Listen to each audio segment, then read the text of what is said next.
Chaz. There needs to be a little bit more crowd control on Looney, and Method Black will close out this game. Battlemaster's going to fall. Battlemaster's going to fall. Bomb drops. Kidney shot on Bledsoe. Massive damage, and Method Black does it. Big takedown. Entirety of both teams, honestly. Chun-Li at the preemptive defuse magic, but they're just so far behind. Greg, he can't do anything. He has no cooldowns left. If Snuts is able to connect one more kidney shot, well done. The Shadow Stone, the K8 shot, and Snuts is in the top 3. Don't you ever put Snuts on the bench again. We started on Friday with 8 teams competing for the grand final spot, and now we're down to 4 today. We'll be starting off the morning with AWC versus Method Black. 4 teams competing today in the running for the grand finals for EU Cup number 4. Hello, my name is Aya. I am joined by Benruki, Siko, and Supatiz. How are we today? Are we excited for today's games, guys? Absolutely fantastic. I knew that was going to happen. I knew we were going to talk about it. I didn't want to ask one specific person because I would hope that you are all excited for the last cup of the season. You put too much faith in us, way too much. No, I'm excited. There should be some good matches today. I'm excited about the meta changes. I'm excited about everything. Championship Sunday, the last one before the circuit. Of course, we're excited. Yeah, and speaking of changes too, if we look at the bracket for this region, a lot of these games went quite a bit faster than we saw in previous cups. Supatiz, you want to talk about that a little bit, what we're seeing with those changes and how they're affecting the games? We're seeing a lot more paladins. A lot more rogues. So last week, the teams were stacking a heavy amount of versatility, so much so to a point where if you were in a stun and you were running Conflict and Strife, you could get like upwards of almost 100% damage reduction. So imagine being a rogue and you're attacking a stun target that takes less damage than before it was stunned. So rogues kind of fell off for a week, but now Conflict and Strife has been reduced in its power. So rogue is back, and Method Black have been finding a lot of success with their rogue mage overall, with Chaz back on paladin and priest. Really love watching the Method Black rogue mage. I feel like that's a team where if rogue mage is good, they love to play it and they will play it. So it's also been a strong contender for defeating the mage locks, at least in Europe.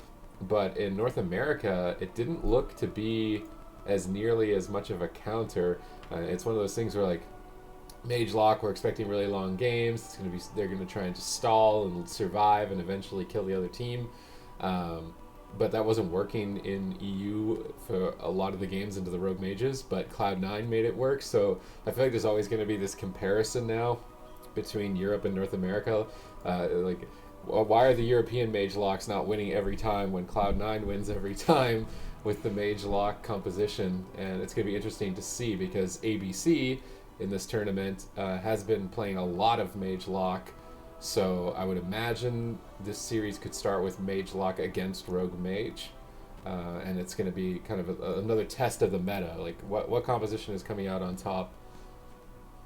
Well, we'll shortly find out here. We're going to start off the morning with ABC versus Method Black. This is a lower bracket series, so loser of this will be eliminated from the tournament. Then we're going to hop on to Wildcard Gaming versus Diabolus. But let's talk about this first series here, Ven. It's been a while since we've seen these two face off against each other in a live tournament.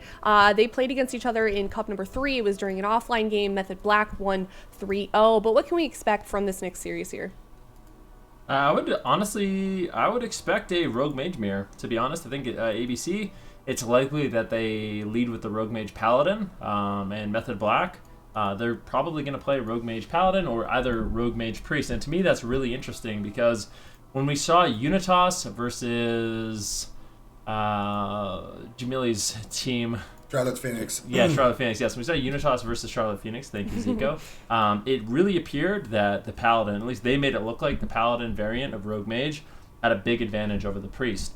I'm not sold on that 100% just yet, and I'm really curious to see if Method Black is going to play Rogue Mage Priest into Rogue Mage Paladin and how exactly that matchup will go. Yeah, I'm curious as well, especially since, like I said, it's been a while since we've seen these two teams face off against each other. We've seen both of these teams play Mage Lock as well. I think ABC, I know ABC, they were the ones that had that super damp game, Zico. How do you think, with the changes that we're seeing, we're going to see for the dampening here? Well, it depends on the matchups we see. If we see a Rogue Mage mirror, we're not going to dampening a single game. If Alex brings out, his Mage Lock and he's trying to break some records, he definitely is capable of doing that. Current record holder of 89% dampening. So I think it just depends on what we get. All right, well, game's starting up here pretty soon. First match of the day. We will soon find out what these teams are deciding to play against each other. ABC versus Method Black. Remember, guys, elimination round. So loser of this eliminated from the tournament. It is ABC versus Method Black, game 1. They want to go for a record, I think. Alec in on Frost Mage, Walrick's on Destruction Warlock, Asgarath on that Mistweaver. Method Black went for the Rogue Mage Priest, so this is going to be a very interesting first game to see if those changes have moved the meta. Is there going to be a confident answer for the Mage Lock Mistweaver that's been dominating tournaments all throughout basically this Cup season? So I'm excited to see it here from Method Black if they can show us how the Rogue Mage is done.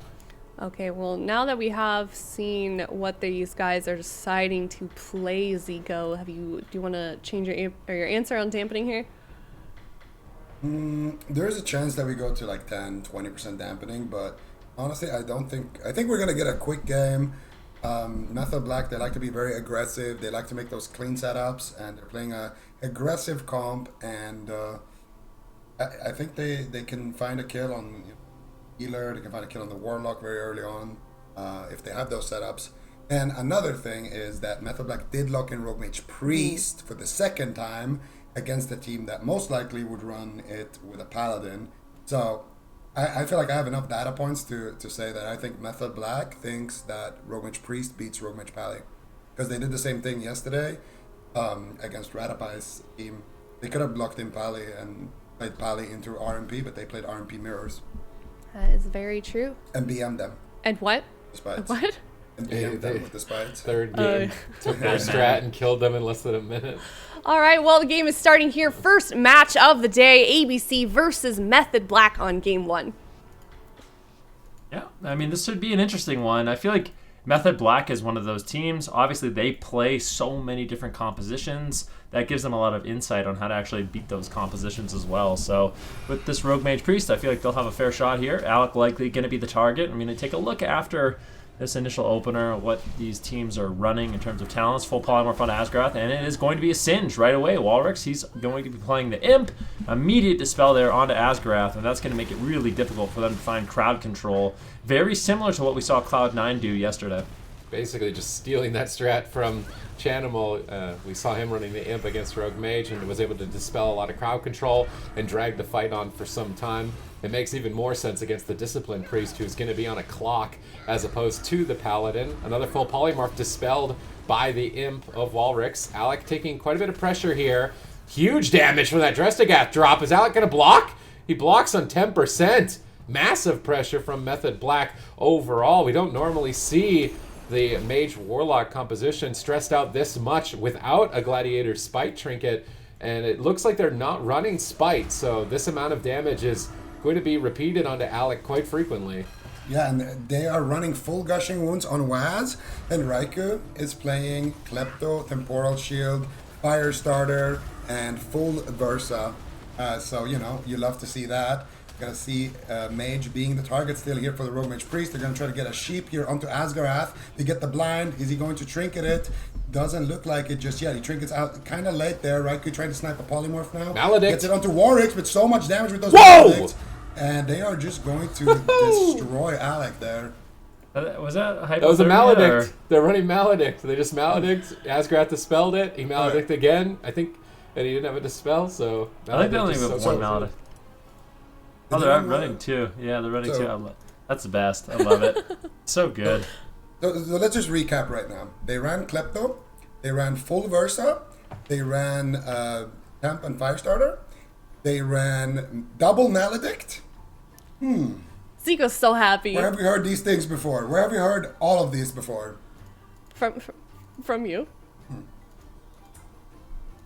Just putting it out there, I think these are great choices here by Method Black, and I think it's a large reason to why they're able to win that game. You just Maledict, gets dispelled, you're maledict again. You are. Once again, Zico. And if you guys are watching from home and you want to check out the gear that these guys are playing, you can go to awc.gcd.tv and you can see all the gear and talent and trinkets that these guys are using, or you can check the description down below this video. So clearly here then, Subati's gearing took quite a big role in that last game.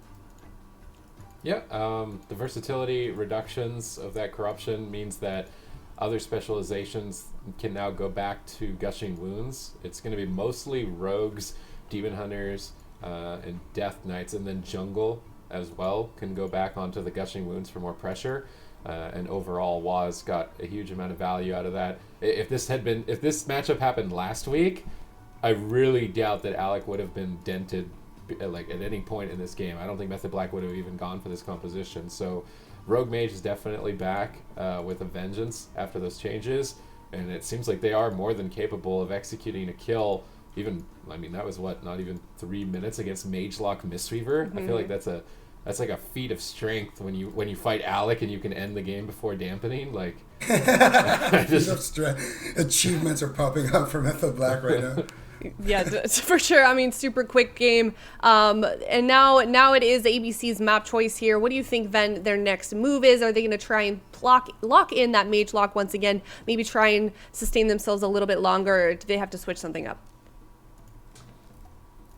Well, I mean, just looking at that matchup, for me, even just the way ABC was playing, their strategy and everything they did, it seemed like they were trying to replicate Cloud9. Could be wrong about that. Maybe they just had come up with a very similar strategy, but it wasn't executed as nicely. That being said, Method Black is also just a phenomenal team. I mean, their crowd control, their ability to put out burst damage, they know their win conditions and they play to it exceptionally well. I mean, that's what we're seeing in that last game. Mm-hmm. But I wonder what ABC's thinking right now. Was that potentially just a throwaway game for them? I mean, Alec did still have Cold Snap for another barrier, potentially even another Ice Block. It was kind of a quick kill on him, but they still had defensive cooldowns they could rotate through. And I just think it might be one of those things where ABC, they try to go to a large map once again and try to play the same matchup. I don't know if it'll necessarily work for them. Maybe they want to go with the Rogue Mage Paladin because they didn't like the way that looked at all, but they are going to be locking in Tiger's Peak, a relatively neutral map. And I think for Method Black, it should be an obvious lock, the Rogue Mage Priest once again. I think it's a good default pick for them. It'll be solid against pretty much everything that ABC can run. But yeah, for ABC, it's just kind of where their headspace is at. Do they feel like that was just, kind of a throwaway game because they still had so much defense available? Or did they just completely not like it and they need to try something new? Mm-hmm. Method Black locking in Rogue Mage once again with that Disc Priest as well, Zico. But let's say that ABC, they try to play, they go with that Mage Lock once again. What's something they could do to maybe hold off that immense pressure coming from Method Black in the opener? They just gotta stop the ghost. It's kind of what we saw C9 do. I think it was against Unitas, if I'm not mistaken. They would just Ring of Peace, the Rogue when he's trying to run away. They're trying to grapple weapon the Rogue on his kidney. They're trying to fear the Mage and coil the Mage when the Mage is getting aggressive, trying to land those polys. And whenever they have enough pressure to, whenever they've successfully stopped that setup from happening, then they can push them back behind the pillar, and then they can start doing that poke damage and reposition further away. But we are finally going to get the matchup that we all wanted to see. Rogue Mage Paladin versus Rogue Mage Priest. Which healer has the edge in this matchup, gentlemen and ladies? I mean, it's like I said at the beginning of the show. It looked like yesterday when we saw, the two teams battle it out, the Charlotte Phoenix and Unitas, that the Priest was heavily disadvantaged. I mean, Charlotte Phoenix, I don't know if they just had a phenomenal game and maybe Unitas didn't play so well, but it really felt like the Paladin was greatly ahead. And that series alone didn't really convince me, though, because, you can't just take one series and use that as, the rule. So I am really curious to see how this one plays out, because it's like you kind of mentioned, Zico. Method Black knew that this could be this could have been their blind pick, and Method Black still confidently locked in the Discipline Priest, which makes me think that they do have a lot of confidence in this matchup. All right, well, we've got the Holy Paladin versus the Disc Priest. Subatiz, what do you think here? Who do we think has the advantage here? I mean, if robots are playing and everyone plays perfectly... Aren't Method Black kind of robots, though? Machines? I don't know. The other thing, too, is how long has it been since they've had Rogue Mage mirrors? Because it feels like it fell off for a while. So it could also just be they need to warm up to the matchup a bit more. And I mean, I think it's something that could always be evolving. Again, because they're not machines, so they are going to make mistakes. We saw Unitas try and make swaps to the Paladin whenever he uses Blessing of Protection to break blind. This means that he's on forbearance and can't use Divine Shield for a certain amount of time, a small amount of time. And then they switch to him knowing that he can't use Divine Shield to try and kill him, but they never found a way to kill the Paladin doing that. So I'm curious if Method Black try that same strategy, if Asgarath gives them that option, because they might be able to close the game out faster than we saw Unitas able to do in North America. Alright, here we go. Gates are going to open. ABC versus Method Black. Rogue Mage Paladin versus the Rogue Mage Priest. We kind of expect the Paladin to have an edge, but I mean, Method Black, they could definitely pull it out. I'm curious to see which target they go after. Is it going to be a healer train? Are they going to go after the Paladin, or are they just going to make it a mage race? We know Method Black, of course, they're willing to mix it up. But for ABC, I mean, Alec, Nixie, and Asgarath, this team has traditionally been really, really good at Rogue Mage mirrors. So I definitely think they have a fair shot in this one. Yeah, definitely agree. ABC has been kind of a little bit worse into the other matchups, but when it comes to that Rogue Mage versus Rogue Mage, they are one of the best teams. Cheap shot onto Asgard, Garrote onto Raiku's gonna fade. He gets counterspelled there by Alec, but Waz is there with the blind, gets Blessing of Protection off. Asgard moving in for the Hammer of Justice. Can Alec land the crowd control? He is in a kidney right now. Nixie is there, potentially looking to follow up. There's the blind. Chaz is playing Relentless, and Alec is the one taking the brunt of the damage here. No follow-up sap here onto Chaz, and they are going to almost get that cauterized there onto Alec. This was a pretty big win, though, for Method Black. They get the trinket and the sacrifice from Asgarath, and the blind has already been used here from Nixie. So Chaz is on Polymorph Diminishing Return during Raiku's kidney shot. It's unlikely that we see him take a huge amount of damage in that barrier. Good premonition from Chaz. Chaz now pushing in with that feather, looking to get a Psychic Scream. Actually, Psychic Screaming the damage dealers. I was wondering if they wanted to swap with that, but now they're not going to have Psychic Scream for Asgarath. Raikou is just casting out fireballs, resetting his combustion. Hammer of Justice on Chaz. Raikou intercepts with the Dragon's Breath, but then Nixie responds with a kidney shot. Beautiful denial from both sides here. They're pushing for Raiku's Cauterize. They don't have enough crowd control, I think. They go for the Garrote Silence. Nixie trying to do everything that he can, but Vitality Conduit is rolling. Raiku's going to go back to full health. Alec is still down at half. Asgarath holding on to his. Chaz crossing center field again. This time I would like him to allocate that Psychic Scream onto the Paladin, not the damage dealers. He's getting in position at the balcony. Raikou gets stunned up in a smoke bomb. Cauterize Ice Block immediately forced by that. Nice plays by Nixie. I feel like he is definitely MVP at the moment. Yeah, doing an incredible job. Divine Shield ripped out by Asgarath, really trying to allow Alec to hold on to that Ice Block and that Cauterize. ABC making a push with Raikou having no Cauterize, no Ice Block, Chaz with no Trinket. I would say Method Black is in quite a bit of trouble here. Definitely opportunities for them to turn it around, but we shall see. Alec getting topped off. They are looking for the crowd control. Pain Suppression trades out. Dragon's Breath onto Waz. Raikou with a counter. Dragon's Breath to shut down some of that crowd control. Full blind now. This is where Raikou is just in so much trouble. The full polymorph lands. This could easily just be the game. Is there any more crowd control? Chaz just needs a moment. The Vitality Conduit is enough to keep Raikou alive, but man, what a close call. That was a beautiful defensive blind from Waz, and Chaz making his way now to get the fear. Gets Hammer of Justice. Asgarath playing this game out beautifully so far. Dragon's Breath's going to come out. Raikou, can he land the polymorph? Doesn't look like it. DR Fear comes out, but Raikou taking so much damage. Could just go down here to Nixie, and he will. ABC cleans up that game and ties us 1-1. All right. Well, ABC able to win that first game, bringing Raikou down. Talk about those final moments, Ven. How were they able to turn it around here against Method Black? Well, I mean, honestly, it felt pretty stable for ABC the entire game. I really like what Asgarath did. And he wasn't, basically what he did was he wasn't falling behind in the matchup. He was just making the appropriate trades, making sure, he was using his Trinket Sacrifice, immediately using Blessing and Protection on the blind, just immediately having those answers for the crowd control and the damage that was available for Method Black. And that way, Alec never really was on the defensive. And I really like that in the Rogue Mage Priest, or in the Rogue Mage matchup in general. Just being able to, play that style where you really can keep the other team on the back foot. I mean, with the way that game played out, I don't know, man. The Paladin seems really good.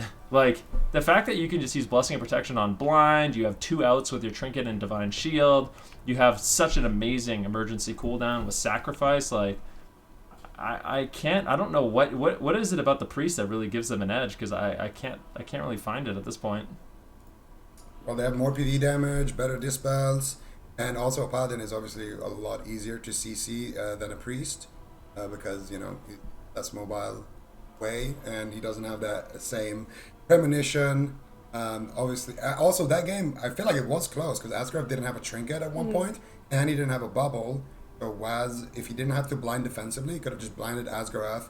They could have kidneyed Alec, Master Spell block, and then potentially won. I guess the Master Spell is nice for snowballing, but I mean, at the end of that game, ABC had everything. The Trinket, Sack, block, Cauterize. I really think Alec got like a huge amount of value out of running Dampened Magic. Because against the Discipline Priest, you reduce the Purge the Wicked dot, you reduce the Gushing Wounds, obviously, from the Rogue, you even reduce Ignite from the Mage, like you getting triple value out of the Dampened Magic. It's the best defensive Mage trade, I think, right now, if you're playing against anyone with Gushing, for sure. And Alec was also Conflict Major, whereas Raikou wasn't. So every stun, Alec was taking so much less damage, and then Dampened Magic on top of that made him look way more sturdy than Raikou overall. Also, Nixie he's running a mix build. He's not just full Gushing Wound Rogue. He's got like Ineffable Truth, which I actually kind of like. If it can reduce the cooldown of Kidney Shot to the same as the Diminishing Return, and you're just getting a kidney every Diminishing Return, that's even more intimidating than every 24 seconds or like that seems scary. You also get your blind a little bit faster every once in a while, so the healer might not be anticipating it. It seems like mixing your corruption is going to become more of an option, and maybe not just stacking only one. Wait, I've never seen this. Have you ever seen this before?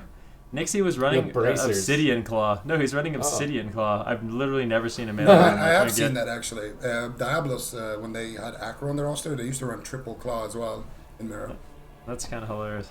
He can bait a Dispel too with that. Like, he could just activate that, and then they're like, oh, a Claw's up, Dispel. And then they get value out of the Claw on Asgrath. All right, well, Method Black locking in Ashamane's. Now ABC's turn to pick their comp. And, you know, we saw Method Black face off against ABC, I believe, in the summer finals, and Method Black did not want to mirror ABC like you guys were talking about before this game. ABC, they're really good at this mirror with Rogue Mage.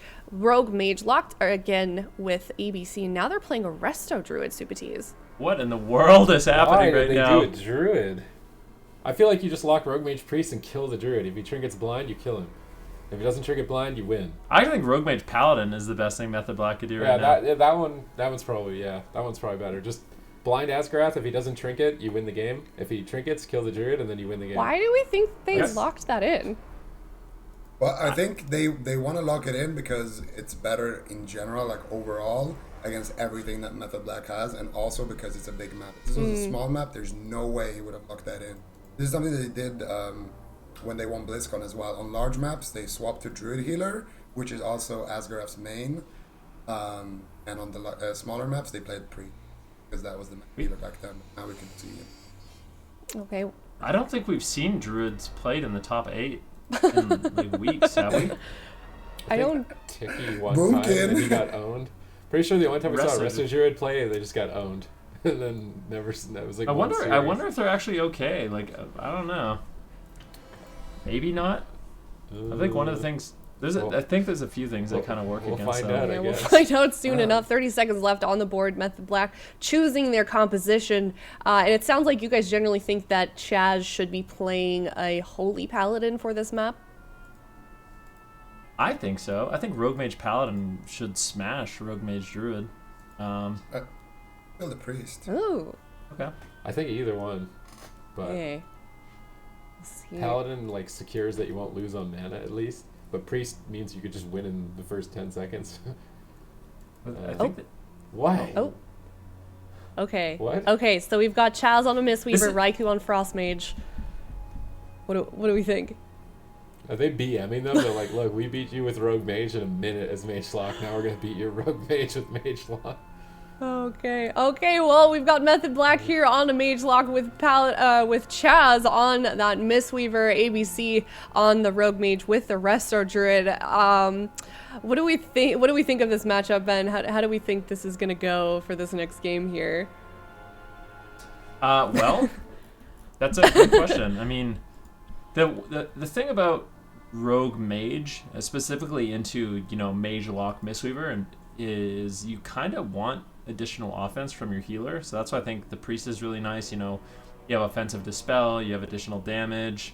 If you can ever push in for fears, Paladin, you can push in, you get Hammer of Justice, you can play Blinding Light. Like you add that extra offense. For Asgarath, he might be able to do that on the Druid. Like it certainly is possible. And the one thing I really do like about Druid, I think there's a lot of potential, is Spite.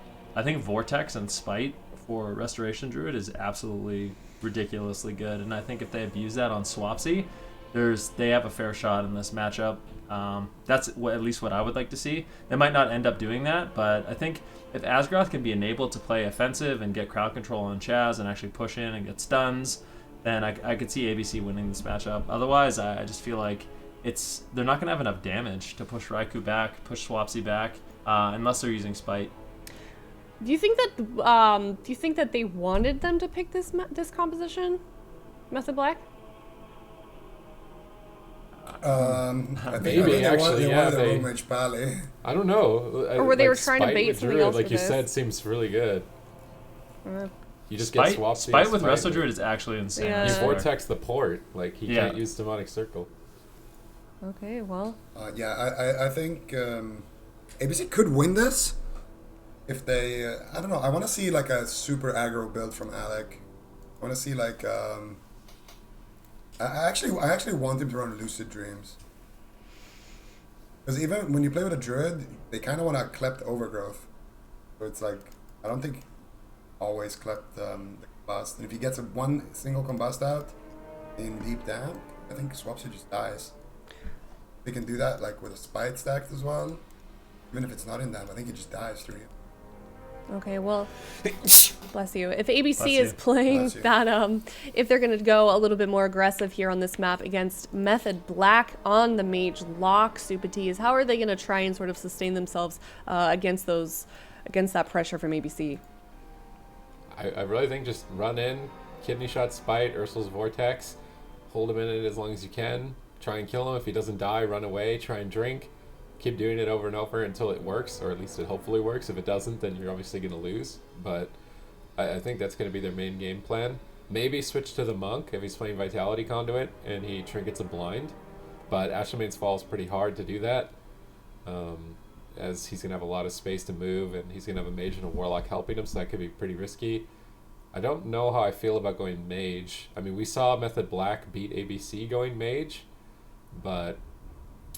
with a Druid healer, you lose a lot of extra damage. You don't have the Mass Dispel threat, so I'm not sure if the Mage is the best target, and the Druid can avoid the Mage's crowd control pretty easily on their own, so to me it makes sense that the Warlock should be the main target. Monk is a possible swap target. All right, well, it's tied up here 1-1, ABC versus Method Black. Zico, we've seen matchups like this go to a Game 5. How likely do you think that is in this situation? It could happen. I think this game in particular is going to be pretty telling. I think if ABC wins this game, we're going to Game 5 for sure. If Method Black wins this game, it could be a 3-1. I don't know.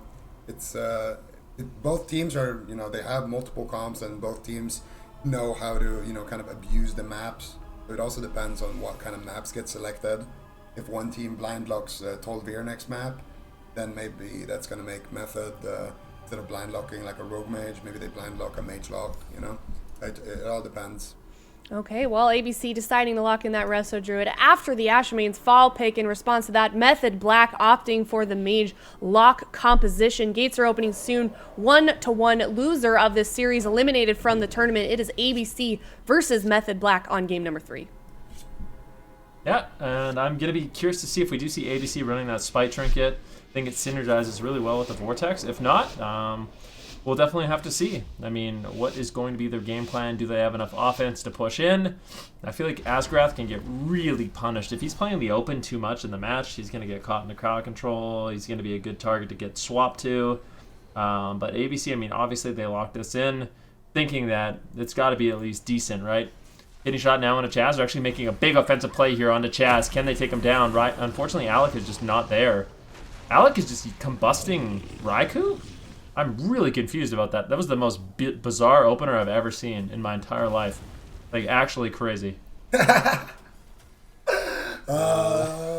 That was so opener. weird. Like, just to break it down, we saw Nixie and Asgrath push in onto Chaz and try to take him down, and then Alec just combusted Raikou out of nowhere and didn't cause any. That was really Nixie's strange. just dying. He has to cloak. They have no Iron Bark.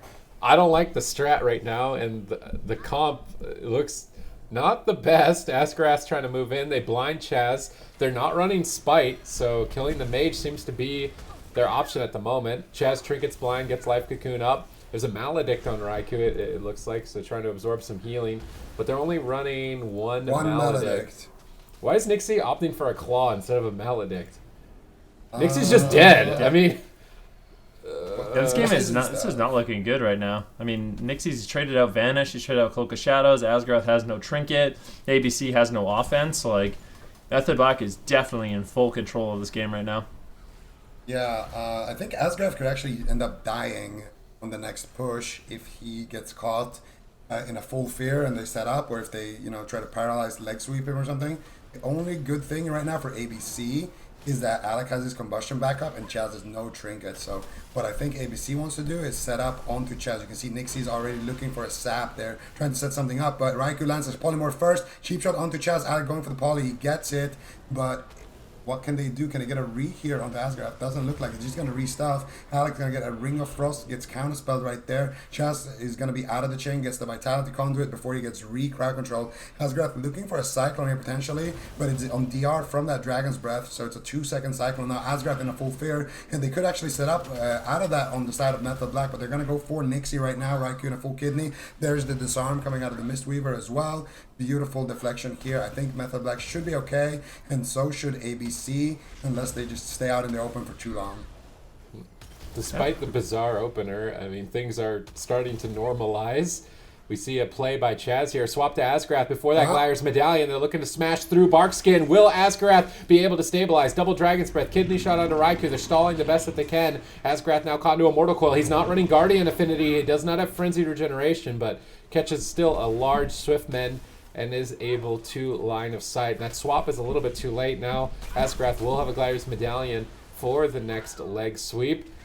But switching to the Druid looks like it could be effective if they are able to crowd control on Alec and Nixie at the same time, that is. At the moment, Raikou is falling behind. Chaz moves back into the fight and Life Cocoons him. He's going to be fine now. Frost Nova on Nixie, just holding him at bay. Targeting down the Rogue. A counterspell. No Cloak of Shadows. Nixie's on the run to line of sight. Doesn't want to go down here on Ashamate's Fall. Their map pick. That Shadow Fury whiffs. Doesn't hit anyone. Nixie's in stealth from the Vanish. They can't see him. He should begin to stabilize. And Asgrath has actually built his character for maximum mana. Not running the Vitality Conduit Major, running Memory of Lucid Dreams, running the Ever Rising Tide. Just min-maxed to the teeth right now for mana regeneration. They're really, I think, just banking on a late-game win. Yeah, I mean, we'll see if they can get to that point. We're about 4 minutes into the game. There's been a few scary moments here for ABC, but ultimately they have managed to hold on. Raiku's just going to be using line of sight. Good positioning on his pet as well. Keeps Nixie Nova'd on that cheap shot onto Chaz. So good control there by Raikou, really preventing the go from ABC. And now ABC, once again, they have to kind of default back to a very defensive position. Nixie can't get on target. He's actually going to be going after Swapsy, but no. Shadow stepping to the pillar. And ABC, that offensive push was completely stopped by Raikou, just using LOS, using his pet to put Nixie in a Frost Nova. And unfortunately, they just didn't have enough time to set up. Alec now looking for crowd control onto Swapsy. Bash, maybe Cyclone. Asgrath actually gets spell locked immediately. Nicely done there by Swapsy. Now Nixie under fire. Asgrath with no trinket, super vulnerable here to crowd control if Method Black can find it. But doesn't look like they're going to be able to. ABC hold on, but still really struggling to find damage in the match. There's 12 seconds left on Chaz's leg sweep. Last time around, Asgrath. Ooh, Alec here might have to use his ice block maybe. Fear onto Asgrath. Can he get anything else? Raigo's counterspelled. Doesn't look like it. So I think what Method Black wants to do right now is wait for Chaz to push in, try to paralyze Asgrath into a leg sweep. Drop a Frozen Orb, see if they can follow it up with an Infernal Stun and a Mortal Coil. There it is. Let's see it. Oh, Asgrath in bear form here, seeing it coming. Swapsy already summoning an Imp. Going for the Immolate play here. Let's see what damage they can do. Full leg sweep. There's the Mortal Coil. No more lockdown. Nice Dragon's Breath by Alec. He's going to interrupt those casts. Asgrath is going to brush that setup off immediately. Saw it coming. I mean, let's be honest. Chaz literally gated across the side, across the map to get it. So it was pretty telegraphed. Chaz got some work to do here onto Raikou. Gonna be able to stabilize him, but that was kind of a close call. Alec, though, did use his ice block in that exchange. I guess he blocked the CC maybe to try to help his healer, but he's not gonna have that, so he could be a juicy target moving forward. Right now, though, Method Black needs to push Nixie back here. There's the life cocoon from Chaz. Should be enough to stabilize Raikou in that situation. And now, once again, it looks like ABC are gonna have to duck and try to find a new opening. Dampening kicking in here. They got their life cocoon. They're pushing to find ice block on the next attempt. Alex annoyingly Shadow Furied by Swapsy there, not gonna find too much pressure, just polymorphing the Warlock. Nixie grapple weaponed by Chaz, trying to slow down the damage. Nixie's build is a very interesting one. He's also running a pair of bracers that I don't think anyone has run in a tournament on the Rogue here at least. The the wraps of the electrostatic potential, so you can just basically shoot out an extra damage over time effect, and when you stay next to the target, that damage over time effect keeps ticking. I'm wondering if Ineffable Truth works on those bracers and reduces the cooldown of it, and that's why he's pairing it together, so he's just getting an extra damage over time effect every time they get crowd control for sustained pressure. They've got the blind play here. This is where Raikou should normally be in trouble, but Alec just isn't able to get damage out. He's at the pillar, pinned, line of sighting Swapsy. They even land a Ring of Frost and a Bash out of the blind, but they're not finding enough damage just yet. The Ursul's Vortex Raikou into Nixie's clutch, trying to push for the ice block with these last couple of seconds. Are they going to find it? Dragon's Breath could net it, and it does. Excellent crowd control from ABC. Asgrath regenerates mana, and suddenly they have a lead at this point. Yeah, I mean, obviously it doesn't look too bad now. I mean, ABC, they're finding the crowd control. They're getting the damage out onto Raikou, who appears to be the best target. ABC playing this hit-and-run strategy quite well. And you know what's surprising to me? If we see ABC win this matchup, I would be absolutely flabbergasted if we do see either one of these teams lock in the Mage lock into Rogue Mage once again, because that means both teams would have lost that matchup. Interestingly enough, we'll see if ABC can do it or if Method Black will be able to battle it back. Raikou uses his Cold Snap immediately, but they're actually making a big swap here onto Swapsy. Life Cocoon connects from Chaz in the nick of time. Asgrath does manage to push in, looking for a Cyclone out of the Bash. Unfortunately, gets denied. And now it's going to be Asgaroth in crowd control. Chaz with the Paralyze, with the leg sweep. Nixie going to be in a little bit of trouble. Trading out the Cloak of Shadows immediately. Does not want to fall too far behind in the match. And now that Asgaroth is free from crowd control, he's got the Iron Bark. There's no way Nixie's going to go down. And ABC can continue their offensive push. We can see Swapsy now lobbing out a Chaos Bolt onto Nixie. That's going to be the feint. Another Chaos Bolt is going to connect. And you can see Raikou, every time he's the target, he drags the Rogue as far away from the healer as possible. That is to force Asgaroth out in the open where Swapsy is waiting for him to start fearing him and, you know, doing Warlock things. Right now, Swapsy's still looking for the Shadow Fury, looking for the Fears, seeing if he can get something. I think they're trying to set up a drink here for Chaz. Chaz is actually sitting down right now. Asgaroth looking to stop it. Trying to get it with a Vortex. Chaz gonna be forced to stand up right there. He doesn't want to get crowd controlled with his Warlock being that low on HP. No life cocoon as well for Chaz for a couple of seconds, so not taking any risks there. Instead, they're going to try to push Nixie completely back to the pillar here, and Asgrath just channeling that Tranquility, trying to buy Nixie uptime, but I do think Nixie has a kidney shot here. There it is. Let's see if they have the damage. Chaz might just need to use his life cocoon for efficiency.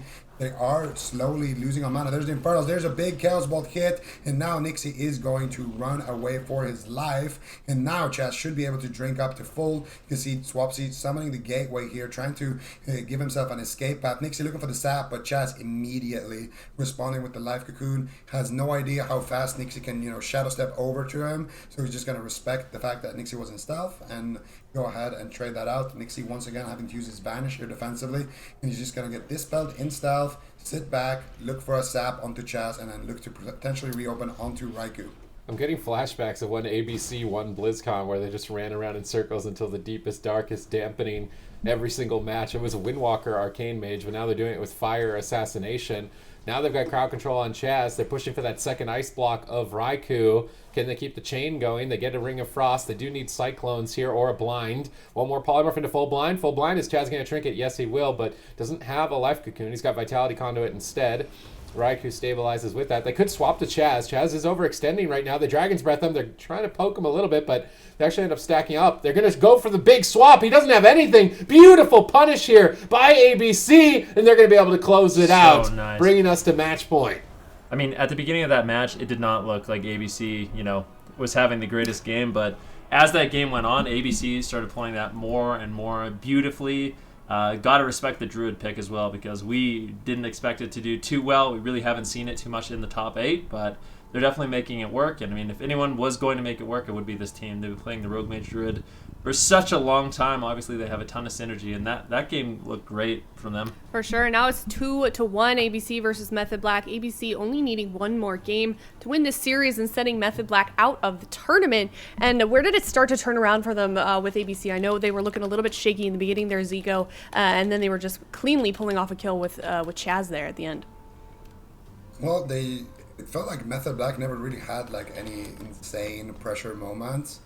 It was always, okay, they're going to try to go for Asgarath. Asgarath is well aware, and eventually they're able to find those CC chains and pressure Raikou. I'm actually kind of confused what Chaz was doing there. I felt like that was a feeding. Massive... Yeah, no, that was massive feed for sure. Like that was... Okay, Chaz doesn't mess up that often, but that was like... You don't have Cocoon, you don't have Forward Brew, you don't have Trinket. Why are you on top of the Rogue why are you on top of a Fire Mage Rogue on like 70% HP? Like, you should be running for your life there. So I think a bit of a throw from Method Black as well, but it didn't look like they had any opportunity regardless of Chaz throwing. Mm-hmm. And let's talk about that opener a little bit, Ven. You were commenting on it on the side of ABC. Do you think that was just a little bit of miscommunication, or was that on purpose? Well, I mean, just I really thought about it after, and it seemed like they wanted to have like a coordinated assault against Chaz, and I think things just went wrong. Like maybe Alec tried to combust and land a meteor, but he ended up just getting feared or polymorphed, and then there was no opportunity for him to actually get to his target, so he just hit the next best thing, which was anything in the open for himself. So I think it might have just came down to that. I mean, it seemed like they all wanted to kind of dogpile on Chaz, but I think Alec just unfortunately got a bit left behind and crowd controlled. And as we see, they did obviously stabilize and pulled off a win there. Now 2-1 Method Black here on the map choice, and then ABC will be able to pick their comp in response. Supties, where do you think Method Black is going to go here with this? What are their options? I don't think we're going to see Mage Lock anymore in this series. After that game, so map might not matter if it ends up just being maybe avoid a big map if Asgarath is going to be playing this Druid. I can't.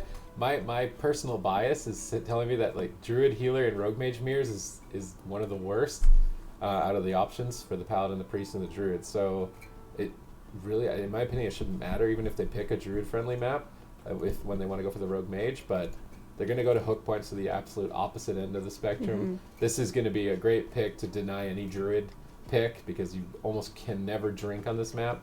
Your mana's likely to be a big problem. And if Asgarath builds his character like he did last game to be mana efficient, then he is more likely to die. A lot more likely to die without the conflict against Rogue Mage. And then if he's running conflict and doesn't run mana, then he's going to run out of mana. So this is Method Black saying, all right, no more Druid. ABC probably blind lock Rogue Mage Paladin, if I had to guess, and then Method 100%. Method Black probably mirror them with a Paladin. I think so, based on how that game went on Tiger's Peak. I would think so. Well, in the beginning of this series, we were kind of debating a little bit between the Disc Priest and the Holy Paladin with the Rogue Mage. Do we feel like now that we've seen, I mean, I know we only saw that first game with those two healers directly against each other. Do we have like a little bit more insight here, or are we going to have to wait maybe another game here, Zico? What do you think? those two healers? I think that we probably need one more game. But I think if Method Black locks in now Rogue Mage Pally themselves and they go for a full-on mirror, I think it is kind of telling, at least of where they are standing, mentality on the healers. So I think next game, we need more samples. One game is not enough. We need a larger sample pool to really determine who the best healer is for this Rogue Mage composition here. Only 30 seconds left on the board for ABC to lock in their composition, or sorry, Method Black to lock in their composition.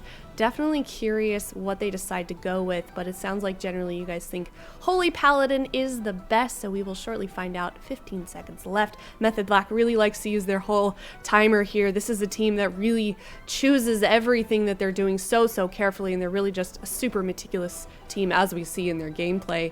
ABC locking in their composition. Why would you do that? Maybe they're just Okay, so they're on the Resto Druid on hook point. What do we think about this? I mean, everything we've seen, Druid should not. I don't think a Druid should win against a Paladin. I just Pick don't. Rogue Mage Paladin, Method Black, please. I think don't they just play overthink Rogue this. Mage Paladin. They Yeah. play Maledix. They play Klepto. Honestly, I want to see if Chaz does play Paladin. I want him to play Blinding Light, and their crowd control can literally just be Hammer of Justice, Blind. They trinket, Hammer of Justice, Blinding Light.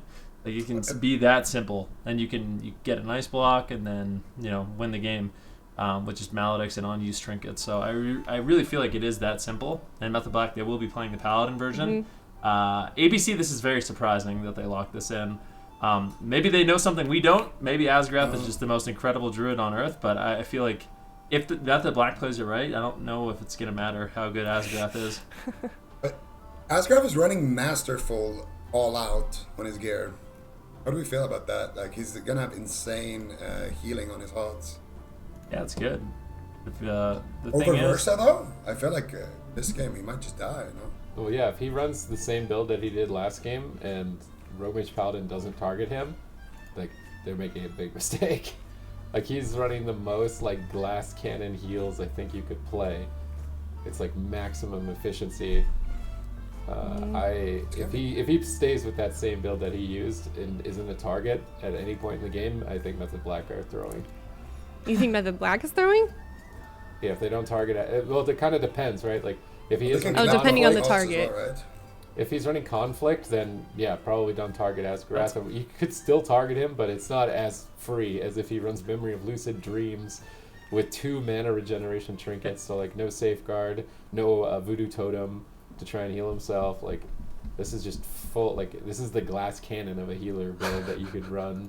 I really don't even know how much it matters against against a comp like Rogue Mage Paladin. Like I swear, all you have to do, you literally just Hammer of Justice blind, Klepto, and that's trinket. If you run Maledix, is almost no way Alec can live. I feel like, and then you just do it again with Blinding Light on the Paladin, throw in more Maledix, more unused trinkets, Kleptomania, all the hots, and it is extremely difficult for the rest of Druid team.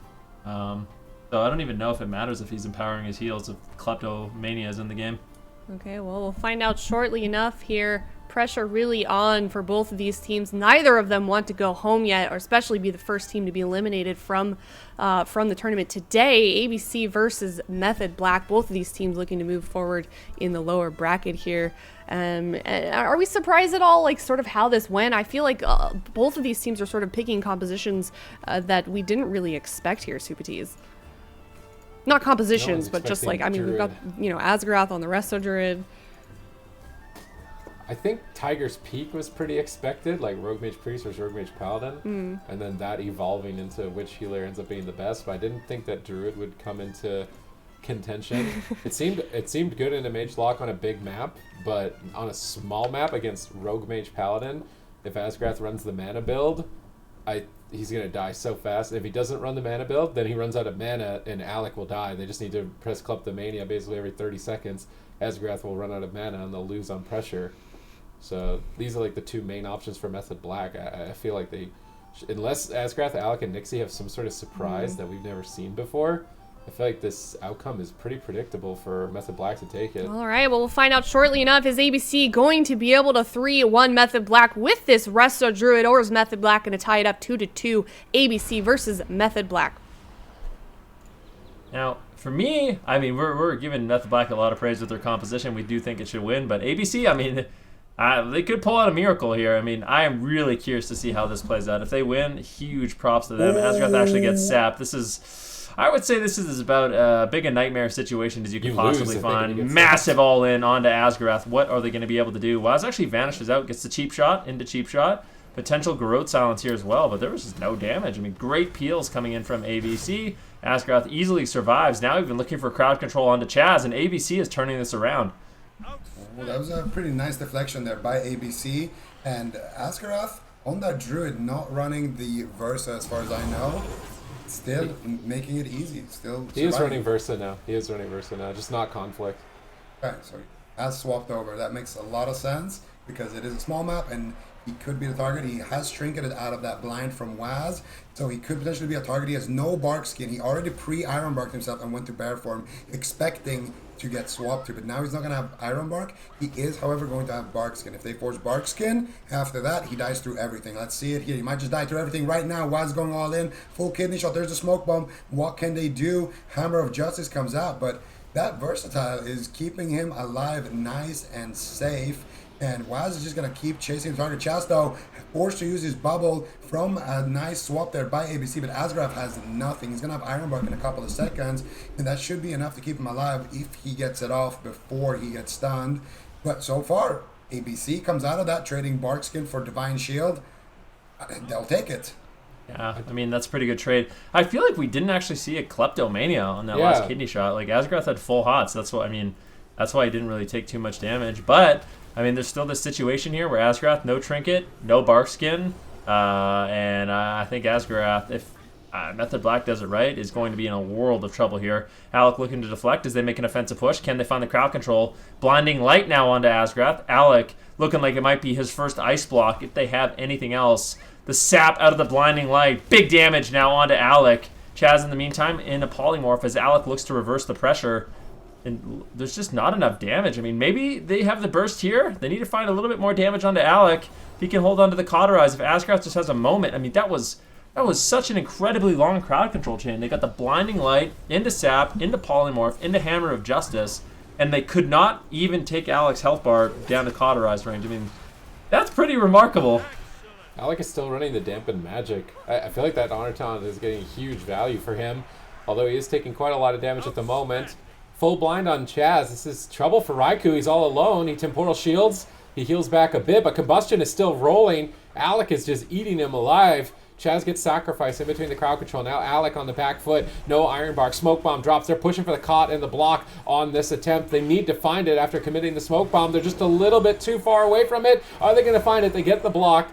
Alec holds on to his Cauterize, and this is where mana becomes a problem for the Druid. Beautiful polymorph here. Alec still only has the Cauterize. I love Alec just as the main target. Press Kleptomania on cooldown. Sap out. Alec's in so much trouble. He could die. 6 seconds away from the Iron Bark. Cauterize is likely to trigger. Was Cloak of Shadows for the kill. He's all in at this point. Kidney shot off the back of this chain. This crowd control is absolutely limitless. Method Black pushing for the kill. A cheap shot to follow it up into a Garrote. Endless control. Method Black by themselves, game 5. 2-2 ABC versus Method Black in this elimination series. Both of these teams are really seeing the pressure being put on them. Talk about those final moments, Zico. What happened at the end? How were they able to get down ABC? Well, they forced out the Alex Ice Block with nice pressure, and as soon as Asgrath shifted out of that Hammer of Justice, Raikou sniped a Blink Polymorph out of form. Asgrath should have just stayed in form for a little bit longer. Alec had a long time left on his Ice Block, but Raikou snipes the Sheep, and Alec leaves his Ice Block a little early as that Sheep goes off, and they're able to extend the chain. Waz with the Sap, with the Kidney Shot, with the Cheap Shot Garrote, and I mean, at that point, there's nothing Alec can do, and he's gonna die. So a mistake from Asgrath, but also a mistake from Alec and also good play from Method Black, obviously. Yeah, so a couple misplays there, and then on the side of ABC, super clean game by Method Black as well. But do we feel like they would have probably done maybe a little bit better here, Super T's, had they not put Asgrath on that Resto Druid? I think the Druid didn't look terrible. It's just not good on that map. Like, if you play Resto Druid and you see Hook Point, you're automatically sad. Because this is the worst map to drink, and you're probably the only healer at the moment that needs to really drink. to be able to get the game going long enough. So they lost that game before it became a problem, but it only really started becoming a problem after they started targeting Alec instead. I like that they tried Asgrath to try and feel it out, because sometimes Druids can just fall over at the start.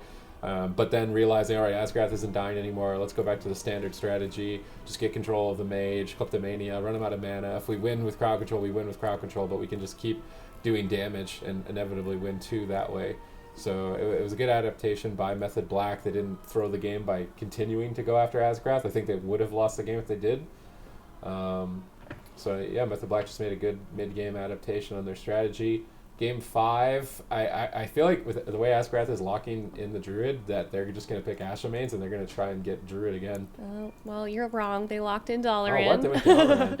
ABC Wait, locking what? in Dalaran. Method Black going on Holy Paladin, Mage, If they pick Rogue Druid here, again. then they're- Sorry.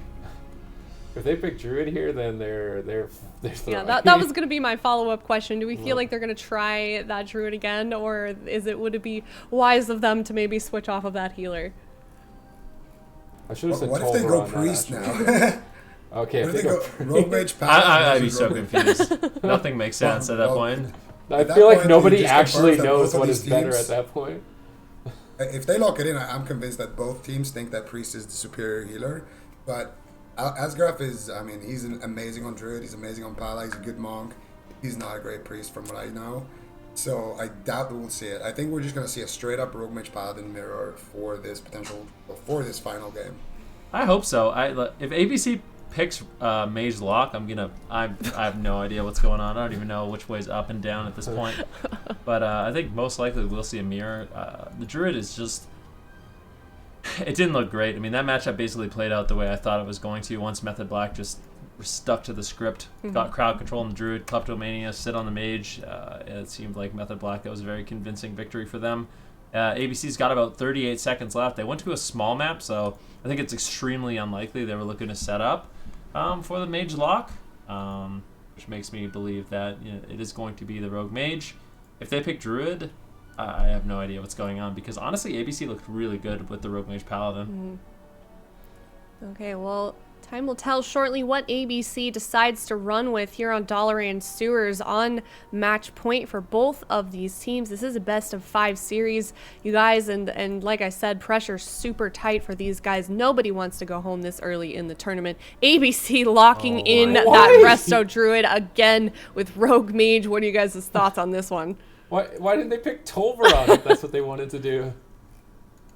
I mean, I could see it working on Tolvaron.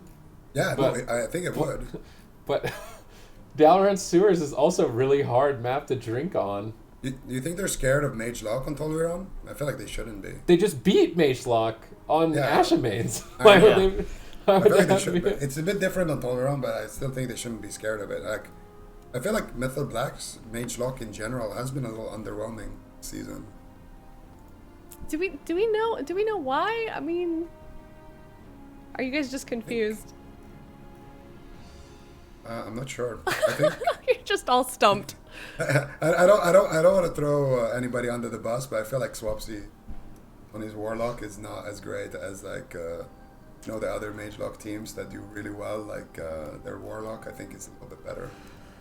All right, well, game starting soon here. ABC versus Method Black. Asgaroth once again playing on that Resto Druid. Both of these teams are on match point, looking to go forward in the lower bracket here. Loser of this game will be sent home. It is ABC versus Method Black.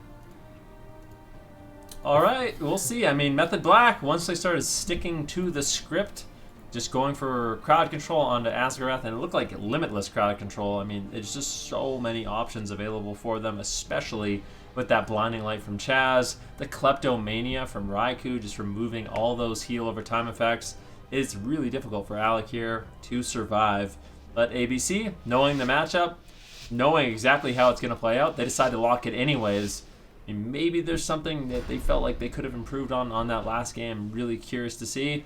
Are they once again trying to make it a mage race, or what are they going to do? How are they going to mix this game up? Yeah, we're gonna see that right now. Let's see the opener. Nixie's the one that pulls the trigger first. Cheap shot onto Chaz, Garroth onto Raikou. Alec also mirrored in that scenario. No mage should be able to land any crowd control right now, but Asgraf is not on stun DR and Chaz is. So I'm wondering if Chaz is gonna try to cross the map. If he does, there's a risk that he gets polyed. They need to have a good shutdown if that happens. Right now, Chaz is gonna sit back and throw out some heals onto Raikou. Getting line of sighted for a second there. Raiku's trying to drag Nixie down, but he's not falling for it, so he's just going to swap his attention to Waz. There's a kidney shot now onto Waz. Let's see. Do they have the damage? No. Alec gets shut down by Raikou. Now that kidney shot is on cooldown, Raiku's going to get back, and now they're going to look to get aggressive here. Hammer of Justice onto Asgarath. He is not in form. Let's see who can get what. Nixie might just go down here. Nixie using Cloak of Shadows on very low HP. Can Raikou land the CC? He gets the full polymorph. Nixie is in stealth here, I believe, with that vanish. I think Asgarath actually trinketed there as well. And that was outside of the blind, so big opening here for Method Black later on. They're swapping to Chaz. I mean, they got Divine Shield from him really fast on Hook Point. They got it really fast on Dalaran. I was thinking maybe that's going to be their target, the Holy Paladin on a small map, based on how much pressure they got last game, but they just left him alone after that. Smoke Bomb on Nixie, big trouble. Evasion, he's just absolutely getting crushed. Outright dead, full blind, no trinket. Method Black closed the series 3-2. That was an oddball series, if I've ever seen one when it comes to picks and comps. I think there's one thing, we've been debating here on the desk, how we feel about Priest versus Paladin, but I think we can all agree after that one. Druid is a no-go. Paladin versus Druid is at a least no-go, and Rogue Mage Mirrors. A little more clear. Just get it out. Okay. All right, well, Method Black, 3-2 in that series. ABC knocked out of the tournament. Method Black will be moving on here in the lower bracket. Looking forward to getting into that grand final spot, hopefully for them, of course. And let's talk about that game. What do we think exactly happened there? Do we know any more now that we've seen a couple of games with ABC on that Resto Druid, maybe why they decided to play that composition? No, I'm as clueless as before. They should have locked the big map and locked the Druid in, or they should have locked in a Paladin. By a mirror. Mm-hmm. They did so well with in the early, I don't know, just maybe it was just like Asgrath wanted to play Druid because that's his main, and they thought that would work for them. Like, Asgrath's phenomenal at Druid, we'll just make Druid work because Asgrath's such a good Druid. Maybe that was the thought process. They actually looked so good this whole week, though, playing Paladin. Like, every single series they played with the Paladin, they actually looked great. Like, played really, really well. So, I don't know. Yeah. At this point, your guess is as good as mine. I feel like it was just a mistake. Little confusing for sure. Well, we will see them hopefully again. Knocked out of the tournament, though, for ABC. Method Black moving on, and they will be playing the winner of this next series that we're going to, which is Wildcard Gaming versus Diabolus. What can we expect from this next series here, Ben? Yeah, that's great. I mean, for Diabolus, let's see. This should be a good one. I think for Diabolus, it's likely we do see them play the Mage Lock or the Ellie Mage. It seems like those are the two counter or pocket picks at this point, and honestly, they've looked absolutely phenomenal at both of them. For Wildcard Gaming, we could end up seeing. I mean, this could actually be one of those series where we see the Fire Mage Elemental Shaman mirror. Like, Fire Mage mirror. That would actually be really cool. Thinking about it, that actually makes a lot of sense. Because traditionally, in these matchups, we have seen the Elemental Shaman Fire Mage do really well into the Mage Lock. So, both teams kind of locking that in blind, I think would make a lot of sense, and I think it would make for a really fun matchup, too. Yeah, looking forward to this one, especially with Wildcard Gaming, doing as well as they have been for previous cups. But I feel like every time we see Diabolus play Zico, they're just getting their synergy and their gameplay as a team just seems to be getting better and better. Yeah, I feel like they're incorporating their new members more and more. They're getting better synergy. Their healer Clyde is getting better on his alts. He's picking up the monk now. He's picking up the paladin, and with priest being in the meta, maybe we'll see him play a priest. No, I'm just kidding. They don't have a rogue on the team. But they are definitely heating up here, and I think if there was a cup where Diabolus makes it to the finals and maybe even wins the cup, this is their best bet. They already have Method Black down there in the lower bracket. So if they win here in the upper bracket, they can kind of have that wild card Method Black situation happen in the lower bracket and then just fight the winner. So they could kind of avoid having that rematch. All right, well, we'll come to that series. We're going to go to a break, and then we'll go to that upper final Wildcard Gaming versus Diabolus series up next. So stick around, and we'll be right back.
from CMD's ice block. Can they push for it? Ironbark, when he gets caught on a polymorph, the Ironbark may not matter. 10 seconds away, 8 seconds away for it. Can they gun down for the kill? Cloudride's about to trigger. 4 seconds, 3 seconds away, 2 seconds, 1 second. Oh my goodness! Oh my god! My heart is still racing from that ice block.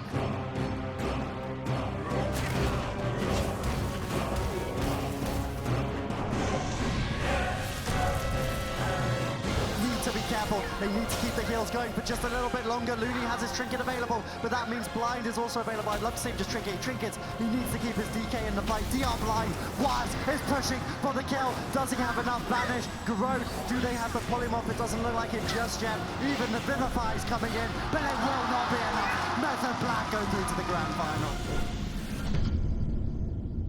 Knocked out of the tournament by Method Black. Now we're up into the upper bracket of this EU bracket, and we're seeing Wildcard Gaming face off against Diabolus. And we've had a little bit of speculation before the break, but let's talk about what we can expect here in this blind pick. Zico, what can we expect these two teams to maybe lock in?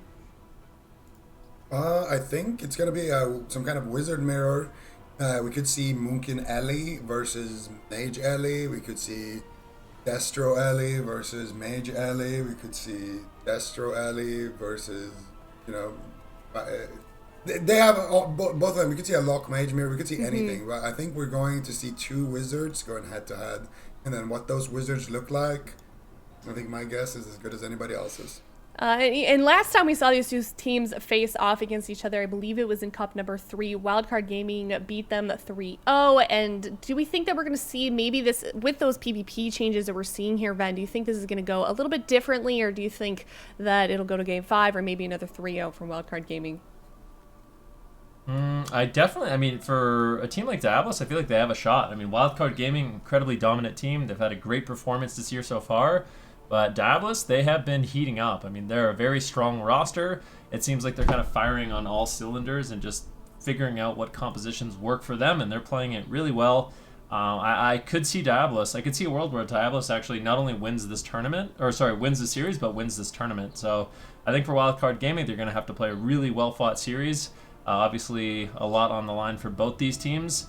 Not too much on the line. I mean, they're both qualified, but you definitely want to have that momentum moving into the next phase of these tournaments.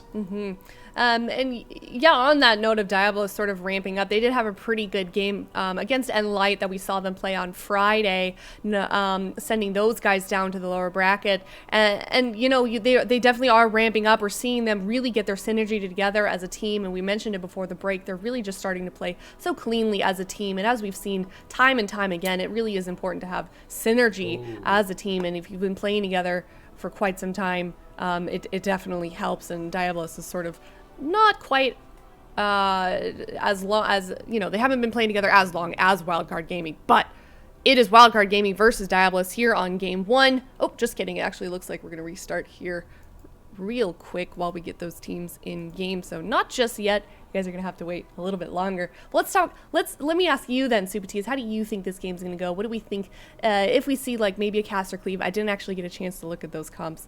How long do you think this game is going to go? Let's talk about dampening. So I think Jamie's team thought that Wildcard would play Ellie Mage, and then they wanted to play Ellie Destro into Ellie Mage. And I think that Diabolus also thought that Wildcard would think Warrior Mage isn't good anymore and not play it, but they did pick it. So Warrior Mage into Destro Elemental, and I don't feel like we've ever seen those compositions in particular. I feel like the Destro Ellie should do better than Mage Lock into that, I think. The Ellie is just more guaranteed damage. I'm really wondering what build Jamie's going to run, if he's going to go like a full Gushing Wounds build, or if he's just going to run a full Versatility Turtle All Day build. Yeah, for sure curious on that one. If you guys are curious at home, you can go to awc.gcd.tv. It's what we're using here on the desk to see what these guys are running, or you can click the description down below if you want to see what your favorite players are running in these tournaments. It is Diabolus Gaming versus Wildcard Gaming, or Diabolus versus Wildcard Gaming. The wait is over here on game number 1 for this series. Yeah, here we see Warrior Mage. I think they have the edge for sure here.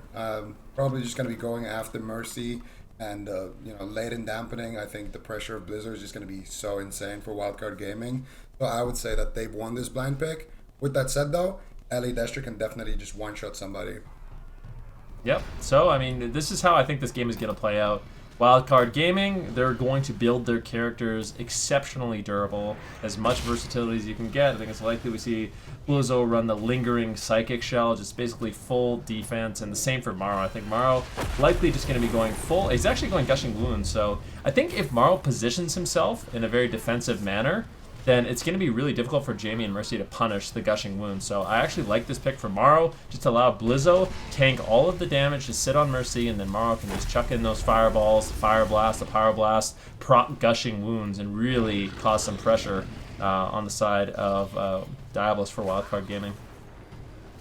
Okay, full fear on Looney. Mercy is alone though, a Polymorph on Clyde, and a Ring of Frost on Jamie.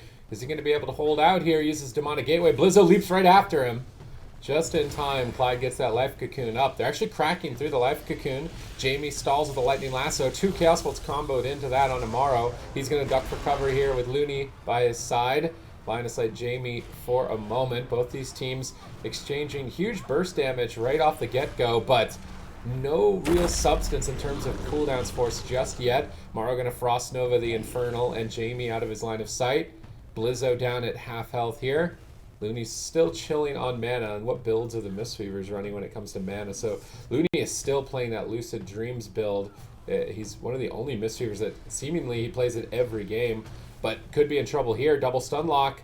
Looney has the Life Cocoon, and a huge heal tops Maro off instantaneously. So clutch play from Wildcard Gaming. It's now their turn to lead the assault. Are they going to push in for crowd control, or are they just going to continue to sit at the pillar and just wait for dampening? I mean, we're gonna definitely see. I actually don't. What does Memory of Lucid Dreams do for a Mistweaver Monk? It's basically Innervate. Instead of your spells being free, I believe you just get mana back. Oh, okay. So it's just purely just mana. Yeah. All right. Well, big mana available for Looney then, opting not to play, that big emergency cooldown. But the thing is, I think it's a reasonable build because Blizzo, he shouldn't be taking super high damage. At any point in this game. It's going to be big burst that comes in, and Looney should be able to easily heal it up with his Thunder Focus Tea, with his Life Cocoon. So it makes a lot of sense that he just wants to have as much mana as possible. Big setup here from the team of Wildcard Gaming onto Diabolus, and you can see, I mean, look at Clyde's mana. He's burning through it really quick. Maro has to be careful, though. The building his character the way he has obviously gives him a lot of offense, but he's also susceptible to big setups if Mercy and Jamie can and are allowed to kind of push in the match. Maro still taking huge damage. Looney's struggling to recover a little bit. Does have the Life Cocoon if he needs it as an emergency. Blizzo really trying to create some pressure here. They get the Life Cocoon from Clyde. We'll have to see if at any moment Clyde tries to sneak away and drink. I think he actually did. His mana's back to full, so a little bit of a reset there. And Diabolus have a surprising amount of pressure right now that Looney is struggling to heal through. Jamie suddenly below half health as well, trying to create pressure at 2 points here. Likely Maro's Gushing Wounds, but Jamie is just pumping. They have to Life Cocoon Maro just out of thin air, but a Polymorph has slipped through from Maro. Mercy could be in trouble. He goes for a double Mortal Coil. They Thunderstorm Maro off of Clyde, disrupting the crowd control now with a Lightning Lasso. Great defense here from Diabolus to negate any sort of potential for Wildcard Gaming. Maro blinks back to a defensive position with Looney at the pillar. Isn't able to line of sight that Chaos Bolt. Now Looney is in a spell lock. Can't heal for another 2 seconds. Maro drops a defensive Ring of Frost. Wildcard Gaming focused purely on defense right now, sending Blizzo out into the middle with full versatility to tank damage and then looking to proc Gushing Wounds on Mercy as much as possible. Maro blinks in again and actually sneaks another Polymorph. These Polymorphs are devastating. Mercy is interrupted. Leap into execute. Blizzo with the slam dunk game 1 victory. Diabolus going down at the end there. Mercy quickly dying, and now they are down 1 point. Talk about those final moments, Zico. Was that, kind of a good move on Wildcard Gaming for playing that more aggressive strategy? Well, I think Maro just played insane that game. I didn't even see how he was in range of landing that poly on Clyde. Clyde was so far away, and you can definitely tell that Clyde didn't expect it either. He landed that poly, he had the combustion with the Lucid Dreams, and Blizzo was there with the Heroic Leap as well at the end to close it out with the Execute. So I think Wildcard just this is what they do. Like when they play this comp, they just look better than everybody else playing it. Certainly paid off for them as well. Now it's Diabolus's map choice. Subatiz, where do you think they're going to go from here? I think big maps. Every map for them, a big map. But the one thing is, every time I've seen Ellie Mage into Warrior Mage, the Ellie Mage is won. So I think Diabolus want to set up big map into Ellie Mage, and they're going to play... they want to set up their Ellie Mage, so they'll lock big map, hoping that Wildcards plays the same comp. Mm-hmm. And then if they do, they'll play Ellie Mage. If Wildcards switch, and then they also play Ellie Mage as blind, then I think Diabolus play the same comp they just did, the Ellie Destro. I really think Diabolus weren't expecting Warrior Mage. I mean, for all intents and purposes, that comp is technically nerfed on this patch because Stormbolt wasn't affected by Conflict and Strife. And then Life Cocoon is a longer cooldown, and versatility as a whole was reduced, so the Warrior's a little more susceptible. But it seems like what Wildcard did was they're like, all right, our defense is weaker now, we're just going to put Gushing Wounds on and do more damage and just win the game faster. And it worked for them. But that wasn't Ellie Mage, that was Ellie Destro. So I think that this is either going to be an Ellie Mage mirror for the rest of the tournament, or Wildcard Gaming are going to try and figure out a way to beat Ellie Mage with Warrior Mage. All right, so if we do see an Ellie Mage mirror, which I don't know about you guys, I really love seeing these teams mirror each other. Do we think this is going to go to a Game 5, Zico? And if so, who do we think wins this series? Well, I would say Wildcard is very likely to win the series because they won the blind pick. So if it does go to a Game 5, they will have the advantage. A comp and map advantage. All right, well, Ashamains has been locked in. Now that we have a little bit of a clearer perspective, then, what do you think is going to happen in this next game? What do you expect? Well, we're going to a bigger map. For Wildcard Gaming, they have a couple different options. They could go with the Ellie Mage, or they could, once again, just go with the Warrior Mage, and it seems like that's what they're going to do. I like this adaptation from Wildcard Gaming as well. Typically with this composition, you can have Maro and Looney sit back, which is what we saw in the last game. Maro can obviously, use his shimmers to sneak in polymorphs, etc. But for the most part, he's just going to be pumping damage, allowing Blizzo to do the same. And this is just basically a pressure comp. It's one of those compositions where you just do as much damage as you can. You're really durable. Blizzo with defensive stance and versatility is going to be able to tank through a lot of the incoming damage Diabolus has available. And Maro, the fact that he's playing Gushing Wounds, I really like it with this composition. He geared his character incredibly offensive. And you know what? We did see Jamie do the exact same thing. So the targeting in these compositions it's pretty standard. They're going to try to go after Blizzo, maybe Maro a little bit, and also it's going to be Mercy under fire for most of the time. So we did see Jamie go full Gushing Wounds, Reaping Flames, Psych Shredder, so all offense on his gear. Diabolus might want to play that one out again, but I just feel like that matchup is not a great one. I think Diabolus would do far better if they had the Mage instead of the Warlock, as it's much more difficult to take down a Mage in kind of a surprise go like that. Whereas the Warlock, you can really fall behind. I mean, if you get a Gushing on you, we saw Maro get an Interrupt on him. He couldn't even activate his Unending Resolve. And of course, we did see Clyde as well. He was playing Relentless. So every single time we see a polymorph, it's going to be a nightmare situation for Mercy. Whereas if Gelu's in the game, he's going to have a lot more options to actually keep himself alive. Now, certainly no easy task for Diabolus against Wildcard Gaming. Going to lock in Ellie Locke, Zico. Talk about this composition. Why? Well, they're gonna have the same. We're gonna see the same match, but on a slightly bigger map. The thing is, I feel like we didn't even make it to dampening before Mercy died, and I think in dampening he for sure will be the one that dies. Because Maro's just gonna duck for cover behind the pillar. Jamie's gonna have, he could solo him, but it's very unlikely that he can just solo Maro. So I feel like as long as Maro avoids Warlock damage in dampening, he just kills him with instant, And Mercy can't really avoid that. Same thing for Blizzo. He's not really a good target because he has defensive stance, reflect, and he's stacking versatility as well. So if you're Wildcard, you want Diabolus to be going on Blizzo. So I think it's going to be the same thing, but slightly longer game. Mm-hmm. Well, it was Diabolus's map choice as well, and now they're going with this composition on the side of Diabolus, playing that Lock Ellie again. Do you feel like this was their intention all along, Zico? No, I think they were debating whether or not they should bring in the Mage. and play Mage Ellie. I don't know if I would have mind seeing Frost Mage Ellie. We haven't really seen that, but I feel like into Warriors, it's really annoying for the Warrior, and it kind of helps you drag out the game a little bit. And speaking of Warriors, I mean, this Wildcard Gaming has one of the best Warriors in the world right now, Blizzo. It's got to be really best. scary. Yeah, I was Okay, gonna the best. I'll correct myself. The best Warrior in the world here on the side of Wildcard Gaming. They have Blizzo, and that has just got to be terrifying to play against Super D's. I feel like, I mean, maybe they're just giving full respect to Blizzo because it's only been, it was on this comp that it looked like it was really easy for Ellie Mage to just kill the Warrior and repeat it over and over on a big map. The Frost Mage definitely makes it even more difficult for the Warrior, so like an Ellie Frost lock here, or Ellie Frost Mage, I feel like made a lot more sense for Diabolus. I'm very surprised that they picked the same thing here. Maybe Mercy is going to change his build because he was running Vision instead of Conflict, so he wasn't as tanky. It's a little bit weird that he went full verse but then didn't run Conflict in my mind. Mm-hmm. He didn't even die in a stun though, to be fair. I guess, yeah, that's true. He just died in a lockout. I feel like the Warlock is a liability. I mean, Mage Warrior was designed like its only major intent was to farm Warlocks. So why are you locking a Warlock into it?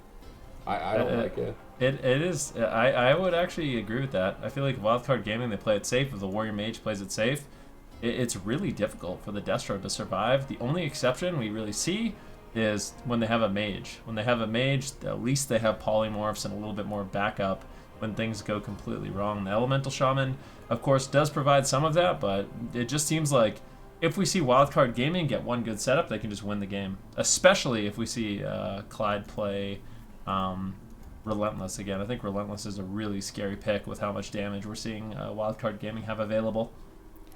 All right, well, let's talk about the opener. This is a pretty aggressive comp from Wildcard Gaming. What's their goal here? Are they trying to quickly shut down Diabolus here with this comp that they're running? Well, I mean, this composition, it is aggressive, but I don't think it's a composition that can win very early and with big explosive burst. But at the same time, I feel like Warrior Mage, more so than anything, is just, it's a grinder composition. Like you sit back, you attack, slowly gain an edge, and whittle your opponents down, especially when it's a Destruction Warlock. When you have all your cooldowns and everything lines up perfect, that's great. Wildcard Gaming, they can find those big moments, but typically Wildcard Gaming, they're just going to be looking to put out really consistent damage on Mercy, pressure Clyde's mana, survive the best they can, and if they can sneak a Polymorph on Clyde, that's fantastic. Morrow's going to combust, he's going to use everything, and they're likely going to win the game really quickly. But I think if Diabolus plays it right, they play it safe, this game should be one that lasts a little bit longer than what we just saw. All right, well, we'll see how long Diabolus can sustain themselves against Wildcard Gaming, trying to tie it up against Wildcard Gaming, or are they going to put themselves on match point with 2-0? Bless you. I want to see some Lightning Lasso setups here from the Ellie Destro. I actually think maybe Clyde should be rolling in for Paralyzes. They can Lightning Lasso the Mage and then Mortal Coil the Warrior. They're setting up a Lightning Lasso on Blizzo here, but they don't cross it, so it's just going to be counterspelled, totally negated. Mercy appears to be the target again. Morrow more boldly out in the middle, gets hexed. That is an option too, just hex Morrow, Lightning Lasso Blizzo. I really want to see Jamie set up his Lightning Lassos more cleanly, but in the meantime, Wildcard Gaming get a perfect setup. All three members of Diabolus crowd controlled right at the same second. Mercy's down at half health, leg sweep to follow it up. Do they have enough damage to close it out here? Only 40 seconds into the match. Dragon's Breath still down at half. Clyde rolls into line of sight, pops out that life cocoon. Jamie going for a Lightning Lasso on Morrow, just trying to maximize his damage. I just feel like the way that Jamie's trying to play this, where he's just basically doing maximum PvE damage, isn't going to work into the way Looney built his character. He's maximum efficiency. If he's not crowd controlled, he's just going to continue to sustain heal. He's always going to have maximum mana. I really think that Ellie Destro needs to get at least a little bit of setups here, whether it be Hex the Mage, Lightning Lasso the Warrior, or Paralyze the Mage, Lightning Lasso the Warrior, but some amount of crowd control from Diabolus, because right now, Wildcard Gaming are the ones getting crowd control. Look at this, another perfect setup. Jamie, Clyde, and Mercy all locked down, and they have to trade on ending resolve. Not a big fan of the intimidating shout. I guess there's almost always a tremor totem for it. It did get a little bit more pressure. Maybe they can outright kill him. No, Vitality Conduit sweeps in. Now some crowd control from Diabolus. They spell lock Looney and blast Morrow down, but Morrow is in a good position to avoid the remainder of the damage, and Looney is now no longer crowd controlled. If Wildcard Gaming keep getting these setups where they're able to paralyze Song of Chi-Ji Jamie, Dragon's Breath Clyde, and Stormbolt Mercy, I mean, this game could be over well before dampening. Let's see. Morrow, I mean, like you said, Wildcard Gaming, they've had really nice setups so far. There's a full polymorph on Clyde once again. I can't believe Morrow's allowed to get away with all these polymorphs. There's a Lightning Lasso attempt here. Do they have the burst damage to follow it up? Looney actually in a paralyze. This might be the Cauterize. Unlikely. And actually, we see Looney. He's playing Healing Spheres as well. So a lot of potential. Interrupt now snuck in onto Clyde. He is forced to use the Fortifying Brew as well as the Life Cocoon. And Wildcard Gaming, I mean, the pressure onto Mercy in this match, it has been a real struggle here for Clyde to actually keep him alive. Wildcard Gaming definitely looking really, really good here. I was talking a little bit about Looney's build and the fact that he's playing not only Counteract Magic, but he's also playing Healing Spheres. So if he does get caught into crowd control, if Morrow and Blizzo can pick up a Healing Sphere, it's also a great way for Looney to just dispel the Flame Shock as well as the Immolate for Mercy and Jamie, really limiting their pressure. And for Diabolus, this is a real nightmare they're going up against. I feel like they're attacking Morrow because he's not Conflict and Strife, but he's actually running Dampened Magic, which is still super effective against the Gushing Wounds. I just feel like Blizzo should be the target. Hex Morrow, when he's hexed, then Clyde can roll in, paralyze Looney, Lightning Lasso Blizzo, Song of Chi-Ji Looney. Maybe he's not running Song of Chi-Ji. He's not running Song of Chi-Ji. I think that would have been really good. Maybe he's worried about his spite and he wants Ring of Peace, but I think Song of Chi-Ji would have made a lot of sense here. It's getting huge value for Looney overall. I just feel like when Mistweavers are in the game, you're not going to win unless it's 70% dampening or they're crowd controlled. Just trying to do damage through a monk healing freely is not going to work. And at the moment, Wildcard Gaming have been getting way more effective crowd control on Clyde. And if it continues like this, I am worried about Diabolus. We do see a Fear landed onto Looney. Jamie still needs to run away. Clyde's in another polymorph. Blizzo's connecting with Sharpened Blade. Double leg sweep. Nice punish on that positioning by Looney, but a reversal. Mercy has now been left open. Going for the double Mortal Coil. Lightning Lasso follow-up. Looney has to respond with his Life Cocoon. Good response from Diabolus there, but with no Gladiator's Medallion on Clyde, no Gladiator's Medallion on Jamie, Jamie could be in a lot of trouble if they swap to him on the next setup. Looks like they're just happy to attack Mercy. I mean, that's the other thing is like, Wildcard Gaming, I feel like they don't even need to be getting the setups that they're getting. If this game goes into dampening, it's just going to be a warrior attacking a warlock, and the warlock's going to fall over. So, I mean, if they can close it out with crowd control before, now we see them targeting Blizzo. And I feel like even though he is running Conflict, he's still the best target. Yeah. The thing is, he's just constantly picking up Healing Spheres as well. I mean, Looney's always there to back him up with those Healing Spheres. And if you dispel, Shaman's Flame Shock, you dispel an Immolate, that damage is going to be limited, but I think Blizzo will become more and more of a target as this game goes on, especially with the positioning of Morrow.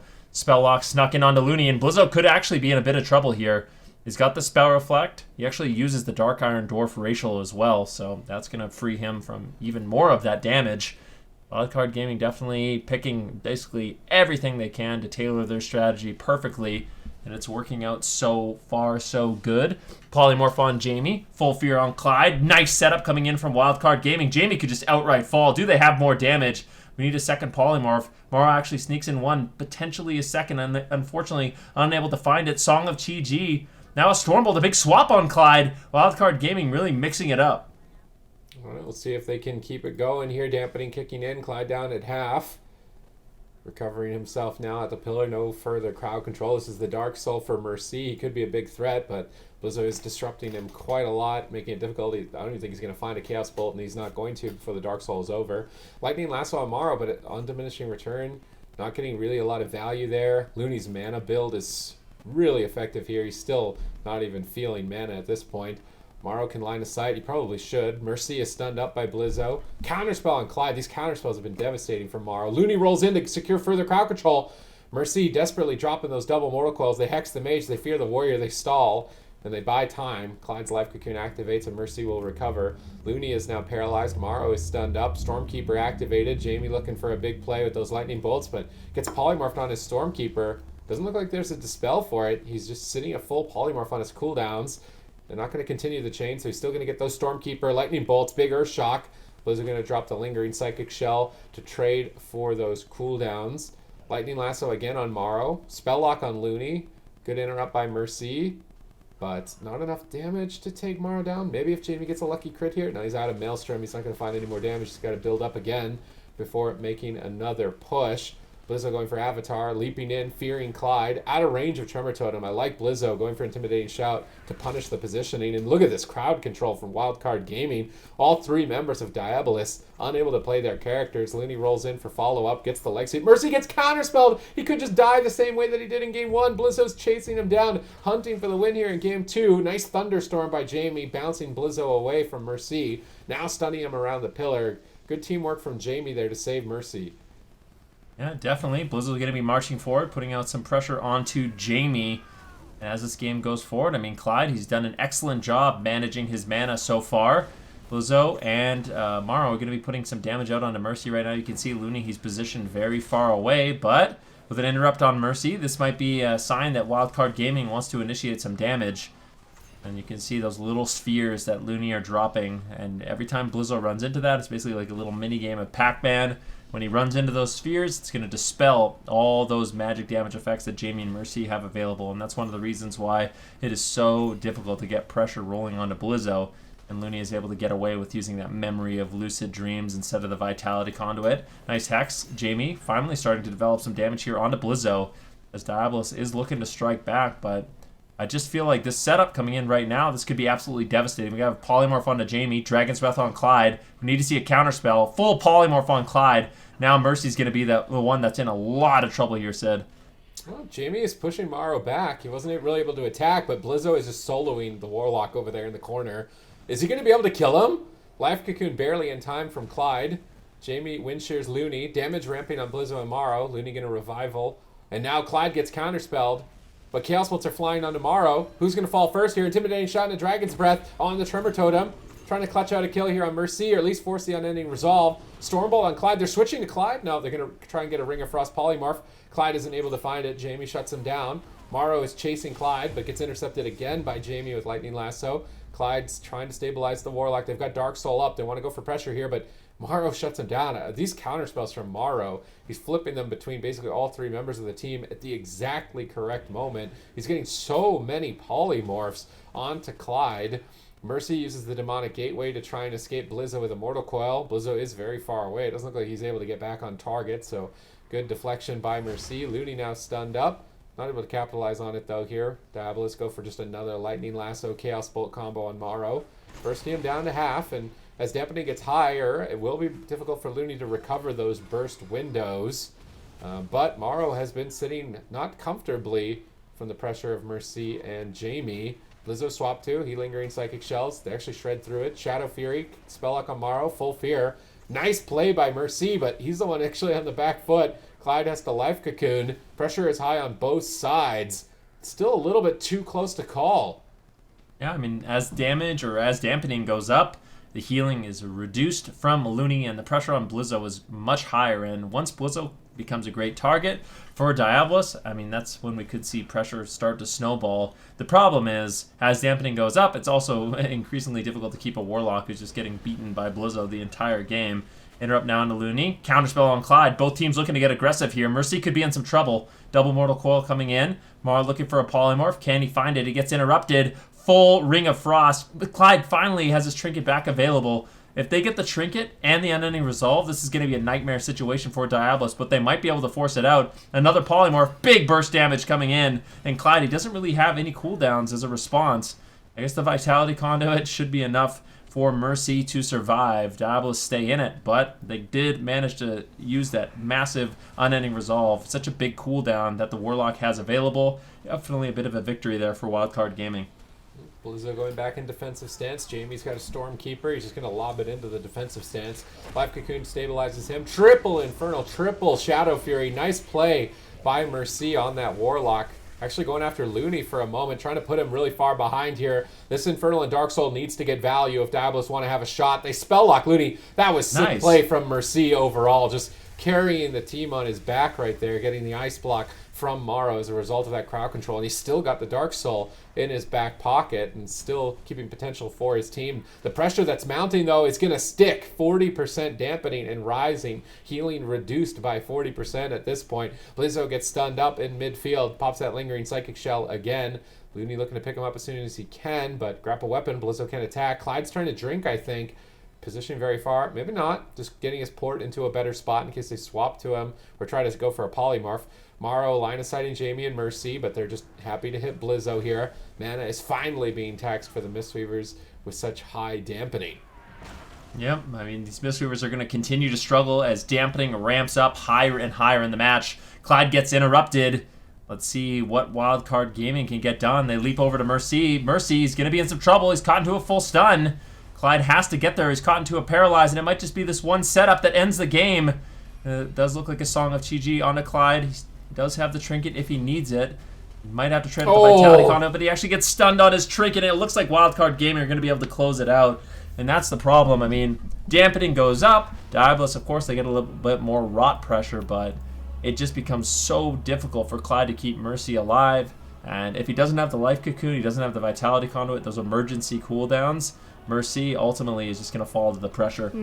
Now Wildcard Gaming up 2-0 against Diabolus, and they are just one game away with Diabolus from being bumped down to the lower bracket to face off against Method Black. Zico, talk to me about that game. Let's break it down. How were they able to kill Mercy? Well, at the end there, it was, another one of these CC chains, and then, of course, the big stun on the trinket there by Looney. And that's kind of what led to the kill. I think they had some cooldowns from Clyde that they could have still responded with if that didn't happen. But ultimately, from Wildcard, the strategy was basically Dragon's Breath Dragon's Breath Jamie into a polymorph and Heroic Leap and Fear Clyde at the same time. And then Morrow can double blink to Clyde and then set up a Ring of Frost, get Spelllock out of the way, and then sheep him.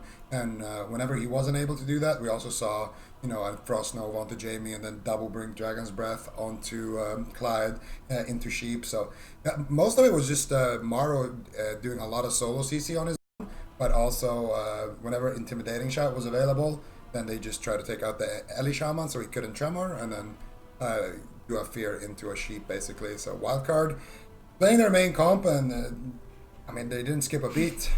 Clearly some really coordinated attacks coming from Wildcard Gaming here on Diabolus here. Supatis, what do you think that they should be looking to do next? Do they switch up their comp, or are they going to try the same thing again and maybe just try and hold off some of those setups from Wildcard? 12-run Arena. If Wildcard pick Warrior Mage again, then play Ellie Mage. You could play Frost. I think actually Frost would be better. So Frost Ellie. Then if they have to blind lock, if they win, then I think they should just blind lock Fire Ellie, Mistweaver, or maybe Paladin, but no, I think Monk is safer. Fire Ellie, Mistweaver, and then play it blind for the rest of the thing and see if Wildcard have an answer for it. All right, well, Diabolus choosing their map here. Ven, what do you think about that? Do you agree with Supatis? I'm not sure. In theory, it sounds good, right? You have an Elemental Shaman, you have a Frost Mage, and that's playing against a Warrior. But I could also see a world where if they do play that, then Gelu on the Frost Mage is going to get absolutely ripped apart by the Warrior Fire Mage in big burst setups. So that's a possibility. But I know Gelu has been practicing a lot of Frost. I'm tuning into his stream every once in a while, and I noticed that he has been playing it in twos. So definitely something they might be preparing for here. But I just think if Diabolus, they lock in the same matchup, it's not going to be, going too well for them. I think that matchup is favored for Wildcard Gaming, especially with the way they're playing it. And it's just one of those things where, Diabolus, they might have some practice in that matchup. Maybe they did some war games against another Warrior Mage, Mistweaver. But it's similar to Cloud9. Wildcard Gaming is on such a different level with their Warrior Mage Mistweaver that it's almost impossible to get practice against them. Just like when you play against Cloud9, you can wargame other Mage Locks until you're blue in the face, but it's not that great because Cloud9, they just play it at, such a different level. And I don't want to count Diabolus out just yet. Wildcard Gaming, though, they only need one more win for this series here. Zico, do you think that this is a comp that could carry them through the rest of this bracket? Well, I think when they fight a team that doesn't only rely on Spellcaster Cleave, they're going to have a bit tougher time. I think in World of Warcraft, if you want to be a good team, these are the things you need. A healer who can just pick up every healer at any whim's notice and be the best at it. Then Easy. you need All right. a Writing it down. You need a melee. You play multiple melee. You play melee caster healer with him, and you're multi-classing healer. Then you also need you need 2 more DPS, of course. Preferably both of them are caster players, and you have a double caster comp. You have a melee caster comp, and one of the caster needs to also know how to play a melee so that you can play double melee comps. If you have those things, then you're gonna look like one of those teams. Like for example, Z-Pipe playing his DK, like Raikou playing his DH. You know, you have that, and then you have the melee experts chilling. And that's got to be so difficult as a team, is finding a healer like you just described, Zico. I mean, Ven was laughing, but it's difficult. We've seen healers start as just a DPS, but then they switch over to healer because there just simply weren't enough. I'm pretty sure that's what Boatar did, healing stat as well. We saw, Dilly last year, he even found just Milkman from RBGs. I'm pretty sure he started off as a Shadow Priest first and then swapped over to Disc Priest when he played Arena with Dilly. And it's got to be hard to find healers such as, Looney and Clyde here. Yeah, I mean, that's why there's a lot of healers who are good at just one healer who don't really find teams. There's a lot of healers that aren't necessarily super meta right now. I'm thinking Disc Priest, I'm thinking Resto Druid as well, to some extent Shaman as well, and those guys, they are struggling a little bit right now because they can't really play those alt healers to the same extent that they can on their main, and it's hurting their roster. All right, well, Diabolus locking in Ellie Lock once again. Wildcard, of course, on that mage warrior composition here. What do you think here, Super Tees? Now that we've seen both of these comps locked in, what can we expect from this next game? Diabolus want this to be over. All right. I was going to say they want it to be over quick, but it's still going to take a really long time. But it's maybe. This is one of the things about this matchup is Diabolus can win in the late game, but Wildcard Gaming can win at any moment. So, yeah, it's just they must not have a better option. I just feel like they're playing like do damage, don't die, and it's not working the way that Looney's built his character. They need crowd control. I'd love Clyde to play Song of Chi-Ji, and then when Maro uses counterspell on somebody else, just roll up, paralyze, hex the mage, lightning lasso the warrior, paralyze the monk, go for burst damage on the warrior. They can do the same thing that Wildcard Gaming are doing in terms of setups, and I feel like they can win doing it. So I don't know why they're not trying to get triple crowd control. They're just doing damage. Mercy is getting crowd control on his Infernal, but that's every 3 minutes. I feel like they should be doing more in between the Infernals. Mostly Clyde and Jamie. Hex Mage, Paralyze Looney. I just want to see that one time in the game. Hex Maro, Paralyze Looney, Lightning Lasso Blizzo. And do that every time that you can do it. And that's what I want to see. What do you do if as soon as the Hex lands, Blizzo presses Bladestorm or Spire Reflect and leaps behind the pillar? Because he will. Speaking from experience. You can use Earth Stun. You could use the Primal Earth Stun before like all the crowd control. I mean, yeah, it's one of those things where I just don't feel like Diabolus' comp is going to be able to pull off the same kind of setups we do see from Wildcard Gaming. I mean, it's possible, but I just think it's kind of unlikely. We'll see. Obviously, they picked this composition for a reason, but that reason is still, unknown to us. Big setup here on a Mercy. Big combustion as well. Full polymorph onto Clyde. Mercy, he is getting chopped up very early on, and they are dogpiling on Clyde. The crowd control chain is not over yet, and Mercy is still in so much trouble. He might just outright lose in the opener. Clyde's going to have to use something. He does manage to connect the cocoon, but I mean, that's what I'm saying. For Wildcard Gaming, they can win at any moment in this match. Diabolus, I think it's going to be a bit more of a struggle. That was an insane opener here from Wildcard Gaming, but they only forced out the life cocoon. They didn't get the trinket. They didn't get anything really. Another sheep here onto Clyde, and Mercy is in a stun. Jamie is the only one who can shut this down. Goes for the Bring of Frost, gets counterspell, and he goes for the sheep, gets grounded. So Jamie and Mercy shutting down Maro completely there. But once again, not too much pressure here on the side of Diabolus. I want to see Diabolus try to set something up onto Looney. If they can catch him in a lightning lasso leg sweep or something, That I could see leading to a kill, but for now, it's once again Clyde full polymorph Mercy on super low HP, no life cocoon available. I would be surprised if this doesn't force out an unending resolve. Looney with the Ring of Peace, just knocking Mercy off out of line of sight for Clyde, who by the way is still in crowd control. Could be enough here to force out. Clyde finally trinkets. Vitality Conduit isn't going to be enough. Holding on to that unending result for dear life. What is this greed? But it's going to work out, I think. They have life cocoon in about 2 seconds. I think Clyde's going to just have to press it maybe to the sheer pressure here coming out of Wildcard Gaming. Looks like they are going to stabilize, but that was a close call, and Clyde had to use his trinket.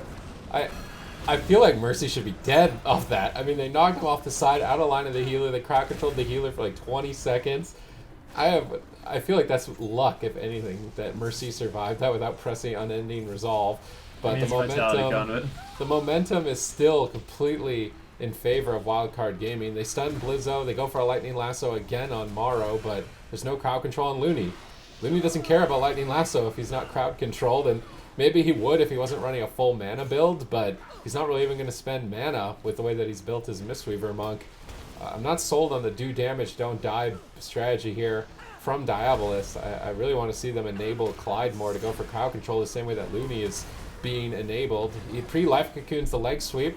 Nice play here by Clyde. Morrow is now on the back foot, but he's at the boxes. He can just line of sights if he needs to, but he's got a polymorph. He doesn't really want to. They're just attacking into life cocoon. I don't think I get too much value. Lightning Lasso on Blizzo, stopping a lot of damage as well while Clyde can't heal. But Clyde's just opting to roll away from the fight, trying to avoid as much as he can. Nice fear from Mercy. Mercy is definitely on point here for finding some opportunities for his team, landing those fears on Looney, and with big Infernal pushes. He's getting high value out of his Dark Soul right now. Unfortunately, only getting the Life Cocoon, not able to bait out the Die by the Sword in time. Blizzo jumping into battle stance while he's got the safety of that Life Cocoon, trying to maximize his damage here. Mercy trying to get a Demonic Gateway repositioned, maybe across the middle. It's a little bit difficult with the map. Why did they go to Dalaran? This is why I said that I think they just want it to be over. I feel like this map is just awful for them. Yeah, it doesn't seem like it's working out too great so far, but I mean, maybe they have a surprise in store. If they can last long enough in the match, anything can happen. But Mercy, he's been pressured quite a bit this game. Once again, a nice counterspell snuck in by Morrow. Fear onto Jamie. Really like this setup. Leg sweep, maybe a Ring of Frost. Clyde immediately, I think he used his Everyman for himself to escape that chain. So not going to be able to use his trinket for a little bit of time, but that was a great setup once again. I really like just use the Intimidating Shout on Jamie. As for the most part, it's going to be Jamie who tries to lock down Morrow, and then Morrow and Looney can kind of dogpile along Clyde, get the crowd control they need, and really get that pressure rolling. Morrow blinks in once again. Really nice setup. Dragon's Breath on Jamie, Polymorph on Jamie, immediate Shimmer, Dragon's Breath on Clyde into a Polymorph, switching up the crowd control. Mercy could be in a little trouble, but it looks like he might be able to hold on. Clyde, of course, does have that Life Cocoon, just needs to get into line of sight, but opting not to trade it out. Actually greeds it and gets interrupted, but it looks like the Vitality Conduit is enough for Mercy to survive this chain. Yeah, and Clyde is running that disarm as well. Throwing it out here onto Blizzo. They have, swapped around some of their tiles, but I gotta agree with you guys. Right now, it just feels like Diabolus. They're trying to get a big one-shot here on Tomorrow, but I don't think they have the damage just with Jamie, because Blizzo's always there to lock down Mercy. And now again, cheap Dragon's Breath, going for another poly. He gets it off, but preemptive Vitality Conduit there. I think the Dragon's Breath broke there onto Clyde. I'm not sure what might have broken it, but that's the reason why he was able to get that off. That could have been an unending resolve. If not, and now, once again here, Jamie trying to build up pressure onto Blizzo, but Morrow as well, trying to just line of sight, trying to avoid the damage. And now Dragon's Breath onto Jamie, into a sheep, potentially onto Jamie. No, he doesn't even go for the sheep, he just Novas him, going for the polymorphs, but it is shut down. Looney is there though, ready to back him up, gets the paralyzed into the leg sweep here. Let's see what else they can do. Sharpened Blade. Mercy is going to gate away to safety and survive that attack. But these setups are so clean here from Wildcard, and they land a CS. It's not over yet. Clyde though should be able, he does have his Life Cocoon, does have his Vitality Conduit, he should be able to keep his team going. I think maybe Thunderstorm Blizzo off the side and then go for a Lightning Lasso on the bottom. We haven't seen like any effective Thunderstorms. Usually you're picking Dalaran Sewers to try and get maybe some knockbacks onto the melee classes, but we're really not seeing too much here. Mercy is just getting pumped by Blizzo, basically start to finish. He's hovering at 50% health for some time. Looney's right on top of Clyde. Morrow is as well. A Thunderstorm there. Nice Thunderstorm knocking them away. And Clyde is able to reposition. So Jamie likely saving Thunderstorm defensively to disrupt crowd control. I think he's also playing the Traveling Storm, so he can cast it on top of... Yeah, he's playing Traveling Storms. He can cast Thunderstorm on a party member. Nice crowd control here by Diabolus. They get a life cocoon as a result. And I just want to see better execution from them on crowd control. Clyde's currently locked down, so is Jamie. Mercy is going to be all alone here. They don't get the follow-up, though. Disrupted by the spell lock into a full hex. Good defense. Morrow gets knocked off the side for a moment. Then Mercy gets knocked off the side with the Ring of Peace. As I start talking about knockbacks, now they start happening. 14% dampening. Morrow getting pumped a bit by Jamie. Mercy equally low. Life Cocoon has to come out from Clyde as well as the Glider's Medallion. They're behind on mana. Feels like they're going to be behind on cooldowns too. Morrow Temporal Shields while Looney is stunned up. And the only time I ever feel like Morrow is in trouble is when Looney is crowd controlled. And if they just go for it a little more frequently, I do think Diabolus could pull it off. But right now, they're struggling. Yeah, big burst attempt. Polymorph on Jamie with an interrupt onto Clyde. Mercy getting bursted down. I mean, there is decent pressure on Morrow, but I feel like that's because Morrow's letting them get decent pressure. He's literally just face tanking the Elemental Shaman and the Destro Warlock. If he ever truly is in danger, he can just use the pillar. He can line of sight, avoid a lot of problems for himself. Blizzo taking a few Chaos Bolts. Lingering Psychic Shell should be more than enough time for Looney to just quickly heal him up and top him off in the match. Another attempt here by Wildcard Gaming. Gets shut down. Nicely done there by Clyde, getting the Paralyze on Morrow, denying the Polymorph, allowing himself a moment to breathe, but he does get interrupted once again, and Morrow is just so quick with these interrupts. Looking for crowd control. Jamie backs him up with a nice Hex. That's going to deny Morrow, but Morrow is just... This is a game of cat and mouse. Morrow is the cat, Clyde is the mouse, just trying to avoid the crowd control, and Jamie is desperately trying to keep Morrow off of his healer. But it feels like it's almost a matter of time before Morrow will inevitably land a Polymorph. And at that point, I mean, a Mercy, he's going to be in a lot of trouble, Sid. I mean, Yeah. Jamie is just trying to do damage. The whole game it's solo Morrow. It just seems like that's his only plan. Like, he's tunnel vision Morrow, chasing him around, trying to max out his damage, and maybe if he prays for an Earthshock crit, pray to the Thunder Gods, maybe he'll find a kill doing that, but it seems like such a much more difficult road to go down. Finally, a spell lock. The crowd control from Mercy has been on point aggressively. Blizzo dips low as a result. Lingering Psychic Shell forced. Revival as well. Jamie Polymorph looking to get the Flame Shocks back online as soon as possible. Looney is now starting to fall behind the mana of Clyde, but Clyde gets counterspelled. Lightning Lasso intercepts Morrow. There's the Paralyze onto Looney into a full fear. That's what I want to see. Some crowd control from Diabolus as they're going to push for the Cauterize from Morrow. Looney doesn't have Life Cocoon for 10 more seconds roughly if they can keep going, but not going to find enough damage, I think, on Morrow here. Dark Soul is available for Mercy. When is he going to pull the trigger on it? He's got Infernals as well. They're going to have to make a big play with those cooldowns if they want to win this. Oh, Clyde could go for a leg sweep here onto Looney, but he does get feared there by Blizzo Sheep onto Jamie. Should be enough to hold on to Morrow's defenses for now. Looney's in a counterspell, but he has loaded up that big cocoon, and there it is with the Fort Brew right there. But it's not going to do too much here at 31% dampening. Does top Morrow off finally. Now he's caught up in a Hex. Mercy now just getting rotted here by the pressure of Blizzo. A lot of damage coming in, but Morrow could just proc his Cauterize, and he does. Looney should be able to keep him alive here behind the pillar, but you can see Clyde starting to get heavily taxed on his mana, already using his Fort Brew, trying to power up a cocoon, but didn't go for it. I guess he changed his mind after he used that Fort Brew, so now his next cocoon is going to be a bit weaker as a result of that. And now Blizzo's playing closest wizard, going after Jamie a little bit. Finally, Mercy able to get a couple of Chaos Bolts off. He gets 2 off here onto Blizzo, and Blizzo does get freed from that Lightning Lasso with Morrow's counterspell. Now Blizzo trying to get back onto target, trying to have pressure on multiple people, and now Wildcard Gaming, they're not really going for that many more setups. Clyde can pre-Vitality Conduit, Clyde can pre-Life Cocoon as well. Now they're just better off spamming damage here onto the DPS, and if Looney can get something on Clyde, that's, you know, a very low investment. But if Morrow goes, then he's going to be exposed to taking a lot of damage, and this late into the game, any damage you take is, you know, basically permanent, because that mana bar will never move up again. That's just so true, and that's what I'm talking about. This composition Wildcard Gaming has, it is a grinder, slow, consistent damage. Can also win in these burst windows, but Morrow can't spend too much time in the open. Mercy gets the life cocoon, actually. That was a great life cocoon by Clyde before going into the polymorph, but they shred through it. And now there's not too many emergency cooldowns left for Clyde in this situation. And if Morrow and Blizzo can continue to put out this good, consistent damage, I really fear for Mercy here. Blizzo actually getting a double fear. Jamie immediately trinkets out and uses his Tremor Totem, but the damage might just be overwhelming at this point. Clyde is basically tapped out. He's got no mana left whatsoever. I think as long as Blizzo and Morrow can just do damage to Mercy, they're going to win this game. All right, can they keep up the pressure here? It's on match point. Can they close it out and send Diabolus down to the lower bracket to face Method Black?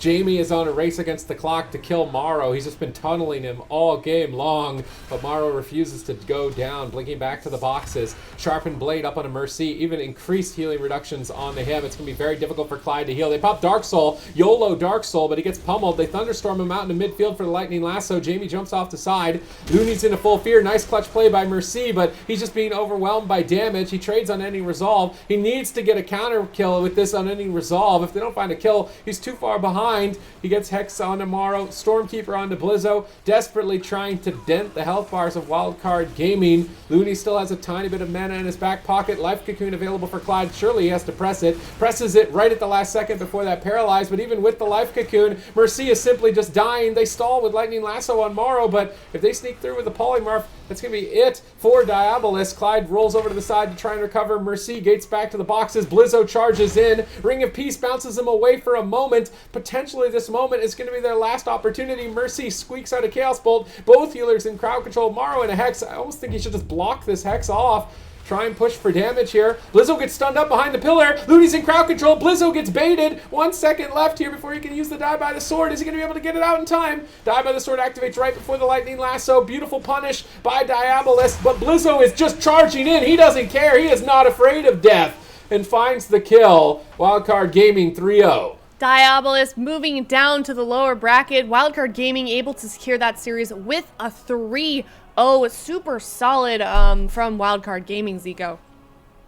Yeah, that was really scary towards the end there. Blizzo had like 3 seconds left on his fear, so he was getting in position to use it, but then he got caught up in that stun, that Mortal Coil, almost going down there. But he was able to activate that Tank Trinket, activate his Die by the Sword, and catch one final heal from Looney. They're able to win the game, and I think that's essentially the win condition for Wildcard Gaming. They can win with the setups, but if a game plays out basically the way it should, then they're just going to win on mana anyway. And pressure, late in the game. Is that kind of how we expected that series to go? Did we think that Wildcard Gaming was going to be able to 3-0 them, Ben? Well, as soon as they locked in that composition, Yeah. they just locked it in over and over and over, and that's just how the matchup goes. It just feels like for Wildcard Gaming, they have the opportunity to get setups the entire game, and they can win like that. But also, later on in dampening, they just attack. And, they didn't even need to secure crowd control at that point in the game. You just can focus your interrupts, counterspell, spell reflect, pummel on Chaos Bolts. And it is very difficult for Jamie to cause enough pressure by himself, especially with the healing spheres just dispelling off Flame Shock. You have to give them some credit for Diabolus. They did manage to make that last game pretty close, but I just don't think that's a matchup they should ever win. So I think they have to figure out something else. And if they don't have anything else, I don't think they're going to beat Diabolus or they're not going to beat Wildcard Gaming in a series. Just outright, I don't think they ever will, unless they figure out, different composition. All right, well, Diabolus moving down to the lower bracket to face off against Method Black, Stupid Tees. This is the team, they faced each other earlier in the bracket during the offline games, and Diabolus was actually the team to send down Method Black to the lower bracket in the beginning. How do we think that they're going to do against them this time around? It was close. They ended up winning with the Ellie Mage, which is why I don't understand why they didn't play Ellie Mage in this series. I could understand Ellie Lock into Ellie Mage, like that's their counter to Wildcard Gaming's Ellie Mage, possibly. But the most of their success was off of the Ellie Fire Mage. So I'm kind of disappointed that they didn't even try it in that last series. But I would imagine that's what they're going to utilize in this next series. They beat on Game 5 in the opening stages. They beat the Rogue Mage Paladin actually of Method Black, but it was really close. So I wouldn't be comfortable if I was Diabolus, just because they beat Method Black the first time in this tournament. I'm not sold that they can repeat it just yet. All right, well, we are going to go to that series after this break. Now, Wildcard Gaming sitting up there in that grand final spot. If you look at the bracket here, waiting for a opponent from this next series. We're in the lower finals here next with Diabolus versus Method Black. We've seen them play against each other, so we're going to come to that series after a break. So stick around. We'll come to that series. Wildcard Gaming versus Diabolus. That was a quick 3-0, and now we're moving on to the lower finals is Diabolus versus Method Black. After this break, and we'll see you soon.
control on Looney, then Method Black will close out this game. Battlemaster's gonna fall.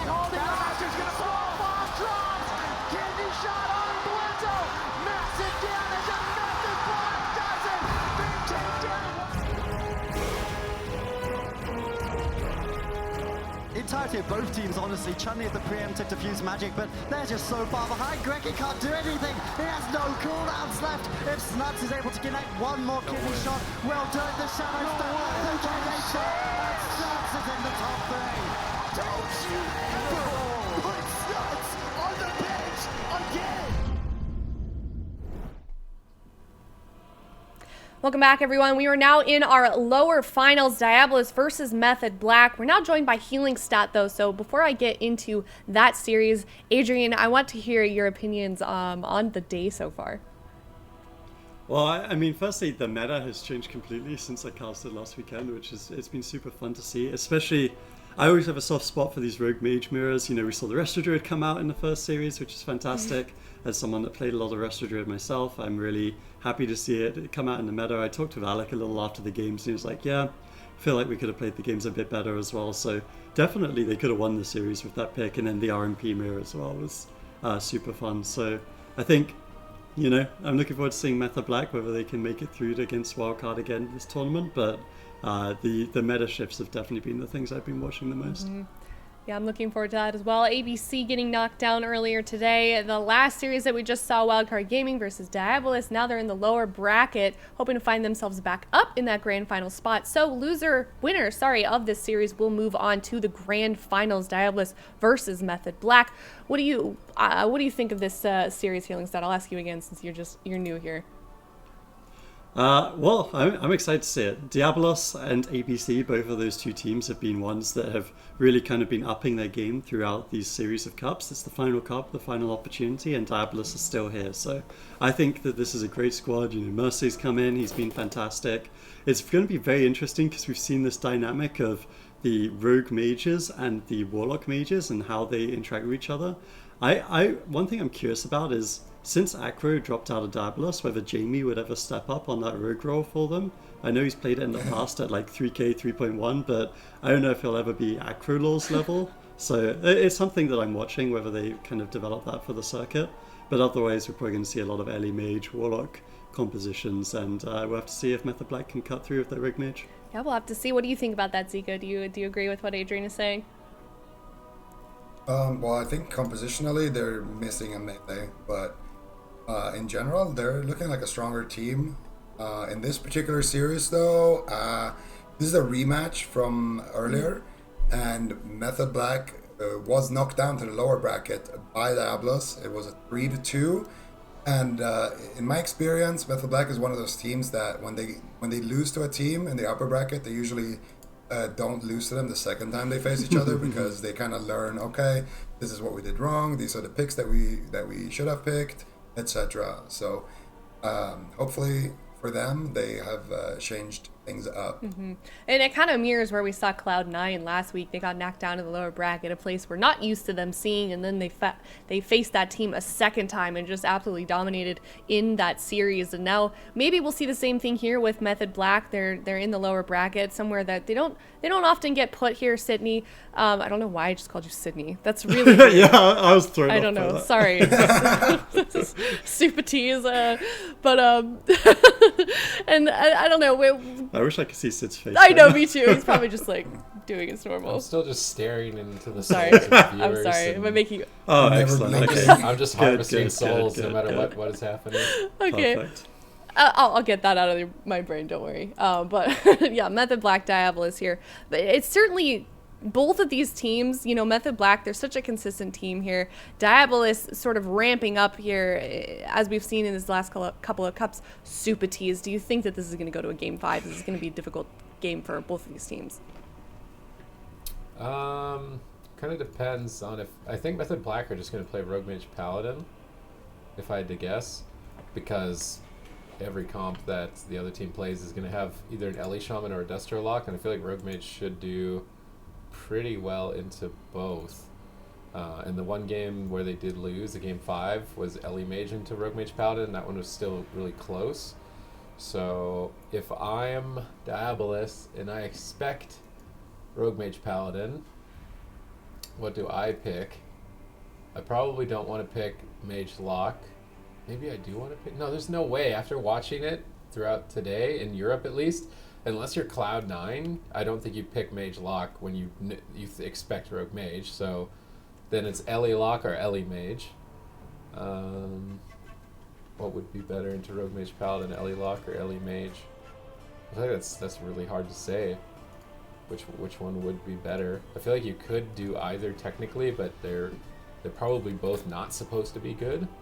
So Diabolus are in a tough spot. Okay, what are you thinking, like said? Do you have an opinion on which is better? I mean, honestly, I think it'll come down to just how they play it. I think either of those comps are fine. Ellie Lock is something that is more annoying to play against, but then you have an easier win condition in deep dampening, whereas Ellie Mage probably does a little bit less threat early on, but then you've got the you've got more mobility on your two casters going into deeper dampening. I think it comes down to what they want. Like, the series between these two teams was super close last time when they played on Friday. Clearly both of them are at the top of their game, and it's going to come down to individual mistakes. If Waz gets caught out on the Rogue, maybe Ellie Mage or Ellie Destro can take him out. But if they play a clean game as Rogue Mage, I'm still of the opinion that Method should have the edge in this one.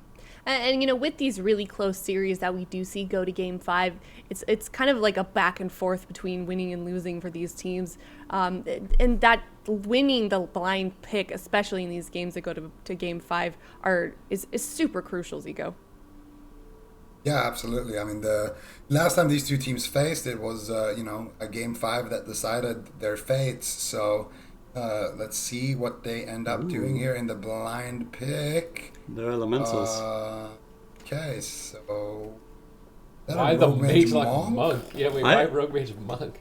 I actually like the Monk in this comp. I'm saying that as someone who is 2.7k rated on Mistweaver Monk this season as of yesterday. So He's I'm so very proud happy of it. I'm so happy. Dude, I made my Monk a month ago and it's farming. And the reason I like it is just because you have the counteract magic, which basically means you're healing for free until dampening against this comp. You can rotate your Life Cocoon and your Vitality Conduit.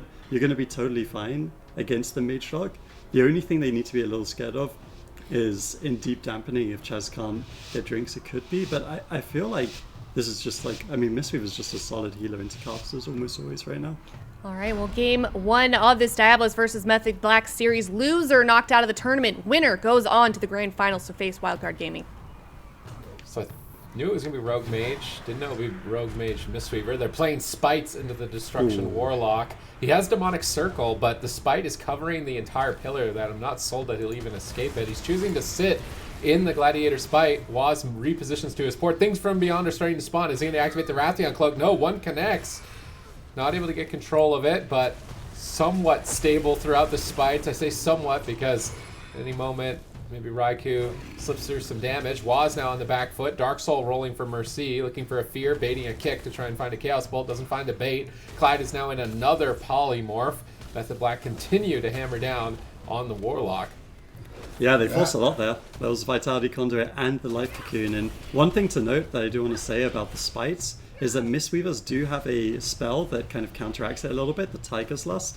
They don't always spec into it because Cheat Torpedo is so good for Mistweaver, but Clyde in this game actually has gone for that Tiger's Lust, so he's going to have a little bit of mitigation for those Gladiator Spites, Zico.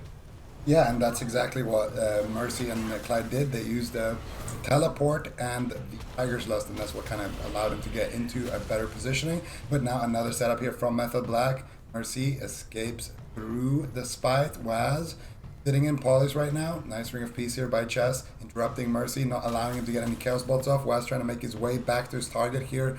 Those Frost Mage Snares making it difficult. Mercy immediately teleporting as soon as he realizes he's about to be in danger, getting back into line of sight of his healer. Now Clyde swapping position on the map, right? Looking for the polymorph. Can he find it? He does. And let's see, do they have the damage here? No Gladiator Spites available just yet. Waz looking to build up a little bit of pressure here. They don't have any more CC, and it looks like Method Black are just going to try to retreat. Ghetto actually going for a double blink polymorph play. Lands it. Waz needs to be a little careful here, activating the sprint. Still trying to shut down some of that re-CC. Raikou with a beautiful counterspell as well, allowing Chaz to break out of crowd control and get his team rolling again. Raikou goes for another polymorph, but it's on diminishing return.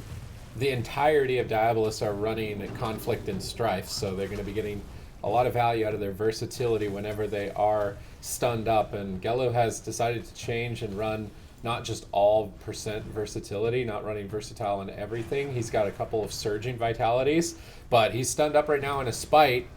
If they can hold him in this with a Nova, it could be devastating. They silence him. He blinks out now, but Clyde's in a full polymorph. They could cut through the life cocoon. Gelu uses Demonic Gateway to try and escape to safety as well, managing to survive that Gladiator Spite push. But still, pressure has been high for Method Black throughout this fight. It's not even into dampening, and it's likely to be where they will be overwhelmed on this Mage Warlock. Waz Shadow stepping in for the smoke bomb on the blink. Gelu trinkets to try and escape it, but Clyde is still stunned up. This could be an ice block. Huge pressure. They activate the ice barrier. They Frost Nova Waz. They Shadow Fury Waz. They counterspell Raikou. They're trying to stall so Gelu can hold on to the ice block, and it looks like he will. Pressure now onto Raikou. Chaos Bolt flies through. Raikou blinks back to the pillar. Line of sighting. Chaz gets that life cocoon up just in the nick of time, as both mages have a close call, but they're able to make it out alive without trading ice blocks. Yeah, I find it quite amusing how, you know, for the longest time we talked about the Frost Mage lock, and then a little bit of Fire Mage came in at the start of this patch, but now it seems like all of them have defaulted back to Frost, even Wealthy Man going over to that Frost Mage just a little bit this season. I'm wondering what he's going to be playing later today. Of course, North America comes up just after these last couple of series here in Europe. We've got a champion to decide. Gelu is going to be the subject of the spites from Method Black here as they look to advance into the grand final. Lots of crowd control coming in on him. Let's see if they can survive it. Full sheep on Clyde, well snagged by Raikou. This could be trouble for Gelu. Ooh, Gelu, if anything spawns, you could just go down without ice blocking. He's not going to risk it, just going to use it. Nice push here by Method Black, forcing that ice block as we're about 40 seconds away from dampening. But Waz gets caught, he gets left behind. Chaz rolling in, no life cocoon just yet. He's going to just use the Vitality Conduit and hold on to whatever cooldowns he can for now. Life Cocoon should rotate back up in a second too. Might need to use it right now, and Waz actually using that Cloak of Shadows.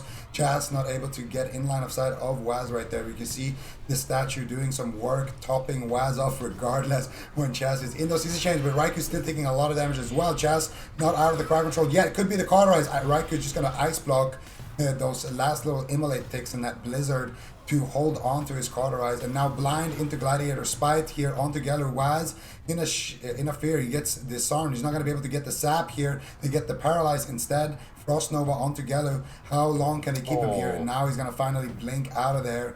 Beautiful stuff here. I think Gelu should be okay for now. Kidney Shot comes out. There's the thing from beyond spawning onto him. Big damage here, connecting, but Clyde is not in crowd control. Should have no problems healing this damage. Man, that was excellent. If Waz had got there for a kidney shot, I think Gelu would have had to block a second time. I mean, things from beyond are still spawning even seconds after that spite attempt. But both these teams look like they have potential. As Clyde is still crowd controlled, they're pushing for second block. They silence Gelu. No life cocoon for 4 seconds, caught into a Dragon's Breath. Gelu just staying out in midfield, waiting for Clyde to get to his side. Now Clyde in a kidney shot, utilizing that for crowd control rather than holding the damage target in place. I actually like that as an adaptation by the Rogues when they know they're fighting triple conflict and strife. Utilize a kidney shot for extra crowd control on the healer. They get a full polymorph. Nicely played here by Raikou. Are they going to pop the combustion? Gelu is currently stunned up. They're dropping the Gladiator Spites, but Gelu, does he have a blink? He's just chilling it at the moment. Blinks out of this one. Step kidney shot on the blink. Another Gladiator Spite. They're starting to stagger them. Make it really annoying for Gelu to go anywhere on this map. Where's the third one? They knock Gelu back into it, utilizing that knockback effect, and Mercy was actually caught in that one. So in the crossfire, he has a thing from beyond spawn on him, but it's not going to be of too much consequence. Dampening reaching 10% and climbing, and the teams are evenly matched. Yep, seemingly so. Another full kidney shot comes through, but that's a triple infernal stun from Mercy. We've got 10% dampening on the clock. So we are going to start to see the damage ramping up from the side of Diabolus. Blind Pick, game 1 is so impactful. We've seen it already today, series going the distance. Now Gelu taking a lot of damage. Will he have to use the ice block? That's the question. Waz just can't connect. Frost Nova, Chaos boarded several times. Fears coming through from Mercy. It looks like they should be able to survive. One of the big things that we talked about earlier was that blind from Waz. when he used it onto Gelu. The fact that Diabolus were able to avoid crowd control, avoid the kidney shot in the spite was actually a huge momentum swing in this game. Now Gelu, he's looking fine once again. Temporal Shield preemptively on a lot of this damage. Still taking a little bit. Dragon's Breath comes through. Can they deny the repolymorph? They can. Heals may be coming through, but the CC is just endless from Method Black. Nice kidney shot there as well by Waz onto Clyde, extending the CC chain long enough for them to find that ice block. That's the second ice block of Gelu here. So the only defense left on the side of Diabolus is that life cocoon and that trinket on Clyde. Waz has his blind, so if he can get that trinket from Clyde with that, maybe smoke bomb now actually can get dropped here by Waz. He's going to hold on to it. I think Gelu holding on to his trinket, so Waz just wants to hold on to his smoke bomb, but shortly that could be forced out here because they're running out of buttons to press just for these standard attempts. Raikou in a counterspell, Waz in a stun, but Chaz not in any crowd control, has good mana here as well, so should be no problems for Chaz to keep his rogue offensive and healthy. Raikou now activating the good old rotational combust, and there it is. Life Cocoon coming out immediately. They're going to shred through it, and Raikou still has combustion rolling here for a little bit longer. Gelu taking massive damage. How is Clyde going to deflect the situation? Temporal Shield comes out, the heals coming out with that Soothing Mist, but he could get counterspelled soon by Raikou. 5 more seconds left on that one. Raikou also having his fire starter, resetting his combustion, and with that nerf to Mistweaver Life Cocoon, there is actually an opportunity for Raikou to potentially get his combustion back up before Clyde has his Life Cocoon. Raikou also aggressively positioning now, trying to get into line of sight of Clyde, potentially for a Shimmer Polymorph. And Gelu is actually making it extremely difficult for Clyde to heal him with this positioning. He has to move back, and now they could potentially punish that, Sid. Mana advantage, cooldown advantage right now in favor of Method Black. They're looking solid. Diabolus need a huge swing. They have cooldowns to do it though with Icy Veins and the Infernal. If they can combo these together, perhaps they could find victory, a kill on Waz. They're baiting Waz across midfield. He's out in the open, but he's stunned up Gelu. Mercy is trying to force Waz away, but Life Cocoon from Chaz should deny any potential there. Waz will stay on target. It's going to be impossible for Clyde to drink with this amount of pressure mounting. Gelu's Ice Block just became available, but he panics. He panics. A little bit of lack of trust maybe, or a miscommunication. Life Cocoon and Ice Block on that trade. Life Cocoon was easily more than enough. Now they're down both cooldowns and Life Cocoon has faded. Gelu could be in a lot of trouble. Clyde only has, 10% mana? Waz is on the hunt, sprinting in. Kidney shot, spites are down. If Gelu doesn't have a way to escape these spites, there's no way he survives. Combustion gets popped. Gelu strips it off, cancels it to try and reduce the damage as much as he can, but Clyde is still stunned up. He has Glidier's Medallion. He's choosing to try and hold on to it, rolling back into midfield. That play from Gelu kept him alive. If he didn't immediately Trinket Klepto cancel combust, he'd be dead right now. Using the Demonic Gateway, trying to escape. Clyde Trinket's blind. If he gets caught in anything here, Gelu's gonna fall. Maybe they don't even need it. The Breath of the Dying snipes him out. The Method Black close game 1. Alright, Super Tees. I figured out why I called you Sydney. You wanna know? It's because I want to know. it's because you showed up in your fancy vest and your fancy tie, and you outclassed I'm not wearing a all of us. I'm not wearing a tie. I wore a vest all 3 days. Yeah, but you got the tie now, so I just I'm not wearing a tie. now I have to be formal around you. I can't help it. Wait, I'm wearing a tie? Weren't you? Yeah, it looks like It looks like you're wearing a tie. What? Yeah, I thought you were wearing a tie. I thought you were as well. wearing a white looks tie, like are I'm you wearing not? a Comment on tie? that. Like a pink tie? All right. I have to look at the camera again. We have to. We have get to a replay on investigate. this, Yeah, we need a okay? replay of Yeah, the I'm fit. wearing a tie. We What do need you a mean? replay I'm of really Sid's dressed fit. up. I'm wearing a tie, yeah. I just You I are love wearing I a love tie the or you're contrast not? of her Yeah, of outfits. course I'm wearing a confused. tie. Like we have Supa in like his formal No attire, and then Zico showed up in a Hawaiian shirt. It's not even buttoned up all the way.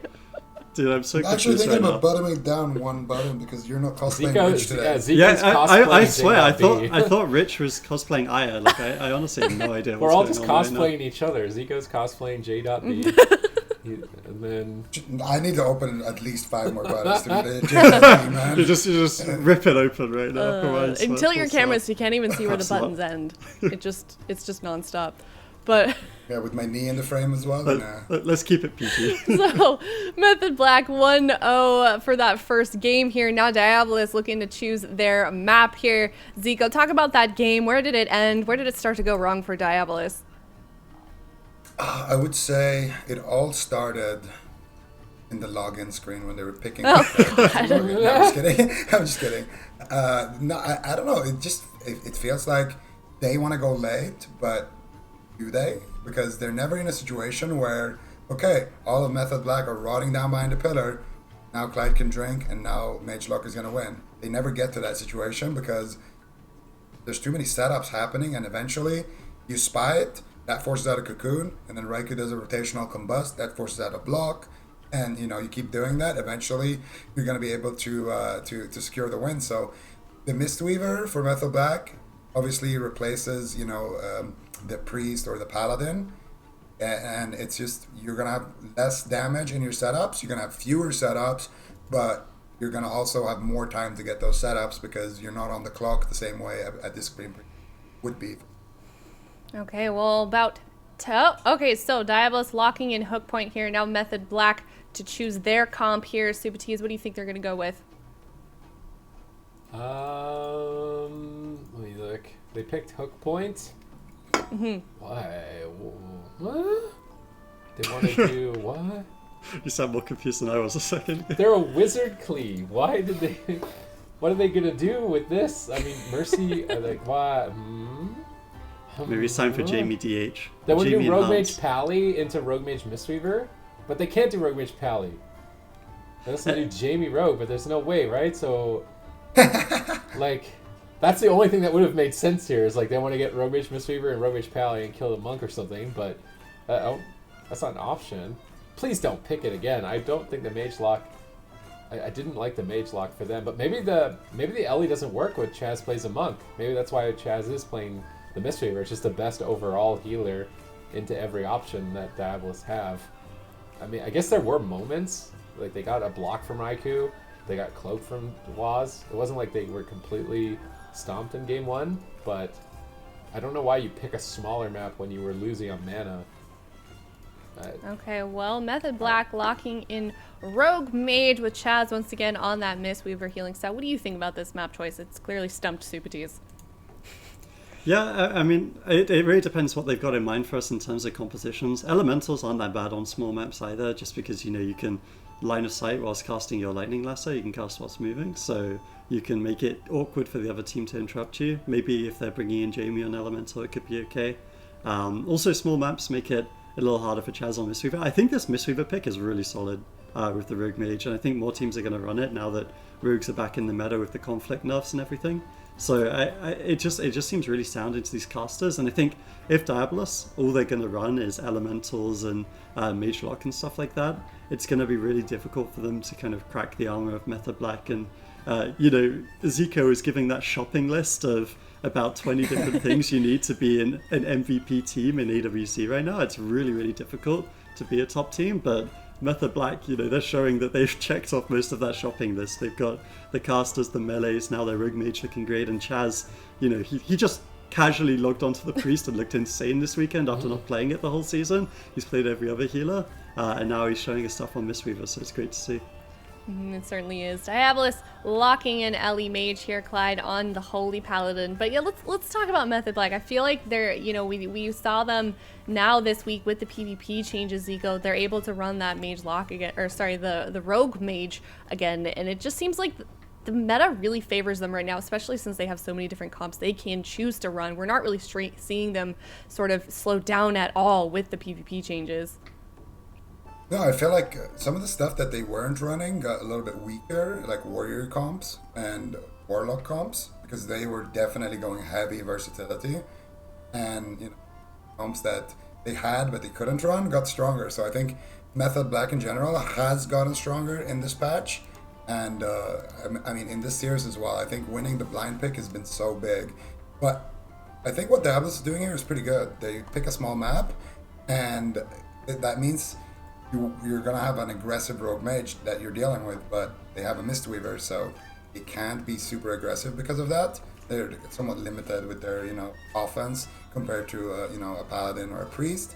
And the other thing is as well, that since you are against a Mistweaver, this is an excellent map to kill him on. So I expect to see, Infernal Stun, Lasso, Hammer of Justice, everything in kitchen sink thrown onto Chaz.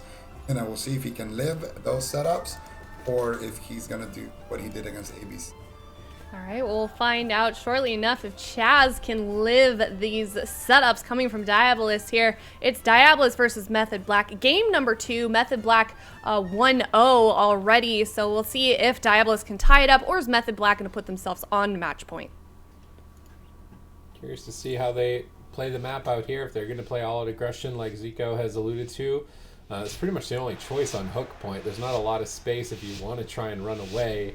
I'm wondering how easily Jamie and Gello are going to deal with Rogue Mage, though, as both Fire Mage and Elemental Shaman don't have a great time when an Assassination Rogue is on them. Waz saps Jamie. It looks like they're actually opening on Clyde. Nice. Silence into Dragon's Breath. Clyde's freedomed. He's moving over. They counterspell the Polymorph. Raiku's still chasing him down. Chaz, in the meantime, gets Polymorph. They're spiting Chaz in a Polymorph at the moment. Jamie needs to get there and get his spite down if they want to go for a triple spite, but they're actually just killing Clyde. The Rogue Mage is utilizing the map quite effectively. Just race down the healer. If Diabolus want to waste time with spite trying to stack that up, we'll just kill Clyde before you even get a chance. They get Avenging Wrath, but nothing else of any real substance. No Blessed Protections or Divine Shields. Those are the major objectives if you are going to tunnel the Paladin. Clyde gets counterspelled. Waz now the target. He is going to be susceptible to those lightning lassos, but Jamie's polymorphed at the moment. They swap the polymorph over to Clyde. Nice polymorph rotation by Raikou. Gellu pre-temp shielded it, though. He takes basically no damage. Waz in the lightning lasso, but Chaz is in crowd control, so he's going to heal Waz easily back into this fight. Both teams stabilize, and no real significant damage done in terms of cooldowns yet. Yeah, I think both teams did a good job. Gellu especially, it was very interesting to see how he set up at the start of that game. You can see Clyde breaking out of the blind there, using his break. Now they're going to try set up once again to Chaz. This is almost like Gellu 2v2 strategy. He goes in, sheeps the healer, drops spite with his healer, and now they've got 3 spites. This is a full hammer of justice over onto Chaz. So much damage coming through. They do manage to squeak the life cocoon due to those sheeps coming through on Jamie. So very nicely done. I believe Chaz also has his human racial, so if he really needs to, he can human racial out of one of these stuns. But for now, he's able to survive without that cooldown. Life cocoon, though, is slightly longer these days, and it will be exchanged. I'm actually not sure if he did use his. He did. Yeah, use it. I he did think, use it. I think Okay. I saw him get it because of that. He used it late, but it's hard to tell. We'll notice. But I'm pretty sure he did use it.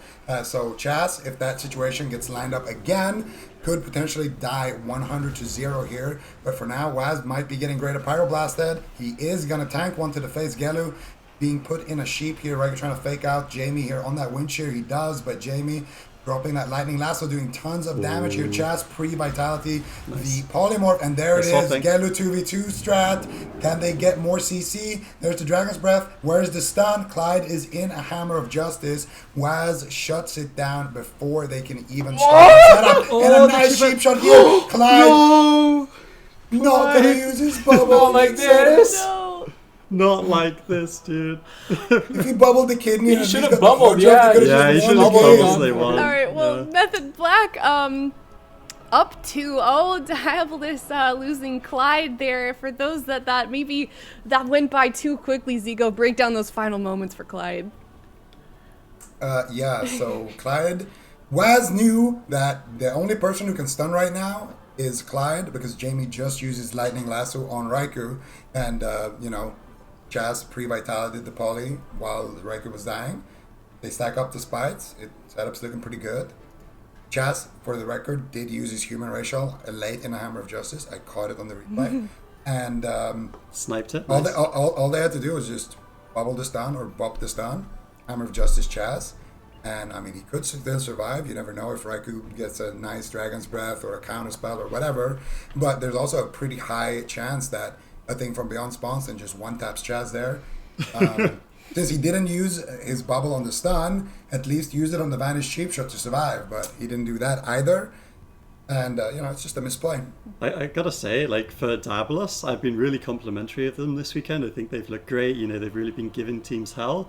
But today, it seems like all they're doing is giving free echoes right now. Game 1, throw away the public game 2. They gotta shape it up for game 3. Man. Finally, some more Europeans on the desk. Toxic. Not even. Let's go. How long have you been here healing You should have side? seen You're already Jamili yesterday, bro. absolutely roasting your fellow Europeans. That's fine. They won't mind it, hopefully. Oh, please. They embrace it. Adrian must They not know play I with speak any on of their them. behalf. I can't see what he looks like, but hopefully you have a nervous face on. All right, so 2-0 Diabolus versus, or Method Black versus Diabolus, and now Diabolus looking to choose their map. Do you guys think that since that was definitely not the way that they were trying to start that game on the side of Diabolus, that they're just going to try that that same matchup again here, Super Tees? Yeah, I think so. I feel like that will work. Yeah. Polymorph into Spite, Blinding Light, Hodge, kill the monk. He only gets out of 1 stun. And then if you get it a second time, you win the game pretty much. So if they just use aggressively the Divine Shields. I think he did use Blessing and Protection aggressively in the first one. So I was wondering, maybe he's on Forbearance, but it felt like a really long time. I feel like he wasn't. And he had Trinket and Bubble. He could have done either one there and gone for the stun. And I think they would have won the game if they had just gone for it. So if they play an aggressive strat where they're just gunning down Chaz with Polymorph Spite, they're kind of getting around the nerf.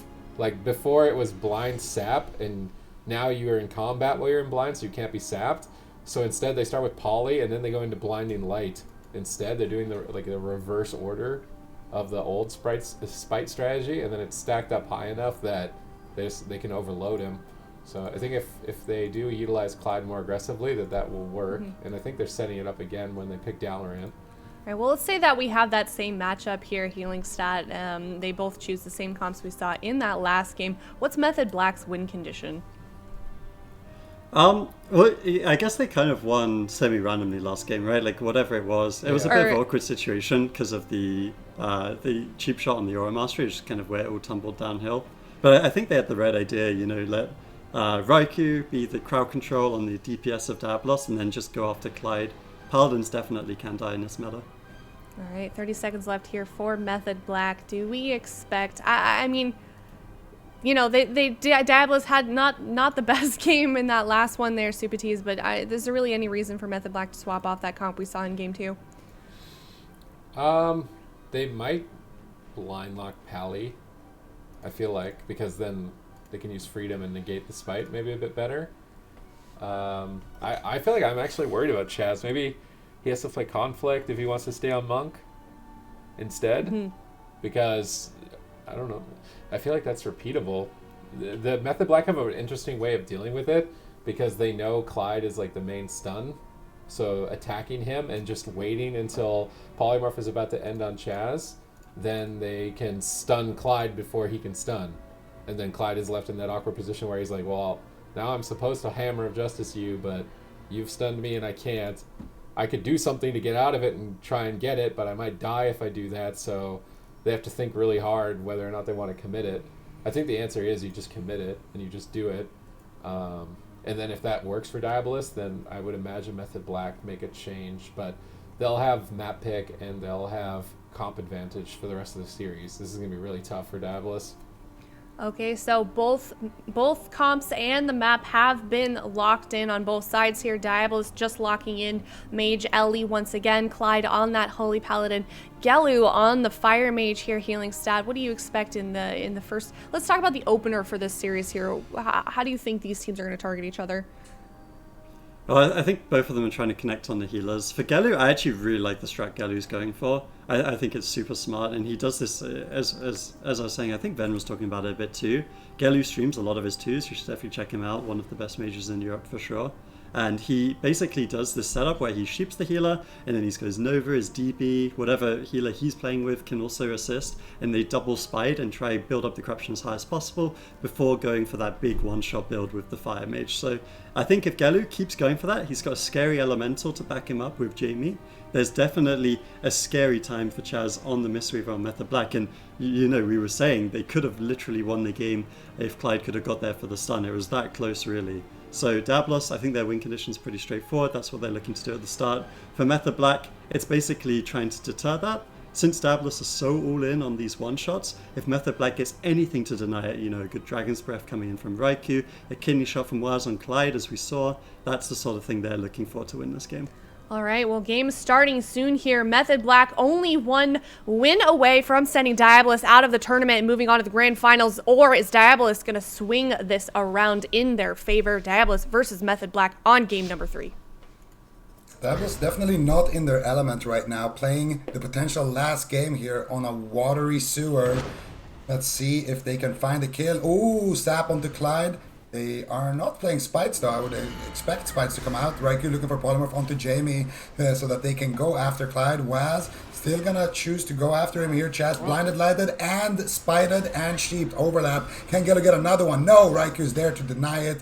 Hammer of Justice comes out. Let's see, where is the damage? No combustion coming out just yet. There's the DR stun from Jamie, and Chaz will use his Life Cocoon and hold on to his Everyman for himself. So this is a pretty good opener. Could have been really bad for Method Black, but they escape basically using nothing, and Clyde actually did use a string gut. Gelu's playing Greater Pyro this time, so if they tunnel Clyde, Gelu's looking for Greater Pyro Blast, but Clyde is in trouble. He might just have to Divine Shield. He does! Now he won't have a way to break out to secure the Hammer of Justice. The sloppy start where they overlap Blinding Light and Polymorph could cost them the game. It could cost them the whole tournament. They're on match point right now. Clyde is so far behind. They're trying to burst down Waz. Now swapping over to Raikou. They Polymorph Chaz. Are they going to abandon the Spite strategy? They've got him Polymorph, but they're not spiting. Clyde's on the back foot. They need to help him. He's just got Waz going at him on the boxes here. Jamie's Polymorph. He can't help. Gelu is crowd controlling Chaz while Jamie tries to solo Raikou, but Clyde has no way to get out of this stun. Oh, the Blessed Protection of the Forbearance just fading. He could get Spell Stolen on it. He's trying to line aside it. They Hex Raikou to deny it. Lightning Lasso on Waz to remove him. He's quite overextended. Ooh. Big punish by Diabolus. Keeping themselves in the game here. They drop the Spite defensively. I kind of like this choice at the moment. Give Clyde room to breathe before that next kidney shot.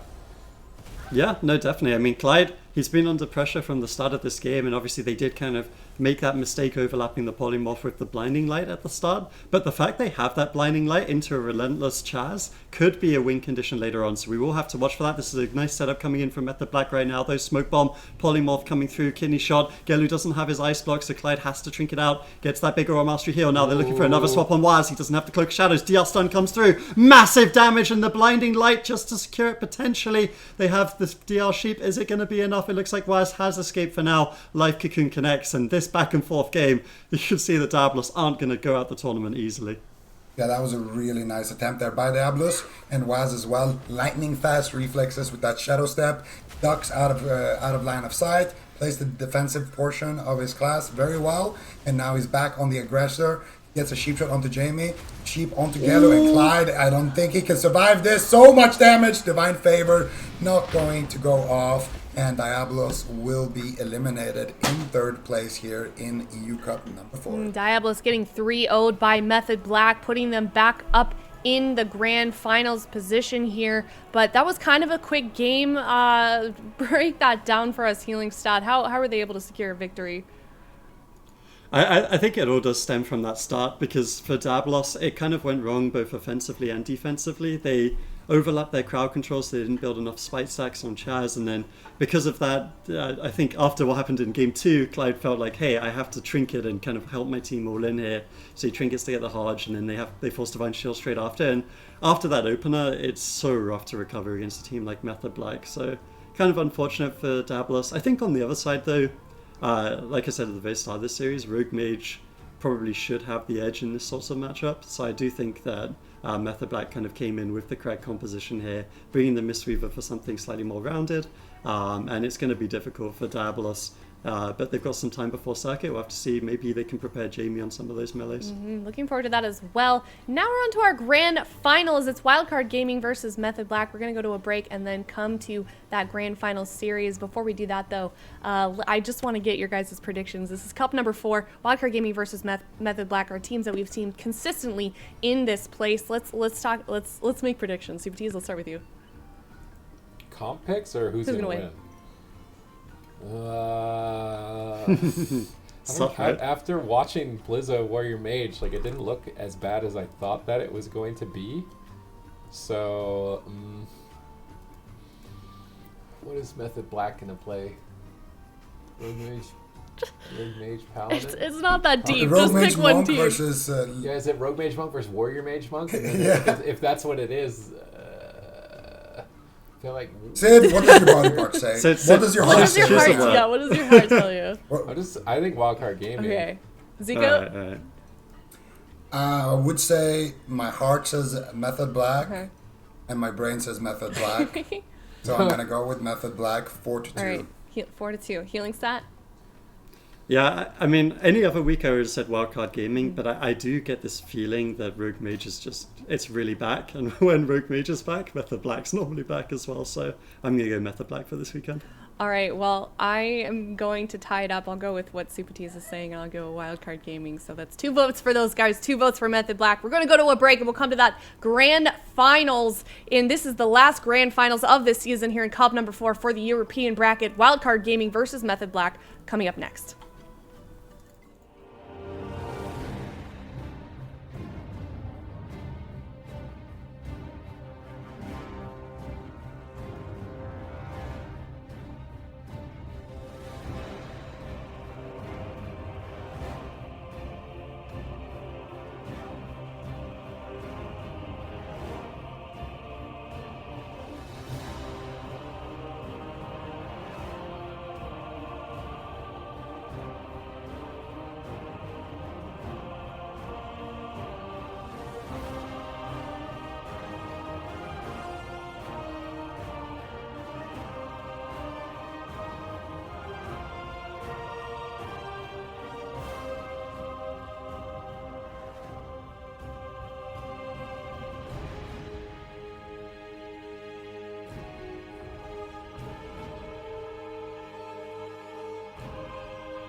from CMD's ice block. Can they push for it? Ironbark, when he gets caught on a polywarp, Ironbark may not matter. 10 seconds away, 8 seconds away for it. Can they gun down for the kill? Cauterize about to trigger. 4 seconds away, 3 seconds away, 2 seconds, 1 second. Oh my goodness!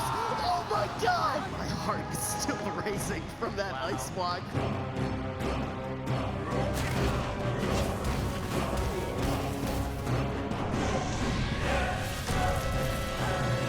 Need to be careful. They need to keep the heals going for just a little bit longer. Looney has his trinket available, but that means blind is also available. I'd love to save just trinkets. He needs to keep his DK in the fight. DR blind. Waz is pushing for the kill. Does he have enough vanish? Garou, do they have the polymorph? It doesn't look like it just yet. Even the Vivify is coming in, but it will not be enough. Method Black go through to the grand final. Welcome back, everyone. Over the weekend, these teams have been fighting for that grand final spot. Now only 2 teams remain, and we are already here at the grand finals for Cup number 4 in the EU region. It is Wildcard Gaming versus Method Black. However, before we start talking about the games, we do want to give a shout out to all of the teams that have been playing as well. Super well done by all of them. That's throughout the entire season as well. But now we're just to that Wildcard Gaming versus Method Black series as well. Definitely excited for this series too, CPTs. Yeah, I mean, it's always a treat to watch Wildcard Gaming and Method Black go head-to-head. It's a rematch time and time again in the European region. It's a BlizzCon rematch too from last year, so Wildcard Gaming have a second shot here. But judging by their words on social media, they're probably not the most confident. Rogue Mage has always kind of been kryptonite. Even way back when they had Walrix and Zeepai, I feel like Rogue Mage was always the thing they were looking least forward to facing, and right now with the way that Method Black is looking, I would imagine it's going to be Rogue Mage. So what is Wildcard Gaming going to do in preparation for it? Are they going to keep playing the Warrior Mage and Mistweaver? Maybe they bring back in the Windwalker Death Knight, try and give that a go. They have a couple of choices to make, and it's a best of 7, so they have some time to field out their options, but it's going to be tough. And we'll find out shortly enough how that series is going to go. But before we talk more about that next series, let's talk about the Classic Summer Bowl, you guys. That's coming up soon. Healing Stat, I'm going to give you the floor for this one. Yeah, we got the Classic Summer Bowl coming up just next weekend. Actually, is the first qualifier. It's going to be 2 qualifiers and then the finals for Europe and North America. Should be a lot of fun. The sign-up's actually open right now. If you guys are curious, you can head over to the World of Warcraft website. There's a blog post on there with all the information on signing up. So definitely do check it out, especially if you're a Classic player. It's going to be Warsong Gulch tournament. Should be a lot of fun. We'll be broadcasting it here on this channel. So definitely check it out. Sign up if you do have level 60s on live, and I'm really looking forward to it. It's the first time we've kind of done something like that for Classic, so it should be a lot of fun. I love Warsong Gulch 2 in Classic. It just brings back such good memories of when I first started playing and back when it had like the old design too. Yeah, no, it's so cool. Like when I see, I mean, I was playing with Zika and Ven a lot actually when Classic first came out, and we were just doing BGs, and there was, I think, Twitch Rivals events and stuff like that going on, and it was just so much fun. Zika, you're the champion, right? Defending champion. I am the reigning Warsong Gold champion right now, so you're the defending it'll be interesting champion. to see if anyone can take our spot. Adrian was invited to that team, but he couldn't make it, so had to get someone who join us instead. But Did you guys play the same? I think I was gonna say, like, I was pretty sure you guys are gonna win, and I have kind of a reputation to uphold as second place and things, so that's actually the real reason I declined. I'm sorry, dude. It's okay, man. We'll be wearing your Puma shoes for you. Okay. Oh, man. All right. Well, let's get back to talking about the grand finals here. Of course, just as a reminder, we will be going to the NA grand finals for Cup number 4 after this, so that's not the end of the gameplay for today. But for now, we are on the EU grand finals, Wildcard Gaming versus Method Black. Both of these teams have been fighting so hard throughout this weekend here. Zico, what do you want to see from these two teams for this series? I'm sorry, I'm a little distracted still. Like, I want to see more of Healing Stats outfit right now. Dude, Sid was outstaging me. I told you. Like, Sid's oh my god! No, dude. My goodness, man. I got this. I'll be honest. I'll be completely honest here. There was a Macy's near me because I'm so American now, There was a Macy's near me that was closing. This jacket was a steal at $6. Oh my god. What? All right. It was like 180 value or something. So this is the first time it's coming out. I wouldn't have done it if it wasn't for Sid's like tie and everything looking so great. That's so. great. I'm not wearing a tie. I feel like I need to go and get dressed the next commercial. Yeah, break. we're You guys looking real dull You guys are compared fine, to you really. two. I think I look the most dull. I mean, you've got your Hawaiian shirt, Healing Stat has his Rich Campbell Venruki. jacket, and then Supatese has his tie. So Venruki was doing like a Dwayne the Rock. Yeah, dude, Johnson I loved cosplay. it. Like, He had like the with turtleneck. That turtleneck was and so everything? good. Yeah, he you know looked the fly. picture? You know the picture of the Rock where he's got the fanny pack? That's what Ben looked like. I actually was wondering if Ben was wearing the fanny wait, doesn't he have a chain necklace though in that picture? Yeah, All right. he Alright. needs to get Ben really needs to do another sub goal to shave off all his hair. I think he could pull off the full Dwayne Johnson. He can do it for sure. Well, if he's listening, hopefully he'll put on a chain for next time and a fanny pack for next time we see him on the desk, and then it'll really just complete it. But yeah, you're all looking great. I feel a little bit underdressed now with my sweater here. But yeah, we're gonna get these teams lined up here pretty soon here while they get sort of ready for the grand finals. Pressure super high for both of these teams. Let's hear your thoughts, Zico, on this. I don't think I've asked you yet what you want to see from these two teams. Well, you asked me, sorry, I kind of spaced out and didn't. Right, you're right. So, I'm gonna ask you again. Don't get distracted by Healing Stats jacket. Just let's just see. I can't make any promises. Okay. But, Method Black, Wildcard Gaming, it's the El Clasico here in Europe. Of course, it's going to be these two teams here in the grand finals. And with Rogue Mage looking that dominant, I wouldn't be surprised to see maybe a Rogue Mage Monk come out here. Ooh. And, okay, we're going to see, what was that? DK Windwalker. And that was, okay, so we got Fire Mage, Warrior, Mistweaver versus DK Windwalker, and I do believe that's a Frost DK coming out of Swapsy. So how do we feel? Do you believe in the circle of life? Because I feel like the circle of wild metas, we're seeing it go full circle right now. It's like Method Black trying all these different things, like going from Rogue Mage to full casters, and then they're like, well, we can't win with anything. We might as well just bring in the Windwalker DK. With Frost as well, which we've seen a few more unholy since the change to Reaping, not working on pets anymore. They are going to instead be playing, they are going to still be playing Frost rather. Looney on the Holy Paladin. I actually feel like Holy Paladin isn't super great into this because it's a little bit harder to get away from those grip stuns. So I'm curious to see how this one's going to play out. Right now, Waz and Swapsy are attacking Morrow, and Blizzo is going to chase Chaz. Blizzo doesn't want to stand next to Morrow because he's going to get triple stunned, and Frost Death Knights do a lot of damage on a triple stack target. They actually drop a double guidance device there on Morrow, but he temporal shielded both of those motorcycles, healed himself to full, took no damage, and Chaz is actually having a hard time with Blizzo chasing him, single-handedly getting that Vitality Conduit. Looney in a Polymorph. Could be trouble for Morrow. Swapsy moving his way over. Grip into double blind. They need the leg sweep. Waz rolls up. He needs to secure it, but he's not able to find it. They Dragon's Breath before the leg sweep. The Chill Streak still got to bounce, though. It did a lot of damage, doubling it up with that Drestagath. Punching through for a big hit, but looks like Looney is able to deal with it. No Cauterize forced on that attempt, but that wasn't really the best setup possible for Method Black, and I feel like they still had a lot of momentum swing there. So if they do get a solid setup, I am worried for Wildcard Gaming. Yeah, that was amazing actually by Morrow. Double Dragon's Breath, and then he just kind of moved out with that Chill Streak. Definitely made Method Black lose a lot of damage as he didn't have his blink there because of that DK slowing down Morrow's cooldowns with the Hard Stuff Aura and the Delirium. Looney trying to make his way over to Chaz, presumably to land a Hammer of Justice, just throwing out a couple of heals. Chaz now crossing the map once again, and you can expect Looney now to maybe mount up on his little steed, use a Freedom, and try to get there. No, he's going to Freedom Blizzo instead. So now I expect Swapsy to try. Oh, big setup here potentially. Let's see, do they have the leg sweep?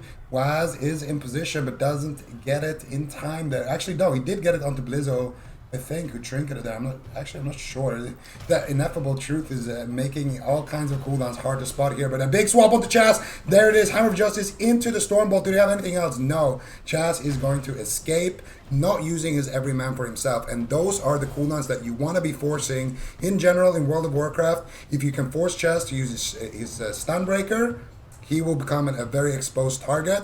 And the same thing goes for Looney. If you can force out his Bubble and his Blessing of Protections, those things that he can use to remove crowd control on himself and then, heal up targets. If you force those cooldowns, that's when you're really going to get ahead. So far, both teams are somewhat even.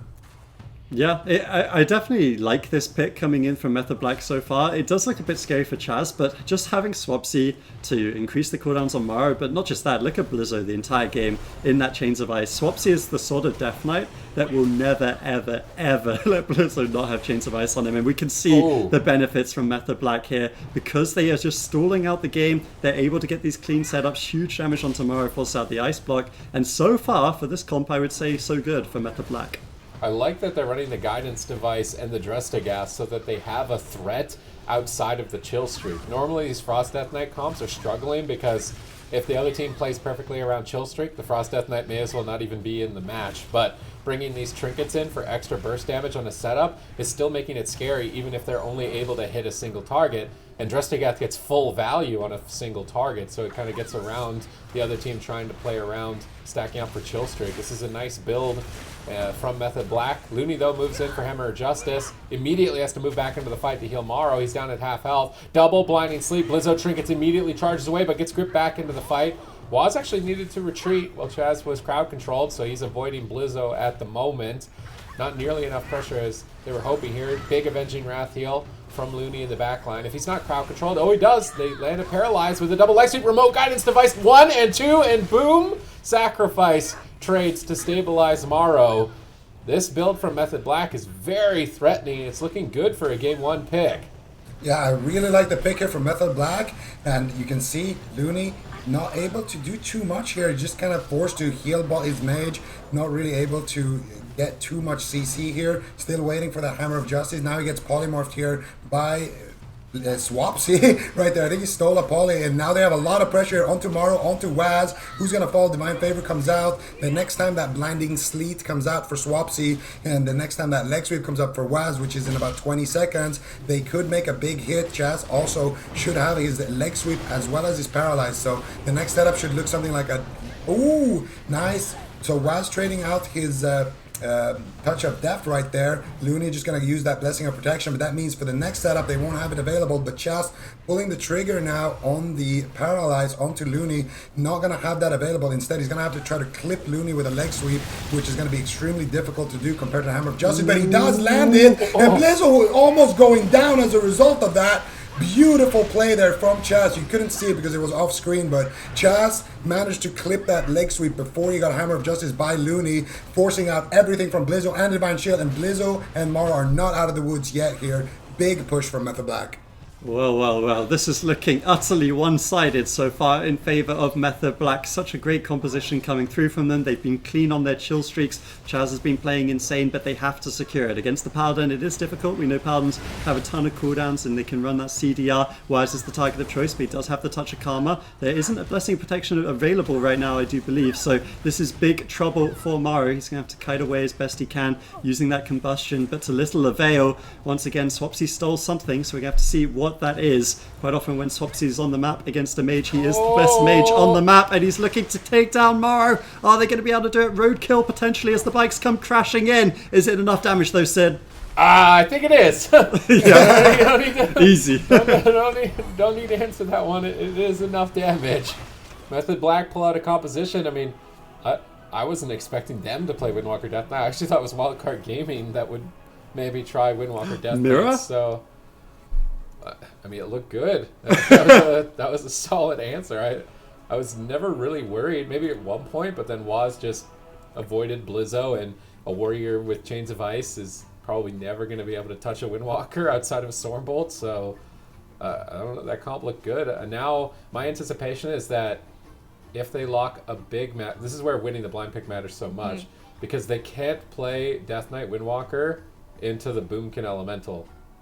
That's what we've seen Wildcard Gaming. I'm pretty sure they have a 100% win rate. Yeah. With Boomkin Elemental into Windwalker Death Knight, so you basically can't lock that blind. So I would imagine that the blind lock for Method Black is going to be some sort of Rogue Mage. I don't know what version. Probably I feel like Paladin would be the most standard just across the board. And then Wildcard Gaming need to be able to beat that, and then they need to figure out a blind lock that can beat Windwalker DK and Rogue Mage. And I don't know if they have one. All right, well, Wildcard Gaming is their map choice now. Method Black, if Soup Tease is right, not likely to lock in that same composition. Zico, what do you think they're going to do here next? I think Method Black should blind lock Rogue Mage, maybe with a Paladin healer, Druid? maybe with a Druid healer. I would love to see that. I'd be so happy. Definitely not blind lock the Priest though. But Paladin, and jokes aside, I don't think we're gonna see the Druid, but maybe. And for Wildcard, whatever their response is to that Rogue Mage, I feel like Wildcard was expecting a Rogue Mage, and they picked a Warrior Mage. We could see Rogue Mage versus Warrior Mage. We could also see maybe. We could see a Cleave as well from Wildcard, like maybe a TSG. Why would that Wildcard don't have to? I feel like they don't have to think very much because Method Black are gonna pick first, and then they should have a good answer after that point when they know what's coming. Their problem is locking in something when they don't know what's coming their way. Kind of a tough game for them to win then, Method Black. Oh. Just based on this draft. This one, yes. This one is pretty tough for Method Black. I feel like Rogue Mage has always been their blind pick lock, so Wildcard Gaming are thinking about the map, because if they pick a big map, maybe Method Black plays Wizards. Wildcard Gaming were able to beat the Wizards, but I don't know. I feel like if it could be tough because Method Black have won with Mage Lock into Warrior Monk, or into Warrior Monk Mage. They've won with Mage Lock in the past. That's how they won the second cup, I believe, over Wildcard Gaming. So they're really thinking hard about the map, and they do go for the big one. So when they pick the big one, it makes me think they're baiting a Wizard Cleave. And then if they get the Wizard Cleave, they're gonna Warrior Mage Monk. That still seems not. I'm not. I feel like I would have gone for a small map and baited a melee Cleave and just get the win with Boomkin Ellie. I swear the 500 IQ play here for Method Black is just play Rogue Mage Monk. Yeah, I think so too. It's just like so safe, right? Like there's no matchup that I'm thinking is super terrifying. I mean, Warrior Mage, you might lose it. You might even lose to like Ellie Moonkin or something, but you've got shots in any matchup as that. Yeah, and the Mistweaver on large map, you're not going to be a target. You're going to be able to sit back and just channel out your little soothing mist and just relax, and have a good time. So I feel like for Chas, I think he would be happy with that pick. All right. Method Black choosing their composition here shortly. Wildcard Gaming will choose their comp after that. How likely it is do you think that we'll see Maro break out that Balanced Druid then healing stat? I mean, it's going to come down to... Okay, so we've got Rogue Mage Priest as the blind. Rogue Mage Priest blind into Method Black. So there's two ways the Wildcard can play this now. They can just kind of go for one of their more standard comps, like the Warrior Mage, or maybe even some sort of Cleave comp. More likely Warrior Mage, I'd say.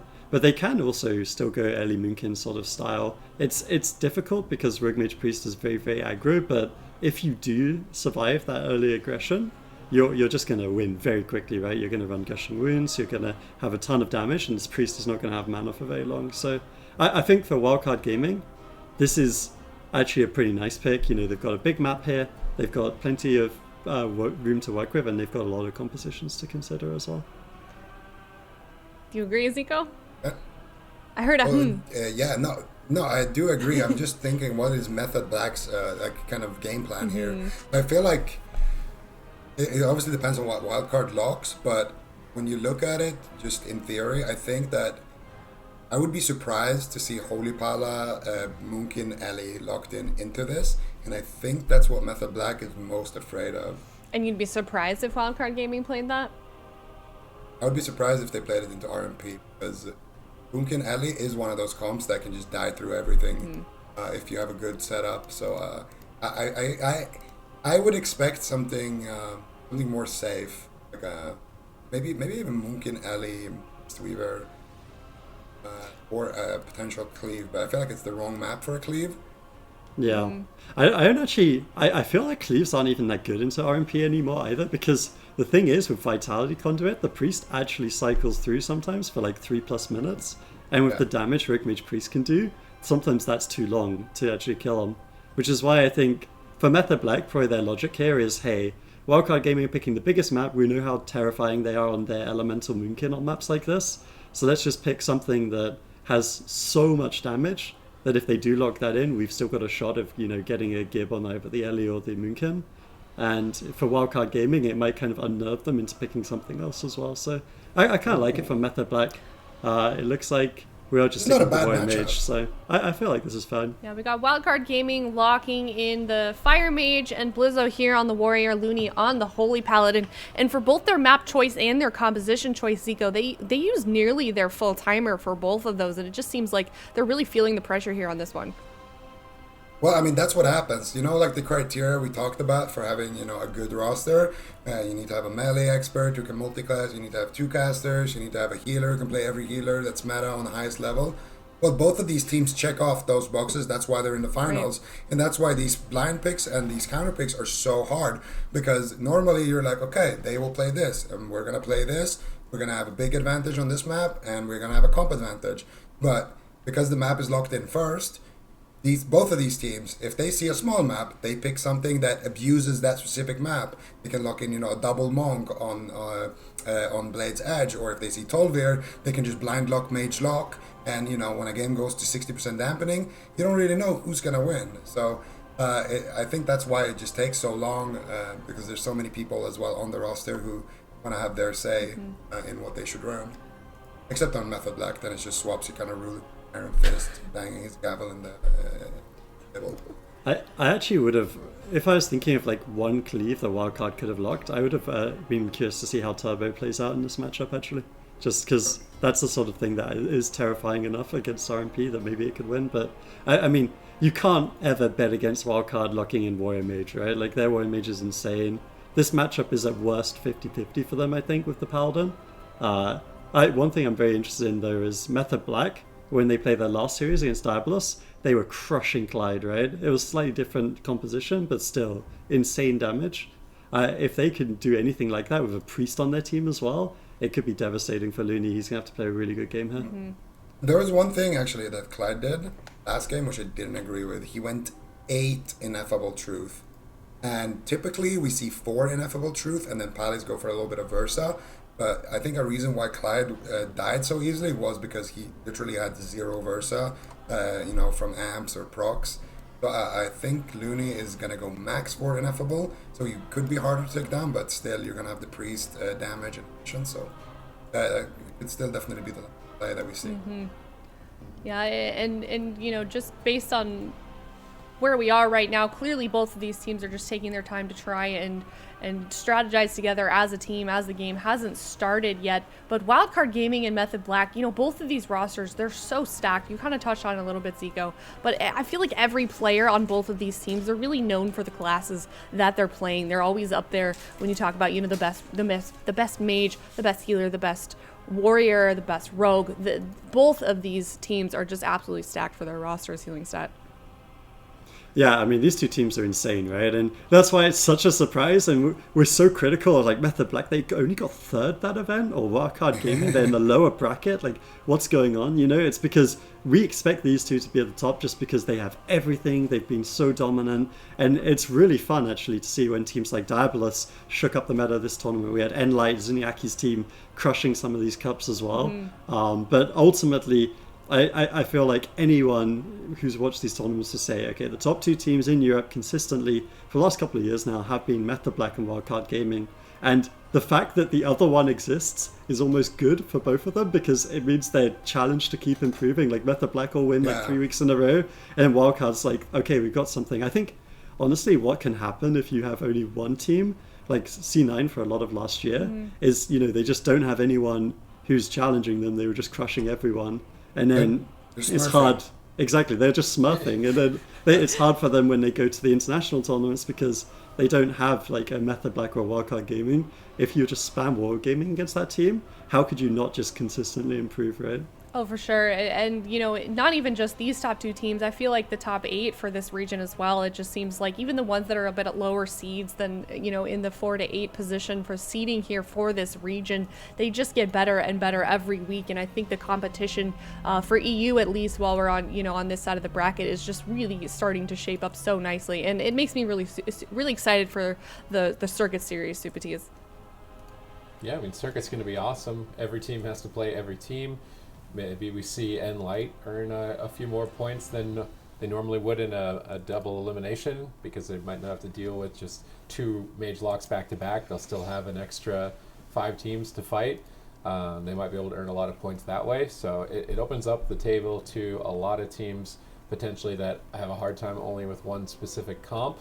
Here on 12 Run Arena, we're going to see no Mistweavers and no Destro locks. That's a long. I feel like whenever 12 gets locked in, it seemed like most teams automatically went to Mage Lock as their go-to, but Method Black actually went to Rogue Mage Priest. It could backfire. The Priest has got that time limit on their mana, but they also were able to kill Clyde on that Holy Paladin, as we already were speaking about, pretty quickly. So if I was Looney, I wouldn't be too comfortable here. He's playing a composition where I feel like all 3 members of his team could be a target if they make a single mistake. Waz is sneaking in across the midfield, looking for a sap. I feel like he should be able to get it. Looney is still mounted up. They don't decide to go for sap. Maybe they don't want to give it away yet. Blizzo might drop a war banner. Chaz moves in. They fear Mark, but they don't go for a stun. Actually, it looks like he dispelled it instantly. Chaz gets counterspelled on his mind control. Waz in the Hammer of Justice. Big swap over to Waz, trying to punish it. And it looks like Method Black wanted to go after the Paladin, at least initially, but now that they can't stick on him, they're giving up on it. Blinding Light on Chaz. Raikou going to be the target. Blizzo popping that Avatar, trying to cut through, but Temporal Shield. Oh, he almost Sharpened Blade the Temporal Shield, but Raikou got Leap of Faith back to Chaz and wasn't able to get the Sharpened Blade on that big heal in time. Maledict coming out here from Waz, and it does get dispelled. Where's the second Maledict? Blizzo using that Spell Reflect.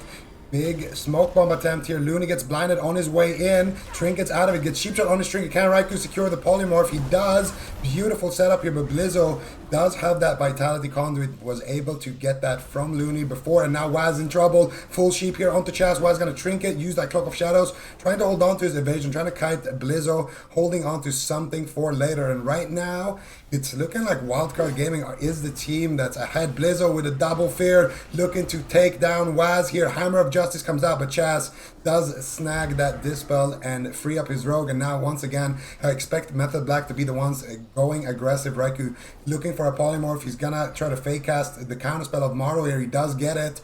Beautiful Sheep here from Raikou. No Warbanner, no nothing. What are they gonna do? Maro now sneaking in for a Dragon's Breath poly, but he gets dressed into a kidney behind the pillar. This could be his ice block here. Chaz, if he has any additional damage, not gonna be happening right there. Maro's gonna blink out in line of sight again. And once again, Method Black doing a big push, but it doesn't result into any cooldowns. Yeah, I would have loved to have seen an MC from Chaz there, actually. It would have completely kind of caught Mara with his trousers down almost. He was completely behind the pillar there, nowhere to be dispelled, but instead he's able to get his second blink and get back to his healer, Looney. This is exactly the sort of matchup I wanted to see for the Grand Finals of Europe. We've got explosive action on both sides. Sheep's getting traded out, Priest versus Paladin. Neither of these healers can do a great job of avoiding crowd control, which means we're going to see a lot of it exchanged. And once again, looking like Wildcard Gaming going for a huge swap here on Waz. DL stun. Is he going to be able to get that evasion off? He does manage to, but if Maro can get there, he could definitely kill him. Caught up in Sheeps. Nice plays from Raikou as once again, Wildcard Gaming are denied their kill. I love the Hammer of Justice on the target they're attacking. It just holds it in place that little bit longer to try and finish the game. Vitality Conduit forced here onto Raikou. Chaz is chasing down Looney. Mind controls Blizzo, but he pre-sacrifices the poly. Looney breaks himself out of crowd control on that chain. Chaz is actually running Shining Force. I don't know.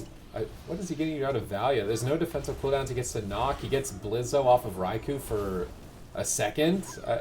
I feel like it's not that much value from the Shining Force. Either way, Looney into a full polymorph again. Maro very low on health. This could be the Cauterize. If he gets the spell, it could be the end of the game. Temporal Shield gets soaked up. Looney is still silenced. Breath of the Dying's crashing in on Maro at 10% Vitality Conduit.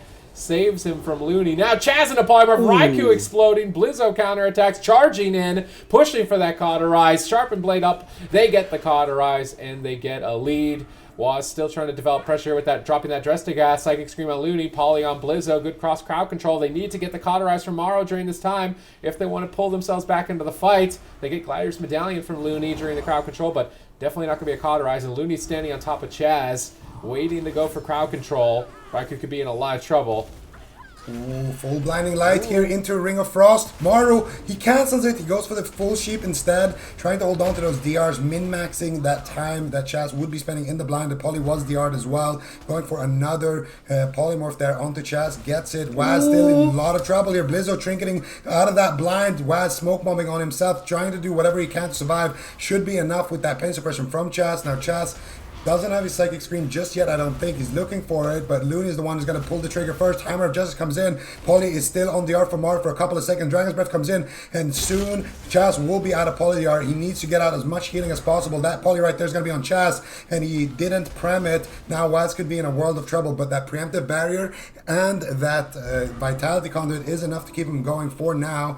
And now, once again, it looks like there's no opening for Method Black. Smoke Bomb was used defensively. Blizzo gets kidneyed in defensive stance on full HP. And I think the next polymorph on Chaz could be either Raiku's Ice Block or Waz's Trinket Evasion. Chaz mana as well, not looking great. And Wildcard Gaming, they're just trying to push forward here and close out this match.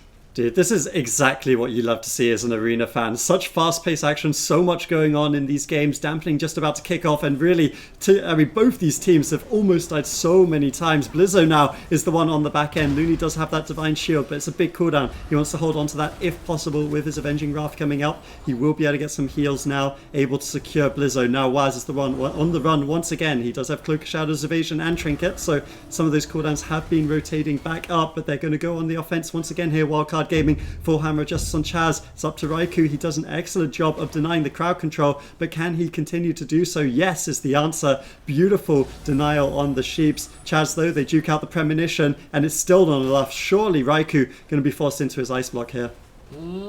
He's avoiding them. They stun Blizzo. They polymorph Looney. They turn it around with some pressure here. Blizzo going to activate the Lingering Psychic Shell, soak the hit, leap back onto target. Raikou blinks away. Blizzo charges to connect. Looney gets feared away. Goes for the Divine Favor. He could have got, I think he got dispelled on it. It wasn't that big. Blizzo is still in trouble. He's got Rally, but he's Dragon's Breath. Drops out the Rally, boosts his health up for a moment. Chaz getting counterspelled. There's the Shining Force. It is getting value here with that Crippling Poison. Blizzo slowly making his way back. Morrow gets mind controlled by Chaz. Looking to utilize that to create a 3 versus 1. Looney pre-sacrificing again here, avoiding crowd control, but still has a lot of healing that needs to be done with no Avenging Wrath 15 seconds away. Raikou gets stunned up, but he gets Life Grip back to the pillar. Looney is charging in to go for the Hammer of Justice. Nails it over onto Chaz. They could swap to Waz. Waz Shadow steps in, but kicking the Poly. They Poly the Ring of Frost to stop crowd control on Chaz. Blizzo is recklessly charging in, but it's because he's got a double fear. Wants to land the kill here on the Raikou, dropping the Dress to Gath. Is Raikou going to block in time? Trades out the block at a comfortable margin, but Chaz is still crowd controlled. If they have a blinding light here, Raikou potentially still dies. Looney's in position. Doesn't look like they have it. Blizzo gets stunned up. Now they blink into polymorph Looney. Big pressure over onto Blizzo. Down below half health. How are they going to trade here? It's a tense moment, but Raikou is still low. Chaz is being overwhelmed. Counterspelled by Morrow. Both teams in trouble. Raikou stabilizes. Blizzo is still low. Looney has Avenging Wrath. Goes for the big heal. Gets cheap shot on his big heal. If they can dispel that off, they're in a lot of trouble. He's not able to get it. He's totally being shut down. Oh, man, he's greeting this out. Not using Divine Shield during all of that. Yeah, I can't believe it. He held on to the Sacrifice forever, and then he held on to the Divine Shield forever. Looney is playing out of his mind in this game. Looney is just always getting away with being so greedy. It actually triggers me when I watch it. Full blind here onto Chaz. Let's see, can he get the Ring of Frost? Mar's going for it. Waz in a smoke bomb, and I think that's gonna be it. Mar's in a polymorph. Waz Shadow steps defensively. He gets the pain suppression on 5% HP. Can he survive? Raikou trying to reverse the pressure here. Full poly onto Looney, but no, it's not going to be enough as Wildcard Gaming ties up the series 1-1. Well, quite a bit of back and forth there in that game number 2. Now Wildcard Gaming tied up with Method Black 1-1, and let's talk about that kill, Supatis. How are they able to turn it around in their favor and secure that kill with against Method Black? I mean, they were just getting a lot of crowd control. on Chaz. So fake casting the premonition, getting through that layer of defense, dealing with counterspell. It's just really Morrow was able to set up a lot of crowd control for his team. Blizzo focused basically on just doing a lot of damage. It seemed like Blizzo was playing aggressive almost start to finish, and they weren't able to capitalize because Waz used the smoke bomb defensively. So as soon as Blizzo knew smoke bomb wasn't a threat, he just went absolutely crazy in terms of offense and really put the pressure on. I don't know if I agree with Looney's greed. I mean, I guess it worked and he lived, but it seemed pretty risky to hold out. But Morrow was definitely the main reason Wildcard Gaming found victory there. Every time they left him open, he was able to punish. I love the Blinding Light from the Paladins too with Ineffable Truth, so reducing the cooldown of Blinding Light gives them an extra crowd control chain that they wouldn't normally have. I still don't like the Shining Force, even though there was one point the Shining Force got a tiny bit of value. I'm wondering if Chaz picked that because he thought, oh, it's a big map, I'm never going to get a fear. And that was the thinking there for why he went Shining Force. But I still think he actually could have been getting fears the way that Looney was playing. He was constantly chasing him down. So I would like to see Shining Force dropped if we see the matchup played again. All right, well, before that game, we were kind of talking about how it would be a little bit difficult of a Series 4 Method Black, as we did just see Wildcard Gaming able to tie it up 1-1. Now it's Method Black's map choice. They have the composition, they have the advantage with the map there, and they get to respond with their composition choice, of course, when Wildcard Gaming locks in their Zico. Is this going to be able to, something they're going to be able to turn around, or do we think this is maybe going to go to a Game 7 here? I think we're going to Game 7. I mean, my original prediction is still the one I stick by, in case it's right. But and what was that? 4-2 for Method Black, but it could also be 4-3. You know, not allowed. My vision was a little blurry when I saw that. Drip. drip, the leaky faucet. And one more thing, Looney did do what I kind of criticized Clyde for. Looney went for the 4 Ineffable Truth. Tier 1 Ineffable Truth, and then he went rest versatile amps, and whereas Clyde went 8 amps and then kind of just died right away because of it. So Looney is kind of mixing a little bit with Versa, and that's cooldown reduction. Okay, Method Black locking in Black Rook hold. Now Wildcard Gaming's comp choice healing stat. What are their options here? What do you think they're going to do? I mean, it could, honestly, I could totally see this series going all the way down to the blind pick, which would be unfortunate for Wildcard Gaming because they obviously lost on the Grand Arena. I think for them, you got to kind of lead with that Warrior Mage once again. I was so happy watching that last game, like you got the Priest on one side, the Pal on the other side, Mages just kind of trying to outplay each other, micro here and there to get those crowd controls on the healer and Peel on the other side. And then you've just got Blizzo and Waz dead the entire game, pulling off these shifty maneuvers to survive at 1% health. It really was one of those perfect games for me. And the teams you've got here as well, Blizzo is that warrior, Waz is that rogue. These guys really couldn't have many better players playing those roles right now. The mages as well, Mara and Raikou have been, everyone's talking about like who's the best mage in Europe. Both of these two are definitely up there. For Wildcard Gaming though, they are actually going to lock in the Elemental, and I do like this on Black Rook Hold. I think Elementals kind of break the curve of small maps not being good for casters, just because of how they kind of integrate well with pillars. Like basically a shaman and a pillar, I think even Jamili was saying this like 8 years ago. They really do synergize quite well. Okay, well, Zebai bringing out that Ellie Shaman, Morrow on the Mage, Looney on the Holy Paladin. Now Method Black, it is their turn to lock in the composition here for this next game. Zico, what do you think? Now that we're seeing what Wildcard Gaming is deciding to play, how good of a chance do you think Method Black has to counter this comp? I would say they have a pretty decent shot here. I don't know. I think the main story, I think we're still going to see like a Rogue Mage potentially from Method Black, but it's a small map and they're playing a double Wizard, so I feel like it's going to be a lot easier for Waz to kind of build up pressure, to be able to kidney shot the guy that he wants to hit, and at the same time like blind the healer. It's going to be easier, for Chaz to land those Spheres if he plays the Priest, land those Hodges if he's on the Pally. So I feel like Rogue Mage should do pretty well into Mage Ellie, but we haven't really seen it either because the meta just recently shifted and we didn't really see either of those saw comps. Method Black farm Diabolus. I feel like, didn't we? Yeah, but does that count? Does that count? Well, also that was Mage Ellie. not That was count? Ellie Destro. They didn't No, play Mage Ellie. it Yeah, was they Mage played Ellie. Ellie No, Destro that was and they Ellie played Destro. Ellie They Mage, played it. right? They Sorry, played Mage Ellie Destro. Destro 3 times. That was in the upper bracket. The In games the we lower just saw bracket, now, they played you know? they only played Ellie Destro once against Method Black. Then they played Ellie Mage for the rest of it, and Clyde died every single game. You were talking about because he played the full Ineffable. Oh, I was Ooh, I mixed it verse. up with the ABC series.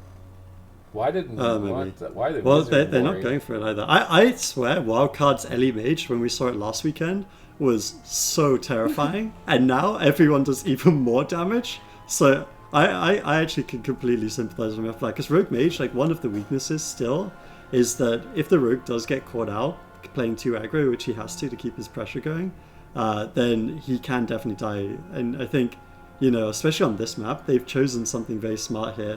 If you kind of run around the starting areas and catch the rogue in an awkward spot away from the healer, it's actually so awkward. So I think Wildcard are onto something with this comp pick on this map. What do you think about Method Black's comp pick then, Adrian? I mean, I think this is just standard and safe. I don't know who wins this matchup. I'm very excited to see, because Elementals are really, really good on pillars. But you know Method Black, like, the only way that I can see them winning this game is they're going to wait until super, what we like to call Omega Damp, and then they're just going to... They're just gonna have, like, you know, damage from, like, the infernal auras and stuff like that just kind of overwhelms Looney. Plus their healer is more efficient in deep dampening. So I think Wildcard have the higher one-shot potential, but Method Black maybe have a slight edge in kind of technically very deep dampening. All right, well, Method Black on that Mage lock, which we've seen quite a few times going into deep dampening. Wildcard on the Mage and Ellie Shaman, then Supatees, if they're looking to try and shut down Method Black before they go into Omega dampening, as Healing Stack calls it. Well, how do you think they're going to try and look to set up that kill on Method Black? I felt like we saw a game go into Omega dampening and Ellie Mage won. It was on Tolvaron. I'm pretty sure it was, like, it looked really close, but they ended up winning. I feel like Blackrock Hold is a great map for Ellie Mage to also win in dampening, because they can just line of sight at so many locations.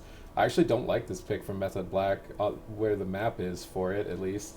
I feel like Rogue Mage would have been better for them overall, because I don't know if they're guaranteed to win deep dampening, and this is a great map for Wildcard Gaming to just have a good position later in the game. I'm wondering if they're going to try and just get on top of Looney and crowd control, or if they do decide to go for the... part of me is saying that Method Black actually might be giving away their blind pick victory here.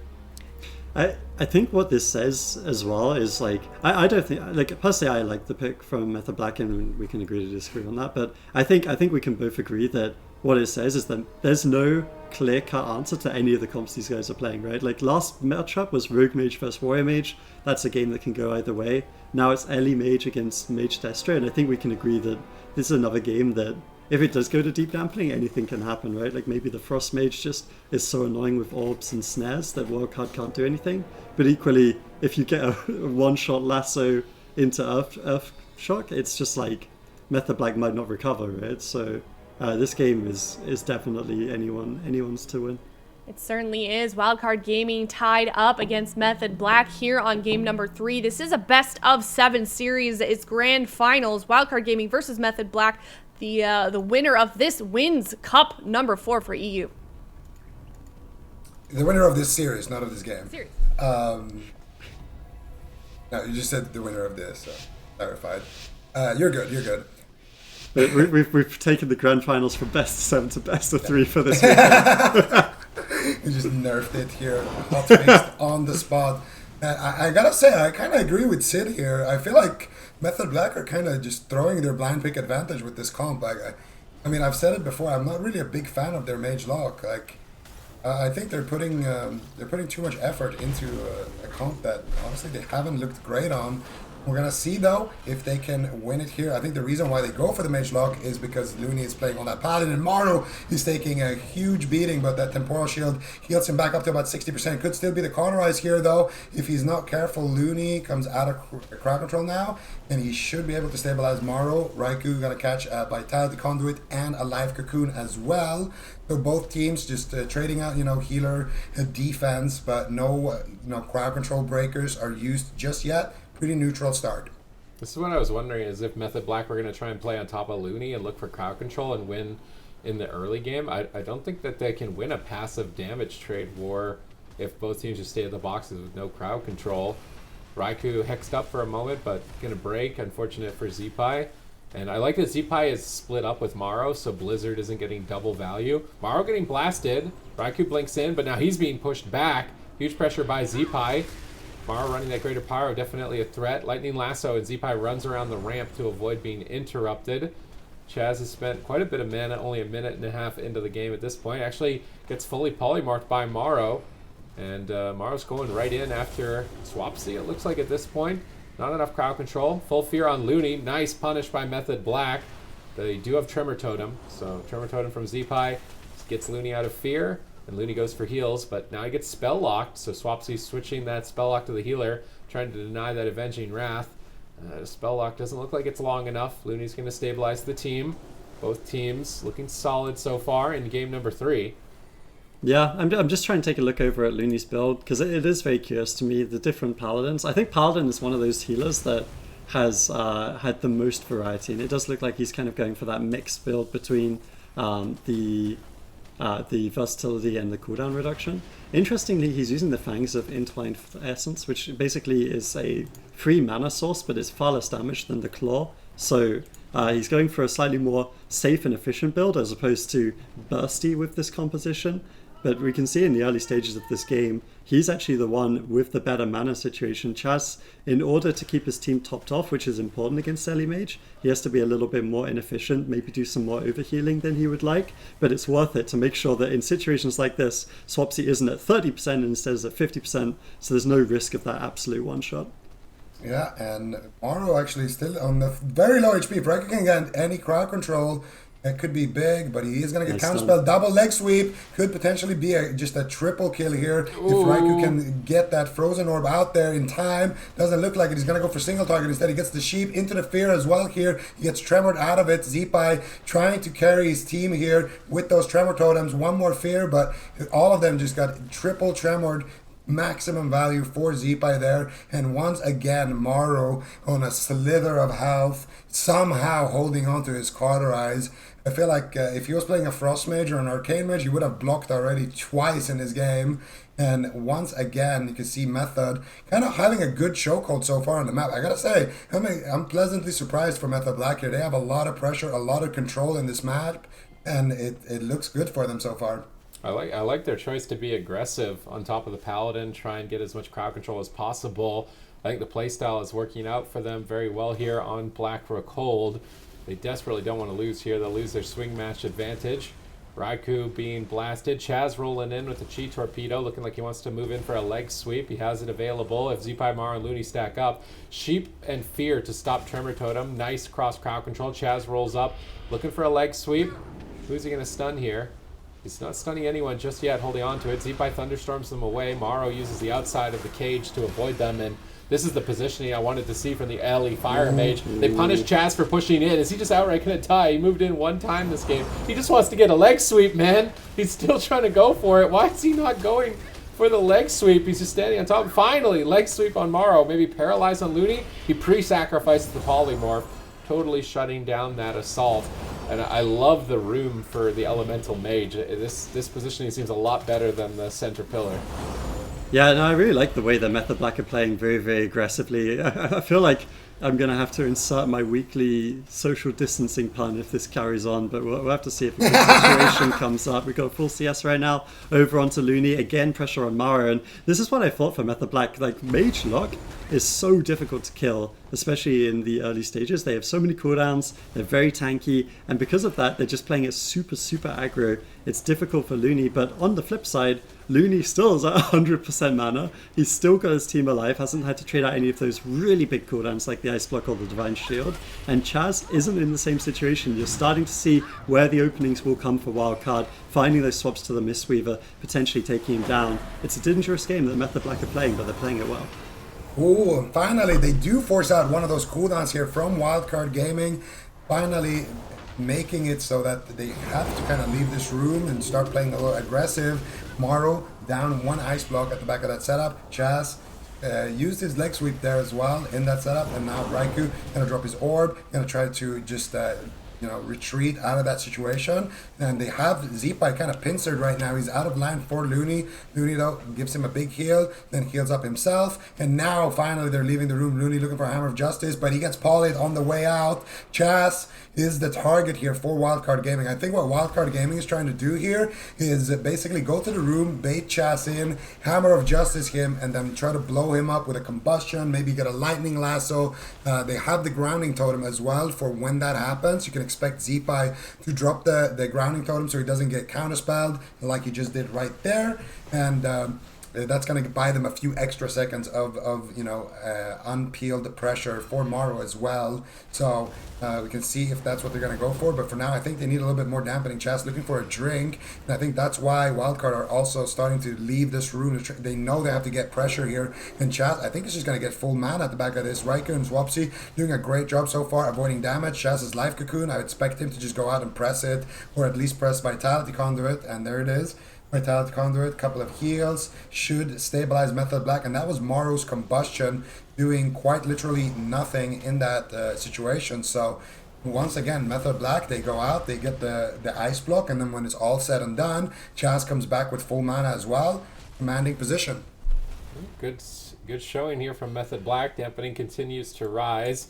Could be a double-edged sword though for them, as the damage in return will also become more threatening. Looney gets counterspelled. They're going after Morrow. Morrow on the run in the starting room here. Line of sighting any potential damage. Good positioning by Morrow. Zeepai's going after Chaz by himself, but not able to keep that lightning lasso chain going. Now he's retreating back to the room. Chaz is chasing him. Stuns him. Zeepai pre-walls the stun. Nice play there. Swapsy getting bursted down out of nowhere by Morrow. And a huge Earth Shock by Zeepai. Chaz powering through that. It cost him quite a bit of mana though.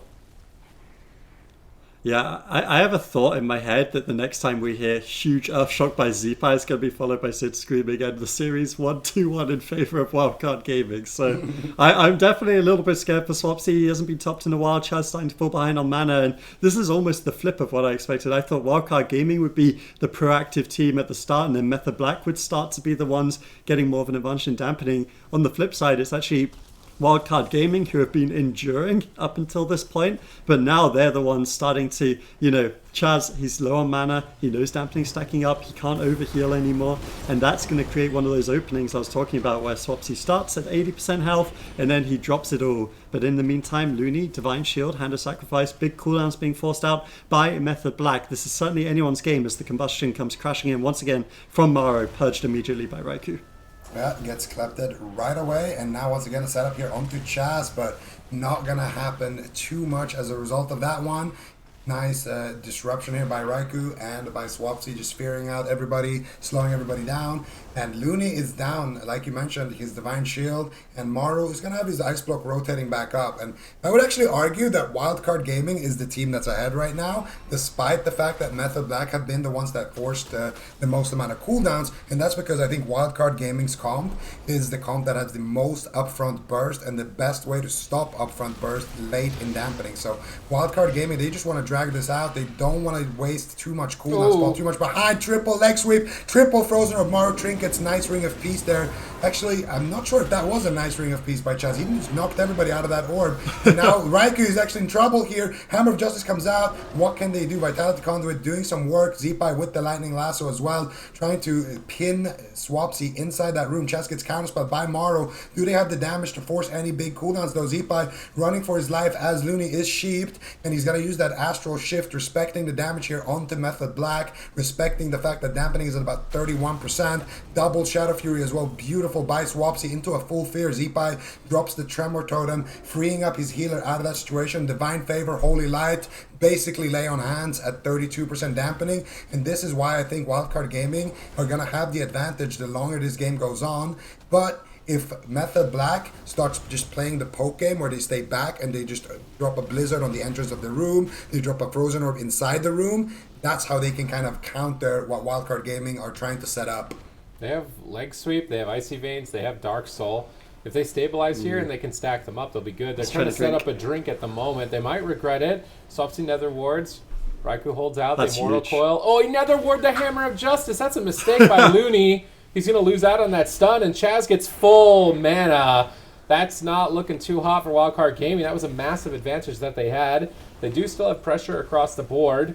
Method Black, though, have a lot of powerhouse cooldowns, and Maro and Zeepai are retreating back to the ramp, back to the starting room. They've realized, all right, we can't stop the drink there. We didn't get any cooldowns either in exchange for it, so it's a bit devastating. Chaz might even be drinking again. No, it's going to be comfortable here at 70% mana, moving towards 40% dampening. Zeepai still just powering up. Lightning Bolts with that Stormkeeper. Looney getting ready. Wouldn't be surprised to see them wait till Astral Shift and maybe even Divine Shield is up before they start doing some damage again. Damage across the board on Method Black. Raikou gets hexed. That's going to be annoying for him. No one to remove it as he jumps around. That's fitting for a frog. Yeah, I mean, definitely if you're going to be a frog, you should be jumping, so well played by Raikou there. He's sitting through that one. Chaz taking so much damage once again. I think he's going to think twice about being on that central pillar, but this is a big opportunity here for Method Black. There's a double Infernal Stun, double Shadow Fury, stacking up, social distancing, disregarded here by Wildcard Gaming. There we go, got the weekly in, so I don't have to do that again. Full sheep over onto Looney. Divine Shield is available, but the Ice Block instead coming through. I really do believe that this game is open to either. Another beautiful double stun on the Ice Block. Very nicely played here by Chaz, looking to force out their Cauterize. Doesn't look like they have quite enough.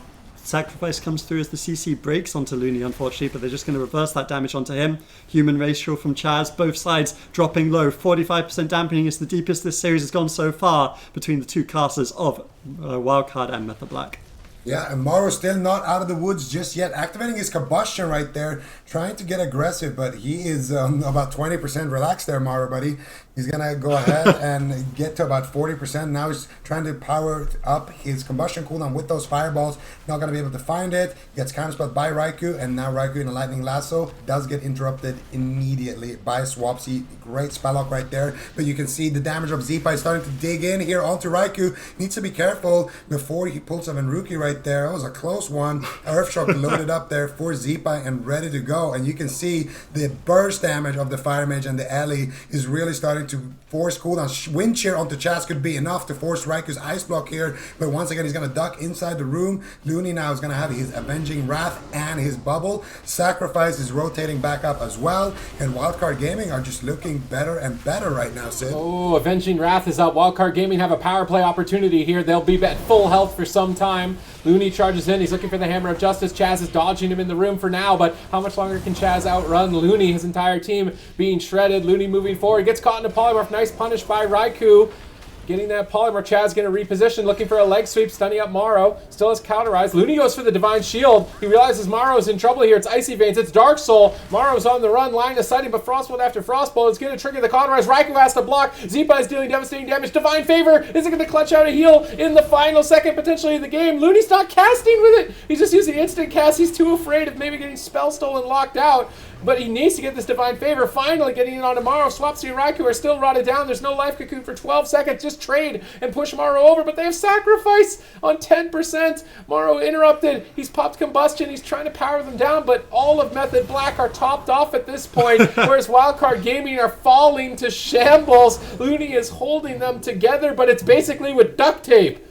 Yeah, don't count out a Mage Warlock and Deep Dampening is all I'm going to say. 60% healing reduction. Looney has his work cut out for him here as he's got an entire team. He's got Avenging Wrath coming up in just 3 seconds, so that could be the final opportunity. No way. Those power plays you were talking about, Sid. He's got to keep Zeepai alive here, but that's a beautiful double stun. Looney trinkets out with his human. Are they going to have a polymorph to follow it up? That looks like the only way they could get back into this. Chaz is completely out of mana, so if they somehow recover here, they could actually turn this around once again. Another final twist maybe in the tale of Game 3, Grand Final, Cup 4, Method Black versus Wildcard Gaming. Hammer of Justice comes through. They're going after Swapsy. He has his unending resolve. Is it going to be enough to keep him alive? Both these sides are just going at it. Get yourself a team that can do both. Win in 1 minute, win in 15 minutes. It's going to be very, very close, but either side could still take this one.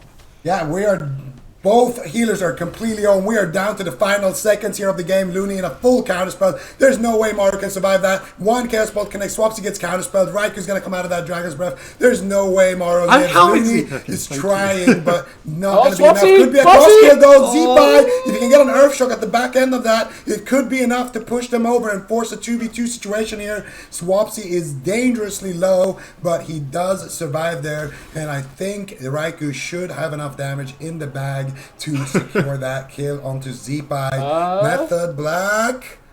Z-Bye's still out of sighting. There's no... Why are these players still alive right now? Like, I actually don't understand. These other teams would have been dead like 30% dampening ago. These healers are insane. Yeah, they really are, and that just goes to show why both of these teams deserve to be here in the grand finals for the EU Cup number 4, but it just wasn't quite enough there for Wildcard at the end. Method Black securing it 2-1 healing stat. Talk about where they started to swing it in their favor. It was back and forth quite a bit. We didn't really know whose game it was until those last moments. Well, I think the huge moment in this game, and it comes down to positioning, was that drink from Chaz, right? Like, Wildcard Gaming, by sitting in the prep area, it was really, really good for them in terms of the combat element of the game. But because they give up that middle pillar, it means if you're on middle pillar, this map is very small, so it's super difficult for the healers to drink. But by playing in the prep area, you're basically on the opposite side of the map, right? So Chaz used that double chi torpedo, the monk mobility to cross immediately, and then you've got a mage and a warlock, all their crowd control and tankiness to deal with. You can't kill them in time. You can't get across the map with the frost mage snares. So he drank from about 30% mana to full. I think that, considering how Umi was at the end, was the big moment in the game for me. Plus, Swapsy with the outplay on Looney, the flex on the Hammer of Justice during that. If he gets hodged there, Chaz probably has to come out early and, heal his Warlock, use cooldowns. So it was just all in all a fantastic play by Method Black, and I think that's why they won. All right, Wildcard Gaming here on their map pick. Draft has started. Subtees, what do you think they're going to go to? Do we want to make any predictions on map choice? I kind of want to take back my criticism where I thought Black or Cold would be bad for them. That was the best map for Chaz to drink. And if he didn't drink, they would have lost. I'm like 99% sure if he didn't drink literally twice, they would have lost that game. So the map worked out for them really well.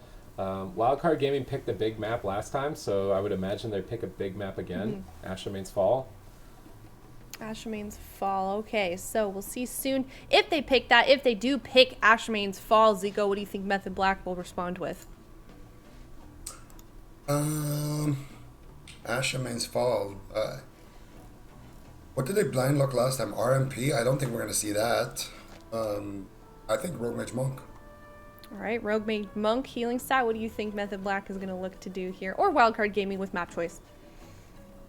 I think it has to be either Rogue Mage Monk or Warlock Mage Monk. I think those are the two safest blind picks, and I wouldn't be upset with either of them. I think for Method Black, we give them a lot of criticism for their Mage Warlock, and a lot of that is because we're, again, comparing them to Cloud9, which it's almost exclusively the comp they play. It's hard, right? Because they'll never mirror each other. I wanted to see it more than anything at BlizzCon last year, the Mage Lock mirror, but we never got to see it. So they were talking about it too. They were talking about it, but they never did it, right? Mage Lock They're like, we do way more damage. But we're talking about it? I know. I remember Raikou. I do double the damage of Wealthy Yeah, he's Man. like, I do double the damage of Wealthy Man. They just do more CC or something. And it was just like, yeah, then show it, play it. Yeah, but we never saw it. God damn it, we have to wait. But maybe that's why they won. Maybe we've seen them bring out their Mage Lock a couple of crucial times this season though. Like they brought out Game 7 against Wildcard, I think, in Cup 1, and they won that one with Frost. And actually, to their credit, I think Method Black were the team that led the, hey, maybe we can damp even harder with Frost. And then Cloud9 were like, ooh, collect that strategy, and now they're playing Frost as well. So I'm excited to see if they do lock that in again. I think it's not easy for Wildcard.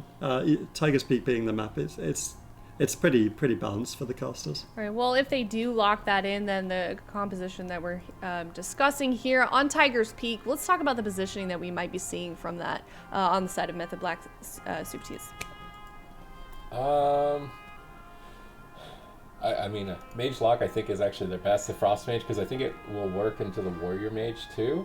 We've seen them win in the past, and it's a Warrior Mage with it, and I wouldn't be surprised. And the map still works similarly to Tolvaron, Tiger's Peak, in terms of its size. So I'm trying to think if there would be anything else from Method Black. Like, I guess they would Wizard Mirror again, maybe, because they were so close. If they had just stopped drinks, they might have been able to win that, but I feel like the way maybe they thought it was too close. I don't know, these teams are so evenly matched that it's not like cut and dry that There's no counter. they win. It's hard. They have to be like, well, that was kind of close. I mean, you drank twice and we still almost died. Do we want to do that again? Should we try Rogue Mage and see if they're not ready for it? We haven't played... Well, they lost to Warrior Mage Paladin, so I guess they don't want that matchup, right? So they'll probably do Mage Lock Mistweaver. But they're taking their sweet. We are. Of course, Swapsy's definitely Why making again sure. with the priest? Oh, it is the priest. There you go. I was starting to think like it's really hurting my head trying to think what comp they're going to play, but I realized that this is the first jacket I've ever worn with sequins on it, so I've just been kind of playing with them during these 2 minutes, trying to get my mind off it. But Rogue Mage Priest, I think none of the sequins on my jacket were suggesting that one. So I mean, they lost with it last time, right? I'm really curious why they've gone with this as their blind again. I feel like every time I look over in chat, half the comments are about your fancy Yeah, it's jacket there, great. healing set. It's been great. It was the best $6 I ever spent, I gotta say. All right, Method Black locking in Rogue Mage again with the Disc Priest. Do we like this choice from Method Black? Are we surprised they decided to lock it here on Tiger's Peak for the blind? I mean, if we go by what they did earlier, then it's not that surprising. But it is surprising because we didn't see it work, and we didn't really see. Okay, well, what was the idea behind it? What is the logic? You know. But when we see it work, we're gonna be like, that's what they're trying to do, and then it's gonna make sense.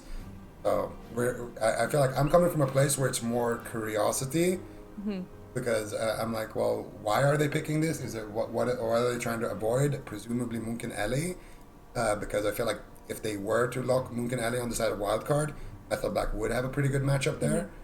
But I don't know, is Mistweaver version that much worse against Munk and Ellie? I guess the Mistweaver can get one tapped. And you know, it's maybe kind of There's no way they play Munk and Ellie into Rogue Mage. I feel like there's no way they would play Munk and Ellie into Rogue Mage. With a Mistweaver? And maybe Mistweaver's just less scary, that's the thing, right? Like, Mistweaver doesn't bring the same offense as a priest, so you're a little less scared to play some of these more high damage but more squishy comps. I feel like. I think for Method Black, what's going on here is Rogue Mage Priest can win any game, right? Like, we've seen it. I think Unitas did a great job in NA on Saturday in the open bracket, and we've seen a bunch of other teams running this recently. I just think the reason Method Black plays it is because in a blind pick you're disadvantaged, of course, and they think this is safe. But the reason I don't necessarily agree with it is because with Wildcard Gaming, what they've been doing is they try Warrior Mage as their blind once. If it doesn't work, then they'll try a different comp as their blind, like Ellie Mage, and they come to another really close game. So it's just two different ways of approaching it, I guess. If Method Black wins once on blind, then the series is basically theirs. So they would be very happy with that. I feel like it's one of the strengths too of Method Black. Like, there's so much brain power behind that team. Everything they do is like, it just feels like it's so calculated behind every move that they make. And you know, we may be sitting here questioning what they're doing, but I just feel like they're one of those teams. They always have a plan, Zico. They always kind of want, you know, they're making calculated choices, and I don't think they're just there's certainly a reason they're playing this comp here. Yeah, I mean, there's 100% a reason. There's something that they're trying to avoid by giving them a good matchup into it, or could be a result of war games that, you know, this is overall their best choice, or, you know, it could be anything. One thing's for sure: if Method Black locks in RMP and Swapsy was okay with it, then there's got to be some kind of logic here. If Judge Swapsy bangs his hammer in the gavel, or bangs his gavel in the table, No question, no further questions. That dude like even tells them like when to go to the bathroom. I'm pretty sure he's like, okay, we're gonna go to a bathroom break, guys. And when you're gonna come back, you're gonna cut your fingernails to this length exactly. You're gonna tilt your keyboard a specific God, I way. remember that. What? I remember that media piece, with making sure that they filed their nails perfectly. That's why they won this for the one, keyboard distance, right? Yeah. Yeah. Keyboard Yeah. distance. Yeah. They gotta make sure the if it's a keyboard distance is different perfect. length of nails means the response time might be a millisecond difference. Which is my point You with know- saying that everything that team does is so calculated down to like how long their fingernails are, and this team is just not, doing their best. Well, imagine if like your fingernail broke too, like you're trying to press block. Whose Oh, fingernails wow. are that long though? Water, That's. Ooh. That'd be difficult, yeah. I think one of my favorite things, you guys tell me, is this a real thing? Tension in your mouse wire.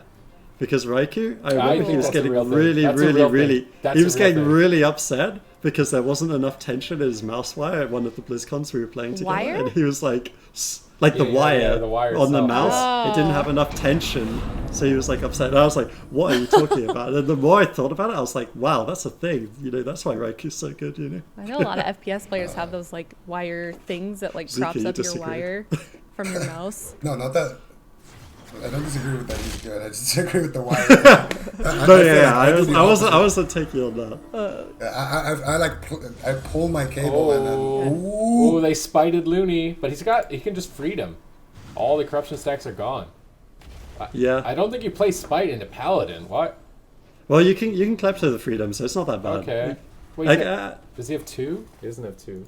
probably not. I don't think Paladins can afford it. Since they have to run Vitality now, they're very limited on monotons. But it's an interesting strategy coming in from Method Black. They're going to have to be quick on those. At least Wait, he get has crowd 2. control. Here we He go. has 2. Oh, full blind here. Kidney onto Blizzo. Looney bops out of it. Activates the Vitality Conduit. Goes for the Divine Favor. Gets it. Holy Light's coming out.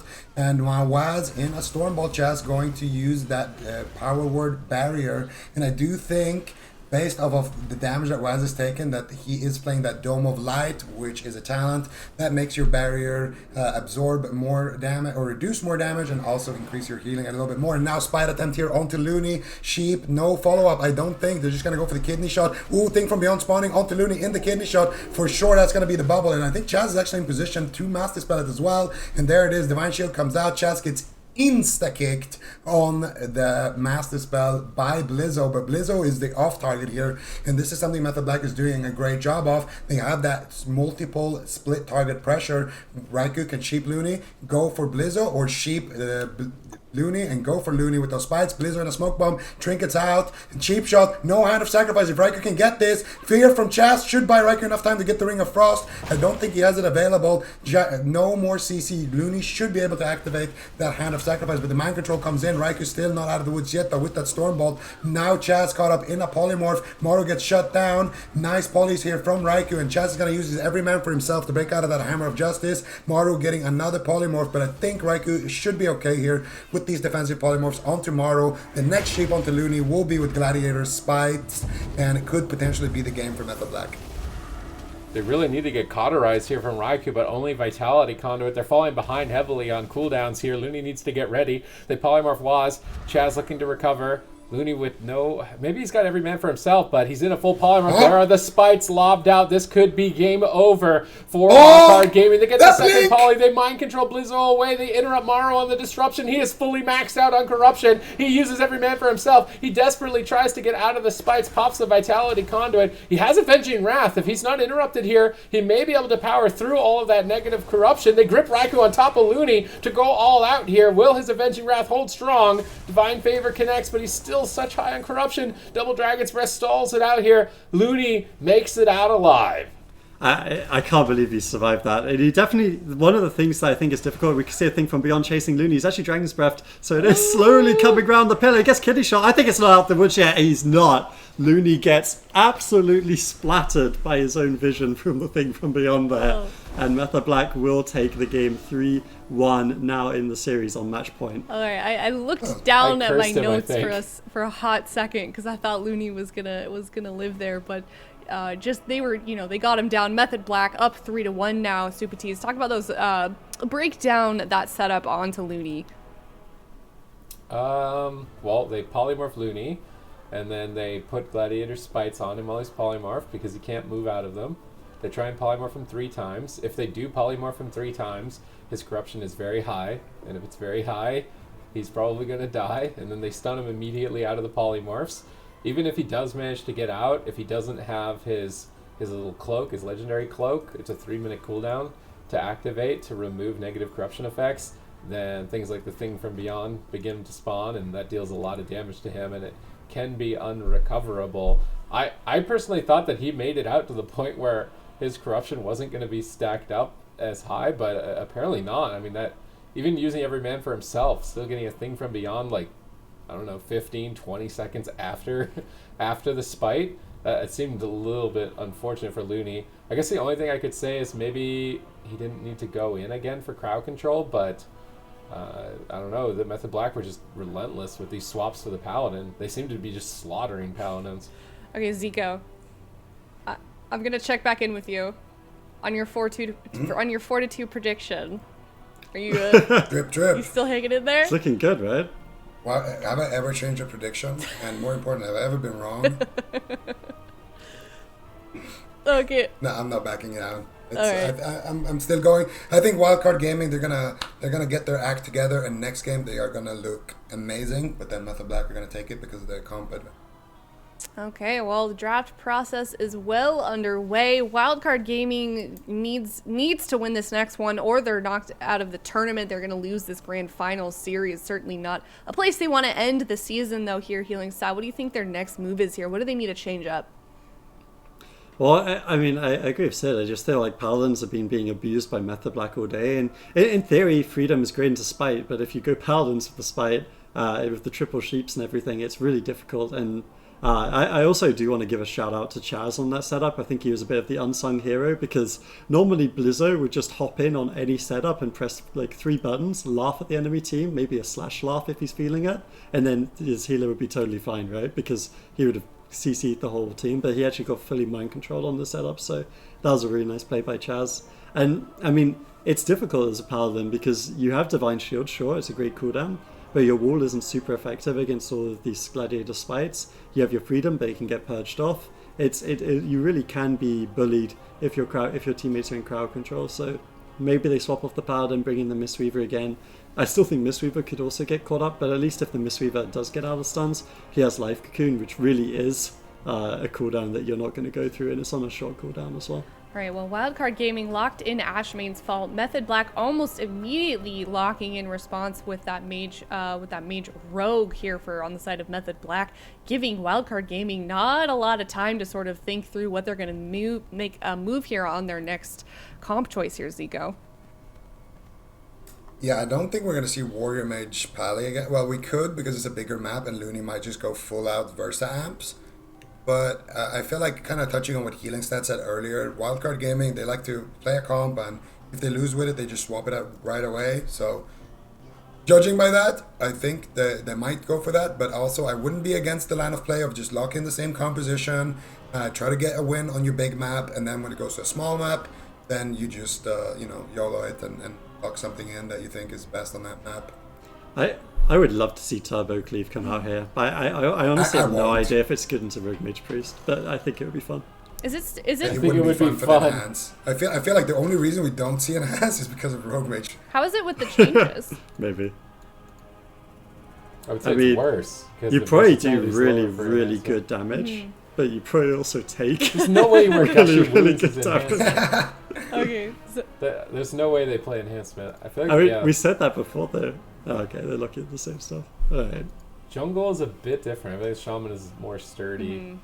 Like it's just a freezing trap as opposed to 3 polymorphs. And it's not a kidney shot. So it's not happening every single time that the diminishing return is up. There's a little bit of a shaved off 6 seconds or something. Rogue Mage gets a stun as opposed to the jungle. I think it makes more sense. Also, the jungle can't polymorph the shaman off the priest, so the turbo just trains the priest with nothing to help the priest. With the mage, it's a lot different. I don't think this is surprising to see the same thing. I feel like that was a situation where Looney maybe thought he was more comfortable than he actually was, because he got out of the spites, he stabilized, and then he went in again, and he basically walked into another kidney shot again with the whole team there. I feel like if he had just decided to retreat away, I don't know. Because at the same time, he wants to play aggressive when they don't have spite. I think he got really unlucky. Like, Well, I don't know. The setup was clean. Like, Raikou landed a poly. They triple spited instantly as yeah, soon but I'm as he saying landed way that after poly. Well, that. he also, way like- after that, he got Yeah, unlucky. but, well, if you let me finish, he gets another poly because he blinks the Dragon's Breath. He gets another poly into a Dragon's Breath. That's why the stacks are on for so long, because he kept him in there for so long. If Maru gets a Dragon's Breath on the second poly, he won't have those stacks. Is there? So much of it comes down to the Mage v Mage too, because that one time, like where Raikou, I think on that last go, he literally, he just farmed it, right? He CS'd his Arcane, blinked his DB, and then Maru couldn't even do anything about Chaz's MC either. So literally the entire team was just controlled off of that one play from Raikou. So it's crazy how like these little, and it's so often it comes down to that, right? Like Mage v Mage in caster melee mirrors. Like if the Mage just locks Arcane and the other one dukes the CS, then suddenly it's just GG, you know, like that setup is done. All right, well, game starting soon here. Wildcard Gaming versus Method Black. Pressure really on for Wildcard Gaming here. They need to win this next game if they want to remain in the running for that grand finals first place spot in Cup number 4. It is Wildcard Gaming versus Method Black on game number 5. I kind of wonder if you don't play Spite this time, and then you kind of hope Looney doesn't go Ineffable Truth, and then if he's not Ineffable Truth, just play like a standard game instead. I kind of like that idea, actually. That'd be fun. Mind Just, game. yeah, just mind game them. Play Claw on everybody and then Maledict on everybody, and play one game like that. I guess except for Waz, maybe you can go dressed Maledict or something. But Well, I think that Raikou would likes be playing cool. Battlemaster too, right? I think Battlemaster's actually really big for these mages. Like so often in these long games, having Battlemaster plus Ice Barrier or Blazing Barrier, whatever it's called for fire, seems like it's such a strong combo that like helps them hold Cauterized more often than not. Okay, I think they're probably still playing Spite here. If they get a sap on Looney, that's basically the worst way. No, they're not. They're not running Spite. They're Ooh. mind gaming them. They're going to open on Blizzo. They might do a Maledict here. They're trying to go all out. And Raikou's really far away. Will he be able to get into the fight? No. Now Polymorph was stunned up. Looney's still crowd controlled, but lingering Psychic Shell, absorbing a lot during the Maledict. Full blind, he's relentless. He got Vitality Conduit off in between, but the Maledict is still absorbing some heals. No more crowd control. Looney is able to heal, but Blizzo charges in. Just in time, though, Looney stabilizes him. Full Fear into Polymorph. Raikou retreating away. Hard to run away from a Blade Storm, though. Blizzo timing that Blade Storm well. Hammer of Justice off the back of the chain. This is a really long crowd control chain on Chaz. I'm very surprised that they don't get a Cauterize, but he gets intercepted with the kidney shot. Blizzo can't stay on target. Raikou taking advantage of the map. He blinks the Stormbolt. Blizzo charges to reconnect, drops the dress. That barrier, if that barrier wasn't down 1 second slower, if it was down 1 second slower, that could have been a Cauterize. Very close call there. Looney now in a Psychic Scream. Blizzo in trouble. It's match point. Ooh, they get a sheep onto Looney here. Combustion gets popped by Raikou. This could just be the bubble here from Looney. Warbanner comes down. Waz insta-kills that thing. And now they get a kidney shot. That's going to be the human trinket there from Looney. Chaz was actually there with the preemptive mind control with the Master Spell. Calm down, Chaz. Cheeky. Waz shadow steps the Stormbolt as well. And Method Black are looking like they are ready to close this series already, Adrian.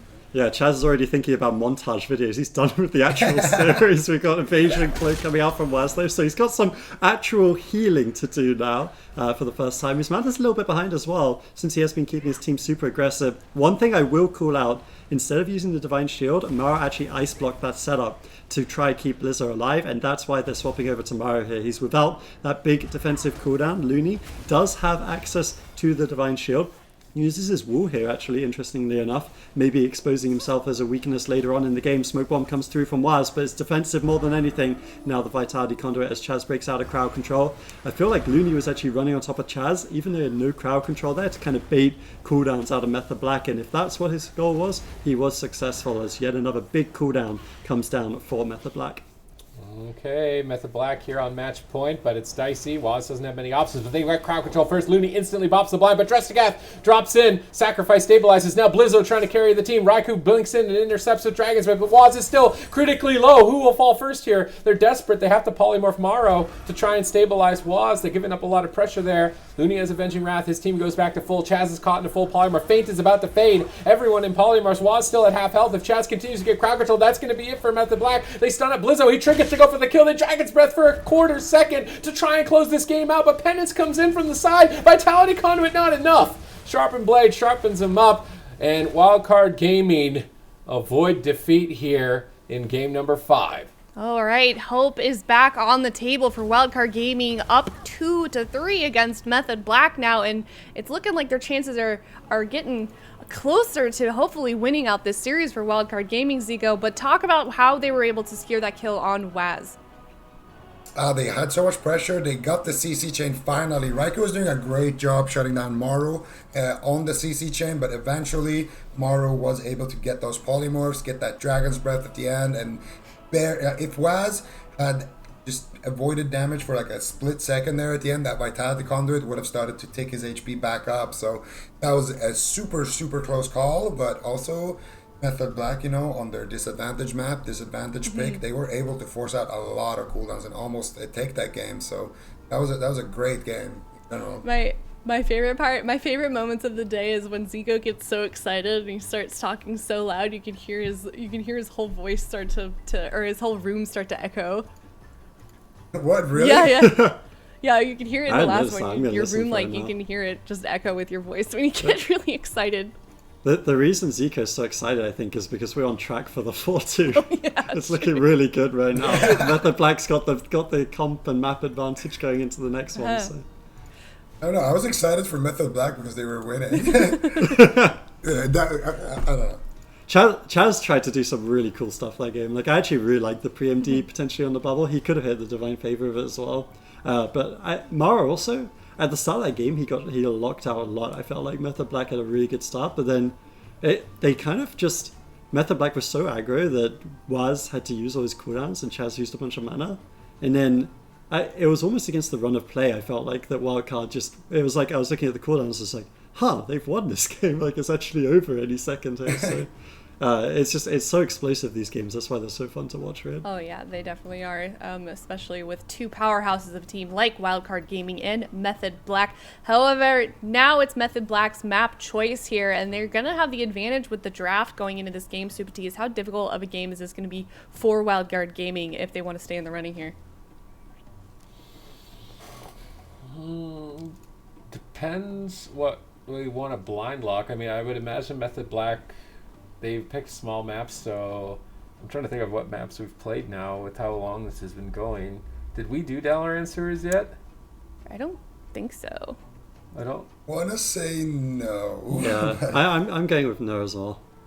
I feel like they could do Dalaran Sewers, and then if Wildcard Game does the Ellie Mage, then do they do Mage Lock again? They could do Rogue Mage and do Spite Strat on Looney. Method Black has some choices here, so they don't have any big maps, so it's just medium, small. Are we gonna get a Prophecy? There's no way, right? Nah. They're not playing monks, so we're not getting the Mugumbala Game 7. Why? I'm curious. Why is that always the Prophecy on Game 7? Because it's memey. That was the meme a long time ago when the map Oh, introduced. it's Oh, this I see. Prophecy. Jesus is excited. This is the one. This is nice. I was like, oh, why is everyone excited? Is it Mugambala? Oh. All right, well, Zico, let's hear your Super thoughts T on wants this to map do choice, Runes of Lordaeron. Since you seem the most excited. Yeah, you seem really excited about this. Yeah, I mean, Ruins of Lordaeron, I mean, it's a beautiful map. It's one of the oldest maps in World of Warcraft, actually, if you didn't know. Ruins of Lordaeron, it's a cemetery as well. Many a great point, team has so- been buried here, I believe. Yeah, definitely. No, it's a great map. Very little places to line of sight on, and it's also what I like about Ruins of Lordaeron is that, especially on low rating, in the start of the game, it's kind of a chicken race. You both just run towards the tomb, and whoever claims that tomb first is the alpha of the match and probably will win the match. So keep an eye out for that as well early on this map. What? Where did that That's actually 100% true. Like, I've been playing a bunch on one of my ults at like 1800, and whoever gets the tomb at the very start, whoever's the first one there, keeps the tomb for the entire Exactly. game, no matter how long it is, and often wins. Yes. Yeah, it's like those talk shows, you know, when you have a buzz I feel like button. you guys are basing the this buzz off button no is the tomb. statistics. This is like bro talk. This is like bro science for World of Warcraft. Bro, It's did you bro did you science did for you get the arena. tomb on ruins in your last game? Because I totally did. All right, well, I'll keep an eye out on who gets to the tomb first. I'll contribute to the next game that way, but you know, that's why I play Demon Hunter. I just beat everyone everywhere. It's great. Oh yeah, Demon Hunters just fly to Yep. the tomb and then fly over the tomb and kill So them. much fun. So- Except when you fall rush There you go. off of an edge of something on accident, which I never do that. But Wildcard Gaming locking in Fire Mage Ellie here at Looney once again on that Holy Paladin, now Method Black's comp choice here. And you know, we've talked about it before, sometimes in the draft here it's just difficult to sort of figure out what's in your opponent's head here. Wildcard Gaming has to choose their comp before Method Black chooses theirs, so it's always a bit of a toss-up how that's going to go, and it's just kind of, it's not a place, it's a hard place to be in, Zico. Yeah, I mean, at this point, if you lose, you know, one of the games that you're supposed to win with a double advantage, then now you have to win 2 games like that. And in Wildcard's case, it just you have to blind lock, Mage Ellie now for the rest of the series, and Method Black, they kind of have an opportunity here. They can, you know, test, okay, do we want to go Rogue Mage? It didn't feel that good. Okay, for the next game, let's try this other comp that we wanted to play into it, like Windwalker DK or whatever. And, you know, they hold all the cards, ironically. We do. 1 minute left on the timer here for Method Black. Only 1 game away from winning grand finals and becoming the champions of Cup number 4 in EU. And of course, guys, we're going to go to NA after this for the second half of the day. But yeah, a long weekend of really good games. I think we've talked about it so many times before. It seems like the competition is really just ramping up here. And I think this, I'm not going to steal Stupid Tease's line here, but I just think these 2 teams on this map, if it ends here, is a good way to end it, Stupid Tease. Yeah, it would be. I mean, not for Wildcard Gaming though. What? Whoa. Yeah, why- Wildcard doesn't win No, that. not true. We already saw this They- matchup, right? They won Yeah, it. but it was No, but it Frost. was Frost. Now it's Oh, Fire. why is he fired? That's interesting. Alright. I guess there's less line of sight here, so they feel like Frost would get less value, which I guess makes sense. But it is interesting since they already won the matchup with Frost for sure. I don't know. Are If, they- I wasn't convinced by that win, You what? Frost. Like when they won with I would Frost, have that rather was. seen Rogue Mage kill Looney on runes. With Yeah, I Spike. was expecting Rogue Mage, to be honest. Like I was kind of like AFK thinking Rogue Mage Priest gets locked in here and they go after Looney again, since it worked so well before. But I mean, I guess you can't hold them against it because I still think MLM technically should win this matchup. I don't think we've been proven otherwise just yet. But it was a very close game when they played in the Frost version earlier. Why do you think they decided to put Raikou on that fire? Are they just trying to be a little bit more offensive here in this game? I mean, maybe. The thing was, the way that Method Black played the last game, I think caught all of us off guard, right? Like, when they did play the MLM, they had so much crowd control, so much pressure. And I think Frost prefers the sitting back and PvEing, whereas if you're actually in the opponent's face landing crowd control, Fire's going to do more burst damage and be more useful that way. So if they have a good early game here, I think Fire is going to be better. But if you go into the super deep dampening we saw, like, what did that game end at? Like 60, 70%? Yeah. Exactly. 66%, yeah. I feel like at that point Frost would be better, so they're kind of banking in that aggressive kill. Okay, here. So, game should be starting soon. Wildcard Gaming versus Method Black. Why do we... I mean, we've seen these comps from both teams here. Wildcard Gaming, you know, on the Fire Mage, Z-Buy on that LA Shaman, and then we've got the Mage Lock on the side of Method Black. And I just feel like, I don't know, it's difficult to even say, what do you guys think, how this exactly will go, how long this game will go, who gets the Long. opener? Okay, long. Super too so Do you want to expand on that? Mage Warlock. That's the Kevin answer. Yeah, I was just about to say it. Relax, Kevin. That's the So you're just saying, where I was going with that is, do we not think that Wildcard Gaming could maybe shut this down, set something up before dampening starts at that 5-minute mark?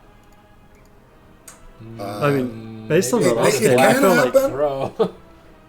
they could kill Chaz, right? Like, that's the only thing I can see for them. But I feel like Method Black were the aggro team last time. I think if anyone wins pre-dampening, it's most likely Method Black. And I think what Wildcard are looking for is actually a super long game where, they get one of these big burst swaps and, they just shut down Raikou for most of the game and hope to kill either Chaz or Swapsy.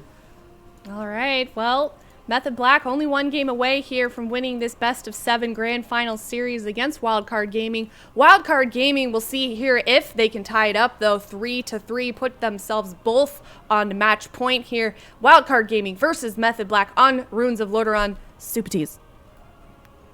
Here we go, match point. Method Black just need one more win, and Wildcard Gaming have decided to leave before the gates have opened. We're seeing that a lot. Yeah.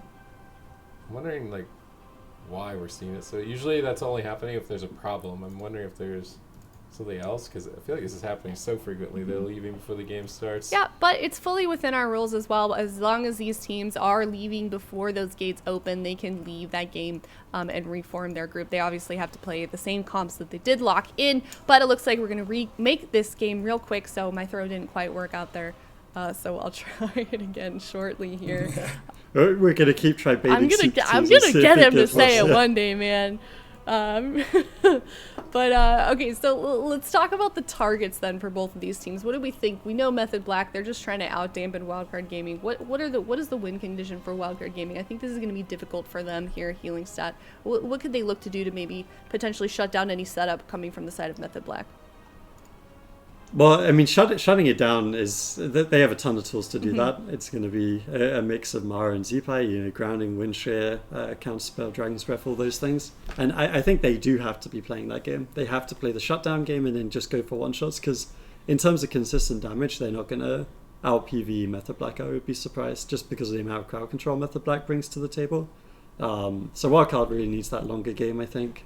The Paladin we saw had very, very good mana, tons of mana efficiency on Holy Paladins, with the way that all their spells kind of give them mana back if they use it on Beacon and stuff like that. They have tons of kind of regeneration in that sense. Whereas the Mistweaver, he's going to have no problem healing the damage at the very start, but his mana will kind of pitter-patter toward the end, and he got that big drink. That was the reason Chaz was able to kind of keep Method Black in the fight last time. So if they don't get that again, the Deep Damp, I think, will favour Wildcard, and we've talked about Wildcard being one of the faster teams, but we know they're more than capable of taking us to dampening successfully as well.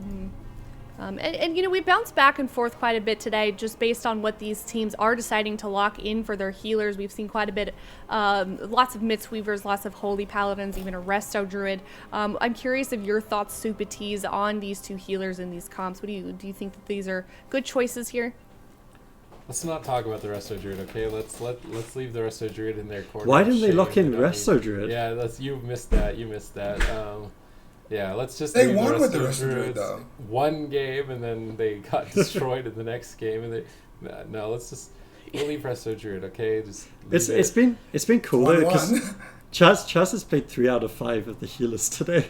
He could, and you know that he could easily just lock in Shaman or Druid if he wanted to. It's just a meta thing, right? But I just love that about this player, because I think Looney, he doesn't actually play that much Priest, right? That's the one healer he doesn't play. I'm sure he could, but Priest? He's won with Priest twice. Looney, I'm saying. Oh, Looney, yeah. Sorry. Yeah, like Chaz played Mistweaver and Priest are like the opposite of healers, to be honest. So it's pretty cool to see them just flex between us so easily. Both of these teams actually going for the tomb right away here. I think Swapsy is the one who claimed it, though, Aya. Oh, we'll have to watch that. Crowd control into both Chaz and Raikou. Swapsy a much more focus point here, but triple crowd control for Method Black. They're going after Zipai. Really difficult with the positioning at the moment. They switch to Chaz out in midfield, trying to blast him down in the Hammer of Justice. Looks like he is able to survive. get back to the tombstone. It's Morrow who's on the back foot, blinking back to the tombstone himself to line of sight. Chaz rolls up to punch him as well a little bit, but he actually just walks into a polymorph. That could be trouble for Raikou. He temporal shields the lightning lasso. That's going to heal a bit of the damage. Not too much, though. They're trying to cut through for the Cauterize. They find a Dragon's Breath, and Wildcard Gaming are playing all aggro here. They get the Cauterize. They get the block. They might be able to take this to a Game 7. They're looking solid.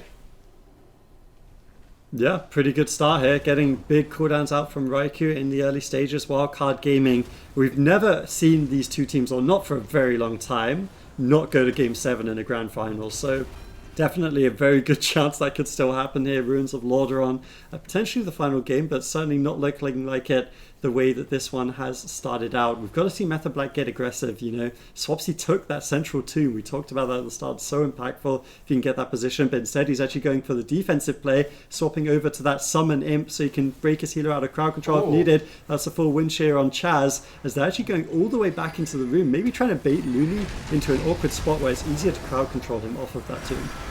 Ooh, pretty good stuff here coming out of Wildcard so far. They haven't have a massive lead, but now Looney caught up in a polymorph. Let's see what they can get done here. Raikou caught up in a stun. Nice fear here onto Looney. Zipa is not gonna have that Tremor Totem for that one, or he has it, but he's gonna hold on to it. And Morrow and Wildcard actually bullying Swapsy off of his tombstone, and now sending Method Black towards the starting area. But Chaz has the key to that room. He can Ring of Peace Zipai, for example, inside the room, and they can make an attack onto him if they want to. Morrow in a fear into a sheep. Looney now in a fear. This is the Mage Lock synergy coming out. Morrow gets dispelled. Full sheep on the Swapsy. He swaps it over onto Chaz. Lightning Lasso onto Raikou. Gets counterspell as well onto Cast. Nice Mortal Coil there from Swapsy is going to help out his mage in that situation. Chaz in a stun into a sheep, but I think it's actually going to be Wildcard on the back foot. They get another sheep here onto Looney with that Divine Favor up. Double leg sweep coming out, but Zipai, he is gone and healing himself behind the pillar. They're swapping over onto Looney on the side of Method Black. Dragon's Breath comes out.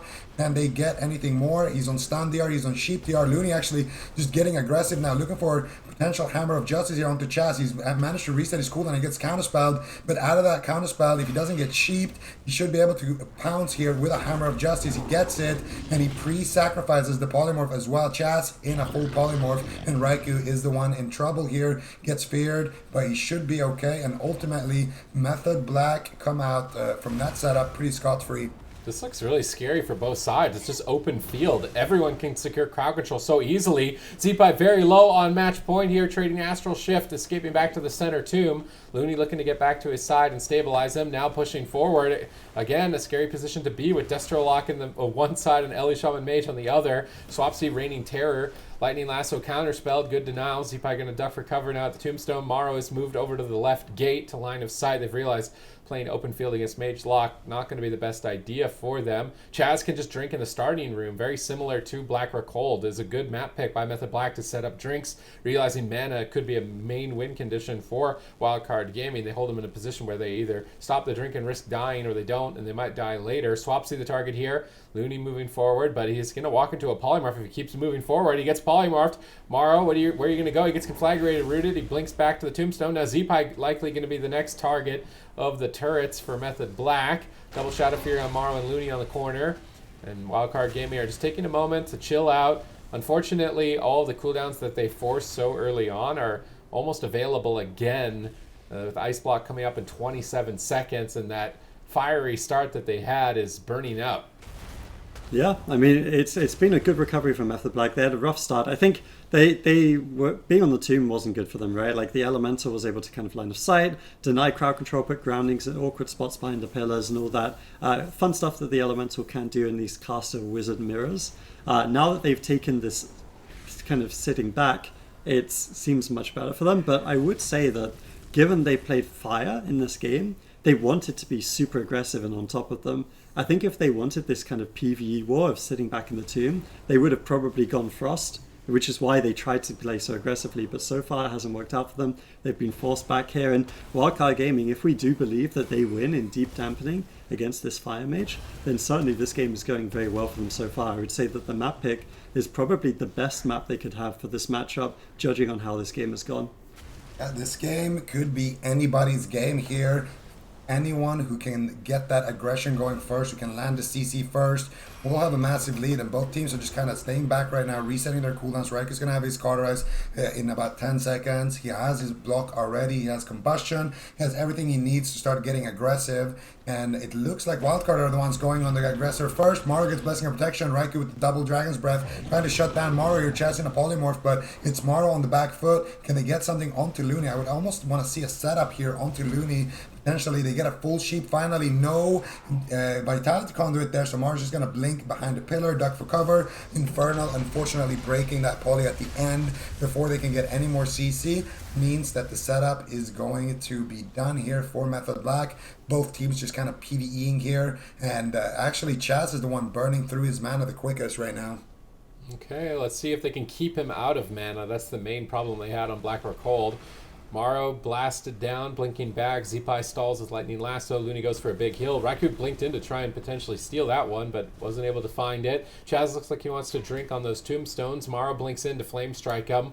And I think they've realized they need to stop Chaz from drinking if they're going to win on pressure, but they also can just risk losing the game when they stop a drink. Maro, Frost Nova is the Fell Hunter behind the pillar, moves back into the fight, but walks into a Mortal Coil. Chaos Bolt lobbed out. Zeepai grounds it, as well as a bit of the Combustion. They choose to trade Sacrifice. I think it's more than a fair trade. Combustion, a big threat here. Swapsy trying to get a banish on that Primal Earth Elemental, reduce some pressure, but it's not going for it again. Now in a Lightning Lasso. Curious to see if Swapsy ends up being the main focus point moving into Dampening. Still massive mana advantage to Wildcard Gaming if they can keep this fight on Chaz. Would kind of like to see Method Black maybe reposition to the room. The tombstones on the side don't seem to be working out for Chaz to find a drink. He actually gets caught in a polymorph. He did pre-Vitality Conduit though, so Raikou gets a big boost of health. Looney comes out of the polymorph, goes for a Divine Favor. He has Avenging Wrath. Those are big heals. Big damage from Zeepai onto Raikou. They're pushing for that Cauterize again. Can they find it? Still 10 seconds away from the Life Cocoon. Blazing Barrier activates. Raikou denies it. Polymorphing Zeepai, looking to turn the table, chasing down Maro. Maro blinks back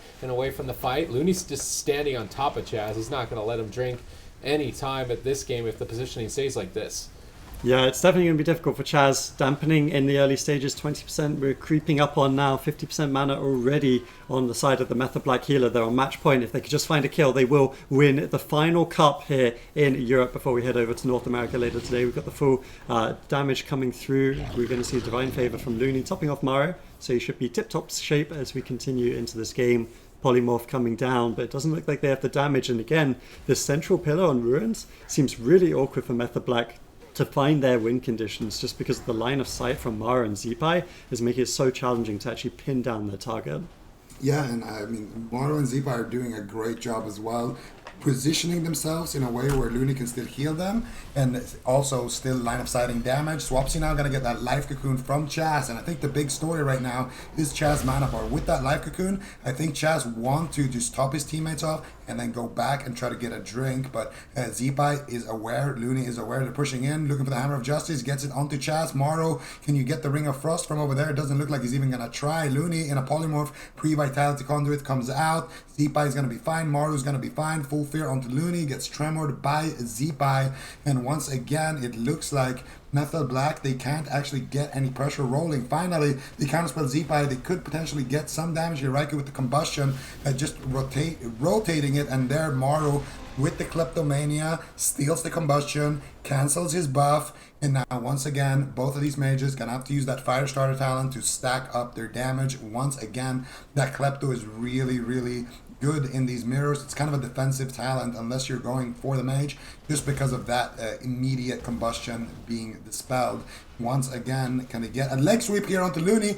Okay, so he is going to use his every man for himself there, but Zeepai's still in trouble. Fear comes out. Zeepai trinkets now as well, trying to get in line of sight of Looney. If they have any more crowd control, it could be the sacrifice, but Looney is going to break out a CC and give Zeepai a big heal. But that was every man for himself, and Zeepai's trinket, and Zeepai's not out of the woods yet, using his Astral Shift. Swapsy lobbing out a big Chaos Bolt, and Chaz locking the room here with the Ring of Peace. I want to see Method Black reposition to the opposite side now, but right now Chaz is in a poly, Swapsy in trouble, using Unending Resolve, using the Dark Soul, looking for the Chaos Bolt. Can he find it? Fear's coming out, Zeepai's ducking behind the corner, Looney's in a sheep, and they're just going to abandon that push. They know they won't kill Zeepai here. His position is too good, and Method Black are going to fall back, and I would say that's a win for Wildcard when it's all said and done.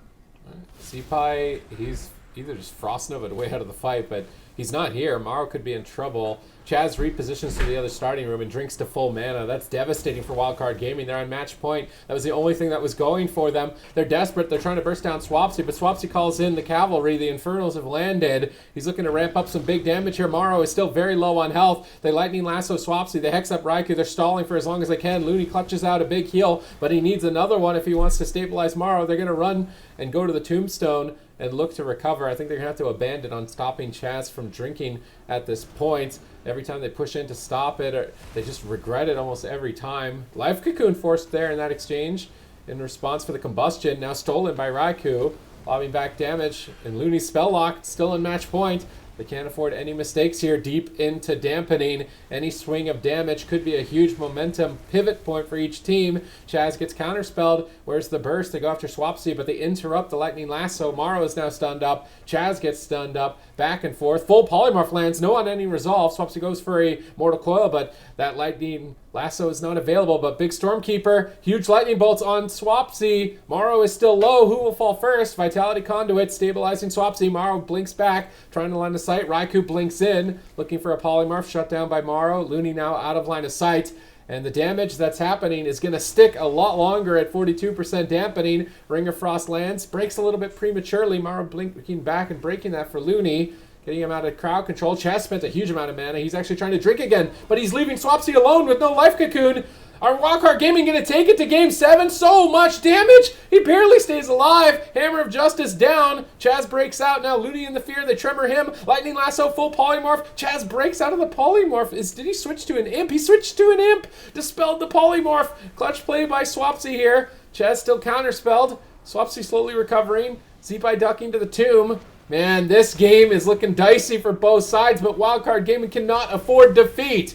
Yeah, they certainly can't. Their tournament lives are on the line. This would be Method Black taking the final cup of Europe. If they win this one, Zeepai is so low. There's no Avenging Wrath for the longest time. Double Dragon's Breath comes through on the Aura Mastery heal. Are they going to be able to purge that off? It doesn't look like they prioritize it there. So Raikou unable to find that one. It's been very interesting to see how these mages have used their Kleptos. Of course, there's so many abilities that you could theoretically spell steal in this game, but instead they're having to prioritize it on that combustion, especially at 50% dampening. I mean, come on, a combustion could easily secure the game at this point. Life Cocoon comes through from Chaz. He's still low on mana, and his team is low on health. Raikou behind the pillar now with the temporal shield, the invisibility even coming out, trying to keep him alive. They DR the Hex. Are they going to force the Cauterize with it? The counterspell as well. Method Black are waning here in this game, Zico, but they do still have signs of life, with Zeepai also dropping ever so low.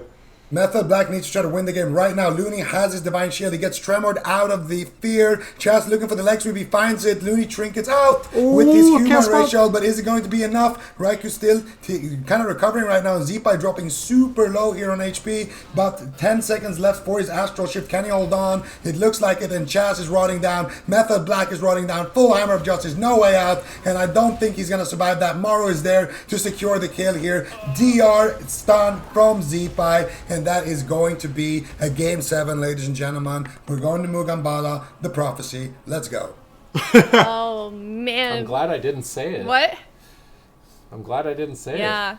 I was just trying to bait you, and I was wrong. I apologize. No, now we're going to go to a Game 7, 3-3. Both of these teams are one game away from potentially winning the Grand Finals, Cup number 4 for EU. And now we are on a match point. Wildcard Gaming able to turn it around there on Ruins of Lordaeron, and there's immense pressure coming out from both sides. Healing stat on that last game, but it just wasn't enough for Method Black in the end.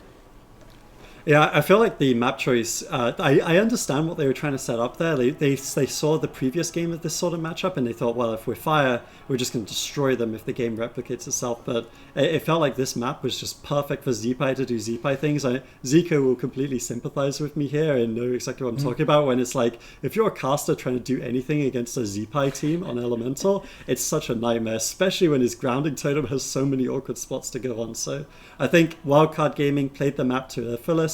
Method Black, the way that game went, I would have loved for them to have had a Frost Mage instead of a Fire Mage. I think it would have been way better for controlling the game in the deeper stages of dampening. So I do really hope if we see this matchup again, it is the Frost Mage from Raikou. If not, I think they're going to have to deviate. Otherwise, Wildcard Gaming might come from 3-1 down take 3 games in a row and take this cup, which would be an incredible end to Europe, I would say.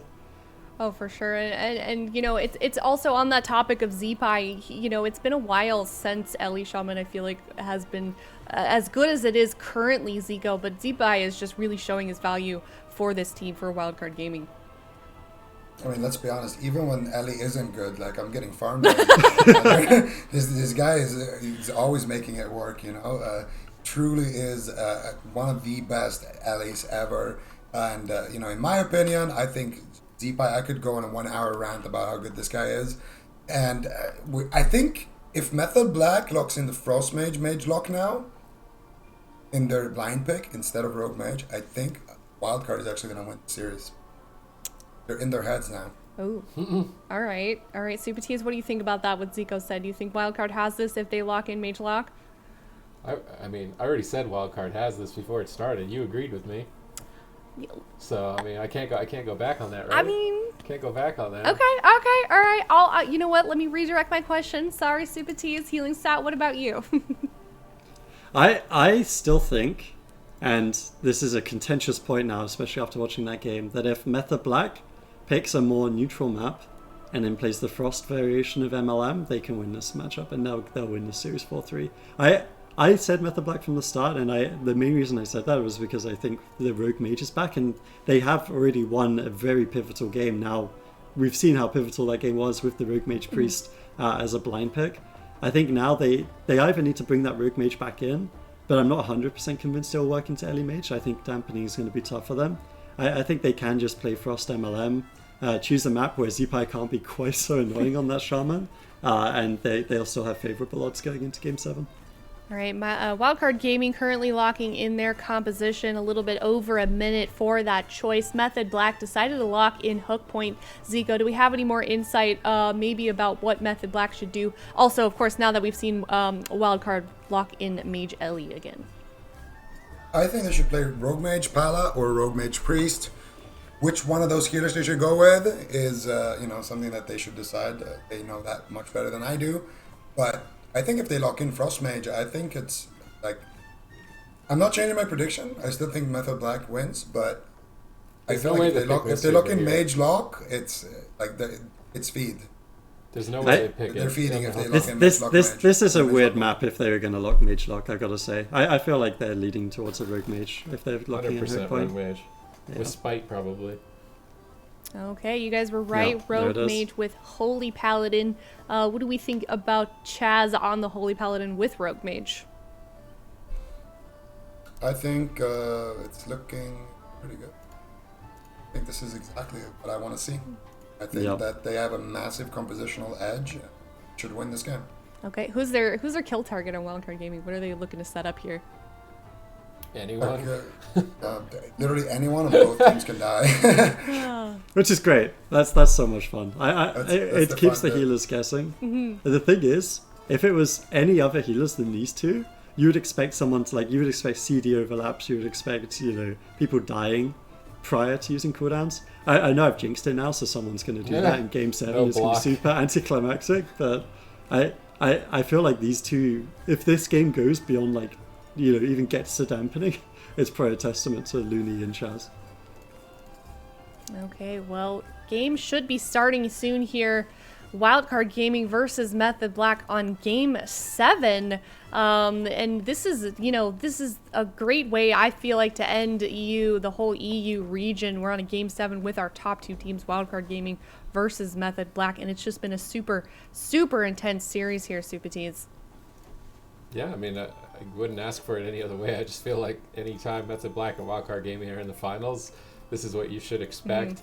It didn't go nearly as I expected either. Like the map picks, the comp selections, there's a lot of differences. I thought Method Black were going to run away with the series with Rogue Mage every game, but they tried that Mage Lock, worked one time, didn't work the next time. They tried Rogue Mage, worked one time, didn't work the other time. So this is like a situation where it's not guaranteed for either side, which is nice.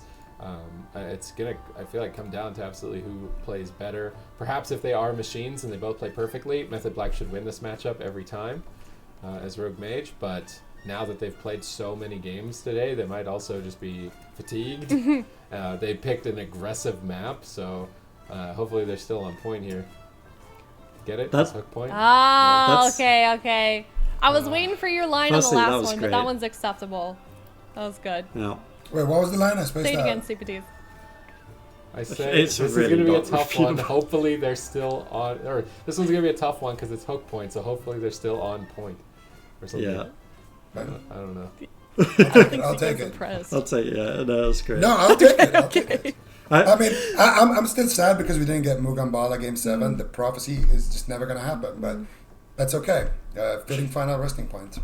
Yep, exactly. There you go. That was good. One thing. To the point of fatigue, I think for wildcard, they've been playing like a lot of long games today. As this one comp, it's easy to kind of get into the ebb and flow of that.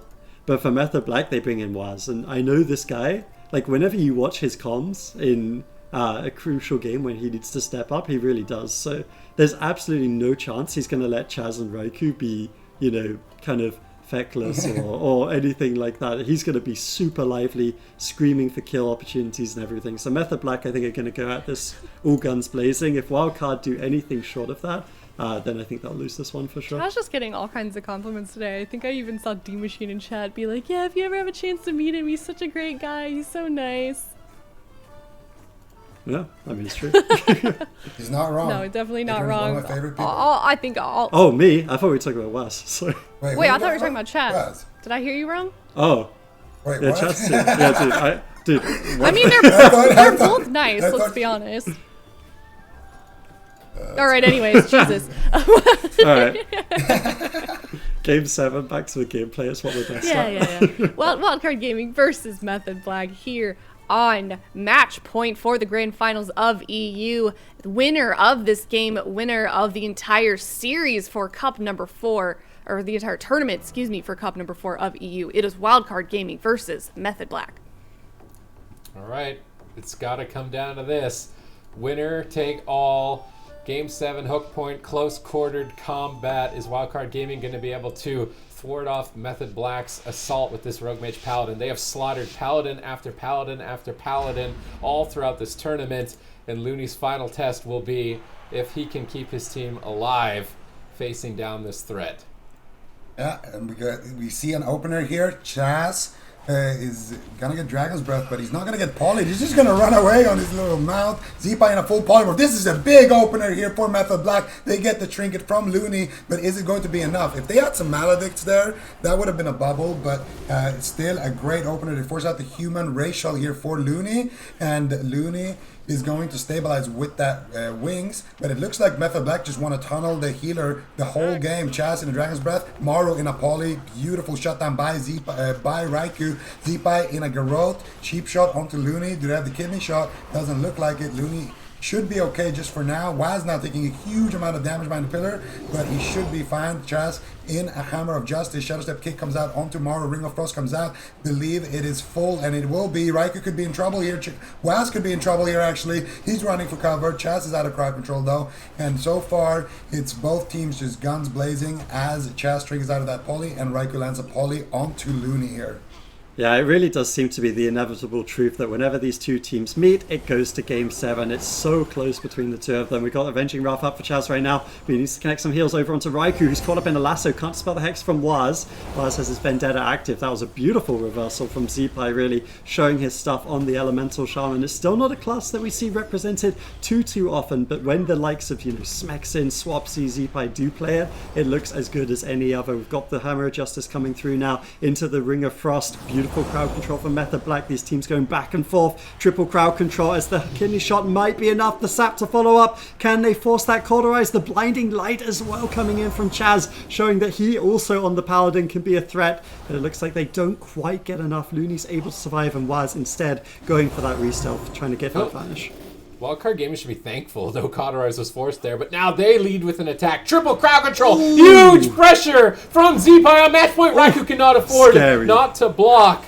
Looney has passed the initial test. He did not go down to the opener of Method Black, and now that they're stable, they're looking in a strong position to close it out here. Smoke bomb gets dropped. Waz is trying to pull his team back into the game. Hammer of Justice, they need a polymorph on this chain. Raikou gets stopped on it with Dragon's Breath. He goes for it again. Doesn't fake out the counterspell. Greater Pyroblast being casted. He blinks in for it. He gets it onto Raikou with the Lightning Lasso, but Vitality Conduit stabilizes Raikou throughout that exchange. Maro on the back foot. No Avenging Wrath for Looney. Looney charges in, though. He doesn't care. They're pushing for the win. Ring of Frost around the corner. Raikou denies it with the Dragon's Breath and actually blinks in for a polymorph. Looney deflects it with a sacrifice, breaking his own chain. The plays from these teams, absolutely insane. You wouldn't expect anything less from Europe's finest in the Grand Finals, Game 7. That was a pretty big mistake from Waz, walking into that Ring of Frost when Raikou had to use Cauterize and Ice Block. Basically cross CC'd himself there, but they're not out of the game just yet. They're doing a big attack here onto Looney, but Maro is there. Look at Zeepai, look at Maro, spamming Poly onto Raikou, spamming heals onto Looney, and now once again it's Wildcard on the offensive. You can see Looney charging in here, looking for the Hammer of Justice, potentially full sheep here onto Chaz. You can see Raikou already ducking behind the pillar, trying to get away from this damage. Vitality Conduit comes out, there's the Lightning Lasso, Waz moves over, kicks it, and now he's going to get some damage onto Zeepai. They're sheeping up Maro, looking for crowd control here onto Looney, potentially. Chaz gets it, full Hammer of Justice. Do they have the polymorph? Zeepai with the beautiful Thunderstorm gets it, and now Raikou might not be able to land that Ring of Frost. He snipes it, they get a double Ring of Frost right there, but Maro is now out of crowd control, and now he gets peeled by Waz here, and I don't know how Zeepai is going to survive this without using a single cooldown. He only uses Dwarf Racial, and he escapes that attack, and now once again it's Raikou on the back foot here. Adrian? Dude, I gotta say, Maro on this mage, beautiful beast. He has done 2 insane plays to land sheeps the last 2 goes. He juked the blink, the Shadow Step kick on the last one, then double DB'd Waz and Chaz to force the trinket, and there on that go, gets the triple DB into the Ring of Frost to force the bubble. Now Method Black have nothing off of 2 fantastic plays from Maro, but is it going to be enough? Method Black still pushing. We've got a kidney shot on Zeepai, but he has trinket. They have Divine Shield. Wildcard Gaming are running away with a cooldown lead right now, and Raikou is the one paying the price. Will it be the ultimate price as Game 7, the tournament, is on the line in this game? This will decide it between Wildcard Gaming and Method Black. One more crowd control and Chaz could potentially do it, but look at those ineffable truths. Trinket's already back, Bubble's coming back. This is still very much up in the air for both sides. They're swapping to Waz. Huge swap here. Chaz has to break out of the crowd control. Sacrifice to save Waz. I love that swap. Raikou got out of the fight. There's no way they're going to be able to reconnect, switch their attention, and get the cooldown from Chaz regardless, but now Looney's locked down. They're switching to Zeepai. Method Black have given up on Looney. He refuses to die. They go after Maro. He refuses to die. Zeepai's the only one they haven't tried yet, so they're gunning him down, but they make a bit of a misplay. They use the Blinding Light on Zeepai, who's too close to Looney, and they break all their bleeds. Now Raikou is isolated on match point. Beautiful Hex Polymorph timing. Lightning Lasso for follow-up. He's way out of the fight. Zeepai is closing this out. Wildcard Gaming do it. 4-3 in cup number 4. Wildcard turning it around in their favor. They are now the grand champion winners of EU Cup number 4. Very, very well done on the side of both teams. They were playing out of their minds, but Wildcard just came out on top, Healing Stat. I can't believe it. This was 3-1 to Method Black. You know, we were joking about Zico, like if they could even get a game back to get the 4-2 prediction from Zico, but they just completely turned it around. 3 games on the trot with the Elemental Mage once again, the comp that they brought out last week and looked ever so good on. That's 3 cups for them. Absolutely incredible stuff from Wildcard Gaming. I mean, you can't hold a candle to this team right now. They look unstoppable. They really do, as we just saw there. And Method Black, you know, we've seen both of these teams play so consistently, and it just feels like at the beginning of this series, I know that we made our predictions, but it really just seemed like that series could have gone anywhere. Both of these teams, their competition is just so steep, Supatiz. Yeah, I mean, it's insane in Europe. I feel like the bubbling of points towards the top end, it wasn't just Method Black all the time, every time. Wildcard Gaming have been a strong rival for them, and they come out on top this time around, right before the circuit stage. Mm-hmm. So now preparing for that, I mean, I'm wondering what they're even going to have prepared in the time between now and the circuit stage, because they have so many options at the moment. Like, what more are they going to have moving forward. And they do have that time as well to sort of all of the teams that are going to be competing in that circuit stage to go reconvene as a team, come up with some strategies for maybe compositions or teams that they struggled against healing stat. What do you think they're going to do to take that time to sort of come back even stronger between any of these teams? Well, that's the thing with Method Black. You know that they're going to put the work in, right? Like these guys are defending BlizzCon champions. Every single week they've come closer. I think Wildcard have had a really dominant season here. They only lost one cup, if I remember right, and it's become closer and closer and closer between Method Black and them. So I think for Method Black, Rogues being back in meta is going to be super impactful. Maybe we'll start to see some of the other melees really benefiting from some of the conflict nerfs as well. So I think that's the area that Method Black excels over Wildcard Gaming, is those kind of Rogue Mage sort of comps. Maybe the Warlock as well is something that Wildcard doesn't have, though it seems like Wildcard's figured out answers for the Warlock. So I think they probably need to execute a bit more on this Rogue Mage. Maybe they can theoretically beat this Mage Elemental, but we've got so much time between now and then. I think there's definitely another chapter in this one between the two sides. Yep. Yeah, for sure there is. I think none of these teams are done yet. That's not the end of what we're seeing from them. I think these guys are always capable of surprising us, of seeing what they come up with. Looking forward to seeing them compete in that circuit. But if we look at the bracket today for EU Cup number 4, we see Wildcard there beating Method Black 4-3 here in the grand finals. And if we look at it as a whole, Subati, any big takeaways from what we've seen play out today and also on Friday? Well, Method Black and Wildcard Gaming still dominant force in Europe. Diabolus, they play similar comps to Wildcard, so I really wanted to see more of their Mage Ellie. They played the Destro Ellie all of their series in the Wildcard, lost 3-0, and then they tried the Destro Ellie into the Method Black series as well. They only flipped to the Mage Ellie a little bit later. If Clyde changes his build to copy what Looney was running for extra versatility, I feel like they're going to be a real threat with their Mage Elemental if they put more trust in it. It seems like they didn't have 100% trust in it based on the lock-ins with the Destro Ellie so much. So Diabolus looked like a strong threat. ABC are leveling up a lot. I think if they don't go for the Druid, if they do go for the Druid pick, set it up on a good map for the Druid, it could be an option for them. I mean, we have like those are like the 4 teams that stand out. And then you got other teams like Enlight and Coffin Dance, where I think they're going to be limited because they don't have the comps. They're going to be really limited. Teams like Go Next and My Way. So it's hard for me to say if they'll be able to break into the top 4, because right now the meta's not in their favor and they're limited. Yeah, and we'll see hopefully if maybe they can go to to their practice as a team between now and when those circuits start, and maybe come up with some answers for, like I was saying, some of those comps that we saw teams struggle against. But if we look at the EU standings for where we are right now over the course of the last 4 cups, we have Wildcard Gaming, Method Black, Enlight, and Diabolus in those top 4 spots, Adrian. And I wonder if this is going to be like a similar format, or the placements here is going to be a reflection of what we're seeing in this circuit, or do you think that it's going to change up a little bit? I mean, I can't wait to find out, to be honest. I feel like, when you watch one of those series and it's the last episode of that particular season, and then something big happens, like the person gets married, you're like, oh, I can't wait for the last season. Feels like that's what happened with this grand finals, like Method Black's winning, and then Wildcard comes out, dramatic pause, and now we wait till the circuit to find out if they can continue their reign. But they will be the number 1. I think the other side of this is, circuit is a brand new format for this year. 8 teams are going to be in that, and as you were saying, there's some of those kind of upcomers. You got Coffin Dance, who really, they were a 3-man roster for a lot of this season. They still made top 8, so they're exciting. You got the 2 Jungle Cleaves. Maybe they'll figure something out. You never know.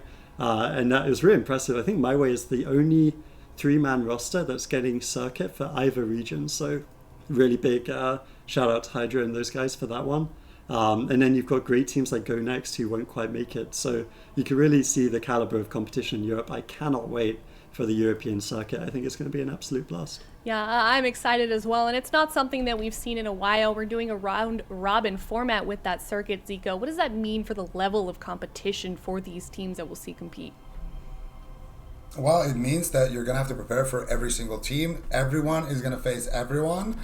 And yes, that includes Hydra versus Zuniaki, which me and Adrian at least are extremely excited for. I can't wait, yeah. It's going to be so good. That's going to be a hype series for sure. I mean, we're going to have mirror matchups. A lot of these teams play the same comps. It's going to be crazy.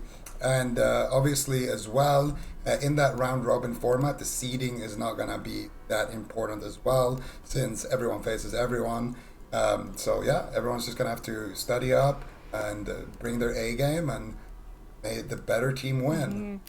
We can see here on our screens as well, week 1 of that circuit will start August 22nd and 23rd, continue on for those next couple of weeks, and then we have EU finals and NA finals September 26th and 27th. So keep an eye out for that. Follow WoW Esports on Twitter if you want to be notified of every time that stream goes live, just in case you forget when any of those dates are. You can see those. We always are tweeting out, giving you guys updates for that as well. So yes, starting 22nd and the 23rd for the first week of that circuit. But that is it for EU for this season. That's going to wrap up the season for the day. And now we're going to hop over to NA. I'm going to let Rich take over the rest of the day. But I'm super glad to be here and see some of the action that we saw today. But let's talk about that briefly before we go to a break and head on over to that bracket. Supatis, what are you looking forward from the NA side today? Somebody beat Cloud9 more than once. C9 needs it. C9 needs it, I swear. They need people to challenge them and beat them a little bit so that they can... I mean, I guess it's NA through and through for the rest of the year, but I mean, we need it. And someone has to challenge this team. Come on. And we've seen they're just a force to be reckoned with, those guys. So it's good to see a little bit more competition in the NA. We see how it's a little bit top heavy, but maybe that'll change soon. But that's it for me. That's it for the EU bracket. Thank you so much, you guys. I do want to give a shout out before I leave here for everyone working behind the scenes. All you see, guys, here is us on screen, but that's not the only people that are working in this show. There's a whole team of people working behind the scenes, observers, admins, production, mods, and it's really been just a huge effort to try and make everything remote this season. And I just want to thank everyone for working hard to make these games possible. So we're going to go to a break, then we're going to go to the NA bracket. After that, we're starting off with M2KC versus Charlotte Phoenix, and we'll see that series after this break. Thank you so much.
on Looney, and Method Black will close out this game. Battlemaster's gonna fall. Battlemaster's gonna fall. Bomb drops. Kidney shot on Blizzo. Massive damage, and Method Black does it. Big takedown. Entirety of both teams, honestly. Chun-Li at the preemptive defuse magic, but they're just so far behind. Greggy can't do anything. He has no cooldowns left. If Snuts is able to connect one more kidney shot, well done. The Shadows the kidney shot, and Snuts is in the top 3.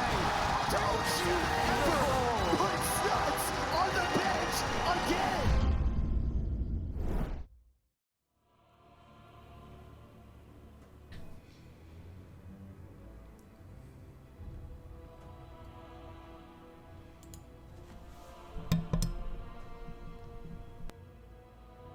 Well, it took us 4 weeks of gameplay to get to the point that we are at now. Ultimately, we started with hundreds of teams. We had 4 cups. We figured out our champion on the side of EU today, but we have one more thing to do. It's all NA for the rest of the day. My name is Rich. I get to be your host. I'm joined by Zico, Venruki, and Healing Stat to actually cover all of the action. We're going to be starting off with M2KC versus Charlotte Phoenix, but I want to take a look at the NA bracket first and actually get everybody up to speed as to the teams that we're going to be looking at here today. So, Venruki, let's kick it off with taking a look at the teams that are still left standing in North America. Sure, let's do it. In the upper bracket, we have Cloud9 and Space Station Gaming, and they're going to be battling it out. I mean, I feel like this is a matchup we have seen so many times throughout this year as well as last year. Both kind of titans.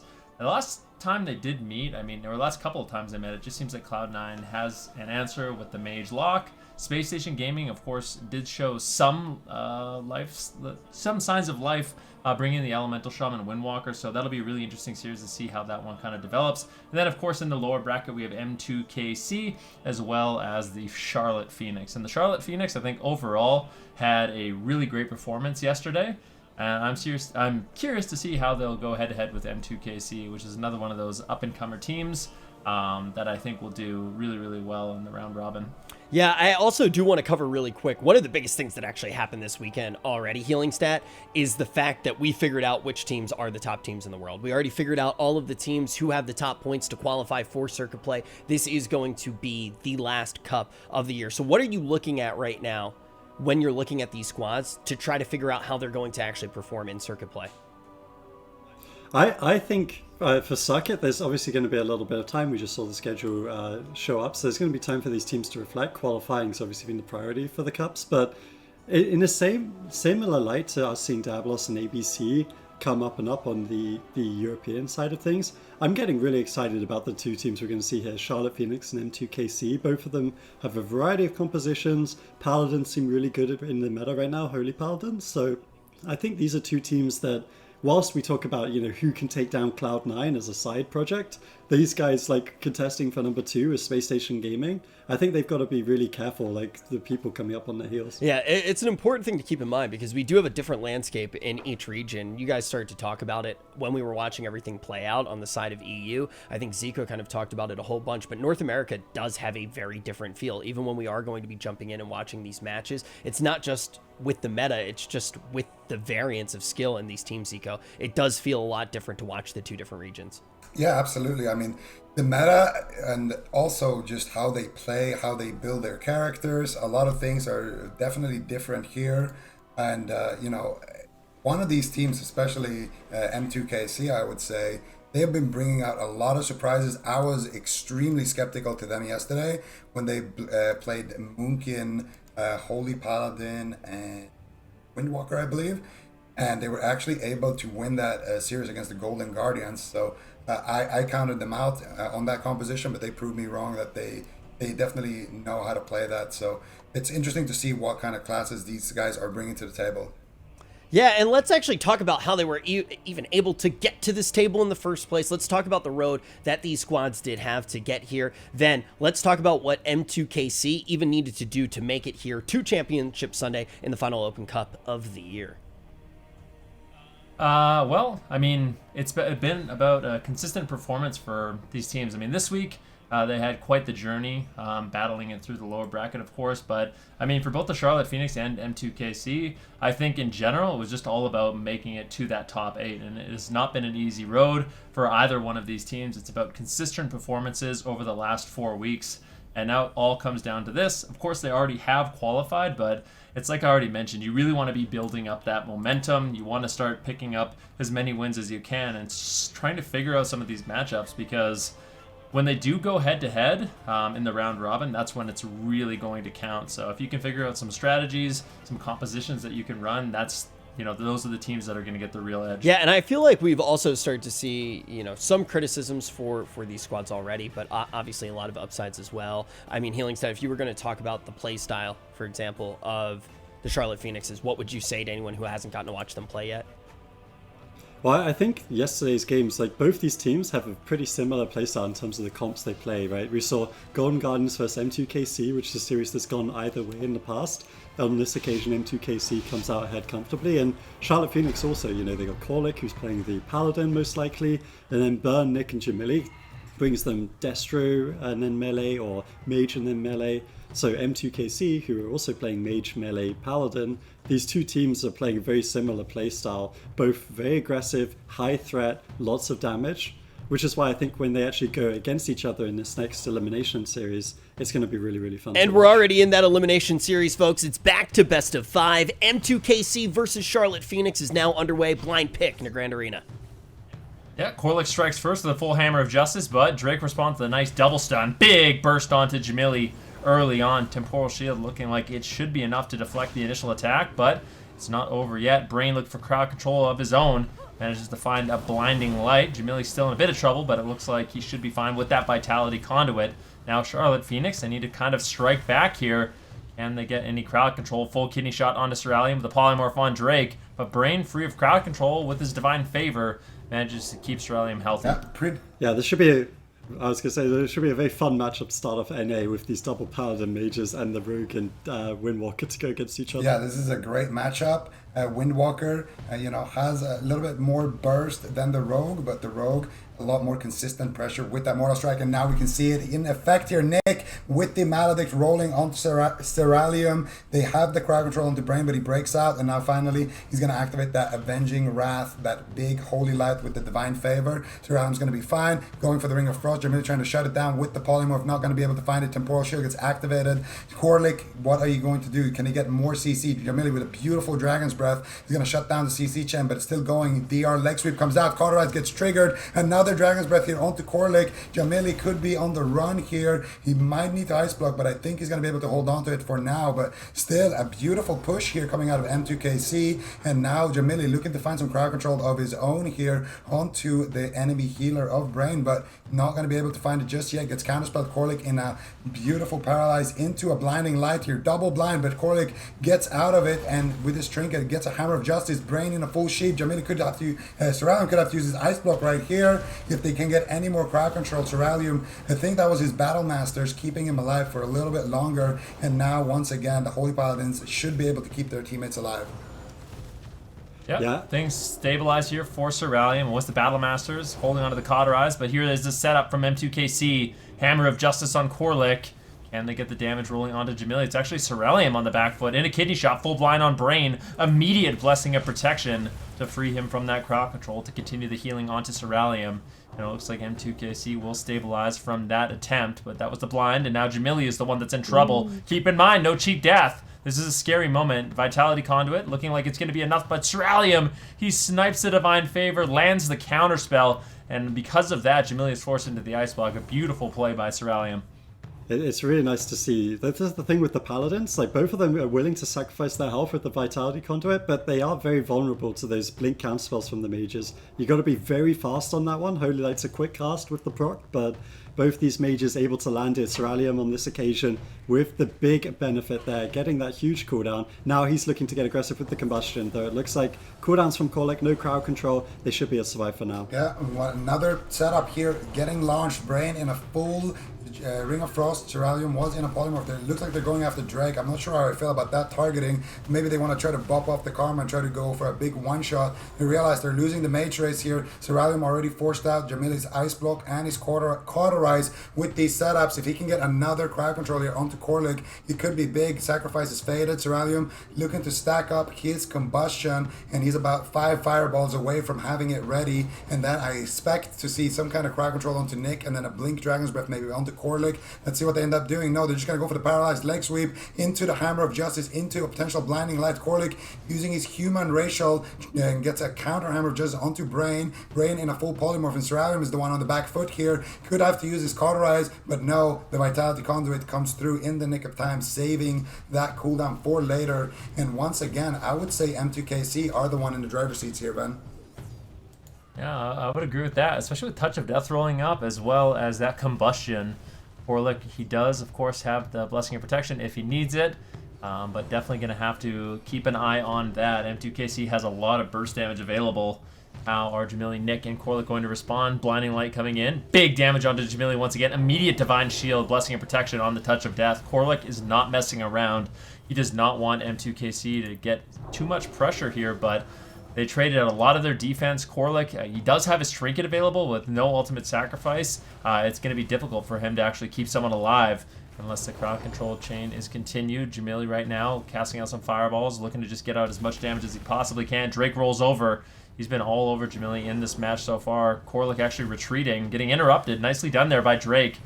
Nice spear hand strike. Ceralium pushing in, looking for crowd control. Can he secure it? He gets the polymorph on Nick. Dragon's Breath. Can he get the sheep on Korlik? This is an absolute nightmare here for Jamili. The damage is way too overwhelming. Beautiful setup there by M2KC, and they will claim game number 1. Now, I feel like we've seen a pattern this weekend in particular when watching Jamili play. And I'm very curious what you think about it, Zico. I feel like pretty much at the start of every single game, he's got all the pressure in the world. It feels like they have the game almost in the bag. And then slowly, not even slowly, almost immediately, it feels like a switch is flipped. And all of a sudden, Jamili's just facing unrelenting pressure for the rest of the game. And sometimes he is going to be the player to go down as a result of that pressure. What is it that creates this dichotomy inside of these games? Well, I think Jamili is just a really aggressive player. You know, he builds his character very aggressively, and he likes to go in and try to land CC on his own and try to, set up winning situations for his team. And sometimes it works, and when it does, he looks great and his team wins. But when he doesn't, you're in a situation where you blink in on top of the healer. Usually, you're very far away from the rest of your team at that point.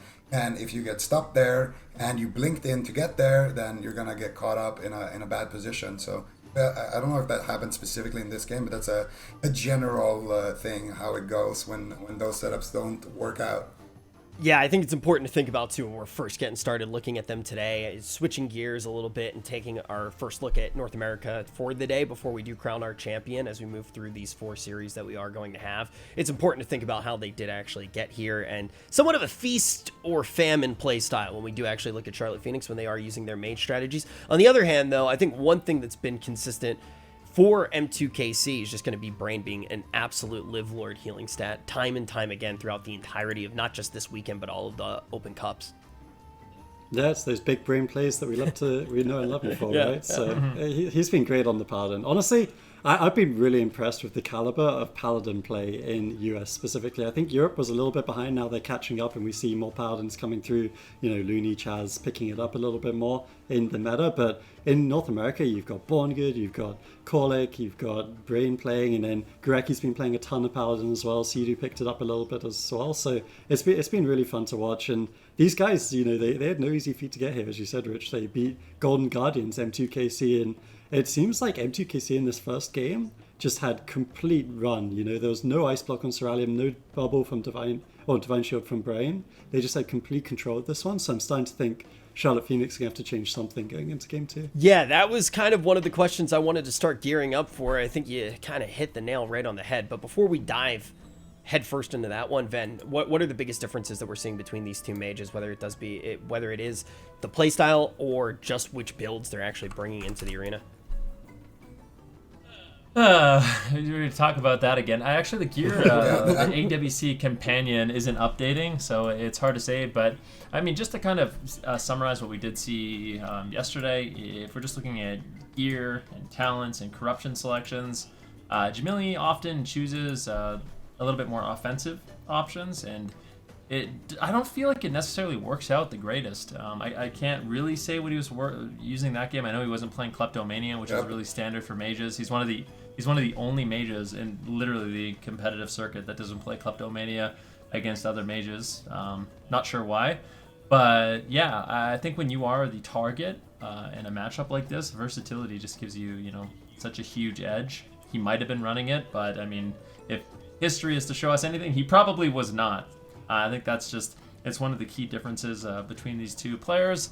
But yeah, it seemed like the coordinated assaults coming in from M2KC were a little bit better. Like, they just did a better job shutting down the goes, playing defensive when they needed to, and then really pulling the trigger with that offense as like a 3-man squad. And I think that's why they were able to pull out ahead. Okay, now Healing said, I want to go back to what you were talking about as well with what we've seen with healers recently, because I feel like at the beginning of the year it was all about monks. Then paladins started to find their way into the meta, mostly against the monks as well, and now we've gotten to kind of a new frontier with what we're expecting with healers as we do wait to see what's going to be played on Tolvaran Arena. What do you think that the current state actually is of what healers we can expect and when?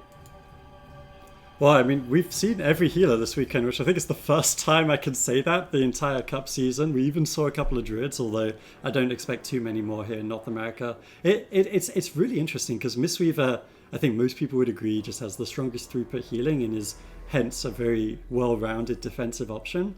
But then you've got, on the other side, you've got Paladins, Priests, and Shamans that all provide something aggressive. Paladins, obviously, the stun and the extra damage. Priests, damage, basically, in Dark Archangel. And then Shamans kind of have their own place in the meta where they can keep you alive till, like, ultra deep dampening, and then they keep you out of crowd control with grounding and wind shear so you can push. It's super fun to see when all of these healers are getting used. I don't think we'll see any Shaman today because Golden Guardians are the team that's mostly playing it, and they're not in today's bracket, but especially these Paladins and Priests that we've seen in Europe and NA, going into the Mistweavers kind of make these Mistweavers second guess every decision they make because they could just get one shot in a Hammer of Justice. No Carl, no Shaman. Now, it was Healingstad who said he wanted to see potentially Charlotte Phoenix maybe changing a couple of things here. Are you in the same camp, Zico, as we are waiting to see what their final lock is going to be for game number 2 of the series? I think they're going to go for Mage Lock on Tolver, and if they were to lose that, I think Rogue Lock Pally is what we're going to see from them. But yeah, I'm in the same boat. I think trying the Rogue Mage, seeing how it plays out in game number 1, I don't mind that. But if you are selecting Tolver, it feels like you're trying to set up for a Mage Lock. They have it, so I think that's a good choice here.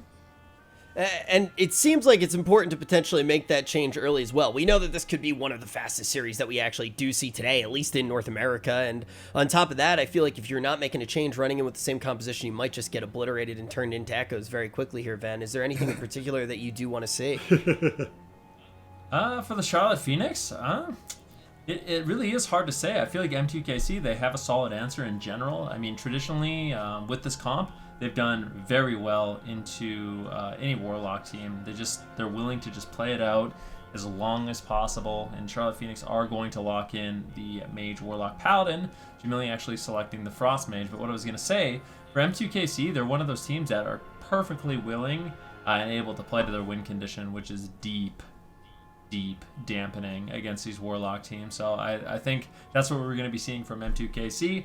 Play it slow, play it steady, wait till dampening, make a push on to burn. But for Charlotte Phoenix, I feel like they probably do have the compositional edge.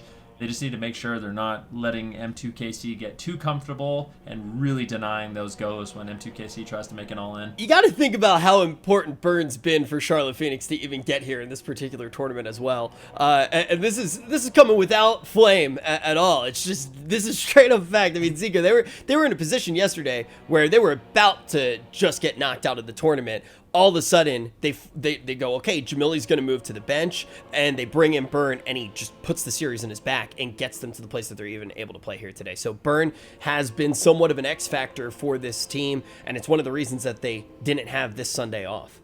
Yeah, Yeah, it's one of the reasons why they got to actually come here on this Sunday. And definitely Burn has been, the player that you tag him in instead of Nick, and you play that mage lock. You tag him in instead of Jamili, you play that rogue lock. And to be honest, I think Burn and Nick, and Van can probably correct me if I'm wrong on this, I feel like Burn and Nick have played rogue lock for a while because their synergy is really good on that comp. They're able to set up a lot of kills early on, so I feel like their synergy with Roguelock is a lot better than their synergy with Rogue Mage Pally.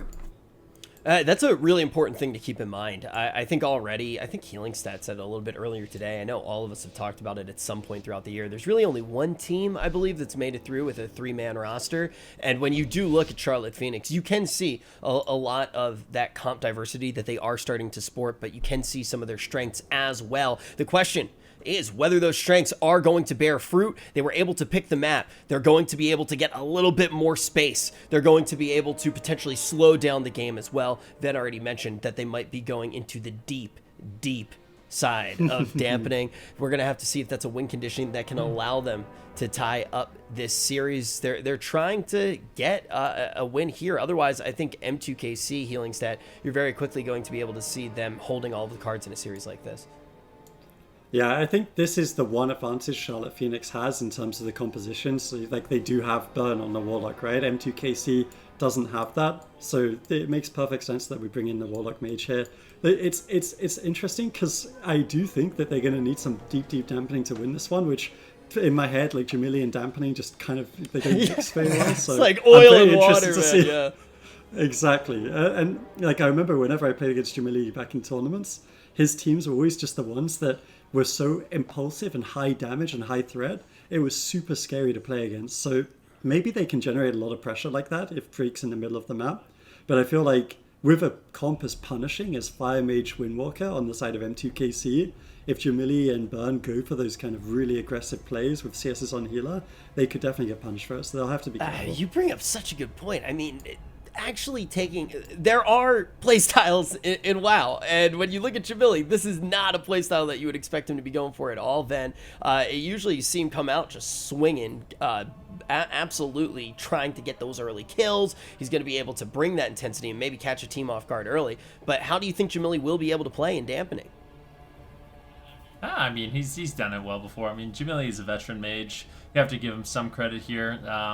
He has to be a little bit careful. Actually, you know what's interesting is I think his role in this particular matchup, especially if they're going after Burn, is to really be in the face of M2KC. So that might actually play to his strengths. I mean, when we see Cloud9 play the Mage Lock, it's always Wealthy Man who's just on top of the enemy team, basically 3v1ing them, and that's something Jamili might actually excel at. Yeah, he'll love that. Yeah, that's a really good point by Venruki. We're going to be keeping our eyes on Jamili in this one. When you think of Jamili, you don't necessarily think of dampening, but Venruki already starts to highlight some of the areas that he may be able to excel in this particular matchup. If they aren't able to excel, M2KC is going to find themselves on match point of our first elimination series of North America today. And we're going to see the game starting out here, Jamili and Burn taking one side each of this pillar, starting to drop out the Frozen Orb, Cataclysm, Rain of Fire, Blizzard, all that good poke damage. And now Cerulean looking for a Greater Pyroblast. He actually gets it, but they're not going to commit. Ooh. I feel like this is kind of a cheeky thing to do. We don't see mages do that very often, where they play against the double casters and they just go for a Greater Pyroblast. I think it's a good option just because you want to be baiting out those interrupts. And if Cerulean can get counterspelled and spell locked on Greater Pyroblast, then they can go for a polymorph play. So I like it. I don't know if it's going to pay off. I don't know how many Greater Pyroblasts he's actually going to be able to get off in this match and how much pressure that's going to cause, but it definitely has to be a bit careful because every time he channels out one of those Greater Pyroblasts, he's getting poked quite a bit, as you can see right now. Yeah, this is going to be a very interesting game. Obviously, the map choice heavily favors Charlotte Phoenix in terms of Drake. He's got to cross so far to even get an in-cap onto Korlek, let alone reach his kill target. So I feel like this is going to be similar to some of the Golden Guardian games we saw against Cloud9, where Drake will not commit until the team comes too close to him. And if Burn comes too close, he can maybe go for a setup here. It looks like they're actually chasing Jamili, but see the problem. As soon as he leaves the pillar, I think that was a Frost Nova coming in there into Sheeps. Now he's going to get Frost bolted. Jamili blinks away.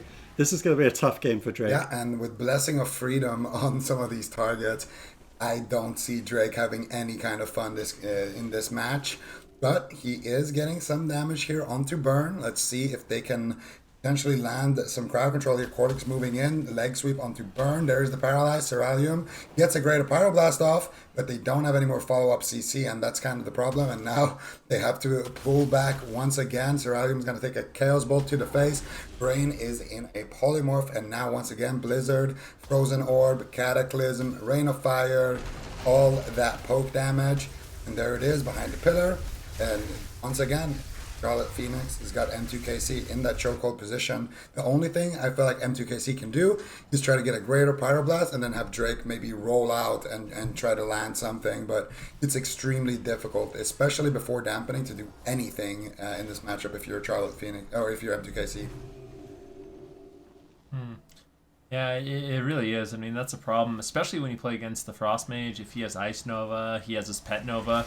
Drake can just get, really, really shut down on his mobility. If he uses a Flying Serpent Kick and it gets Nova'd or a roll and it gets Ice Nova'd, then all of a sudden he doesn't have nearly as much mobility. But it looks like he will be actually putting out a little bit of damage right now out onto Burns. Ceralium looking for a greater Pyroblast. Actually tries to fake it out, but fortunately not getting counterspelled there. Lands one greater Pyroblast. It might have actually been reflected. Burn did reflect it now. Big damage over onto Ceralium as he's forced back to the pillar once again. And this could actually be his ice block. The Polymorph snuck over onto Brain. Double leg sweep coming in from Drake, trying to shut it down. Ceralium on the ground behind the pillar. And like I said, I feel like for M2KC, they are a team that is completely willing to just hang out behind the pillar, bring it to dampening, and play it out in the late game where they have a bit more of a fighting chance. Yeah, I definitely think they're going to need a lot of dampening. The good news for the side of M2KC is they do have so much threat when they do go for these one-shots. Like, look at this one. One G-Pie connects, they use the Combust, Burn drops so low in just an in-cap, they get him to 30%. If it wasn't for the pre-Vitality Conduit, that could have been a lot of cooldowns. Of course, it's very easy for Korlek to land those pre-conduits and pre-sacrifices because Drake crossing 50 yards is probably enough reaction time for a healer of this level to be like, they're probably looking to do something right now. So the spell lock comes through on Ceralium. This is where they need to be careful. They are playing very aggressively, getting another greater Pyroblast over onto Jamili. But, of course, there is a opportunity cost of that, and we're going to see Chaos Bolts coming through, Frostbots, big damage coming in from Jamili with his Icy Veins as they look to deter M2KC. I do think since they're playing Frost, though, if they can get to the deepest stages of dampening where they can go for those one-shots on Burn, it might actually be hard for Jamili to push them back immediately as Frost. So with the Sacrifice and the Avenging Wrath, maybe that's their win condition. They definitely have a good shot. Yeah, they're going to need to get a Pyroblast, a greater Pyroblast with that Combustion onto Burn maybe, and then just overwhelm them with damage. I think at this point, they're happy to sit back, hold on to their cooldowns. I feel like at this point, H-Log can do pretty much whatever they want without really having to use any big cooldowns. Whereas on the side of M2KC, if they commit to a push already, it's gonna cost them a lot. That opportunity cost that Adrian was talking about, and Drake trying to stack up. I think he is running the Tiger Eye Brew, and I think he's just going out trying to stack it up. Brain in a Polymorph, Drake in a Hammer of Justice. Big damage potential here for M2KC. One greater Pyroblast onto Burn. There's the Mortal Coil. They get another Sheep here from Jaw. And Ceralium looking to fake out the counterspell. He does. And now he's going to Sheep Jamili. Should be fine here. They might actually be able to reverse the pressure. But now Drake is going to just respect the damage here. Coming out of Burn with those Infernals and just duck back for cover. Let dampening ramp up a little bit more then. I think we're going to Mariana's Trench levels of dampening in this one. We're going deep, so we'll see. I mean, if Drake is just going to wait until his defensive cooldowns rotate back up, and keep in mind, I mean, the thing that's additionally scary for Drake in this matchup is Korlek's playing a Paladin, so he doesn't really have Karma as a defensive cooldown he can rely on. If he uses it, they can use Blessing of Protection to remove it, and then all of a sudden he's down a defensive cooldown. So Drake has to be very careful. He's not staying in the open for too long, as it just makes it so difficult for Brain to actually keep him alive. But as long as he's just waiting for his Transcendence to come off cooldown, he's just one global away from porting behind the pillar back to safety. Yeah, we actually saw the combustion coming through from Ceralium there. He got the double Sheep on Jamili, so he fancied his chances, but unfortunately it was DR, so Jamili just easily Kleptomania that off, cancel it, as we've seen many of the mages doing.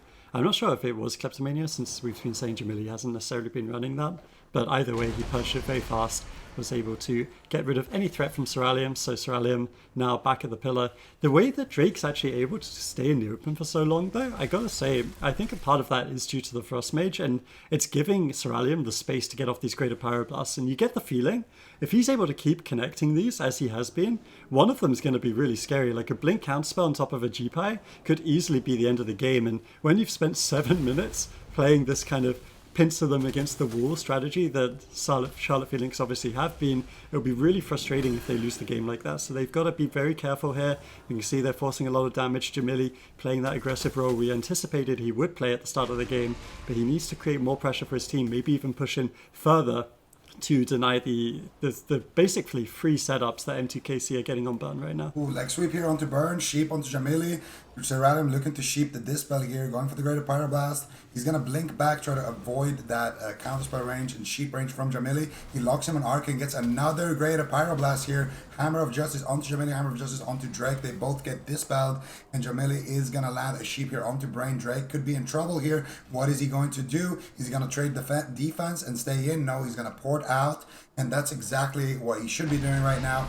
Later on in the game, you can expect Drake to very high HP, use things like Fortifying Brew, maybe Diffuse Magic to buy him more time in the open where he can try to push Burn over. And now finally, Seralium and Brain at 21% dampening, looking here to make an aggressive push. I think Brain is not going to have his Hammer of Justice before Corlick, but Corlick gets caught up in the Polymorph. Burn actually in a lot of trouble here. Double Moral Call coming out. Jamili looking to counter pressure with the Frostbolt. It's double blinded. Burn now dropping the Infernals, but no Dark Soul just yet. Brain finally out of Corlick finally out of crowd control.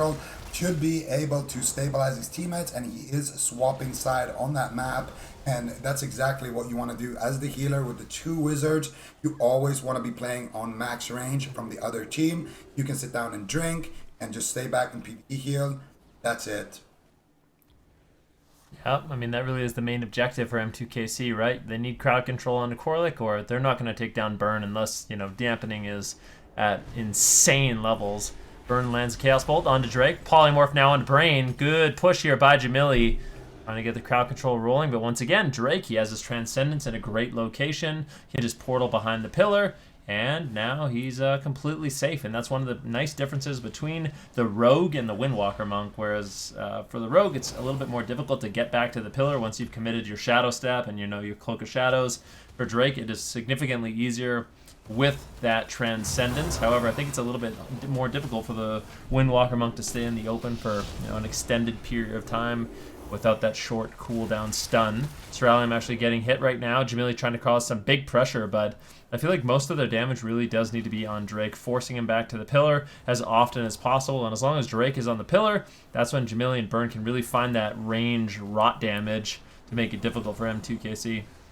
Yeah, I mean, in terms of damage, they've been playing it very, very well. But one thing we talked about at the start of the game was Jamili maybe, you know, right now he's sitting between Drake and Brain, kind of. But I'd love to see him position more directly in between them so he's threatening for sheeps. Because in his current position, he should be exactly where Seralium is, I would argue, so that he can threaten for those sheeps. Because if they just Frostbolt and let the Paladin free heal, I'm fairly sure he's going to be fine most of the game. Now he goes for it. There's the blink. You can see Corlick tasting blood in the water. He charged in, looking for that Hodge, but Drake was aware. He Transcendence preemptively, very nicely played. But now, you know, they've got this perfect situation. Drake's behind the pillar, so they can start PvEing Seralium and Brain, and this is what I want to see from Jamili. More of this, especially at 35% dampening. This is how you win the game. Keep Drake pinned at the pillar by keeping his healer in crowd control. Yeah, but that was the Dark Soul coming out from Burn, so the only thing he has to try to counter pressure is those Infernals. Dampening is at 30%. Drake using his tank trinket. A Greater Pyroblast connects. Jamili blink counterspells the second one. No Nether Ward here for Burn on that Greater Pyroblast. Seralium's going to go back to the pillar, try to get in Greater Pyroblast range, dropping a Ring of Frost so he can't get counterspelled by the Warlock. Full sheep secured onto Brain. Touch of Karma comes. No, he's not going to use that Touch of Karma. Instead, they are going to use that Combustion, try to counter pressure Corlick, using that Blessing of Sacrifice here. Double leg sweep by Drake, charges back in. Jamili's going to use his trinket, his human racial, I believe, on that one. And now, once again, Drake trying to buy some uptime for his team. He has all of his defense available. Right now, Brain is not in crowd control. Right now, Jamili is still not in great positioning because he can't shimmer sheep from that range. He needs to move a little bit closer to that pillar, but instead he's going to move back, and that's just going to allow Drake to stay in the open even longer. He activates his Fort Brew, they get a sheep, Cerulean gets the Greater Pyroblast, there's the Incap, big damage here onto Burn. Do they have anything out? Corlic's going to Trinket and use that Vitality Conduit, so they're getting some cooldowns here on the side of M2KC, despite the fact that they are on a big counter setup here. Yep. Charlotte Phoenix forces M2KC back to the pillar, but they got what they wanted. The sacrifice, the trinket, those are all little victories there for M2KC. And at 44% dampening, I mean, things are getting absolutely ridiculous at this point. You can see Cerulean, Brain, Drake all just rotting behind the pillar. Blizzard, Frozen Orb really adding up. And these Infernals being dropped down by Burn as well. Drake gets rooted on his roll. Flying Serpent Kick gets feared. So a little bit limited on mobility right now. Jamili also gets a counterspell onto Cerulean to slow down that Greater Pyroblast. They have to stop those Greater Pyros at this point. When those land, that is a lot of mana, a lot of effort for Brain to actually heal, or sorry, Corlic to actually heal through. And you can actually, what's really interesting about this matchup to me is the Paladins are basically both full mana. We're at 50% dampening. Neither one of them has really sat down for a drink, but their mana bar is still nice and healthy. M2KC in full retreat once again. I mean, you can't really blame Drake at this point. Not too much defense going to be available, but he rolls in. They want to get a setup going. They want to get the damage onto Burn. Paralyzed on Corlic. This is looking like they might want to do an all-in, but Jamili just spamming out the polymorphs. Gets interrupted by Cerulean. Nicely done, but I can't help but feel like unless Cerulean and Brain are willing to push in and try to get crowd control on Corlic, I don't really think they're going to take down Burn. Yeah. It looks really difficult for them to actually kill him the way that this game's going. And Corlic's mana is literally 100%. I'm curious what essences he might be running. I know there's been some conversations about Paladins running Divine Revelations to provide a ton of mana regen. Obviously, the way that their beacon works as well, it's very easy to heal single target damage because if you have your beacon on a target and you heal them, some of those heals are going to get their mana restored from the heals. And mana's not a win condition. Cooldowns is a very difficult one with Blessing of Protections and all the cooldowns that Warlocks have. So I certainly think for M2KC they're up against it here. Of course, this was the map choice and the composition from Charlotte Phoenix, so you can't really blame M2KC for clinging on to what chances they have, but it's certainly looking favored towards Charlotte Phoenix. They'd have to throw at this point to lose this one. Jamili pushing in, trying to get crowd control onto Brain. Unfortunately gets Hammer Justice on it. Nice place by Brain to preempt that CC, and now Cerulean soloing Jamili, forcing out the ice block at 60% dampening. That's what it took, but that ice block is down. Now we've got a second one that could be forced out. Cerulean could do that again. He's got a Jeep high. This is scary. Oh, he gets interrupted by the fear there on the Greater Pyroblast, but still a lot of pressure here coming out of M2KC in this situation.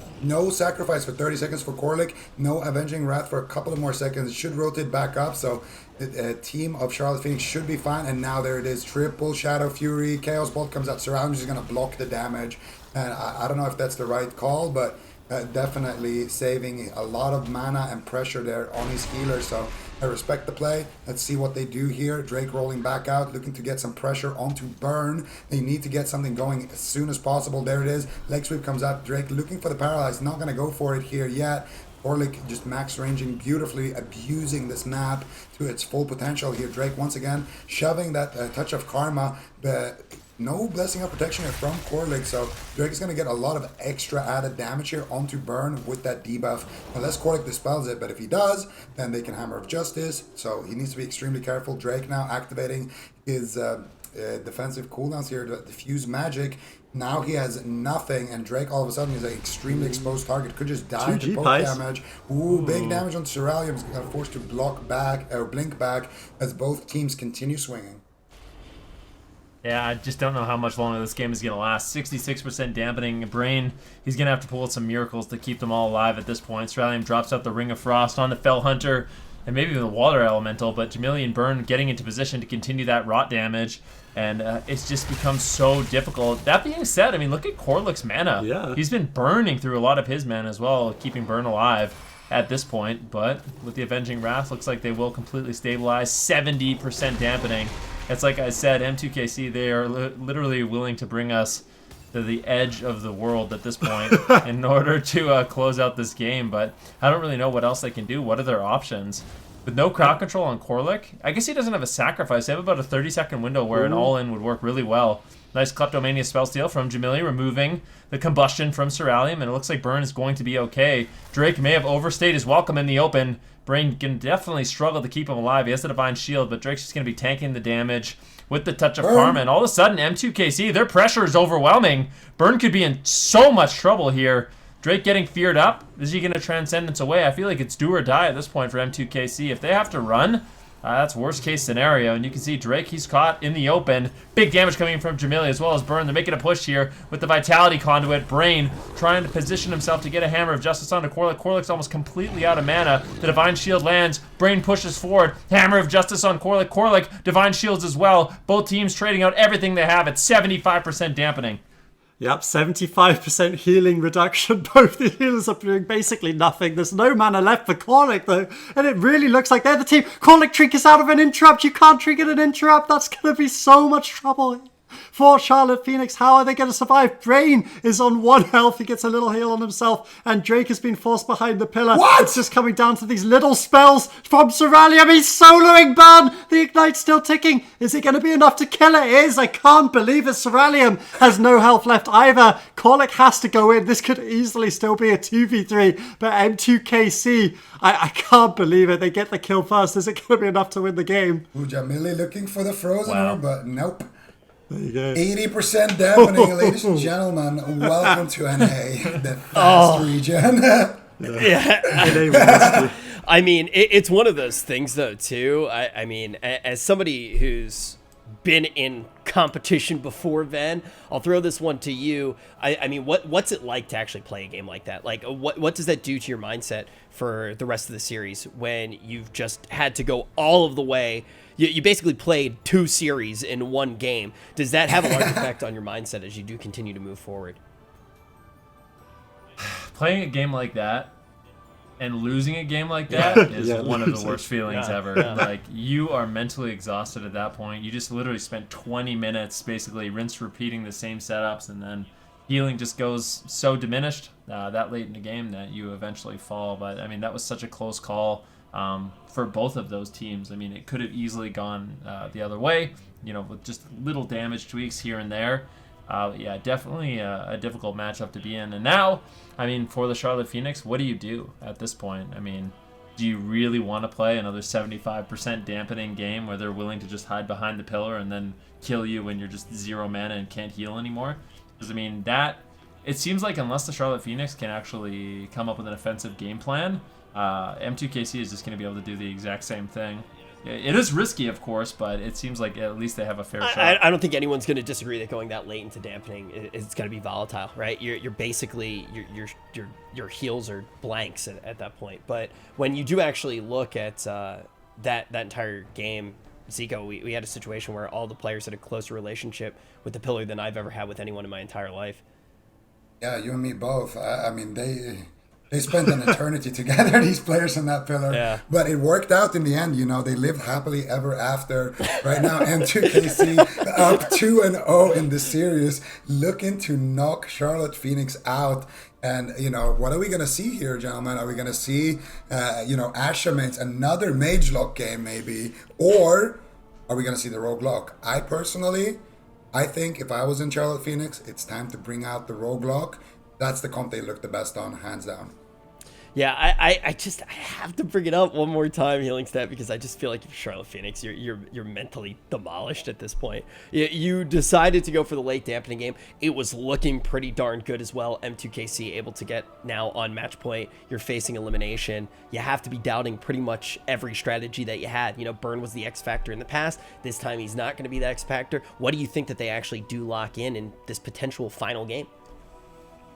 I mean, I really feel like the way that game went, they probably should have won with the Mage Lock, but it just seemed like they didn't have that aggressive touch. Like, when we see C9, they really, really put the pedal to the metal when they have their cooldowns up at least, whereas these two teams are just kind of waiting for the inevitable, and unfortunately for Charlotte Phoenix, the inevitable was M2KC killing with the tiniest little spells coming out at the end there. So I think, yeah, I agree with Zico. They've looked best on the Destro Rogue. Their Mage Lock wasn't quite as deadly as I would have liked, So bring out Nick once again. I was just reading through the chat, and somebody was like, by the way, this is not a record. 89% is the record, which is currently held by Cloud9. And it's like, and Zico already made a joke about it, but remember when North America was the fast region? What did happen in North America? They've embraced the damp, and now they are the region that tends to embody it. But the question is, what compositions will our teams be embodying on Ashmane's Fall, which was the map that Zico did call before we even did get to the draft. Now it's going to be on M2KC to lock in their composition on the blind. Charlotte Phoenix does get to respond because they have lost not one, but 2 games in a row. Ashmane's Fall can seal their fate. M2KC, Ben, it doesn't really seem like they're sweating yet. It doesn't seem like they really need to change anything. Do you think that they're going to try to, on this map, which tends to be a little bit more on the neutral side, do you think that they're going to try to play to this map at all? They're going to play the same comp. And I think, honestly, if I was Charlotte Phoenix, I mean, they could switch it up and try to play, the rogue lock. But I really think Charlotte Phoenix should have won that last game. I think they had the compositional advantage. I think they had the map advantage. And I think if they had just cleaned up their offense a little bit at that latent dampening, you get the feeling that M2KC shouldn't have been able to win the game like that. But M2KC was able to punish a few mistakes and claim game number 2. But I would not be surprised if we see the Charlotte Phoenix lock in the same thing, because I don't know. For most of the game, it felt like they were in control. They had most of the pressure. Of course, like you said, Rich, it gets super volatile that deep into dampening. But I just feel like Charlotte Phoenix, their best option probably is the Mage Lock. If they go with the Rogue Lock, they can win, but M2KC always seems to do really well in matchups like that. Yeah, and you're not going to be surprised. You were correct. They already did lock in their composition on the side of M2KC, and it is going to be the same. Now, Charlotte Phoenix, we're really going to get to peer into their mind state right now as they do lock in their composition. This is a tough situation to be in. I will say the consolation prize for all of these teams, though, Healing Stat is going to be the big picture, because you already do know where the points do ultimately lie when you are moving into everything with circuit play, which is going to be a new frontier. It's going to be a format that we haven't really gotten to see these squads play in before. Yeah, no, I think everyone's very excited for the circuit, and obviously it's a fresh slate for these guys since they have already qualified through to that round. This is kind of the last opportunity, though, before... The thing is with the circuit, every single weekend is going to be so impactful. It's not going to be like this weekend where if you lose a series, you just drop down to the lower bracket and you get a second chance. If Charlotte Phoenix loses to M2KC in circuit play, that's their one chance to beat M2KC, and it could be the difference between top 4 and not top 4 when you've got other teams like Golden Guardians and those sorts of guys who are also contesting for this top 4. I think it's going to be a really... This series, I could easily see being like a difference between 4th and 5th in that circuit when you've got teams like Golden Guardians, Method Orange. Obviously in the top half we've already got Space Station C9. These are the sorts of games that you need to be winning. So if Charlotte Phoenix just goes down 0-3 here, sure, it's not the end of the world going into circuit, but this will be the last time we see these two teams play before that one best of 5 in circuit. And now, Zico, what do you want to see happen now that we have all these compositions in front of us? Is there anything that you would change, or do you think that this is the best play is to actually try to wait for the deepest parts of dampening, which you could possibly try to get to and rely on a kill there? I feel like if you're M2KC, that's your only line of play. Same thing as before. I feel like if you're Charlotte Phoenix, there's a couple of things I want to see. Number one, how is Corlic out of mana before Brain? That shouldn't be possible. So I think Corlic should sit down and drink more, because Brain can't drink, Corlic can. So I feel like, drink. The other thing is, I want to see kind of what we touched on a little bit during the game. I want to see Jamili position aggressively, take risks. You're a Frost Mage. Even if you have to throw away a block, like he had to in the previous game, it's not a big deal. You're not really the main target. And play a little aggressive, because the other team is not. The other team is just hugging the pillar, so try to get your team ahead, try to get those advantages, and if they force out a big cooldown, then you just go back to dampening formation. The other team can't do anything anyway until 40% dampening, so you may as well take risks up until that point. Okay, so you actually want to see Jamili play even more aggressive? Yes. No, Okay. Last game I don't think he was even playing that aggressive. He was just kind of staying, in the open field, doing a lot of damage, but I want to see him position basically between Corlic and Drake. Because that way, anytime Drake makes an offensive push, Jamili is there. He can clip a poly on the healer, and then you can just press Orb on Drake and a Hammer of Justice, and every time that happens, Drake has to run away. Yeah, it's funny to say that, right? And that's why I wanted to kind of put that under the microscope for just a second here, because going into that last game, we were talking about just how aggressive we've seen Jamili be throughout the entirety of these cups and really throughout the entirety of his career. And Healing Set, you kind of alluded to the fact that you look at Jamili and you look at how a matchup like this could play out, and that aggression could have been one of their biggest assets. So now we're in a situation here when we do jump in. Are we going to see that aggression that Zico does want to see from Jamili? Are we going to get into the later side of dampening? Either way, it can be decided here. M2KC trying to get the hot 3-0. Whoa. Oh, okay. All right. I was just taking a look at some gear choices. All right, so yes, for Charlotte Phoenix, we do want to see Jamili and Burn really put pressure on, especially Jamili. At this point, it looks like they're going to play super aggressive. Jamili's actually just pushing in here. Looks like Infernos will drop down as Charlotte Phoenix. They want to get this game started right away. Hammer of Justice into Mortal Coil onto Brain. Can they get the Divine Shield? Unlikely at this point. Drake rolls over to back him up, and Cerulean looking for his Greater Power Blast, but I like the offensive plays by the Charlotte Phoenix. I like the fact that they're willing to push in and really start rotting down the team of M2KC early on. Yeah, pretty decent stuff so far from both teams. And once again, we're in that position where you have two wizards trying to kind of pincer a corner at that pillar, and then you have three people trying to avoid damage, wait for that combustion, try to get out some greater power. But is Cerulean just invising right now? He invis to drop combat, then he mounted, blinked with a shimmer on his mount, and now he's trying to Cerulean, you're not sneaky, bro. What are you doing, man? Get back to your pillar. What is this? At least choose a small amount if you're going to try to sneak across the map rather than a big blooming bear. What is that? What it's like the Dark Moon dancing bear. Like, what? Yeah, there's like a skeletal horse or something. I mean, come on. I'm fairly sure we can get more advice from the chat on some of the smaller maps, but smaller mounts. But either way, that's not going to work. Cerulean, he tried it last game. He just danced behind the pillar. This time trying to cross the map with it. Not going to happen. We'll have to see.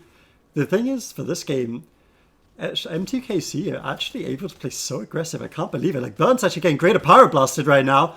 He's in a lot of trouble. Has to use his Healthstone. Vitality Conduit comes out, fortunately. Otherwise, that could have been the end of the game and the end of the series there for Charlotte Phoenix.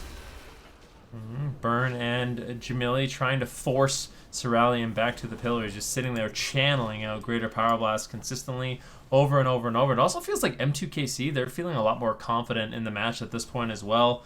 You can see Drake, I mean, he does portal away right now, but it seems like he's willing to push in a little bit more on this particular map. And once again, it's going to be M2KC that takes a defensive positioning here at this pillar. I actually don't like the pillar that M2KC is playing at. I feel like at this point it's not that risky to push into the open, and they should reposition to the large pillar. It makes it more difficult for Jamili to get the Blizzard and Frozen Orb combos. It just gives them a little bit more space to kite around. I think it's a lot better, but they're going to be opting to take this positioning, but I think it could definitely backfire if the game goes on too long. Yeah, definitely. I think this smaller pillar is just going to make it easier for, more Blizzard to hit more people, etc. But right now we are seeing a push here. Drake, what are you going to do? He's going to activate his Fort Brew. Going to go back to the pillar here. Again, at this point in the game, throwing out things like Fort Brew or Touch of Karma, you're going to get them back before Dampening comes back up. And now finally a big push here onto Brain, Counterspell onto Cerulean. Do they have anything more? Do they have a Mortal Coil here? Maybe Burn. Not going to be able to land that Chaos Bolt, unfortunately. But a nice push here from Charlotte Phoenix. Finally taking some risks, playing aggressive. Burn looking for the Chaos Bolt. Not going to find it. Drake once again with a beautiful Ring of Peace. Cerulean with a nice Counterspell as well. They're going to shut that down, but all of that, it's like you have an opportunity there to maybe force the bubble, and they were pretty close. And the risk of it is zero, because I feel like you just get CC onto Brain, and Drake has to run away. And you're going to get those cooldowns back anyway for when you really need them to push the enemy team back. Jamili finally going for some crowd control here, gets a sheep onto Cerulean. I think he's trying to position here for Brain, trying to maybe get Cerulean a little bit low before he goes for the crowd control. He's pushing in, could get Hammer of Justice behind the pillar. He's going for the Shimmer Poly, he gets it. Let's see, Counterspell secured, but it's on fire, not on Arcane. So Ceralium still taking a big hit here though. Frozen Orb gets dropped. Hammer of Justice, but Ceralium with a massive temporal shield is going to be okay from that situation. Still another nice push to get a fear. They extend the CC chain. Ceralium might have to use his Ice Block here. Brain might have to use his Trinket. Honestly, I would rather see Brain Trinket and Sacrifice in this situation if they have to use anything. But Drake, what an MVP with those Vivifies, with those heals, keeping his mage nice and healthy, keeping his team from using a single cooldown in that exchange, and actually getting decent pressure onto Burn. If they can land a Greater Pyroblast, no, he's going to get feared on it. So once again, I think we're going to see M2KC just kind of go back to default position at the pillar. But Ja finally snipes in another Polymorph, and Brain Trinket sacrifices. No overlaps there from the side of M2KC. Their correct cooldown trade, but I gotta say, Jamili's been playing beautiful so far this game, getting these crowd controls, actually pushing in and being aggressive. Now, once again, a little swap happening here to Brain. Frozen Orb. Oh, that could be the bubble. Wow. That's gotta be the bubble. And this is what we want to see from Charlotte Phoenix. Great stuff. Yeah. Charlotte Phoenix really heating up here. I mean, these setups are beautiful. Saw the Hammer of Justice into the Infernal Stun with the Frozen Orb. And those are the kind of plays. I mean, look at the cooldowns they're able to force out at just 4% dampening. Their composition definitely has an edge at this point of the game, and they need to play to that strength, and they definitely are. This is looking like a new team compared to the last game. Let's see if they can continue that push here, Adrian. Yeah, I mean, this has been looking really like a real contest. Whereas the last game, it was just kind of a little bit of PvE damage, and Ceralium was actually able to get so many Greater Pyros last game because there was no pressure on his team. There's no downside to him just peeking out because Brain wasn't ever under any crowd control pressure, so he was just healing it. They were able to get those and set up opportunities. Now look how crushed they are. Every single time Korlik pushes in here, there's zero threat to him, so he's totally fine to do this. Now there's a full Hammer of Justice on Brain. Looks like they're going after him once again with the Frozen Orb. He's in so much trouble here. Uses that wall to reduce the magic damage incoming by 20%, but that's the last line of the defense. They do have the Trinket rotating back up, but Dark Soul is now active for burn. And see how M2KC, they quiver behind the pillar. They have absolutely nothing to offer in terms of offense because of the way Charlotte Phoenix are playing. And just imagine in dampening what this is going to lead for the team if they can keep up this aggression, keep forcing those cooldowns on Brain. One of these later game Infernals will definitely secure it and bring Charlotte Phoenix back into the series. Chaos Bolt lands from Burn, trying to create some damage over onto Drake as he rolls over. 12% dampening. Keep in mind the last one ended at 80% dampening. So, could take a while. I think a lot of that is due to the positioning right now of M2KC. I really believe that they need to move to the bigger pillar. That'll give them a lot more flexibility for line of sighting and avoiding some of this, unstoppable poke we're seeing from the Charlotte Phoenix. Really likely going to drop a Blizzard, drop a Frozen Orbs. Ceralium, Brain, and Drake are just going to be line of sighting once again. Ceralium looking for a Greater Pyroblast, and that's the thing. I mean, if he can sneak in a few of those Greater Pyroblasts, especially in dampening, that's when things can start snowballing for the team of M2KC. For the Charlotte Phoenix, they're making a push here. Millie in a great position right now to make sure he's getting pressure onto all three members. Burn going to be backing him up. They actually go for a big burst onto Millie. He ice blocked, so I'm not sure if that was necessarily needed, but wanted to be really careful in that situation.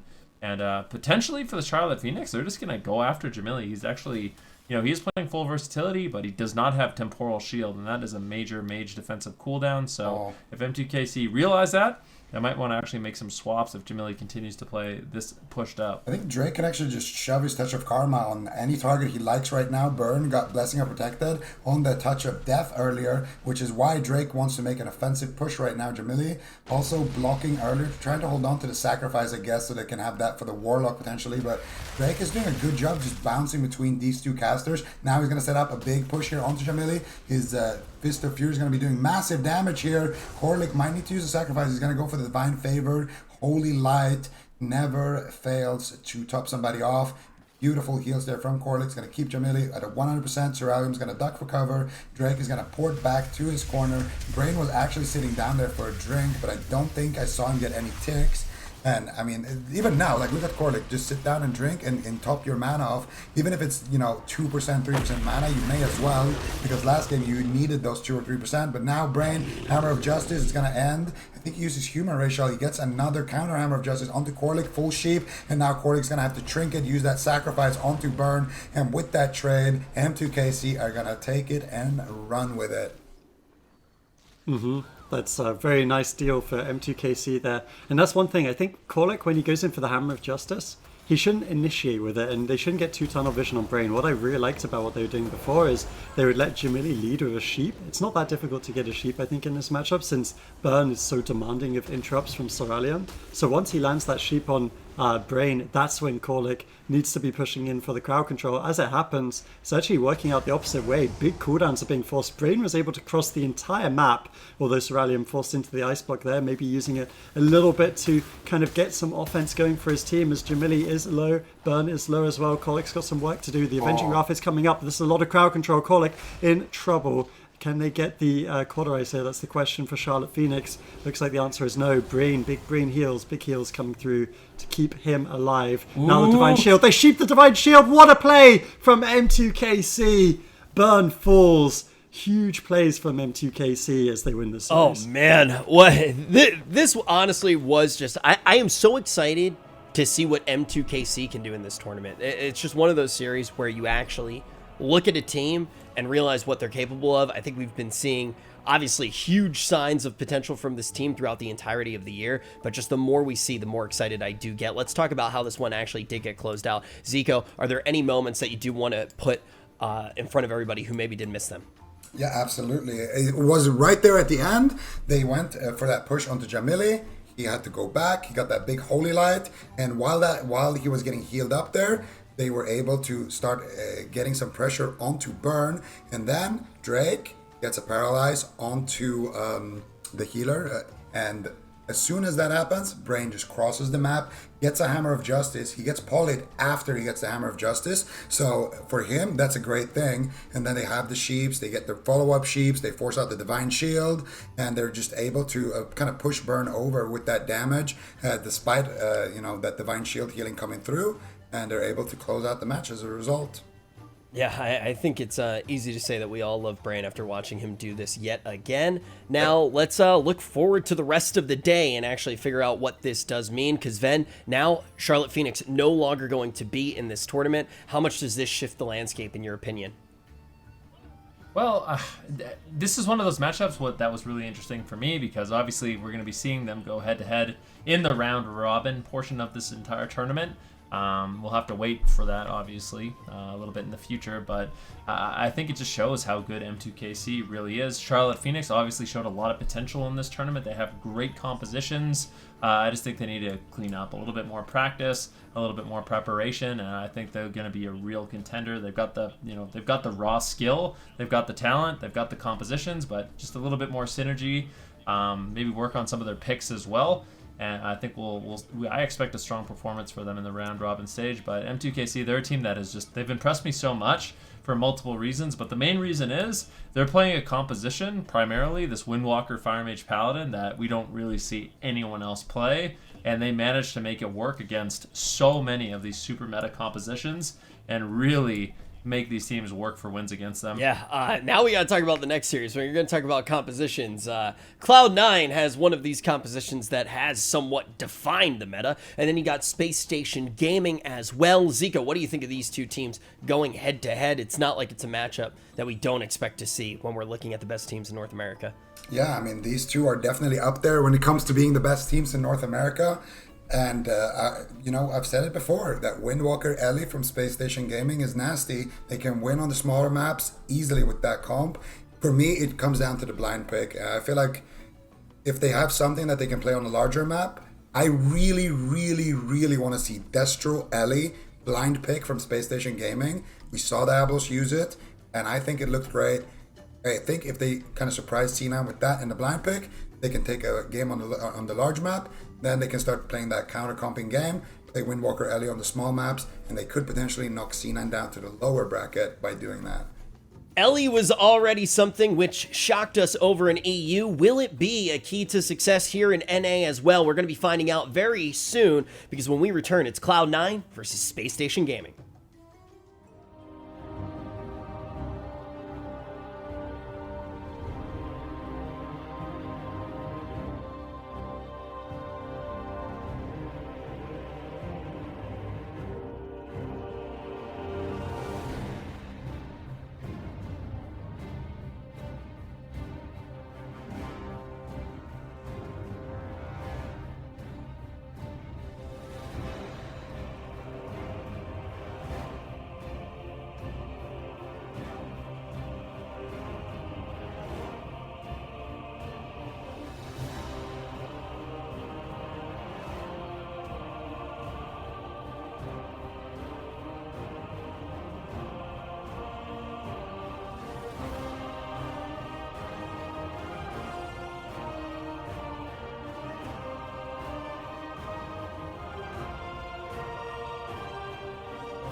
CMD's ice block. Can they push for it? Ironbark, when he gets caught on a polywarp, Ironbark may not matter. 10 seconds away, 8 seconds away for it. Can they gun down for the kill? Cauterize about the trigger. 4 seconds away, 3 seconds away, 2 seconds, 1 second. Oh my goodness!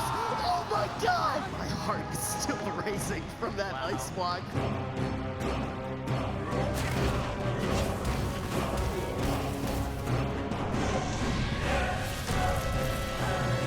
Need to be careful. They need to keep the heals going for just a little bit longer. Looney has his trinket available, but that means blind is also available. I'd love to see him just trinket trinkets. He needs to keep his DK in the fight. DR blind. Waz is pushing for the kill. Does he have enough banish? Growth. Do they have the polymorph? It doesn't look like it just yet. Even the Vivify is coming in, but it will not be enough. Method Black go through to the grand final. In NA, we've had two teams that have... It's like an epic that continues to happen over and over again. Cloud9 versus Space Station Gaming. We're no strangers to this matchup.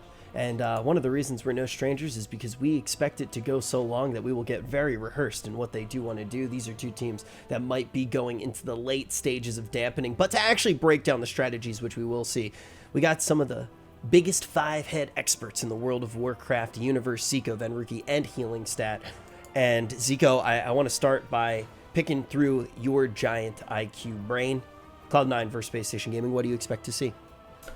Frost Mage, Destro Warlock, Mistweaver out of Cloud9, and Space Station Gaming. Wait for it.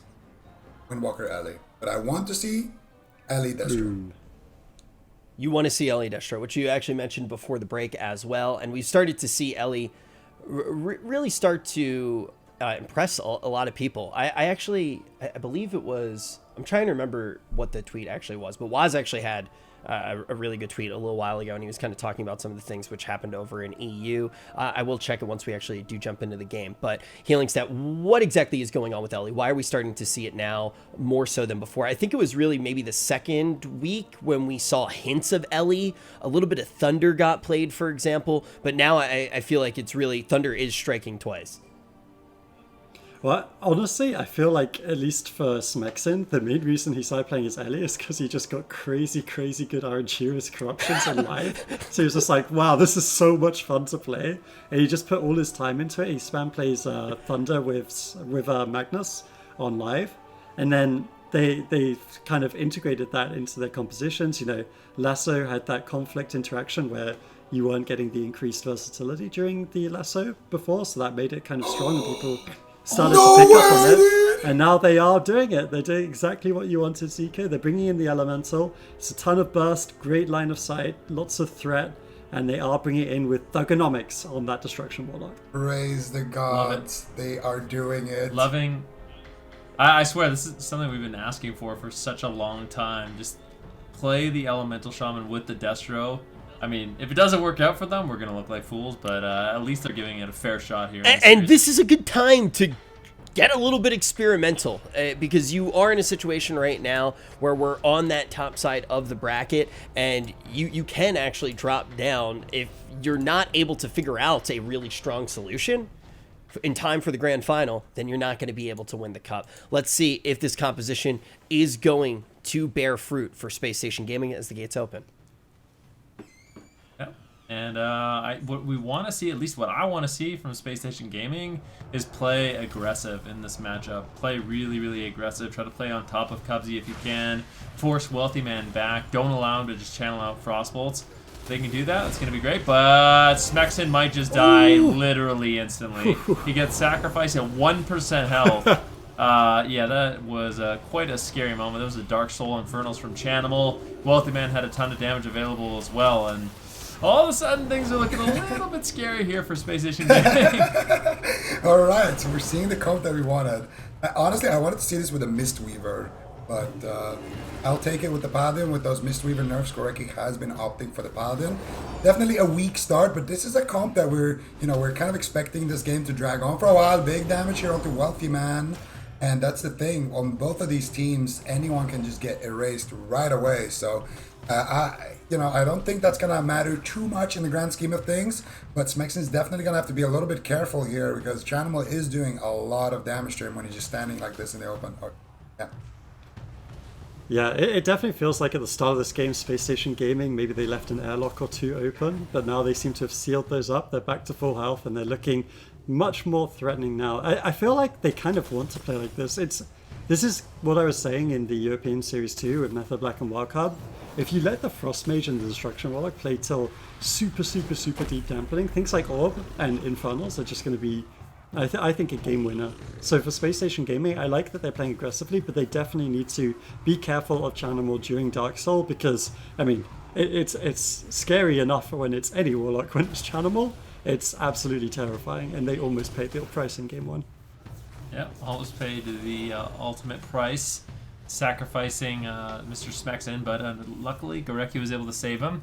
Good damage here, and I feel like the way we see the Elemental Shaman Destro win is by really taking advantage of the fact that you can push on the Frost Mage. If the Frost Mage isn't spamming out Frostbolt, you will theoretically have a pressure advantage. So I like what Smexen's doing right now. He's pushing in on top of Wealthy Man, trying to get some damage rolling. I want to see Thugonomics and Gorecki back him up if he can, but it doesn't look like they're going to be able to just yet. Wealthy Man pushing in, getting damage rolling onto Thugonomics. Polymorph onto Gorecki as well.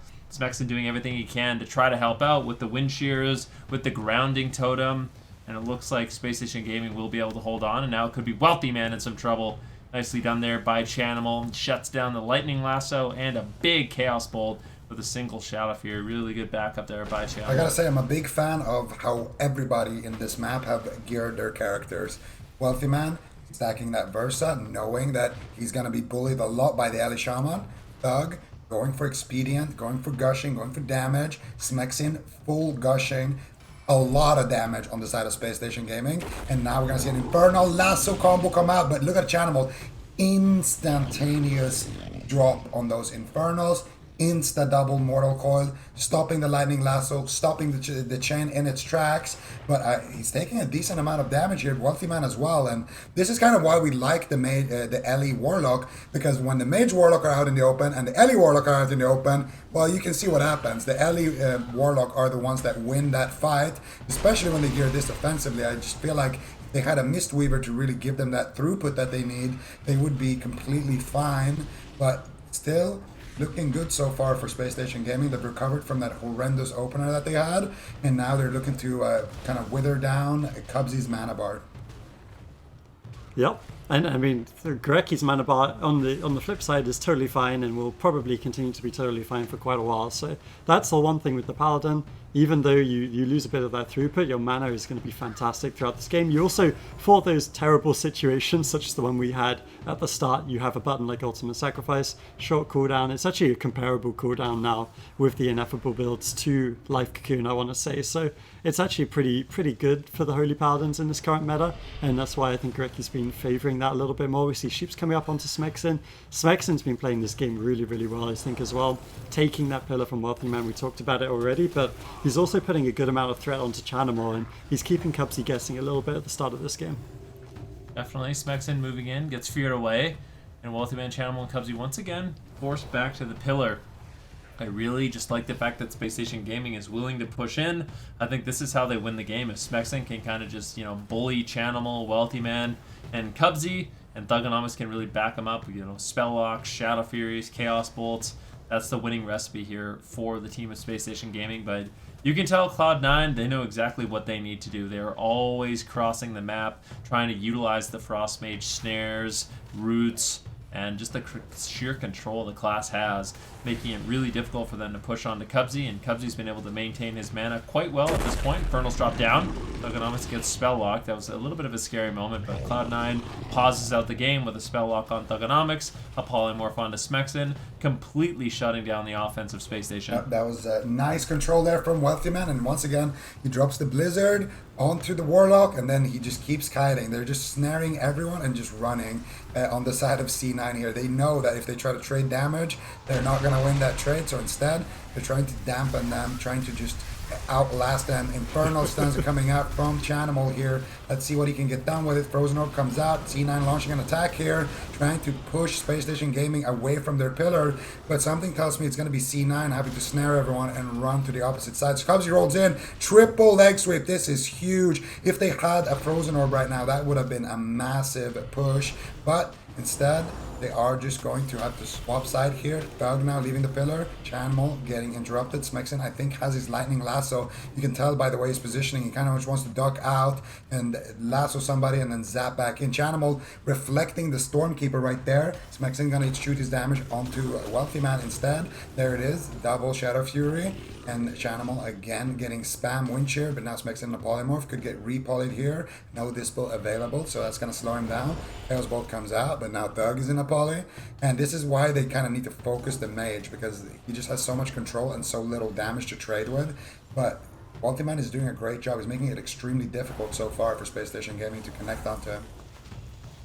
Yeah, he certainly is. And I think one thing that I'm noticing about Wealthy Man is it's almost like watching a DK play. He's like swapping his frostbolts between Thugonomics and Smexin, and you can bet the reason isn't because he's trying to, split damage and play around Beacon. It's more likely because he's just trying to snare both of them the whole game and be equally annoying to both DPS. There's no kind of discrimination between the two of them. Almost like Smexin, you would think he would be the person that would just be... He's given him an even share of frostbolts, exactly. Yeah, equal opportunity to be snared and in the match. Wealthy Man, he's such a hero.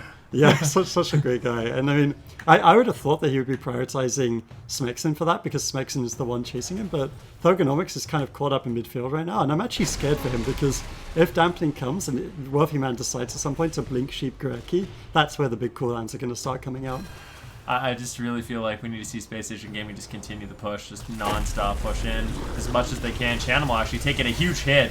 They get out Life Cocoon. Great job here by Space Station Gaming at 20% dampening. I really just want to see this team push in, abuse the fact that Wealthy Man doesn't have much damage to trade with.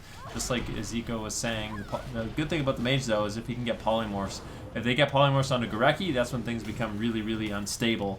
But Gurecki's been doing a great job just playing behind, playing it safe, not getting caught into crowd control. Chanimal just line of sighting right now. It needs some backup. He gets caught into a lightning lasso. One Chaos Bolt potentially lands. Nicely done there by Wealthy Man, denying that with a counter spell. You can see both teams are trying to just recover. Avenging Wrath gets traded out by Gurecki as he's looking to find some big heals on his team, but a little bit of line of sight issues. This is not the greatest positioning.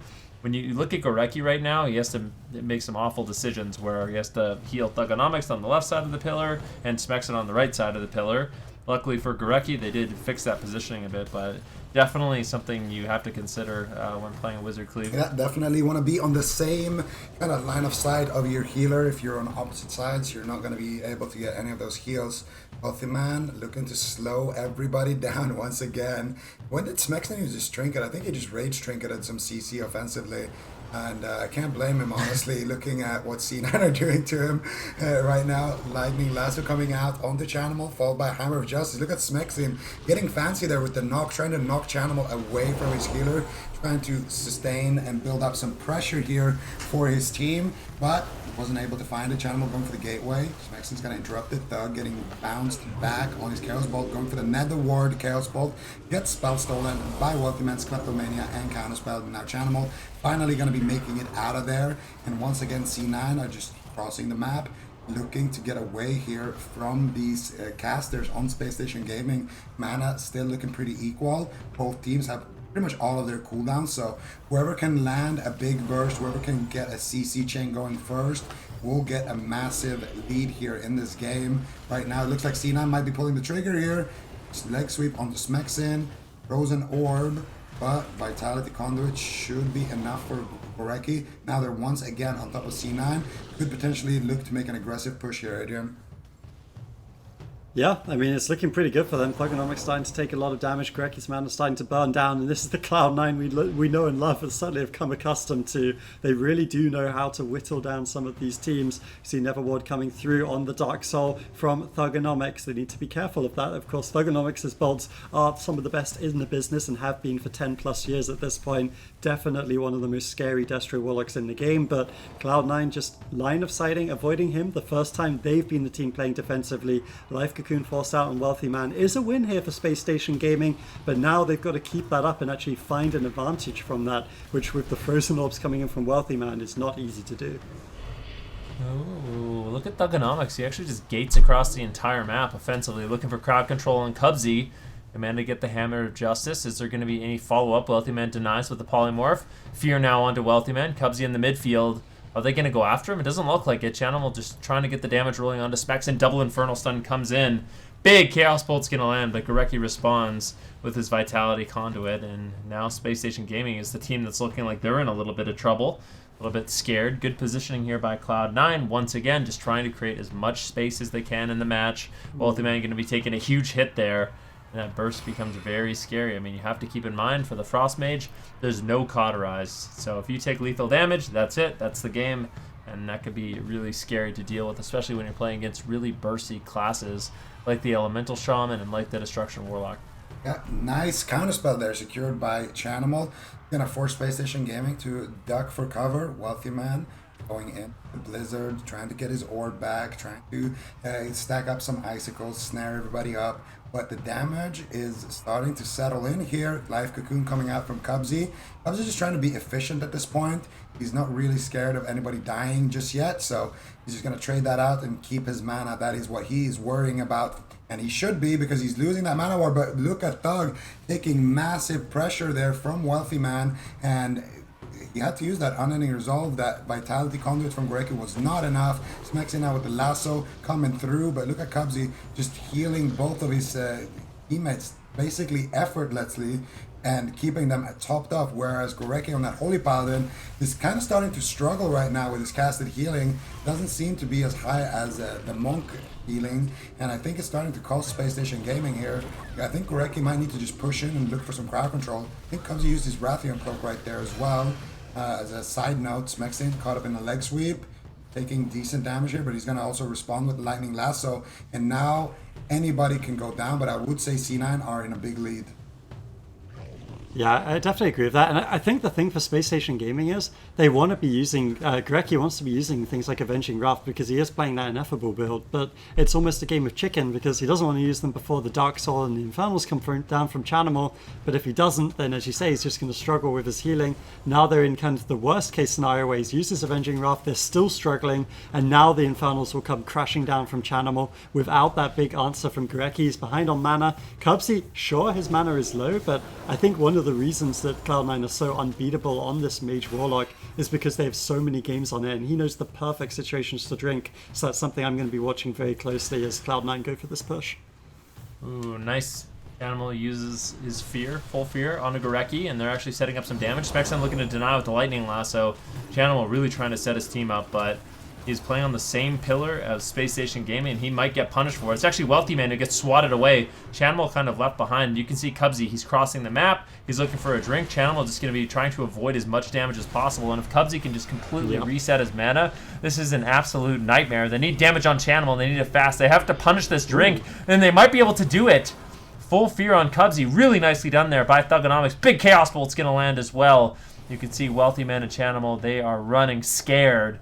And Space Station Gaming finally getting some big momentum in the match. They're going to look to push forward and close out this game. Another Lightning Lasso coming out from Smexin here onto Chanimal. That drink did give Cubsy a decent amount of mana, but I think he's going to have to spend it all. He's caught up in a Hammer of Justice. Wealthy Man is in a counterspell. He's going to use the Ice Block. Chanimal now trying to reverse the pressure here, dropping the Shadow Fury, but another Chaos Bolt onto Wealthy Man out of his Ice Block. No, it was onto Cubsy, but they were stacked. It looked like it was Wealthy Man.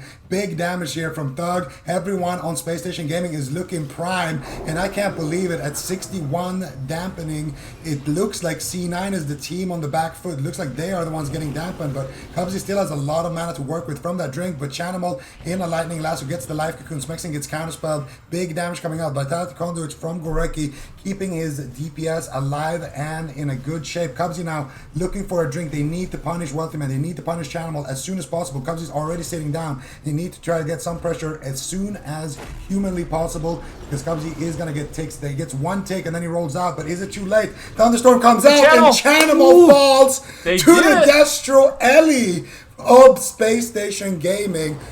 Unbelievable.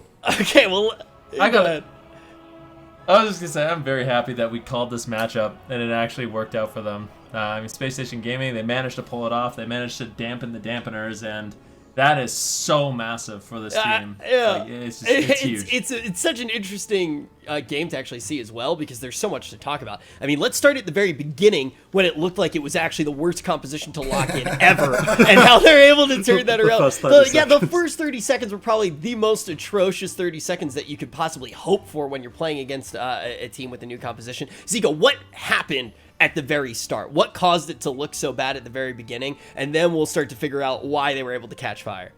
I'm not sure. I think it was just a really surprising amount of damage that came out of Wealthy Man. Usually when a Frost Mage is hitting you, it's kind of like a mosquito buzzing next to your ear. It's just that you just, try to wave him off. But Wealthy Man, I don't know. I don't know what he's doing, but he's doing a lot of damage actually in these matches. And it was a scary thing. And the most interesting thing to think about with that start, I think, is that if Space Station Gaming died in the opener, they would have never seen how good this matchup actually is. And they probably would have just defaulted to Windwalker Ellie or something that they played. Could you imagine? Oh my god, there's a massive mosquito. What a nightmare situation. That's one of the... Any Frost Mages? Like, Seeker's being attacked by a Frost Mage IRL. But in all seriousness, this is why we always bring up that idea, though, where you can't just strictly be results oriented. Sometimes we see a matchup for the first time. We see it one time, we're like, oh yeah, it's Garbell, let's never see it again, when sometimes the right answer might be to run it back. So after seeing this, it seems like you guys all somewhat agree, Healingstead, starting with you, that you do want to see this matchup again in favor of Space Station Gaming. It looks like the Ellie may actually be an answer in this matchup. Yeah, I mean, beat them at their own game. Everyone's tried to kill Cloud9 and it's just not happening. So it seems like trying to out-dampen them has been the answer. We saw a couple of Holy Power Mage teams trying it and coming close. Golden Guardians won that series, with the Rogue being literally in stealth for about 80% of the game. And now we've got a ultimate dampening Wizard Cleave that's actually out-dampening them. I'd love to see a rematch. I know we won't get the chance, but I'd love to see how Moonkin Elemental from Wildcard Gaming plays into Cloud9 this patch, because that's also a similar philosophy. But, I mean, for Space Station Gaming, they've got to be ecstatic. No one has been beating Cloud9. They've won every single cup this season in North America, and to win that first game and now have the small maps with the Elemental Windwalker. Wait, Zico, are you still being attacked by the mosquito? I saw you try to kill it. I actually hit him, but I'm not sure. I actually have an idea that might help. They're attracted to light, right? Yeah. When the camera's back on us, I will lure it into your computer screen with light, and then you'll be able to smash it. When the camera comes back on us, I got you. But now the question is, what do Cloud9 have? Because if I'm Cloud9, I'm pretty sure the way that they've answered any defeat that they've ever seen is just like, oh yeah, let's just take Snuts off the bench, and then they win. Do you think that we're going to potentially see that start here, Venricky? Well, actually, normally what they do is they say, okay, we lost his Mage Lock, let's play Mage Lock again. That is true. I swear, as well. They always give it at least, they always play 2 chances, and I think going to Tolvaron Arena, Cloud9 is going to be able to play, to what I think is the edge that they have in the match, whereas if it's at range and Wealthy Man is able to cast Frostbolts, I really feel like Cloud9 can win the game. So it is up to Space Station Gaming to make sure they're always closing the distance, they're always pushing in, they're always getting pressure on Wealthy Man, and we saw a situation where Chanimal, he got left behind, and in that situation they were able to capitalize on it, and 65% dampening. But we are going to see Space Station Gaming go with that same pick. I think it's a great decision. They can feel it out, see how this goes.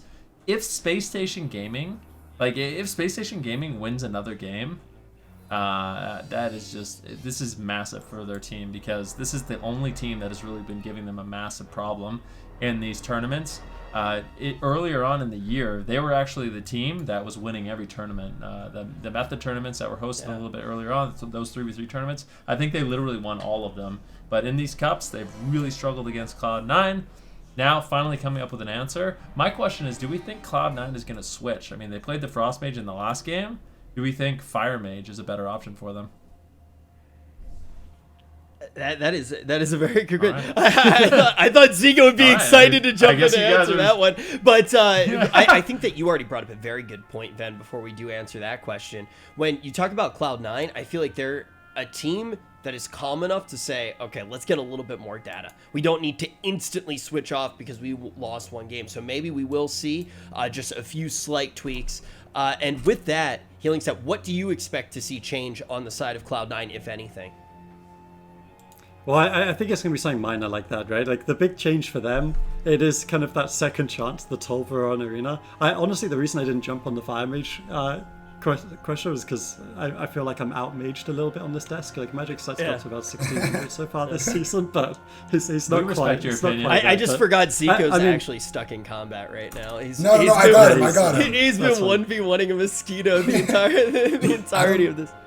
I don't know what kind of mosquito that was, but it was like massive. It was a fat one, you know. But I actually didn't kill him. I put him in a little glass and I threw him out the window. So we're good. Yeah. Hopefully, Wealthy Man doesn't get thrown out the window now. That's just what he's telling the stream. That thing is We'll probably see that mosquito in the Shadowlands. Mosquito's already in the Vampire Zone waiting for us. But let's see what's waiting for us in the arena, as Cloud9 has already locked in their composition, and we are going to see Wealthy Man and Shan yet again, and it doesn't look like we're going to be seeing the Fire Mage. So Zico, how do you feel with this? How do you feel about seeing Frost yet again? I think the control of the Frost on a large map like this, I don't mind it. But if it doesn't work here, I would like them to maybe go to, maybe Ashermans and play the Fire there. I think what C9 is doing is basically they're thinking, okay, we have the largest map. We're going to be able to spam across it. We're going to be able to drink a lot. And eventually that control of the Frost Mage is going to allow us to do damage without taking damage and dampening and win. And it could work, but I think that Paladin pick, I'm starting to like it more and more because that Blessing of Freedom is actually quite nice as well here, especially for this map. Okay, and now as we head into Tolvaron, I think the big picture of what you guys have all hit on with the various points that you've brought up is this is kind of the one where we really find out what this matchup means. We already saw it one time, but now that we see it on Tolvaron Arena, which is obviously a Cloud9, that's their home turf, and we're going to be seeing the same composition again. We're going to get a much better idea of how much Space Station can be using this composition. Is this going to be a composition that's not only going to help them win this series? Is it a composition that's going to help them win the entirety of this tournament? Or will Cloud9 be able to find something in this series? Or is the composition that they're already bringing something that is going to be able to take it down? Obviously, a few scary moments for Space Station Gaming, even in that first game. Maybe those were just a few slight hiccups for playing it the first time in the tournament, but we will find out when we jump down to Tolvaron. Healingstat, how do you think this one's going to go? I mean, I'm super excited because if Space Station Gaming wins this game, they've basically cracked the code, right? They've actually found something that beats Cloud9, and this might be replicable because, I mean, look at a team like Jamili's team, right? They could easily play this. Whether they'll play it at the same level as Space Station that's clearly been practicing it is another question, but it gives teams answers, and suddenly it throws the entire circuit into flux if there's things that are beating this mage lock. So that's really exciting from a kind of viewer and a fan perspective. I'm looking forward to seeing if Cloud9 have actually been beaten, but there's also a part of me that's like, well, they lose once. Normally when they play the second game, especially on Tolvair, they win. So I'm still probably favoring Cloud9 in this one. I'm very curious if Space Station can pull it off twice in a row. I think that's a very good point, right? If they do, it does just show that much about what this composition can do. And then obviously, like Venruki mentioned just a few moments ago, the Space Station Gaming was really the top dog, not necessarily when AWC was in full swing, but when we were looking at everything during the community events. The meta has shifted quite a few times, but when you look at teams like Cloud9 and Space Station Gaming, then these are the types of teams that do push the meta time and time again. Obviously, changes that come in are also going to force your hand to make changes, but these teams that have been sitting on the top end of competition, they're the ones who are going to push what teams are playing, what teams are locking in. Yeah, and that's how meta's evolved, right? I mean, there's one answer, and then someone figures that out, and then all of a sudden that's not the best composition anymore, and then the new best composition is the one that beat the last best composition. So it might be for Cloud9. They need to figure out an answer for Ellie Warlock. They do have a lot of options, let's not forget, but I do like and respect the fact that Cloud9 doesn't just immediately table their mage lock. They want to try a few more times, maybe try out some different strategies. Maybe some things went wrong from them in their point of view. They don't want to just give up on the composition, because if they can just keep locking this in and keep winning series, that's best case scenario, and it's going to be back to the drawing board for Space Station Gaming. That said, I think Space Station Gaming, they have a very solid answer. What I really want to see from them is just continue the offensive push. You have to play on top of Cloud9. I know it can be scary, but I feel like if they're not playing on top of Cloud9, it's going to be way too difficult for them to win this game. All right, well, let's see how this one does end up playing out. It is game 2 between Cloud9 and Space Station Gaming. Of course, Snuts looms pending the result of this one, but in the early stages, it's Thugonomics that is taking a considerable chunk of damage, forcing out Goreki's Trinket, uses his coils as well. Now looking to reverse it. Those big Chaos Bolts from Thugonomics are empowered by both Dark Soul and the Infernals right now, forcing out the Life Cocoon from Cubsy in an explosive start to the match. Yeah, definitely. Chanimal taking defensive position. He's going to be throwing in some Chaos Bolts. As Wealthy Man playing a little bit more aggressive in this matchup. He switched up his build a little bit, so he's actually going to be playing with the Water Elemental. He's playing Dampen Magic now, so just wanting to, get a little bit more consistent pressure out, not be so reliant on those Frost Bolts, and I think it's an intelligent decision. The problem is, if you're putting all your eggs in one basket with the Frost Bolt build, if you're not getting the Frost Bolts, you're not doing damage, and that's as simple as it gets. So Wealthy Man making some adaptations just to get more pressure out, and that pressure so far has been showing. Yeah, I mean, it certainly has. Thugonomics taking a ton of damage right now. Lightning Lasso is not available to be interrupted given that offense from Cloud9. They don't really save the interrupts for that defense, and I think that's perfectly the way to play it. Cloud9, we talked about what they might adapt going from game 1 to game 2. It seems like the positioning and the aggression of Wealthy Man has so far been the difference, though he is being forced back right now. Goreki pushing in, looking for a Hammer of Justice on Cubsy. Is he going to be able to find it? Looks like the answer is no so far, as an incap comes through instead. It gets clotheslined. Is there going to be a bop? Yes, there is a bop on the stun. Another break forced for Cloud9. Yep, Thugonomics in the midfield, getting snared up, getting hit by Wealthy Man, and that's exactly what I want to see Cloud9 do. Just punish Thugonomics anytime he is in the midfield. At the same time, we need to see Space Station Gaming push in, get on the same pillar as Cubsy, really get that damage rolling onto Wealthy Man. The last game ended, really deep in dampening. Definitely something that could happen again, as it seems like both healers have been able to maintain their mana. But the big thing about being on the same pillar as Cloud9 is it doesn't ever give Cubsy a moment to breathe. He's always dealing with the pressure, never really has a chance to sit down and drink.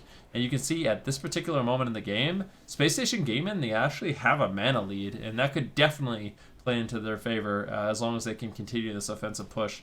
Yeah, and that's one thing for Mistweavers as well. To actually get out their healing when there is high single target damage, they need to cast. So if the entire team's on top of them with wind shears, as I say, this Thugonomics taking a ton of damage, need to respect the spell lock potential there. That's the sacrifice. And look at the damage on Goreki from that sacrifice. Insane as the Chaos Bolts keep crashing in from Chanimal. Got to be respectful of those Dark Souls from both of these Warlocks. But for Cubsy, when he's sitting in those positions, it's really difficult for him to duke out all the interrupts, and that's why he's going to end up using Revival, using Life Cocoon, these kind of bigger cooldowns that actually do have punish now with the nerfs to Mistweaver over the course of the week.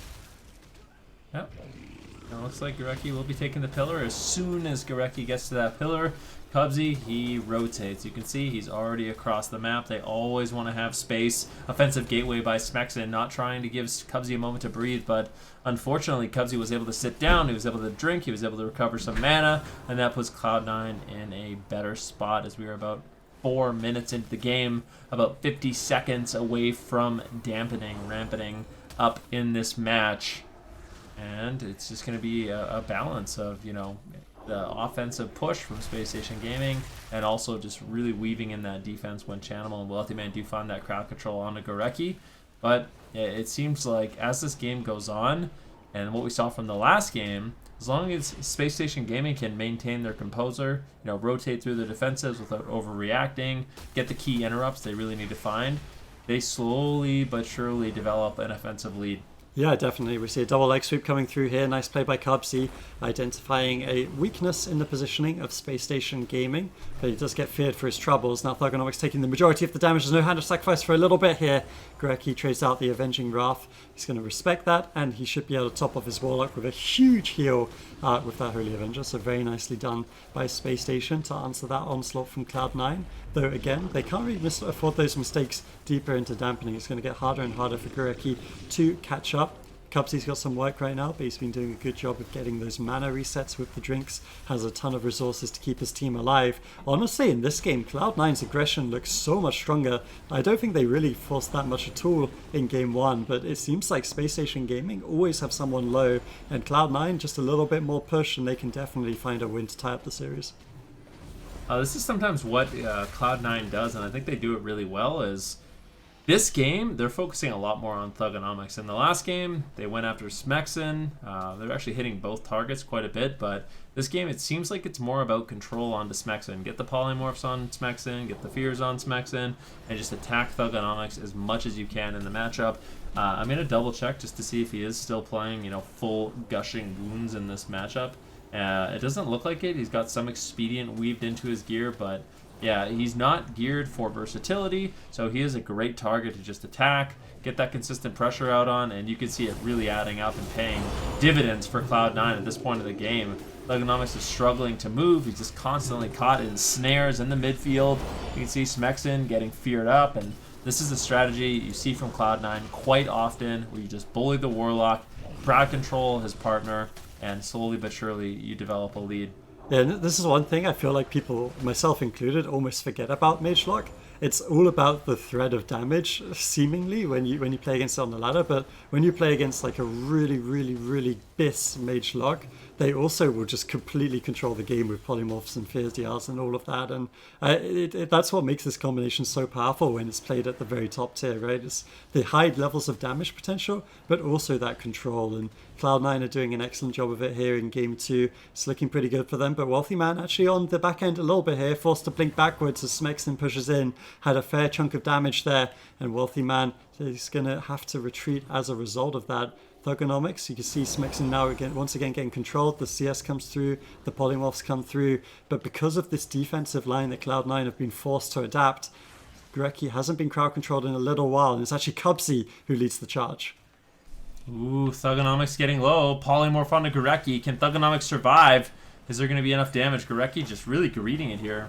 Not too greedy. Throws in the Vitality Conduit, and it looks like it will be enough to keep Thugonomics nice and healthy in the match. And Space Station Gaming, they completely recover. Divine Favor, Gurecki tops them off, and it will be Thugonomics with that Dark Soul who is going to be pushing forward, continuing if he can. Ooh. But Channel and Wealthy Man just have so much pressure. They actually sneak a counterspell under Gurecki. This could be sacrifice if Gurecki is not careful.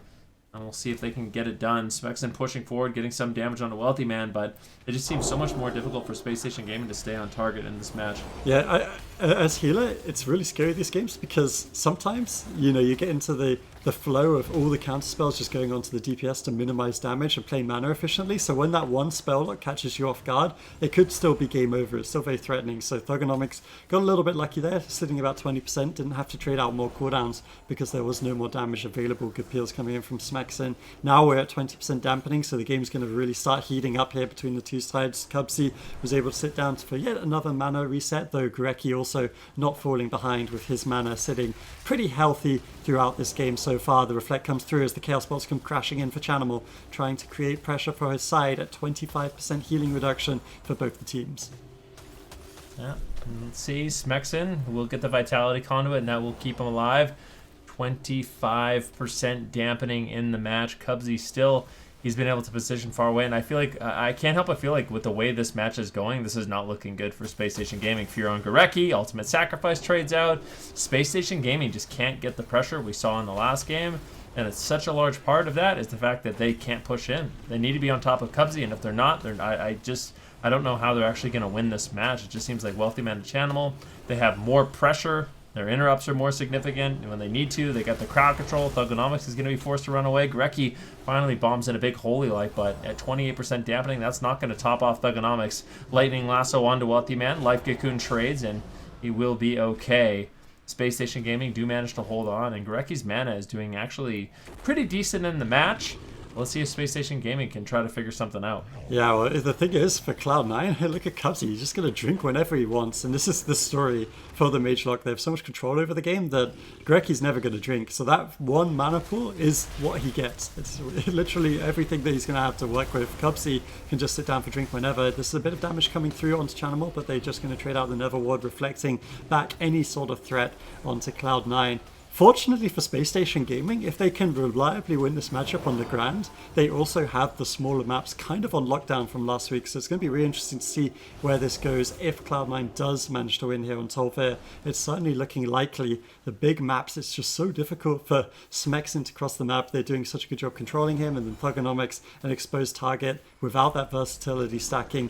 Gureki, lower mana, his Avenging Wrath about to expire, and once it does, you got to feel bad for the healer on Space Station Gaming. Yeah, I mean, absolutely. Reki moving in, gets a Hammer of Justice on Chanimal. Thugonomics could be in a bit of trouble here as well. Wealthy Man Chanimal trying to set up some damage, but that Hammer of Justice defensively from Gareki seems like it's going to be able to shut that attempt down. Pubsy trades out the Life Cocoon as well with the Fortifying Brew, and I feel like at this point, Gareki, he might actually have to sit down for a drink. His mana isn't too bad, but it's getting to the point in the game where things just become so unstable you never really get the opportunity to go. But it looks like Space Station Gaming, they're just going to look to trade. Sacrifice onto Thugonomics. Did he overlap with the Unending Resolve? He did not. So, I mean, that's a good defensive trade there by Space Station Gaming. Not overlapping is just so important for them. They need all their defensive cooldowns they can get as dampening ramps up higher and higher as these trades in the midfield, they become so dangerous.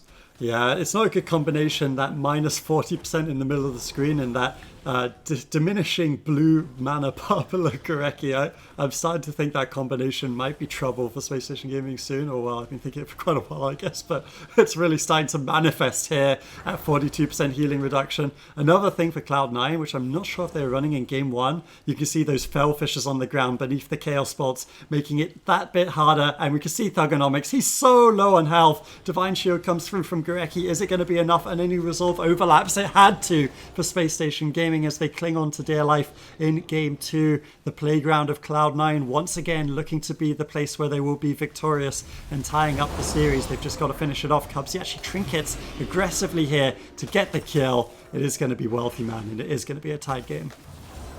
Okay, let's actually take a deeper look at everything that did happen in this series in this game, because I'm very interested with this composition in general. What do you think caused the different outcome this time around, Venriki?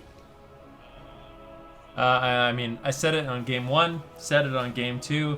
If Space Station Gaming want to win this game, a matchup like this, it has to be on a map. They have to be in a position where they can just run on top of Cloud9 the entire game. That's what they have to do. If they don't do that, what just happened, we're going to continue to see. So I think I really don't want them to give up on this composition, because I feel like it can still work really great. They just need to go to a map like Dalaran Sewers. Go to Dalaran Sewers, just literally run at them the whole game. You don't have to worry about mana. Gareki's going to out-heal or going to out-mana Cubsy as long as he's not able to drink. And I think as long as they can continue that push, they can play on top of the enemy team. I think they do have an advantage in this matchup, but on the large maps, it becomes a lot more difficult to pull that off. So essentially, they just can't play it on the blind, right, with how things are going. And right now, with having the lead, they should be able to maintain the map advantage if they can keep winning when they actually do get the chance to lock in the map, if we do go all the way to a Game 5. Healing Set, would you agree, though? Do you think that this is really going to be one of those things where they need the right map to facilitate their win condition and get on top of their target?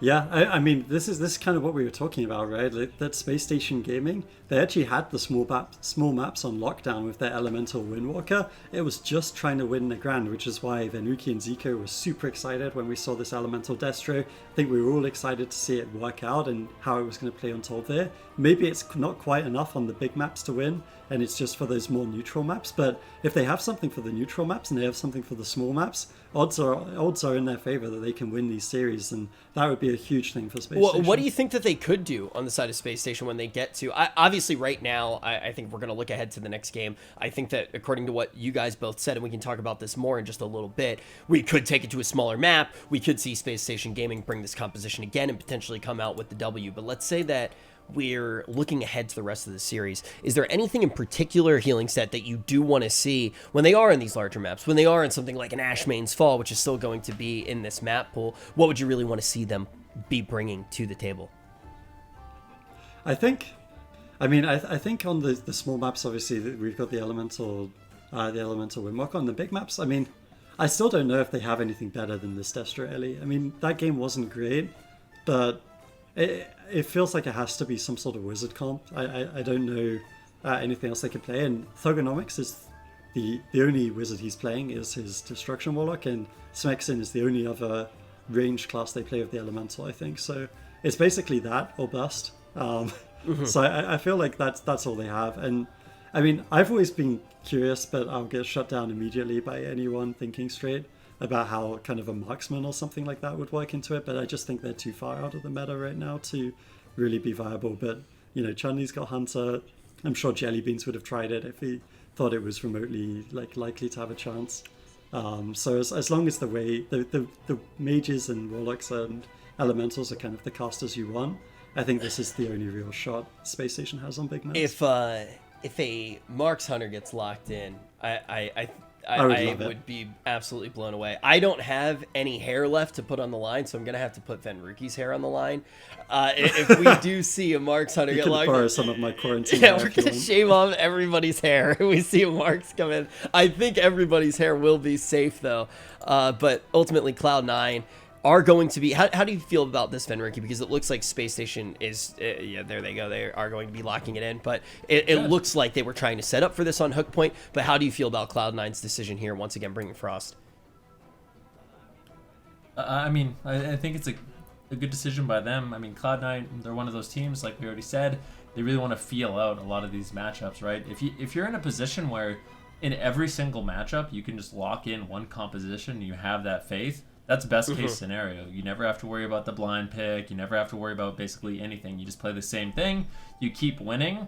And the thing I like about Cloud9 is even when people challenge them, even when people kind of contest them, they're still willing to try it out, try to make it work, improve their gameplay, change their strategy. And I think that's one of the things that makes the team so great. And then more often than not, they do figure it out and they continue to win.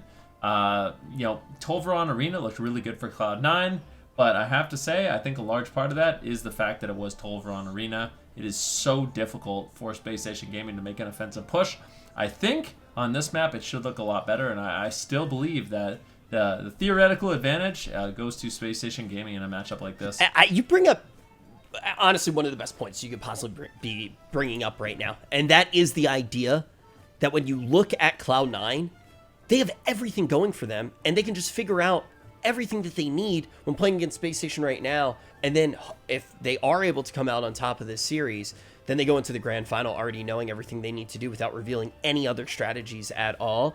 I think it truly does show just how great of a position they are in. Space Station Gaming, though, trying to change that fate. This small map going to be absolutely crucial. If Cloud9 is able to win here, then you're in a really scary split space for Space Station Gaming, because you just lost on one of your favored maps.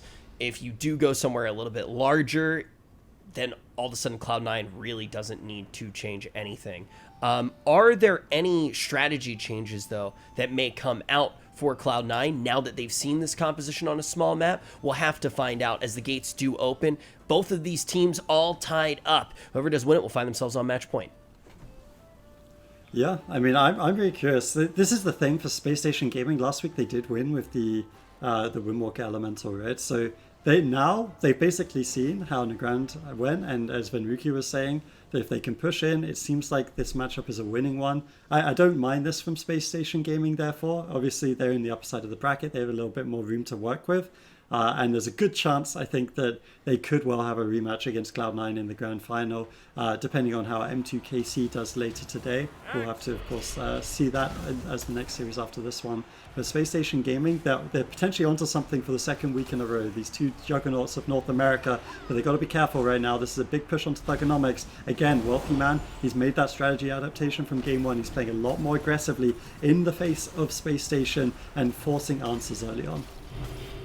Yeah, definitely not looking too bad here. And we'll see if Space Station Gaming can continue that offensive push, or if they're just going to try to weather the storm. That was the Infernals. Channel still sitting on his Dark Soul. Triple Shadow Fury. Wealthy Man moves in, gets the Polymorph. Beautiful setup here by Cloud9. And now it's Thugonomics completely on the back foot. He trades out his Health Stone. He goes for his own Shadow Fury. And Space Station Gaming bounce back. But it's those setups from Cloud9. They're just so clean. Triple Shadow Fury, triple leg sweep, Polymorph out of the stun lock, and they really, really make Mage Lock look like something special. Yeah, I almost wonder, when they're playing this clean, and Cloud9 really do play insanely clean, if they could kind of like throw in a twist with some spites in one of these games. Maybe not even 3 spites, but I would probably suggest that 3 would be best. Because they have so many snares, and they're getting their polymorph so easily, seemingly at the start of this game. It's just incredible pressure. Greki struggling even with the Avenging Wrath. You see Neverward come out. That's probably going to be enough to stabilize Thugonomics now as he goes for a fear on Cubsy. Kind of tanked there, but it shouldn't be too much trouble. Actually, the Unending Resolve coming through, so Cubsy making a mistake there, and now Chanimal has to use the Unending Resolve. The Trinket and the Live Cocoon comes through, so mistake from Cubsy, not expecting Thugonomics to be that bold, but he certainly gets rewarded for it, as Space Station Gaming are going to retaliate in this game. That's how bold I really want to see it. Smexin now in a Polymorph. Thugonomics taking a big hit. Gorecki keeps him alive. Big defensive cooldowns trade, and Thugonomics will survive. But that last push from Space Station Gaming, it looked really, really solid. I mean, Chanimal, he had to trade out his Trinket, he had to trade out his Unending Resolve, and now there's a big vulnerability here where if they can get crowd control on Cubsy, it's going to be looking good. Cubsy rolls in once again with the Chi Torpedo to get the double leg sweep onto Smexin, onto Thugonomics. Lightning Lasso now on Channels, immediately interrupted. Gorecki has to play catch-up at this point of the game. That Frozen Orb off the back of that double stun. Big damage out from Cloud9 down to Space Station Gaming. They definitely need a moment here to catch up. Yeah, I mean, we might as well have these two teams battling out in Gurubashi the way this game's gone. No one's wedded to a pillar here. Seems like there's lots of damage and crowd control going out, and it's making for a very fun Game 3 between two of the North American top teams. Upper bracket, winner goes through to the grand final. We've got Thugonomics dropping a little bit low, but the Avenging Wrath from Gorecki is going to answer that. That's a beautiful spell lock, though, as they look to continue the push. Cloud9 making advantages from their double interrupt threat. An Ending Resolve comes through, and again, Cloud9, they push ahead, but now Space Station Gaming, let's see how they answer, because they have been finding problems of their own for Cloud9 in this game. Definitely Lightning Lasso now onto Wealthy Man. One Chaos Bolt lands, but seemingly not going to be doing too much. Cubsy Mana is looking really, really good in the matchup so far. Still been able to maintain quite well. Gorecki now looks like he might get polymorphed here if Wealthy Man can find it, and he gets shut down. I see down there by Thugonomics that Mortal Coil denies, giving Gorecki an opportunity to get out of line of sight, and that will deny the go there by Cloud9. Smexin moving forward, still trying to get that damage rolling if he can, trying to get the Flame Shocks, trying to get the burst damage. He actually trinkets. Now Smexin's going to have no trinket available, really playing aggressive with that, but I don't feel like that was a great opportunity. That wasn't a great time, I don't feel like, to use the trinket. I don't think he was in that much trouble. He will just be hiding, as it seems really difficult for Gorecki to land the heals. Finally, a big divine favor.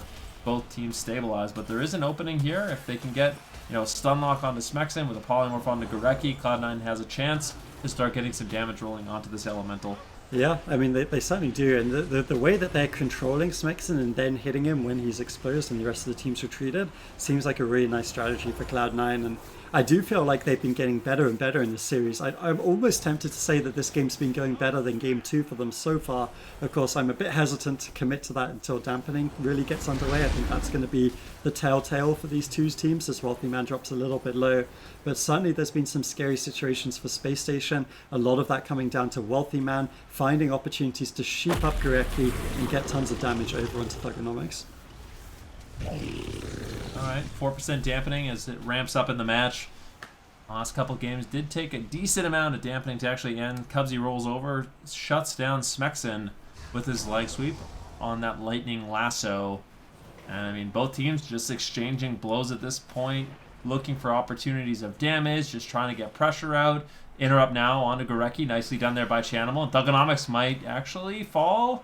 He's in a good position, a nice healthy position. Gorecki finds the heals, and that will top him off. And yeah, like I said, I mean, this is such a wizard battle. I mean, both these teams are trying to find the damage. They're trying to find pressure, sneak in interrupts and crowd control on the healer. And it's just going to be about which one of these teams can pull that off better. at the perfect moment in the match, who's really going to be able to land a kill and secure a lead. While I was saying that, Gorecki actually found a very, very nice hand of sacrifice onto Thugonomics, denying the incoming polymorph. Yeah, this is the nice thing about the Ineffable build, I think, for Paladins. Not only do you're going to talk about Divine Shield and Avenging Wrath, and even the Hand of Sacrifice, but it also changes the way you use that button. It's not a premonition, obviously. Premonition is much shorter cooldown, but the way Gorecki's using it in this game is he's using it really early. It's going to be off cooldown within a minute or so, and because he can use it like that, it basically means his team doesn't have to trade out anything more major. He's just preempting crowd control, and he's allowing his team to get aggressive, and you can see that right now. They're trying to get damage over onto Wealthy Man. Well, Thugonomics did have to trade out the Unending Resolve, though, due to a nice catch by Cubsy, stunning him up behind the pillar. This game's still not really seeing health bars drop too low. Cooldowns are being exchanged fairly frequently, though. There is a lot of cooldowns to work through on Gorecki, though, so every time the Unending Resolve is forced out, Space Station Gaming are able to rotate through other cooldowns. If they could get the Divine Shield before Ultra Dampening, I think that would be a big win for Cloud9. Outside of that, it's just a case of avoiding the one-shots and playing efficiently. Yep, play as efficiently as possible, maintain your mana, and so far Cubsy, he has the positional advantage, and this is the opposite of what I wanted to see. I mean, it is going to be Space Station Gaming that's pinned down at the pillar, and I feel like if the game plays out like this, it's to Cloud9's favor. I think Space Station Gaming, they have to try to play aggressive in the match, and if they can't push in, I just think they're going to slowly get ripped apart by the Frost Mage, by Chanimal and the Destruction Warlock, but they actually are finding a little bit of counter pressure here onto Wealthy Man. But I feel like the main difference is just the fact that Cubsy can sneak away for drinks whenever he wants, and Gorecki is just pinned at this pillar.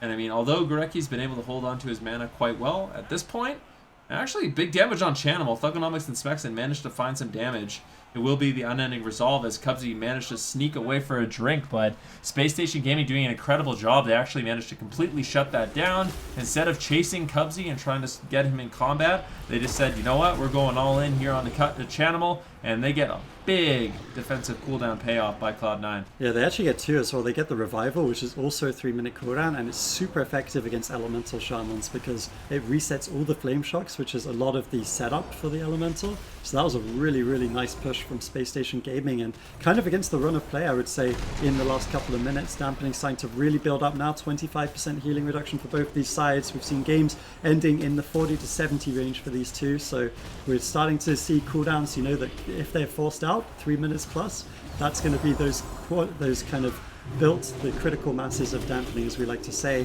Some spell coming through onto Thugonomics. He's low, doesn't have the Unending Resolve, Reflected Chaos Bolt, and another to follow. Chanimal getting good exchanges with his Warlock counterpart here as Cloud9 continue to push, but their health bars are starting to drop as well. Cubsy's got some work to do as dampening is starting to feel the pinch for both these sides.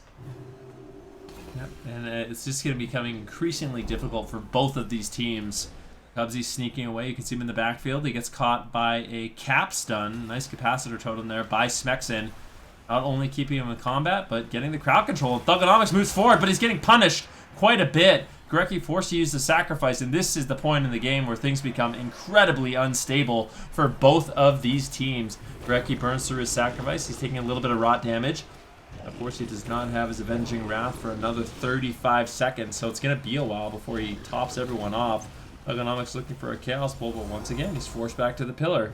Look at Chanimal's positioning. It's just so great. He's so good with his positioning, avoiding damage, but also able to deal a ton of damage. And this is looking like it could be a triple kill. I mean, look at this. Astral Shift, Divine Shield, Unending Resolve. Where is this damage coming from? 3 Infernals down right now for Chanimal, just rotting down and killing the entire team.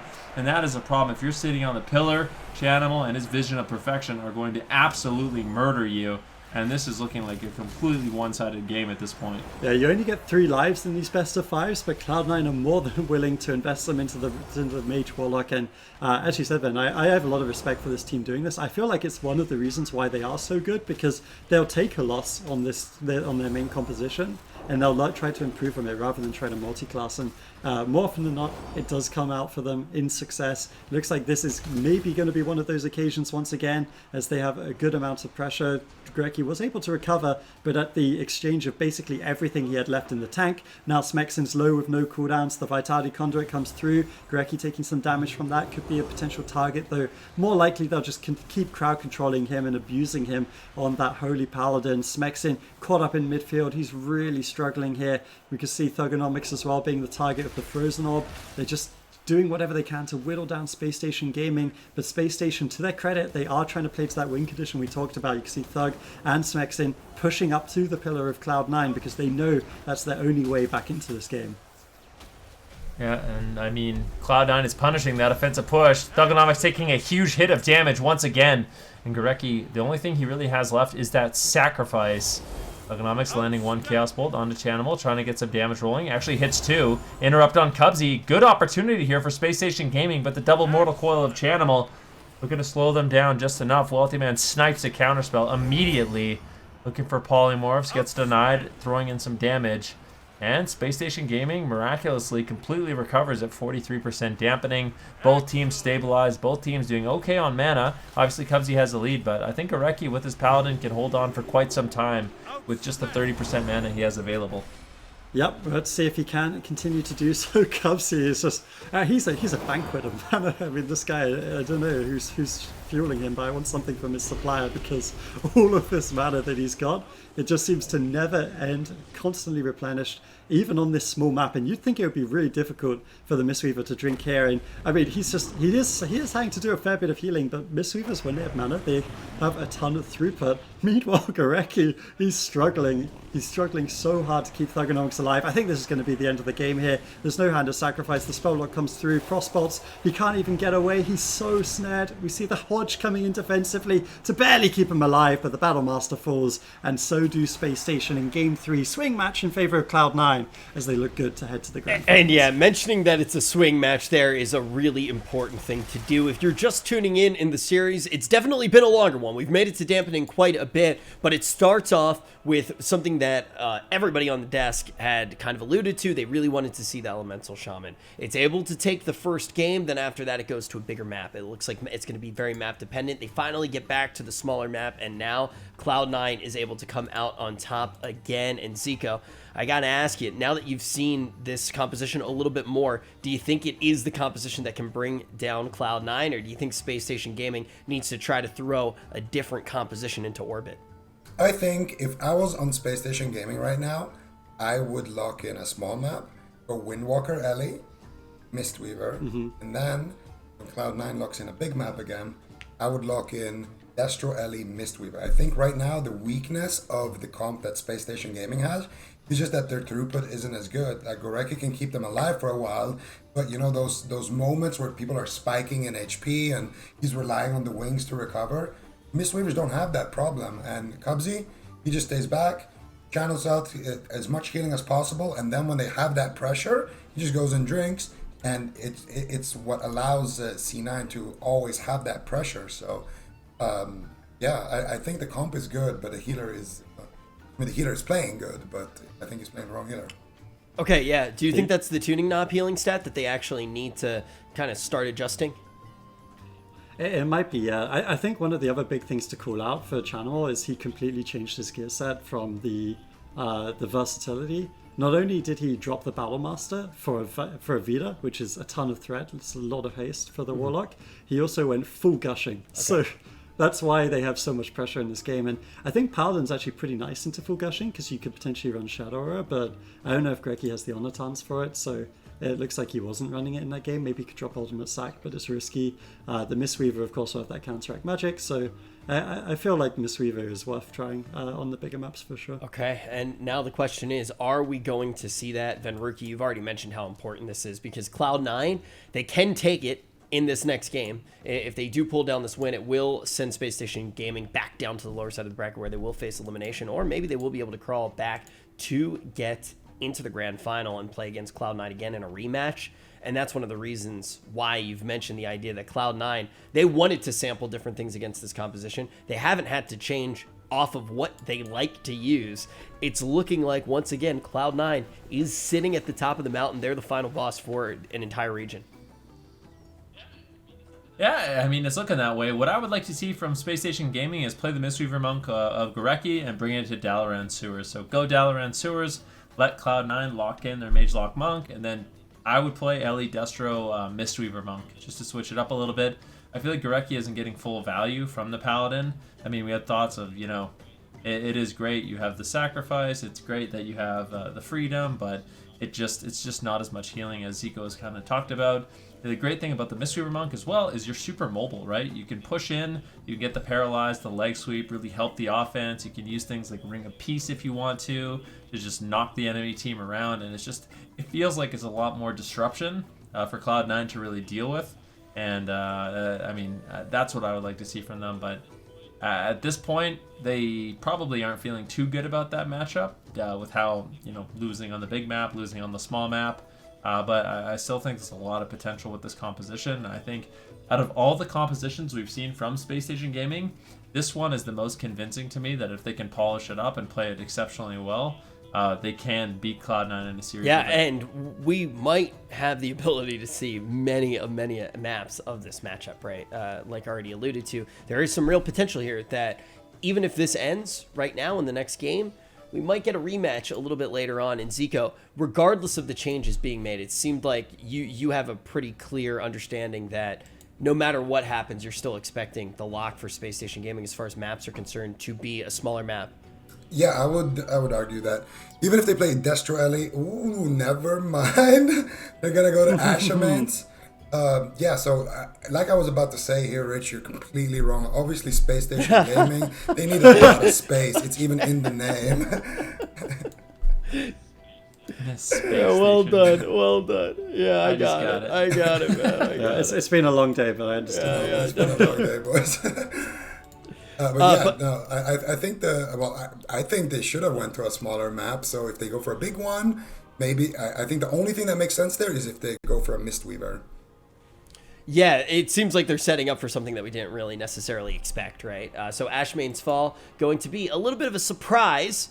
Cloud9, though, they are very confident. Doesn't matter which map you really throw them on right now. If it's not broke, you don't need to fix it. But Space Station Gaming, they're trying to patch holes in the hull as quickly as they can. Otherwise, they can be knocked down to the lower bracket on Ashmane's Fall. Let's see what they were actually setting up for. Ven, is there anything moving around in your head right now that you think that they could be trying to set up for on this map? I really don't know why they picked this map. It makes no sense to me, to be honest. I mean, maybe they... I don't know. Okay, they are gonna bring in the Mistweaver Monk, but yeah, I still feel like the small map is better for them. I really feel like the small map is better for them. I think if Cloud9 have distance, it's really hard for Space Station Gaming to push in, but I like the fact that they're not giving up on this composition. They're just going to keep trying it out, maybe try to improve, change up their gearing, their talents, just their gear, obviously bringing in a new healer. I think Space Station Gaming, they have the right idea right now, and I mean, I could see them winning on Ashamane's Fall. I just think it could have been a better map selection. Do you think that they're maybe kind of going through the same thought process that Cloud9 is, where you just want to get more information against these comps, healing stat? Because this is really the first time that we're seeing Space Station Gaming getting to play this in tournament play. Yeah, that's actually exactly what I was going to say. I think that for Space Station Gaming, this is kind of a case of, like, in order to win this series, they would have to play this matchup on a big map. Like, it was going to happen in game 4 or 5, even if they won game 4. And they've invested this series into trying this matchup, right? Like, they could have played Elemental Windwalker on the small map just now. They decided against it. They really want to put the entire series into, hey, can we consistently beat Mage Lock with these small little variations of playstyle, and now with the Mistweaver Monk? And I really like that for Space Station Gaming. I think these are the investments they need to make, big picture, if they are to contest Cloud9 in the long term. So I think it's a good decision. Yeah, I mean, the stakes really aren't that high right now, right? Like, I think at this point, just having an opportunity to series Cloud9, experiment with this composition a little bit, maybe, watch the VODs if they do end up losing, like, really think about, what could have gone better for them. That's the best opportunity, because I mean, obviously there's prize money on the line, but at this point, both these teams have qualified. They want to, do as well as they can in the next round, and I think it's those games that are going to matter, the absolute most. And I think just gathering data in this series is super important for Space Station Gaming. I really like the word that you use there, healing stat of investment, right? If you maybe even lose this game, you still can gain something from it if you're Space Station Gaming. If they are able to win with Gurecki switching onto the Monk on a larger map, that probably bodes pretty well for the smaller maps as well. If you only play on a smaller map with these changes, you might never have the chance to actually test this composition until the grand final on a larger map, which is obviously much spookier. And as Ven already alluded to, the stakes are much higher if you've already made it to that matchup. So Space Station Gaming here, they're definitely going to be collecting some data as they do jump in on this next game. The question is, what is that data going to conclude? Is this going to be a big enough change? But Zico, as you already mentioned as well, this was what you wanted to see. You wanted to see Gurecki on this Monk. Well, what I wanted was that they go to a small map and kind of abuse the fact that they can play a comp on a small map, Windwalker Alley, and they can kind of make Cloud9 uncomfortable, try to get the win there, and then play this matchup on a big map. But now, I guess they're going to have to play this matchup on 2 big maps, which I don't mind that much. I think that what Space Station Gaming has here is a winning matchup. If they lose, it's just because, they're a little bit more inexperienced. This is probably something that they fairly recently picked up, and obviously Cloud9 has been playing this comp for basically entire BFA. So I don't know. I think the matchup is pretty good. I'm excited to see how it plays out. Excited as well, but the question is Cloud9 going to be able to take down this game and get straight into the grand final, or will Space Station Gaming be able to extend this series? We find out right now. Yep. So with Gurecki being on the Mistweaver Monk, one of the things we talked about is the fact that they're going to be able to push in a little bit more, which is really, really nice. So if Gurecki needs to, he can quickly move across the map, get a paralyze, get a leg sweep, and that's going to help the offense of Thugonomics and Smexen just a little bit. Also, just in terms of throughput, the Mistweaver Monk is a great choice, but I feel like with the way or how much pressure we're seeing from Cloud9, Gurecki definitely going to have to sit down and drink at some point in the matches. I feel like if we don't see Thugonomics and Smexen push in, and they're the ones that are just sitting at the pillar, once again, Cubsy's going to have that positional advantage, and once again, he's going to be the one that's going to be able to easily maintain his mana via drinking, and that's just a lead that I don't think Space Station Gaming can afford to give to Cloud9. Yeah, I definitely think it's going to come down to the mana pools, certainly in the deeper stages of dampening. For Gurecki, he shouldn't have too much problem healing through with the increased throughput he now has with the Mistweaver. And look at him, he's already sitting down for drinks. He needs to be a bit careful though, as Thugonomics was taking a fair chunk of damage from the Dark Soul of Chanimal. Has to use the Life Cocoon. We also see Trinkets coming through, big damage from the entirety of Cloud9. They're not going to relent when it comes to Space Station, no matter which composition they're playing. Tons of threat always on the side of Cloud9, which is something that's great about their Mage Lock. Not only can they dampen, they can also kill you if you let your guard down for just a split second. So nicely played there. I think one thing that's very exciting for me is the circuit. You'll think about it, they'll only have this matchup once. So if Cloud9 beats Space Station once in circuit because Space Station haven't revised enough, that's going to be it.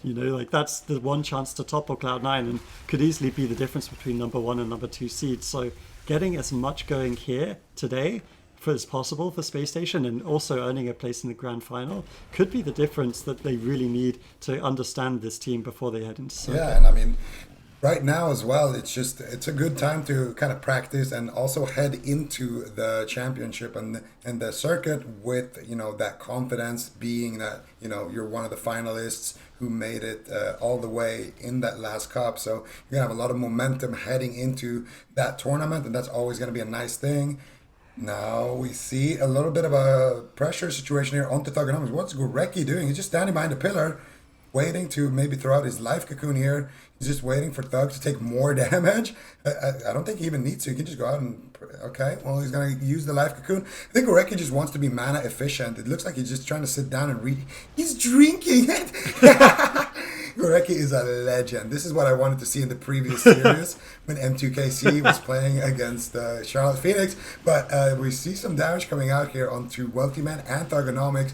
Both Mistweavers right now looking healthy in terms of mana, but Goreki doesn't have Revival, doesn't have Life Cocoon, so if they can sneak in some crowd control, could be big, but Wealthyman taking a lot of damage. Cubsy has no Life Cocoon as well. Smexin does get a full Lightning Lasso. Chanimal gets interrupted there on his double coil Chaos Bolt attempt, and now once again Smexin's gonna be at the pillar, getting topped off, just trying to poke some damage. Doug is on the other pillar trying to poke some damage. Everyone is back into Wizard formation.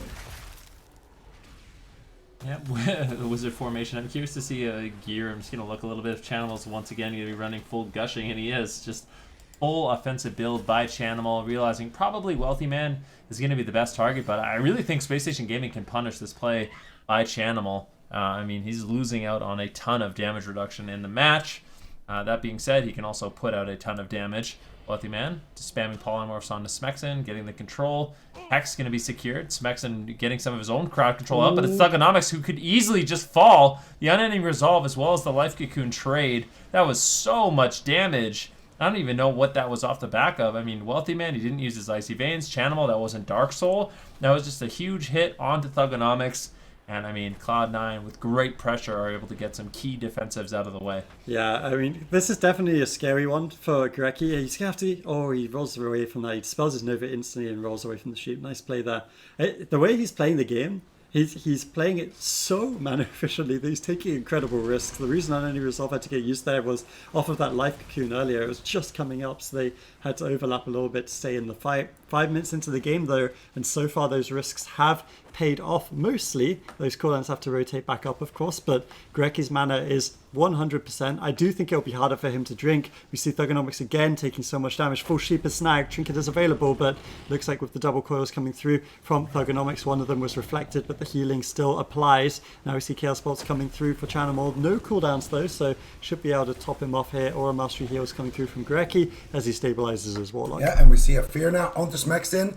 He did trinket not too long ago. Smexin has been trinketing aggressively here on that Shaman, trying to get some pressure, and I think he can afford to, at this point in the game, try to get aggressive, try to force out some big cooldowns before, you know, the game really starts accelerating there in dampening. Cubsy getting swapped too, but he should be okay. He actually gets paralyzed on about half HP. Wealthy Man could be in trouble. Cubsy could be in trouble. Who are they going to go for? Leg sweep coming out here onto Wealthy Man and Chan.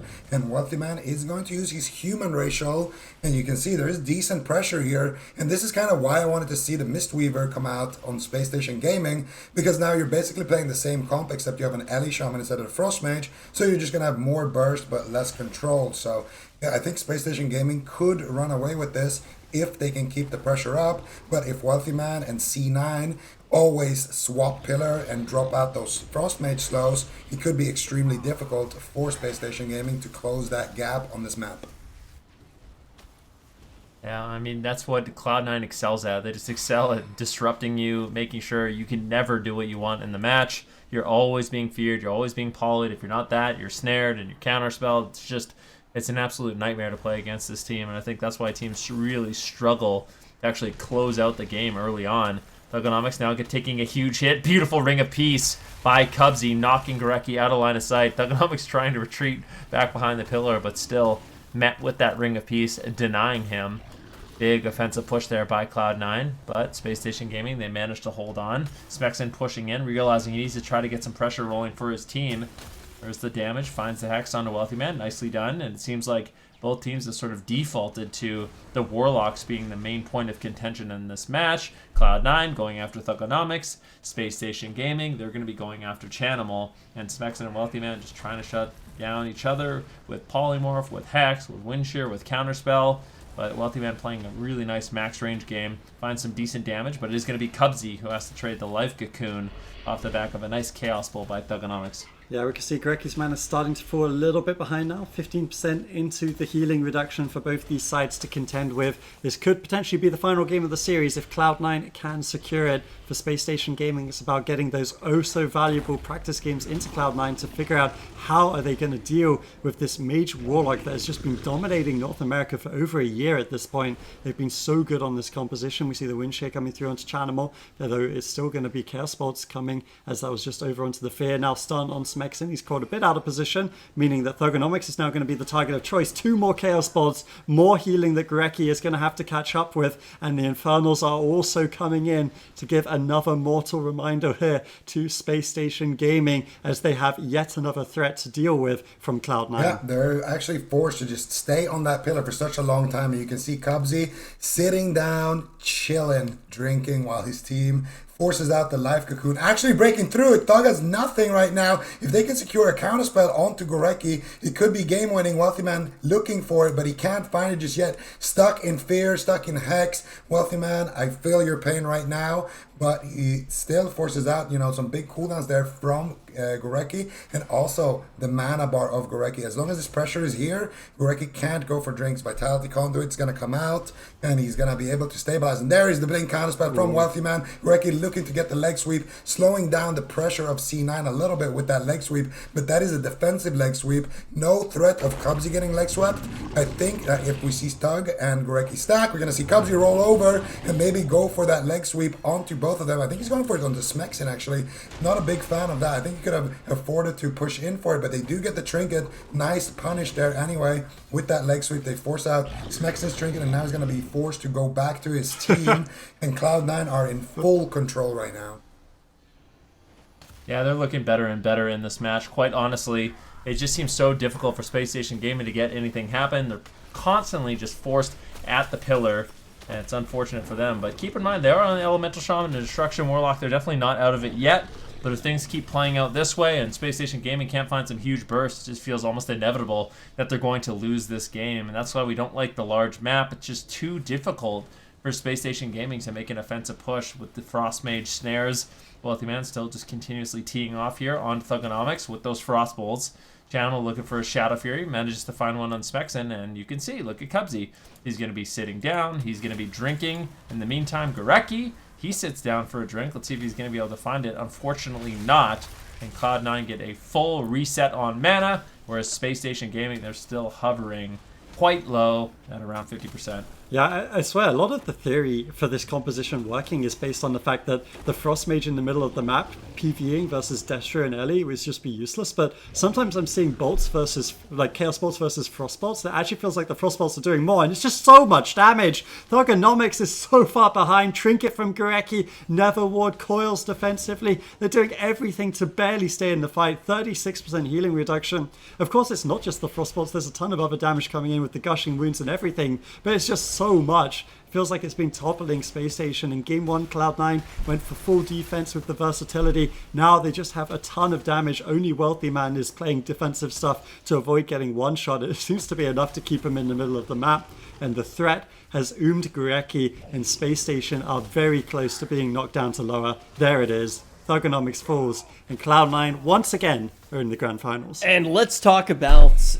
I want to talk about the potential for this rematch. I think now that we've gotten to see this composition in just about every variant, right? We've gotten a taste of it with different healers. We've gotten a taste of it on small and large maps.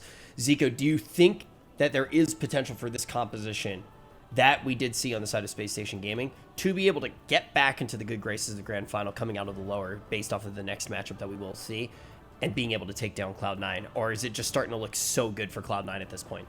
It's starting to look more and more like the Cloud9 show, to be honest. With that said, though, I think if they practice this composition more and more, they learn, exactly what builds they want to run, what talents, if they want to go full gushing or full versa, if they learn how to tweak their characters just for this specific matchup and they really learn what strats they want to use, I think this could be their answer. This is for sure the most convincing answer I've seen from Space Station Gaming. Okay, that's a very important thing to keep in mind. This is also a composition not a composition, a team that we talked about just how good they were before the AWC even got underway. They were the team that looked nearly unbeatable. Now Cloud9 has definitely been able to be that team in North America since these cups have gotten underway.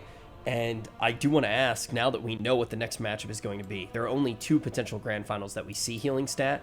Which one do you think is the more likely team to be able to take down Cloud9, to be able to dethrone Cloud9? Most likely to take down Cloud9? That's a really interesting question, actually, because I would love to see M2KC versus Cloud9. I feel like The one thing we haven't really seen lately has been these Holy Paladin mage teams. I think we saw Jamili give a little flavor with the Rogue mage, but this Windwalker mage, and I could be wrong about this, I don't think we've seen M2KC versus Cloud9 for a little bit now. They got knocked down by Cloud9 was it Saturday? Yeah, okay, I forgot then. Not only that, but we saw the matchup between M2KC and Charlotte Phoenix. And Charlotte Phoenix, I mean, they're a great team, but they're definitely not as good as Cloud9 at Mage Lock. Yeah. I think that's safe to say.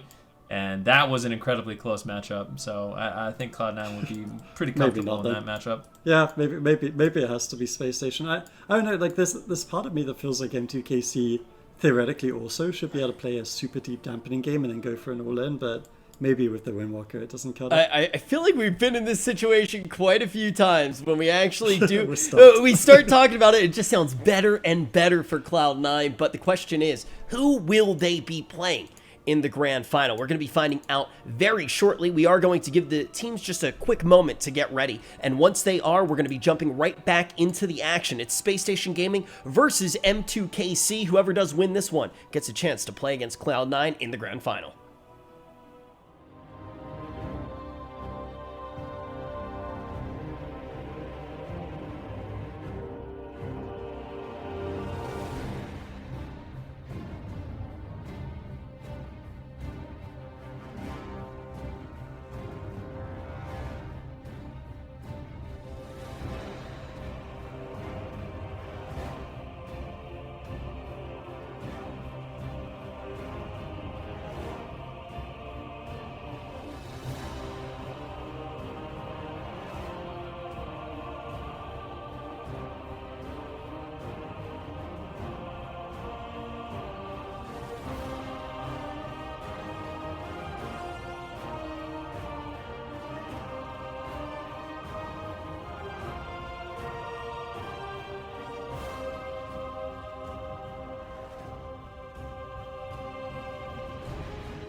control on Looney, and Method Black will close out this game. Adamaster's gonna fall. Adamaster's gonna fall. Bomb drops. Kidney shot on Blizzo. Massive damage, and Method Black does it. Big takedown. Entirety of both teams, honestly. Chun-Li at the preemptive defuse magic, but they're just so far behind. Greggy can't do anything. He has no cooldowns left. If Snuts is able to connect one more kidney shot, well done. The shadows down. The kidney shot, and Snuts is in the top 3. Don't you ever put Snuts on the bench again! Once again, we're in a position, folks, where Cloud9 is looking like a pretty tough cookie to beat. With everything that we've seen so far, I mean, just think about how many cups we've actually seen. It's been 4 weekends of cups. There were hundreds of teams in these open tournaments, and time again, they have proven that they are one of the best teams in their region. Now, Space Station Gaming and M2KC are about to go head-to-head for a chance to dethrone Cloud9. My name is Rich. I'm going to be your host. I'm joined by Zico, Venruki, and Supatis to cover all of the action. We've already mentioned just how difficult it would be for either of these squads to pull off that feat, but we need to talk about how difficult the head-to-head matchup between these two teams will be. Supatis, it's nice to have you back on the desk. What are you thinking of this matchup before we jump into the blind pick? Well, M2KC, I feel like Windwalker Mage has been the one comp that's done the best for them. I don't think they've won a game with their Rogue Mage Paladin, but on paper, if I had no history of the team, I would say that they should pick Rogue Mage Paladin into Space Station Gaming. So hopefully they've prepared it better for this series, because I think it's actually important that they have it as a counter if Space Station Gaming are going to be relying on Smexon's Elemental as much as they have been. So I would like to see their Rogue Mage Paladin, and then depending on how they actually perform with it, switch from there. But it should be their best composition overall. Space Station Gaming, they likely want to run either Windwalker Warlock or Windwalker Elemental, I think, for their blind pick. Most of their success in these tournaments, at least tournaments earlier this year, were the Windwalker Destro Mistweaver, but recently the Elemental has become more of a preferred pick for them, so I wouldn't be surprised either way to see Ellie Windwalker or Windwalker Destro.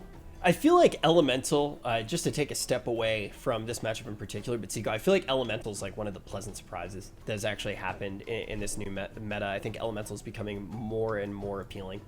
Yeah, I don't know if it's a pleasant surprise because I play a mage, but it's definitely been a surprise in the meta. And honestly, it's fun to watch. Ellie games are usually, at any moment, someone can just get erased. And I think that's always a fun thing to have in a game.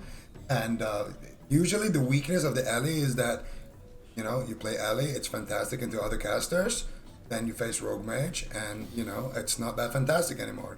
But with the conflict, with all the Versa amps and everything, you do run into those Rogue Mage teams, you have a fighting chance. I mean, we saw that in the grand final over in Europe, Wildcard Gaming beating Method Black's Rogue Mage Pally with Mage Ellie. So I think it's a great thing to see in the meta, and I'm excited to see what other teams start to pick these up.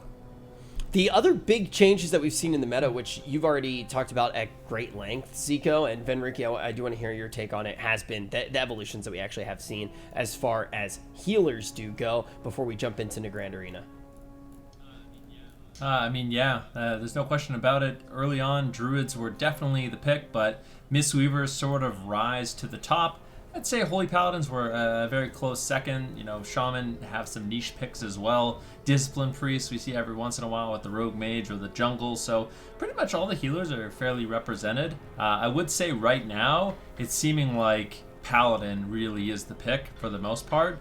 Mistweaver Monk's still exceptionally strong, but those two healers seem to just far outweigh the rest. Yeah, it is wild how much it has changed. When you mentioned Druid, it's like, oh yeah, it feels like almost a year ago that like Druid was what we were thinking about. But now we are going to see two Paladins, Gorecki versus Brain, with the big Brain plays. Who is going to win this matchup, Space Station Gaming or M2KC? Okay. They're leading with their best comp in my opinion in terms of practice and efforts, but on paper I think the Rogue still would have been a better option. based on the blind pick, the only difference is Fire Mage versus Destruction Warlock. I'm imagining Cerealium is about to make this game very difficult for Chun-Li. He's going to be crowd controlling him, running away, even using the Dragon's Breath on him, just focusing on avoiding Chun-Li and letting Drake do most of the heavy lifting in terms of the damage. But right now he's not able to get a lot of distance. Chun-Li is being able to do pretty much whatever he wants here, holding Cerealium at half health. Thugonomics secures further crowd control with Fear. Cerealium continues to dip low. Chun-Li switches to Drake, though. If he was on Cerealium right now, I feel like that would have been a cauterize. I think he's realizing that, now trying to go back. Maybe he's worried about getting polymorphed around the corner, but Gorecki's in position, and they get the cauterize anyway.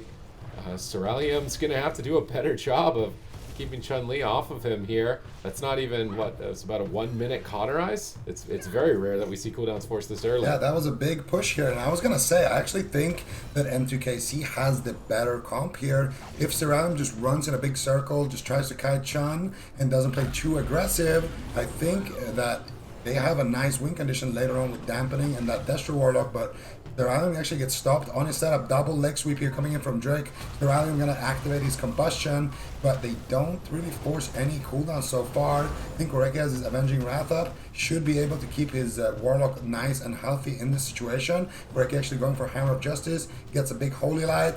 Thug is gonna be completely fine. Dark Soul is active, so any Chaos Bolt from Thug, it's actually gonna fade right there, but still, Thug activating it to counter pressure on these setups.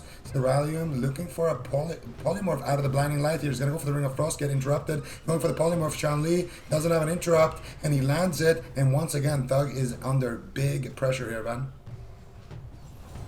Yeah, I mean, he definitely is. He's going to be under pressure in this match as well. It's much more difficult for Thug to get Drake off of him.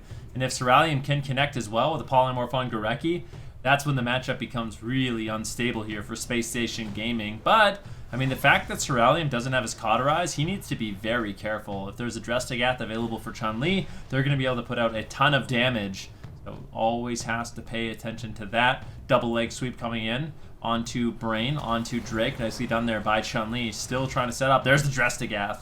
And now Cerealium can kind of breathe, as that really is the scariest moment in the match, as it's so hard to read when it's actually going to come and, you know, hit you for 150,000. So Cerealium going to be feeling pretty confident. Maybe he eats a Chaos Bolt with his Temporal Shield, bounces back, and now it looks like M2KC, they want to try to make an offensive push, but Chun-Li is just not making it easy here for Cerealium. You know, Chun-Li is running 2 on-use trinkets. He's running the Drestagath and the Remote Guidance Device. These are both heavy burst-oriented trinkets. I feel like they almost rival cooldowns like Dark Soul from a Warlock to some degree if you're able to get an isolated Drestagath. Thugonomics falling behind. Drake developing a lot of pressure there. Gorecki has to trinket and trade a sacrifice. Only 3.5 minutes in.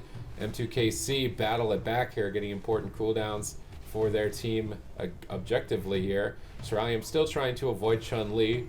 It is quite difficult to avoid the Windwalker Monk with Tiger's Lust to get out of Frost Nova, a Dispel from Gorecki, an Interrupt, a Paralyze, and a Leg Sweep. There's quite a lot that they can allocate. They choose to use a Blessing of Protection here for Brain to charge in. They've locked 2 players out of the match. They're going after Thugonomics. They know that he only has an ending resolve, and they're really trying to push to get it. Thugonomics gates, but he gates out in the midfield. He has to trade, and the trade might not even be enough on its own here. Spamming out Fear while immune to interrupts, but Blinding Light follows up the chain. They're trying to counter-engage, potentially forcing Cerealium into an ice block, even though Thugonomics is on such low health. Going for a Dark Soul Chaos Bolt, counterspelled instantly on that, but Cerealium is still falling behind. M2KC decide to make an aggressive push, and they may go back to regret it here. Thugonomics not able to find a Chaos Bolt with the Dark Soul as M2KC disengaged. That was so close that Thug got that Chaos Bolt off. If he did, it would have been the Ice Block of Cerealium, but he is going to escape once again scot-free, and they did get that Unending Resolve, so pretty decent trade.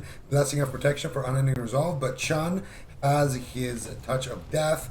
Brain only has 1 more Blessing of Protection. I think Chun should go for it very soon here. Maybe waiting for a Paralyze or something. He gets Dragon's Breath. Brain going in now for a crowd control onto Gorecki. Preemptive Vitality Conduit onto Thug. And a nice leg sweep by Chun. No Touch of Death active yet here for Chun. Still holding on to it. Temporal Shield activates for Cerealium. There's the motorcycle. Comes crashing in, and it forces the ice block, and also Gorecki running that repentance, able to snipe that at the back end of his Hammer of Justice, whereas Brain is running that blinding light. So a little bit of a specialization difference there on the Paladins as you see Brain charge forward here and looking to push Thug over.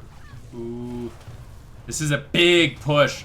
Ceruleum is actually playing the Memory of Lucid Dreams with the Hyper Thread wrist wraps. I think that's a great option in this game, as there's really no one that can dispel it off unless the Fell Hunter gets exceptionally lucky. So that big, heavy-hitting combustion definitely going to force out big cooldowns. The first one got the Unending Resolve. The second one was a sacrifice from Gorecki. And I mean, as dampening ramps up and healing gets reduced, those type of all-ins become absolutely devastating for Space Station Gaming. But M2KC, they still need to hold on. 2 Chaos Bolts land. Ceruleum blinks out of line of sight, but a little bit too late. So now having his Cauterize rotate back up, going to be feeling a little bit more confident to exchange some blows here in the midfield. But still, I mean, Ceruleum, he's just using this pillar, using line of sight, using Dragon's Breath to try to get Chun-Li off of him. Chun-Li actually going to defend Gorecki just a little bit, just spamming in the Vivifies preemptively. This is a big touch of death go by Drake. Are we going to see a Blessing of Protection? Double Infernal Stun comes down, and they're looking to punish Drake maybe a little bit in the match. Chun-Li just cosplaying a healer here, just literally just spamming in Vivify after Vivify to give Gorecki a moment to breathe, get out of the crowd control, and now keep Thugonomics nice and healthy. That's the main goal, just keep Thugonomics alive until Gorecki can get out and then get him back up to full health. Drake suddenly low on health, Chun-Li splitting his attention to 2 targets. Thugonomics is chasing down Ceruleum, Gorecki on the right, looking for the Hammer of Justice or Repentance. He gets Blinding Light on it, that's unfortunate. Now Ring of Frost potentially, intercepted by a leg sweep of Chun-Li. Mortal Coil on Drake, beautiful counter engagement here by Space Station Gaming. They protected Gorecki excellently. They go for the Polymorph and end up breaking it.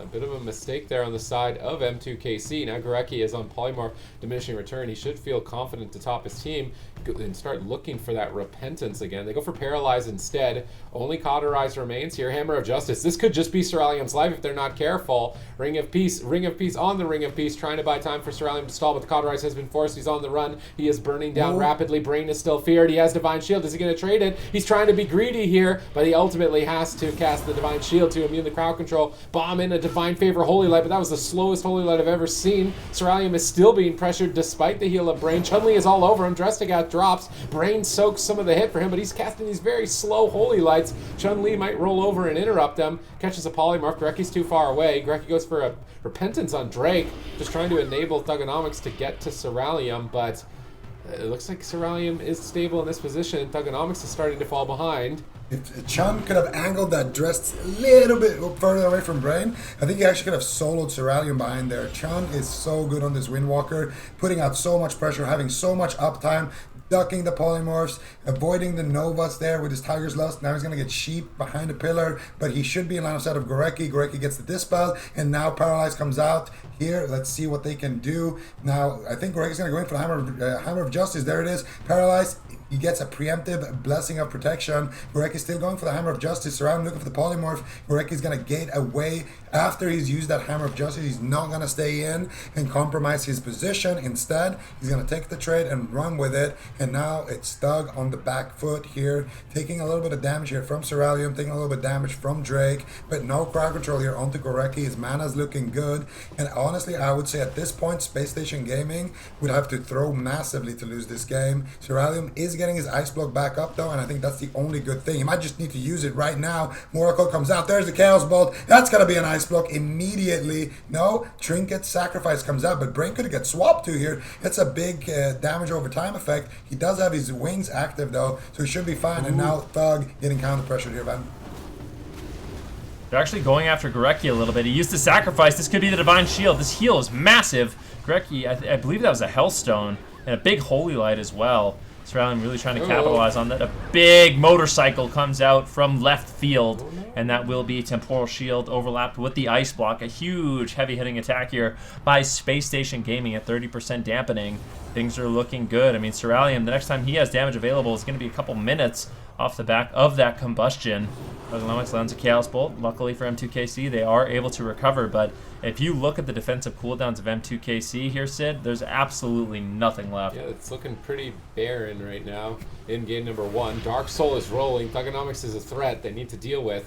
He baits the interrupt with Fear. He's getting Chaos Bolts. That's a big one. Suralium could just explode. The Repentance is secured. And Space Station Gaming close it out with confidence.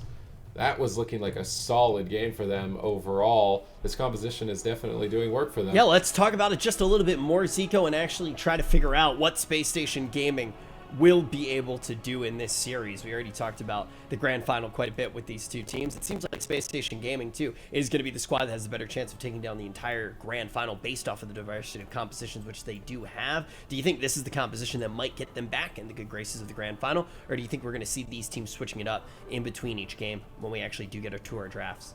Well, I feel like Space Station Gaming knew that this is what M2KC most likely will run, and they still ran this, and it's not a favored matchup. I would say the Mage is actually the favored one in this matchup, but that's if you're not playing against Chun. I think Chun is just having so much pressure, so much uptime on all of these Mages. He's really good at just sticking to his target no matter what and putting his team ahead. So I feel like Space Station Gaming, this is their comfort pick, and they're going to keep going with it. And for M2KC, I think they already have the counter pick, so I mean the only thing that they can really do is just change up the maps, unless they want to go with Moonkin, but I don't think it's better. Moonkin, Super Tees, what would you think about a Moonkin coming in? I mean, it worked good for them earlier on in the tournament. Rich, I think Rich missed that day, didn't he? Rich missed the day the Moonkins were good. Yeah, that's why he's so surprised. I mean, we were surprised. To be fair to Rich, we were also exceptionally surprised when we did see the Moonkin. I think if they switched their target, if they killed Chun-Li instead, I think it could work. So you're actually okay. So you guys do want to potentially see a Moonkin come into play in this particular matchup? I feel like why don't you? Well, I didn't even finish saying it, and Zico was already like, "No." I said I do not want to. Well, Sid wants to because he's a druid, he's a Moonkin. That's what I think at least. Picking a Moonkin into a Destrolog. Are you sure about that, Sid? Mortal Coil, spammable Fear. It's fine. I think it's fine. I mean, it could work, but I feel like Fire Mage is probably better.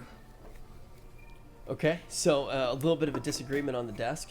Keep in mind that the person who wants to see the Moonkin is a Moonkin. And the person who wants to see a mage is a mage as well. Let's be fair. Let's be fair. All around agenda Andes, but Space Station Gaming right now is going to be leading by 1. Keep in mind, we have 2 series left today. It's going to be this one, where we actually are going to be figuring out who is going to the grand final, and this one is going to be a best of 5. Once we get to that grand final, that will be a best of 7. If you're just tuning in right now, we already do know the top teams from each region based off of points who have qualified into the circuit. This is for the crown of the final Open Cup of the entire year. We're trying to crown our champion in North America for Cup number 4.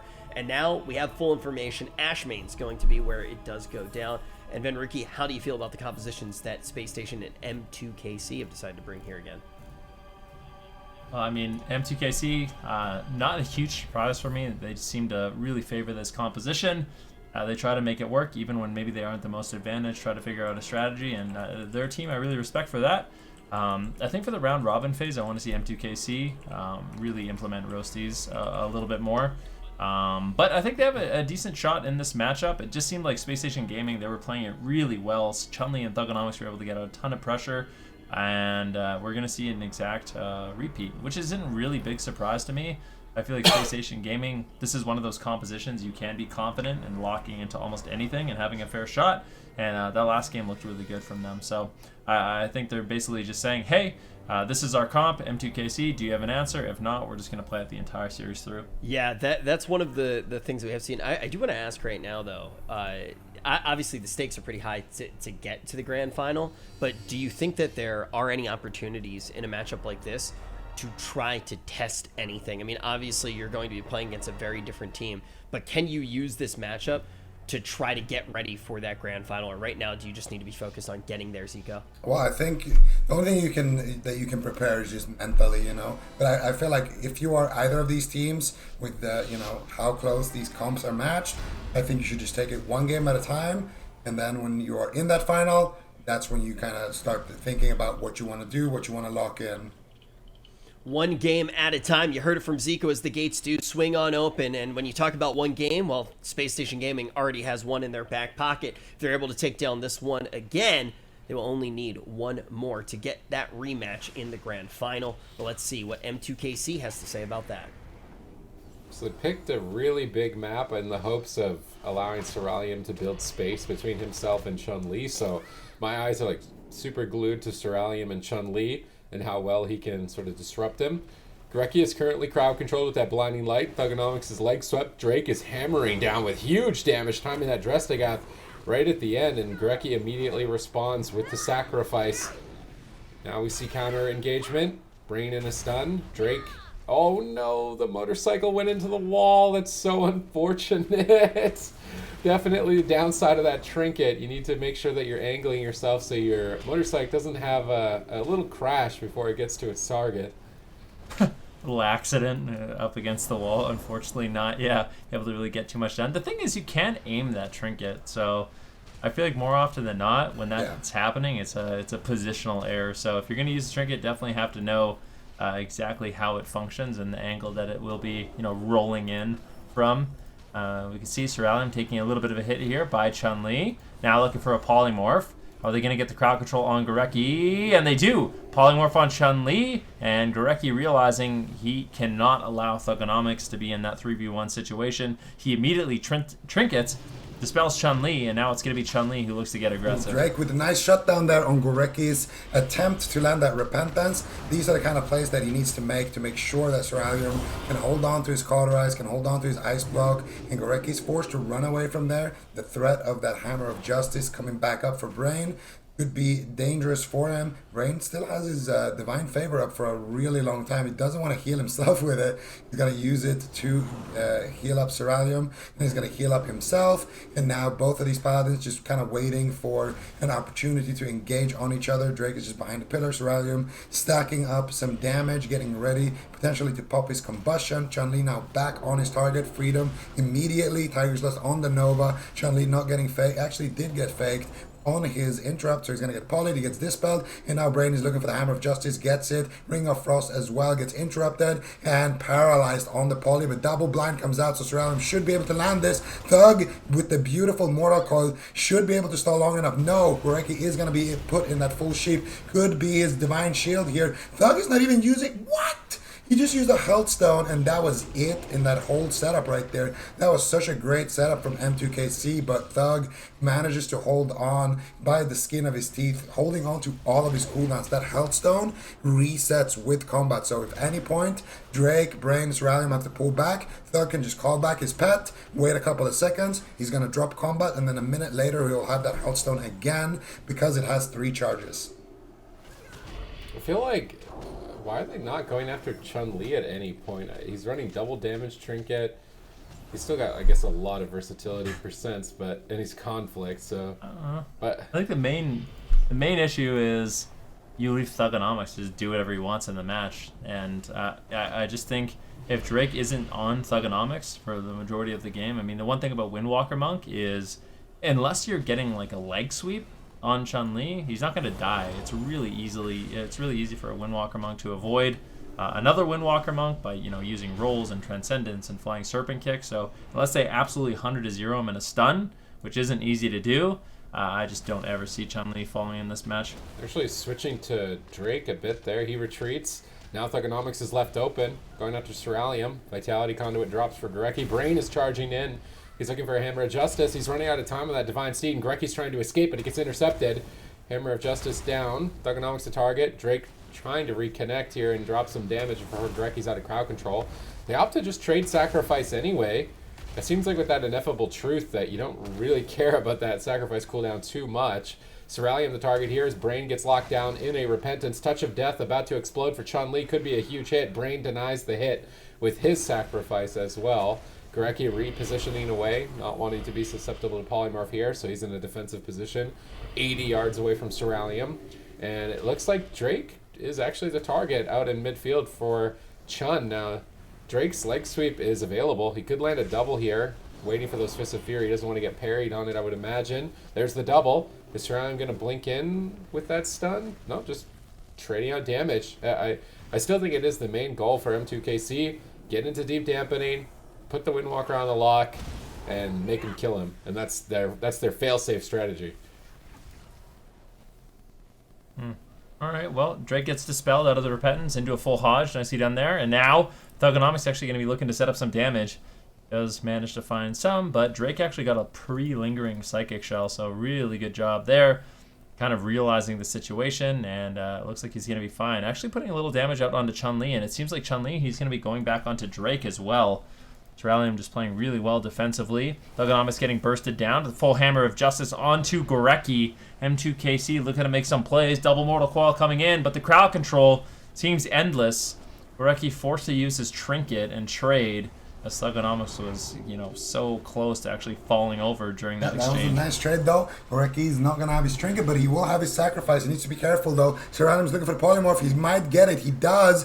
Oh, a little rare mistake there coming out of Gorecki, not getting around the corner fast enough there. Might have been a little mispositioned, but I don't think too much is going to come of it. Thug actually dropping quite low here. Might need to activate some defense, but no, they actually counter pressure. They get a full fear onto Brain, big damage onto Cerulean, but it does break to that AoE damage. I think it was the Fist of Fury there from Chun, but nice counter pressure. Ooh, Cerulean snaps a counter spell. There's a combustion. Big damage here, but I think it got purged away right away. Cerulean still taking decent damage, going for a Polymorph, gets interrupted. Dragon's Breath going for the Ring of Frost, gets cancelled on that as well, and now gets Ring of Peace into the wall. Gorecki in a paralyzed. Brain needs to be put in CC here, though. He uses the Sacrifice, uses Avenging Wrath, and he should be able to keep his mage alive once again here. Both of these paladins just playing super well, making it impossible to force out any cooldowns from this mage and this warlock. Sacrifice is almost working like a life cocoon in this specific matchup with Ineffable Truth, reducing their cooldown so significantly. Oh, Guidance Device. Drake kites it into the wall. That was nice maneuver by Drake, making sure that the bike doesn't connect. Chun-Li's probably going to consider not utilizing that bike onto the Windwalker next time. Cerulean gets blasted. Brain has to trade out Vitality Conduit. Should slowly but surely bring him back into the fight. Brain charges in, lands the Hammer of Justice. Cerulean blinks, follows up with a Polymorph. Now they're swapping over to Chun-Li in the leg sweep. If he karmas, they could choose to bop it off. Are they going to use Blessing Protection here? They don't want to risk it. They don't feel like it's enough or worth it. Saving those Blessing Protections for a Drestigath or a Touch of Death later on in the game. But now there's a fear on Brain, and Cerulean is in trouble. Root out in midfield. That's the Cauterize. Could be the block as well. He's on the run. He's burning down. Chun-Li's in pursuit, and is he going to block? No! Oh, Space Station Gaming. greedy. Take it 2-0. Down goes Cerulean. And yeah, that is not something that you do want to be seeing here, especially when it's Wasn't over. Come on, man. That was not in the same vein, okay? I didn't have the opportunity to even be that greedy, okay? I did not say anything. Rich to do that, actually, not Sid. Yeah. I didn't say anything. I was gonna. You did. I know. I got you. I got you. But Ben Ruki, could you explain what just happened there?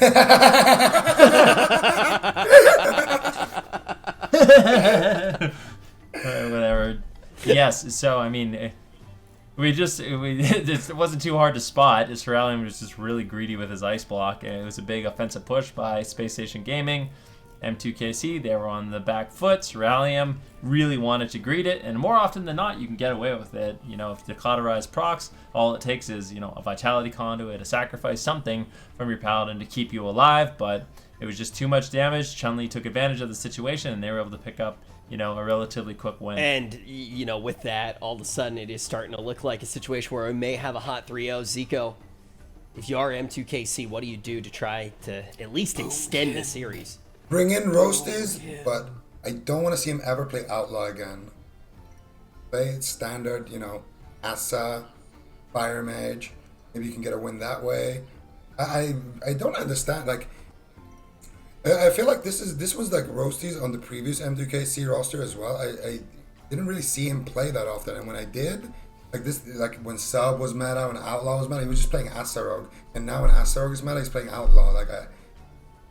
He's so good, but you never see him. Why? Yeah, I think that's a reasonable question to ask. Super Tees, do you have any ideas why you think that is the case? I think they're just not putting the time in. I feel like I see Ceralium and Drake and Brain like practicing 24/7, and then on the ladder, but I don't feel like they're putting in the time with Roasties. Yeah. That has to be the main thing, right? Because Rogue Mage Paladin, I feel like would be superior in the matchup. You know what I want to see, and you don't agree at all, but like Rogue Moonkin, and you kill Chun-Li. You play like a YOLO builder, Solar Beam, Kidney Shot, pop everything, kill Chun-Li, trade cooldown, stay on him, win the game in like 2 minutes.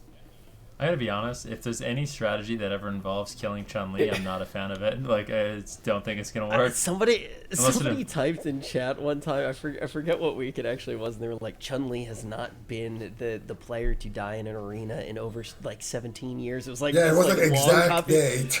Yeah, it was like I wasn't sure if it was like a copy pasta or something, but it was like this fully written article about how Chun-Li has never died. And it's pretty easy to believe because it's not very often that you even see him being the one to let alone even receive pressure. People are so scared to hit him. He is an absolute live lord. Now Space Station Gaming going to be locking in their composition. M2KC has picked Tiger's Peak.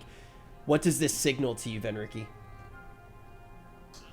I mean, to be honest with you, I feel like it is going to be the same matchup. I think M2KC, they might play it out again, although that game didn't look good for them at all. Honestly, the Grand didn't look that good either. It just seems like Space Station Gaming, they seem to always have an answer. I mean, M2KC, they really have to win in those all-ins, but Gorecki with the inevitable Truth Paladin, you know, it just seems like he always has a response for the combustion, and that really is the only window I see M2KC winning the game, barring a big mistake. So I think they kind of got to go back to the drawing board. They're going to be going to Tiger's Peak. Maybe this is a potential for Roasties to get tagged in, and they could play the Rogue Mage Paladin, or Super Tees wants to see the Moonkin Rogue as a potential option. But I think one thing's for sure is we need to see M2KC make some sort of a change. I feel like if you were gonna go for something that is a little bit on the outer edges, you might need to throw it in now, right? If you are M2KC, maybe it is time to break out that Moonkin. Space Station Gaming here going to be locking in their composition very shortly. Zico, do you think it's worth taking a risk like that though, and actually switching something up, even though you were much more in the realm of not going for the Moonkin? Do you think that now is the time to just throw that Hail Mary? Well, I think if you're throwing a Hail Mary, bring in Roasties. I don't know about the Rogue Moonkin. I'd rather see the Rogue Moonkin than the Moonkin Windwalker, and that's with M2KC playing a phenomenal Moonkin Windwalker, because composition it just doesn't really make that much sense to me. I mean, proved me wrong in the past, so maybe they can do it again, but they're gonna stick with that Fire Mage, and honestly, I think that's exactly what they need to do. I think they dragging the game to about 40% dampening. That's like the tipping point of Warlock. That's when the Windwalker, when he goes out and gets to stay out, he's gonna create enough pressure on his own so that he becomes a problem that Space Station has to deal with, and that's gonna free up Ceralium a little bit. He's not gonna have to deal with Chun being on him all the time behind pillars. Instead, Chun is gonna have to go back, peel Drake, and that's gonna free him up. Okay. All right. Now, then I'm going to ask you as well. We just heard Zico start to talk about some of the strategies that could happen. Do you think that there's anything that he missed that you would want to see coming up in this next game, which could seal the fate of M2KC and Space Station Gaming? Maledict. With for real, Maledict. Okay.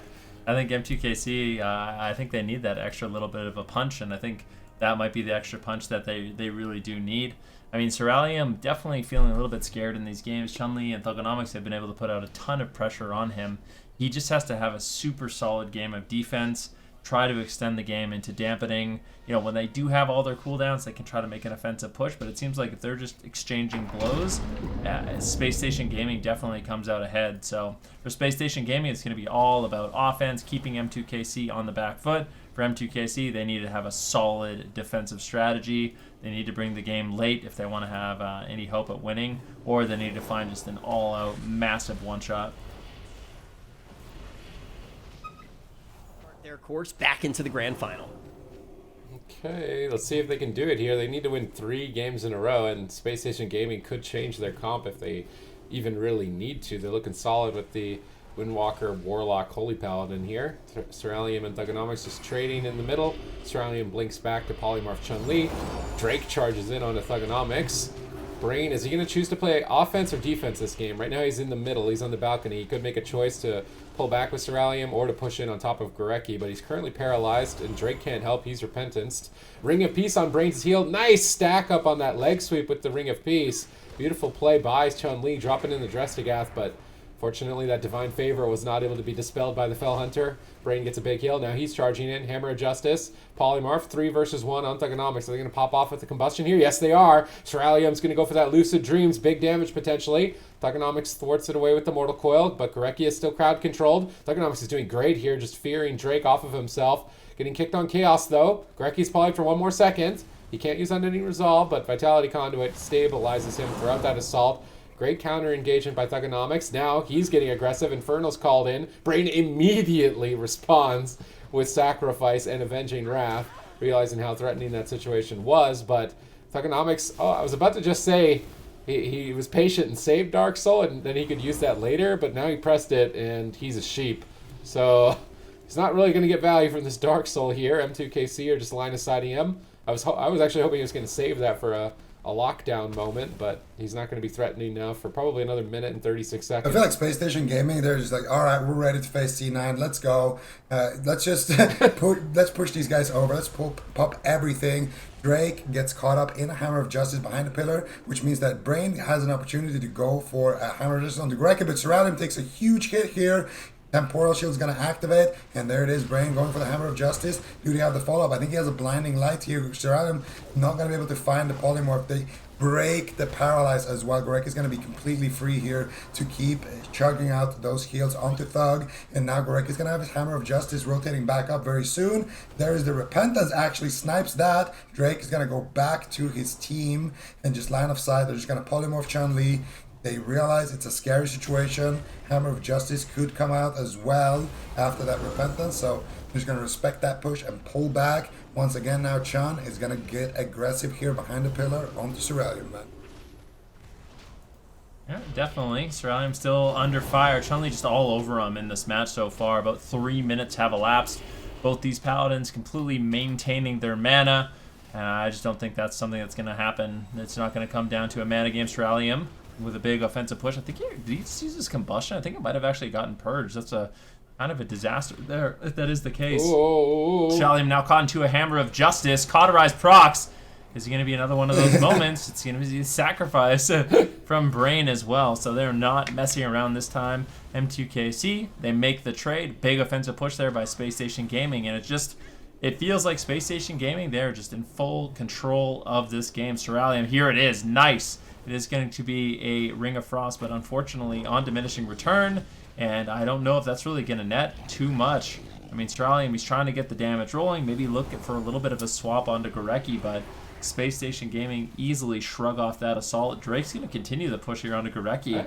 If they can get the Divine Shield, that would be fantastic. I'm just not sure they're going to be able to do it. Chun-Li using the Motorcycle Trinket. Big hit onto Ceruleum, but Brain not in crowd control. Tops off Ceruleum, and now both teams are looking relatively stable. I don't mind that. Gorecki's the only one that's not running Conflict and Strife, so if they lock him down in stuns, they get maximum value out of all of their damage. So maybe switching to Gorecki isn't the worst idea. They could wait and polymorph the Dispel, and then try to make a push on top of him. He's actually moving in, so they could swap to him a lot more easily here, but I think he's going to engage crowd control first. Brain in the Paralyze. Hammer of Justice. Good crowd control, but Ceruleum is avoiding Chun-Li. He can't avoid the leg sweep of Full Fear. Brain immediately trinkets and activates the Blessing of Protection. Is that going to be enough, though? Ceruleum wraps around the corner. Thugonomics being taken down by Drake, but Vitality Conduit activates, and it looks like Thugonomics is healthy. They're just going to polymorph, and they are swapping to Gorecki, trying to get advantage of that Vitality Conduit that he's running. He's on the run now on his Divine Steed, making his way around to the opposite side of the balcony, catching a big heal. Ceruleum needs to be careful. No Cauterize to fall back on, so if he doesn't activate that Ice Block before he hits 0, he's likely to die. Well, actually, he's guaranteed to die, so he needs to be careful, but I like that M2KC are trying some different strategies here. Yeah, I think Gorecki is actually doing a great job here. He pushes in, gets ready. He's close enough to Brain here where he can get the Hammer of Justice out of a Paralyze. And there it is, Paralyze. You're going to see Gorecki move forward now. Try to go for the Hammer of Justice. Actually, he doesn't have it in time, so he's gonna abort that push, but that's what he's been doing throughout the game. And you can see on the flip side, they're doing that as well, and that is so that the Paladin pushing in gets the first global off, because otherwise it's kind of a gamble who can hodge who, and this way it's much more coordinated, it's much more controlled. Gorecki looking for the paralyze. Drake doing a good job shutting them down for the most part, but he finally finds one on the Avenging Crusader, on the Avenging Wrath, sorry, and the Divine Favor. Thug is in position for fear as well. Sean getting dispelled there. Can they stop the follow-up sheeps? No, they get one onto Gorecki. Fear is going to end here onto Brain. Ceralium with beautiful defense there manages to survive that situation and reverse it back onto Gorecki, caught up in a Hammer of Justice. There's the Dragon's Breath, and I do believe that was a Health Stone coming out of Gorecki. If he can get a Divine Favor, big heal, he should be fine, but he's just going to activate the Vitality Conduit, keep himself alive, leech some HP from his teammates, then he's going to heal them back up, and now Chun gets dispelled out of the poly. Thug is looking for Fierce, and potentially another setup about to happen here onto Ceralium. Repentance gets dispelled onto Drake. Thug not going to be able to land any CC, but could potentially land some damage here in the situation, and Ceralium should be able to land a poly here if Brain can get a Hammer of Justice. Both Brain and Gorecki Hammer of Justice cooldown is going to be back up around the same time, so it's really going to be about who goes for the hit first, who goes for the paralyze on the other Paladin out of the Windwalkers, and which Paladin can cross the map without getting crowd controlled by the Warlock and the Mage in that situation. Yeah. Good polymorphs on Chun-Li, and Ceralium just doing what he needs to. Dragon's Breath, polymorphs on Chun-Li, but now they're making a setup here onto Drake. Paralyze on Brain. Unfortunately, Thugonomics gets interrupted, and that gets completely shut down. Great backup there by Ceralium, reading that situation. Drake taking a little bit of a hit, but I think he's going to be completely fine. I mean, he's got the Karma if he needs it. He can Transcendence if he needs it. Big Combustion coming in from Ceralium. Does manage to do a bit of damage there to Thugonomics. I don't think that was the Lucid Dream. Ceralium's playing a build I actually like a lot, which is basically the short combustion and Memory of Lucid Dreams Hyperthread. So you basically rotate a massive combust, a mini combust, a massive combust, a mini combust, and it can really throw your opponents for a loop and also just give you that, good consistent burst damage when you need it much more often in the match. I don't think that Space Station Gaming over-responded, though. They didn't even really dent Thugonomics. Oh, big damage. Brain paralyzed. No Cauterize for 15 seconds. Vitality Conduit from Brain. Gonna save Ceralium. Polymorphs on Chun-Li. Drake switching over to Gorecki for a moment, just interrupting a heal and then getting back onto the Warlock. Still, the failsafe strategy for M2KC is just get into deep dampening and have Drake solo Thugonomics. They're maybe about the halfway point to that as a win condition. Big guidance device there on Ceralium. He temporal shields while Brain's in a stun, but he's taking a pretty big gamble here. This is a very similar situation to the game we just saw in Asha Mains. They break out of the crowd control, though. Chun-Li's under control. Brain gets a big heal with Avenging Wrath. Thugonomics is stunned up. Another combustion pop here. Could be the big one from Ceralium, but Thugonomics just saved his Mortal Coil for it. Totally counter-engaged. Now Ceralium and Brain are getting annihilated. This Dark Soul from Thugonomics is very threatening. They're going to sacrifice, redirect damage to Brain instead of Ceralium. Drake's going to retreat, use Ring of Peace to prevent Chun-Li from pursuing him. Ceralium tanked a couple of Dark Soul Chaos Bolts. I can imagine the sacrifice dot on Brain is pretty large at the moment, so he's going to stay at the pillar and make sure that he doesn't risk anything here. I like these Repentances, too, from Gorecki. Just use it on Drake, get the Dispel, and then sometimes they just look for a Fear on the Dispel and get control of the game. Not actually going for it in this position, though, and Thugonomics is getting kind of toasted here. I mean, this is the sacrifice, the Avenging Wrath, just from the Drestigath push of Drake. Still a viable option for M2KC if they can stay alive in this game. Touch of Death available for Chun-Li here. Blessing Protection comes up for Brain to answer it. Drake is taking some damage out in midfield. Brain is stunned up. He's got two teammates at low health. Oh, a bit of an overlap between the Fear and the Repentance. Not a big fan of that chain right there, but maybe it doesn't matter. Ceralium's popping the Combustion even though he's so low on health, trying to counter-aggress at the same time. Vitality Conduit stabilizing him. Brain still feared on his Avenging Wrath, denying a lot of heals. It could cost him quite a bit of mana to recover his team here at 31% dampening. And these Repentances are just non-stop onto Drake by Gorecki. Slow down the damage there. Thugonomics reloading his Immolates, trying to get that Flashpoint Azerite trait online. Get his haste really high. They secure a Ring of Frost, and Thugonomics says, yeah, that's a bad situation. I'm going to use Demonic Gateway, get away from the fight while my healer's in crowd control. But the crowd control is looking reasonably endless. They dropped the Mortal Coil. Thugonomics is saving that purely for defense. It has bought time, but now Grecky gets counterspelled. This could be devastating. They can't trade Divine Shield in the interrupt, but Vitality Conduit is more than a fair trade, as it is on another school of casting than Holy. So even though Grecky got interrupted there, Vitality Conduit activates, and Thugonomics is fine. Yeah, and I mean, Vitality Conduit in that situation is actually better than Divine Shield, so definitely a really, really powerful defensive that these teams can rotate through to keep their team alive. Decent setup here. We see a Repentance now onto Brain. Do they have the damage to push over Ceralium and Drake? We'll see. I mean, Chun-Li is moving forward. Double Ice Sweep, though, snuck in by Drake. This is the touch of death. A huge hit here onto Thugonomics. He's in so much trouble. Sacrifice trades out from Gorecki, and that will be enough to keep Thugonomics alive. But that was a great exchange.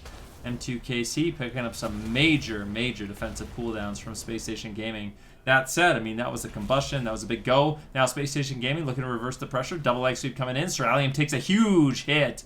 He still has the Cauterize. He still has the Ice Block. He's going to be feeling pretty confident in here to survive, but... And those burst moments from Space Station Gaming, they are scary. But they finally hit the goal dampening here, the critical mass. Thug is officially a killable target now for Drake, so let's see if he can potentially get some pressure of his own, because so far it's just been Ceralium basically fighting for his life, but now look at that, he has some freedom. There is the Paralyze into the Hammer of Justice. Mortal Coil comes out by Thug. There's the Blinding Light, and now a Paralyze onto Brain. Gorecki could get a Hammer of Justice here, and he does. Ceralium could be in trouble. He actually forces out the human racial there from Brain, but they're both getting clean. Thug is taking huge damage here. No sacrifice available. Greg is going to use the bubble, and you can see here the Windwalker Mage pressure finally starting to settle in, but Ceralium is not out of the woods yet here. Chaos Bolt gets interrupted. He gets feared, and they have no CC here for either of these Paladins, so Warlock should be fine. Mage should be fine, but the Mage keeps all of his cooldowns right now, whereas the Warlock had to use his biggest cooldown, but he's not out of the woods yet. Counterspell secures onto Brain, and Ceralium's going to just use his Ice Block right away in that situation. I was about to say M2KC were walking away with this game, but that spell lock from Thugonomics definitely put them back in it here. Drake and a Hammer of Justice. Grecky's desperate to just stop damage on Thugonomics here. Chun-Li has to be the one to carry. He's got Storm, Earth, and Fire. He's got Touch of Death. He could go for a big push here. Almost want to see him just use the Fort Brew, maximize his damage on this next play, try and push for the win. But Gorecki gets locked down. They're swapping to the Paladin. Ceralium, this is a risky move if they're going to switch to the Paladin and commit to it. They're now going after Thugonomics' Blinding Light. He can't heal for a moment, but the sacrifice connects in the final seconds, redirecting damage to Gorecki, but Drake is chasing him down. Is Drake going to be able to kill him? This deep and dampening. Thugonomics fears him away, blasting out Chaos Bolts to Ceralium. Brain's just waiting one more second to his Avenging Wrath. He presses that as soon as it's available. Needs to clutch out some big Holy Lights. If he gets spell locked here, it could be devastating. Thugonomics is sitting on that one. If he lands it, it could be game over for M2KC and their tournament lives. The entire team is just devastated. Divine Favor heal in from Brain, not even stabilizing the team. 54% dampening. What is Gorecki going to be trying to buy time for? He's really only got a Blessing of Protection. Not the most valuable cooldown this deep in the game. Dark Soul available, but Gorecki gets paralyzed. They're going to use Blessing of Protection on Ceralium to get him in on target. They want to finish this. Ring of Frost gets Infernal stunned. Is he going to find it? Mortal Coiled. They need to find the Polymorph. Instead, Brain is the one who gets crowd controlled in the Hammer of Justice. It's a race to the finish in this deep dampening stage. Vitality Conduit stabilizes Thugonomics. Ceralium still on the back foot. Brain trying to power through, but he just can't get his team above 50% health. Ceralium blinks in for the Polymorph, and Gorecki just gates out of there. Maximum distance. Thugonomics gets stunned up on his Dark Soul. They bop off the stun to get some pressure here, but they spell steal the bop, and now Thugonomics is in trouble. Interrupted at low health. Gorecki has Avenging Wrath, but his heals are just not doing enough. He gets Ring of Peace on the heal by Drake. And finally, the failsafe for M2KC has worked out, although it's not completely over. It sort of feels like it should be. Ceralium blinking out of range of Chun-Li, and M2KC finally find their strategy successful. I'm not sure.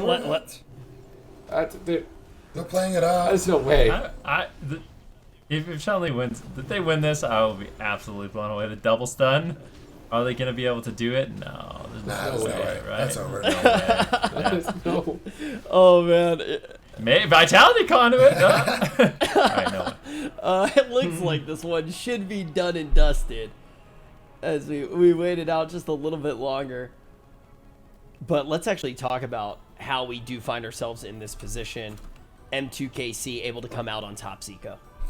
Yeah, I mean, they play to the strategy, right? Basically, before dampening, the only person who can really die on the map is the Fire Mage. But if the Fire Mage kites well, which Seraim did a great job of, rotates well with his Holy Paladin, which they did, they can drag on the game. And once the game gets to 40 or so % dampening, Doug is just going to get soloed by Drake. That's going to allow them to push forward and have that Fire Mage aggression. And the biggest thing why it's better is because Fire Mage can avoid damage completely in dampening, whereas Warlock, you're basically a sitting duck with a lot of self-healing, but that self-healing is, negated. In addition to that, also, Locke has to cast to get damage out, whereas the Fire Mage can just press, his big Lucid Dreams Combustion, and if he gets out enough damage in dampening, that's the win condition. All right, now we got to figure out what we are going to see with the rest of this series. M2KC, if they want to come out on top and make their way to the grand final, Super T's, they will need to get a reverse sweep going here. Not an easy task, but not an impossible one at all. I mean, yeah, I guess it's not technically impossible, although we've seen it, not obviously in this matchup, but we have seen it. I mean, it's not going to be easy at all. But let's talk about how they could potentially be getting it online. Do you think they change? Do you think they try Windwalker Ellie instead? That's what I'm thinking. Maybe instead of the Windwalker Destro, they try Windwalker Ellie. Oh yeah. I feel like that could be an okay pick. They could go to their patented Blade's Edge, their trampoline map. I don't want to. I don't think you run full trampoline. No, you don't run full trampoline. You only run half trampoline. You run Paladin trampoline. Actually, you bring Bubblegum to the trampoline. I like the idea of the Elemental Shaman. I think that'd be great. You lose the vulnerability of Thugonomics on the Destruction Warlock and Deep Dampening, and I just feel like overall Smexton's going to offer them a lot of damage and utility. I think it would be a good pick. I'm sorry, but I have to ask Sid. What do you mean bring Bubblegum to the trampoline? Well, because bubble. I don't know. Bubble. Oh. Like Paladins have bubble and they're pink like bubblegum. Okay. It checks out. That was about what I expected. Okay, That was about what I expected. Good. I'll be honest, I just needed to know. Zico, though, what were you about to say? I didn't mean to cut you off there. So we're all agreeing we want to see Windwalker Ellie Paladin from Space Station Gaming? I think so. Okay. That's what I want to see. I think that would be alright, right? I think so too. I just don't want to see it with a Mistweaver. That's my only... I wouldn't mind seeing the same matchup from Space Station Gaming because it's their comfort as well, but I think if they want to get the compositional advantage in this matchup, that's what they need to do. Well, we do know the map now. It's not going to be the trampoline, as Sid did refer to it. It's going to be Dalaran Sewers, so we're going to be going to much tighter quarters here. Does that change your mind at all, Zico, about what you do want to see? Or are you still on the same page? No. I mean, the trampoline clip is kind of just a joke. I feel like the comp is good for other reasons, and that's because you have an Ellie Shaman who's not going to die as easily. You're going to have, immediate burst damage. Yeah. The knockbacks are just, they're going to go with the same thing. I don't mind that either. They won 2 games with it. I do think, for the record still, that M2KC have the comp advantage, but Space Station Gaming are insane at this comp, so I don't fault them too much for picking it. All right, yeah. I think you're right that if M2KC gets the game to 50% dampening, which theoretically they should be able to, they have an advantage. But up until that point, I feel like it's definitely in favor of Space Station Gaming. Okay, so before we get to 50% dampening, we're looking at Space Station Gaming. After we do get all the way to 50% dampening, if the game does go that long, you heard it from Ven, M2KC, that's when the tides will start to shift truly in their favor. Keep in mind, though, this series is very much in favor of Space Station Gaming. If they can take this down here, they will get their rematch. They will get to go to the grand final where Cloud9 waits. And no matter how good this series does look for Space Station Gaming right now, even though M2KC was just able to draw blood, we know that that's a grand final that is going to prove very difficult for anybody who does make it there. Cloud9 has looked truly fantastic in this cup and pretty much the entirety of the cup season. And if you are just tuning in this weekend, you've missed a whole bunch of cups. This is the 4th and final Open Cup of the year. After this, we are going to be headed into circuit play. And what actually happened throughout all of these cups, the teams were able to accumulate points. The top 8 teams from both NA and EU qualified for that round robin play.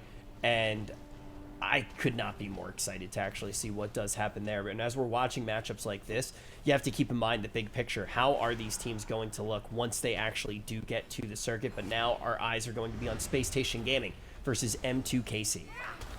They're already going after Grecki. I like this before dampening. Grecki is easily the only target, I think, on the team that's going to go down, but they risk their own lives to do it. So gambling it when you're on match point might not be worth it. Brain gets crowd controlled here. Pendants into full fear. Pushing in onto Ceralium. Chun trying to connect to that flying serpent kick, making his way over. And now Thugonomics is left with no target. Drake retreated as well. He makes his way back into midfield. Brain exchanging his Avenging Wrath. You can tell that Space Station Gaming, they're just going to throw everything they've got. They just touch of death, Dark Soul Infernaled within the first couple of seconds within the game. Their goal is to just max out their damage. Hope that M2KC make a mistake, find a bursty kill, close this out and get to their rematch. But if they don't get clean crowd control, M2KC could sneak this away. Ceralium seems to be happy just casting fireballs right now, even though Chun-Li's beating away at him.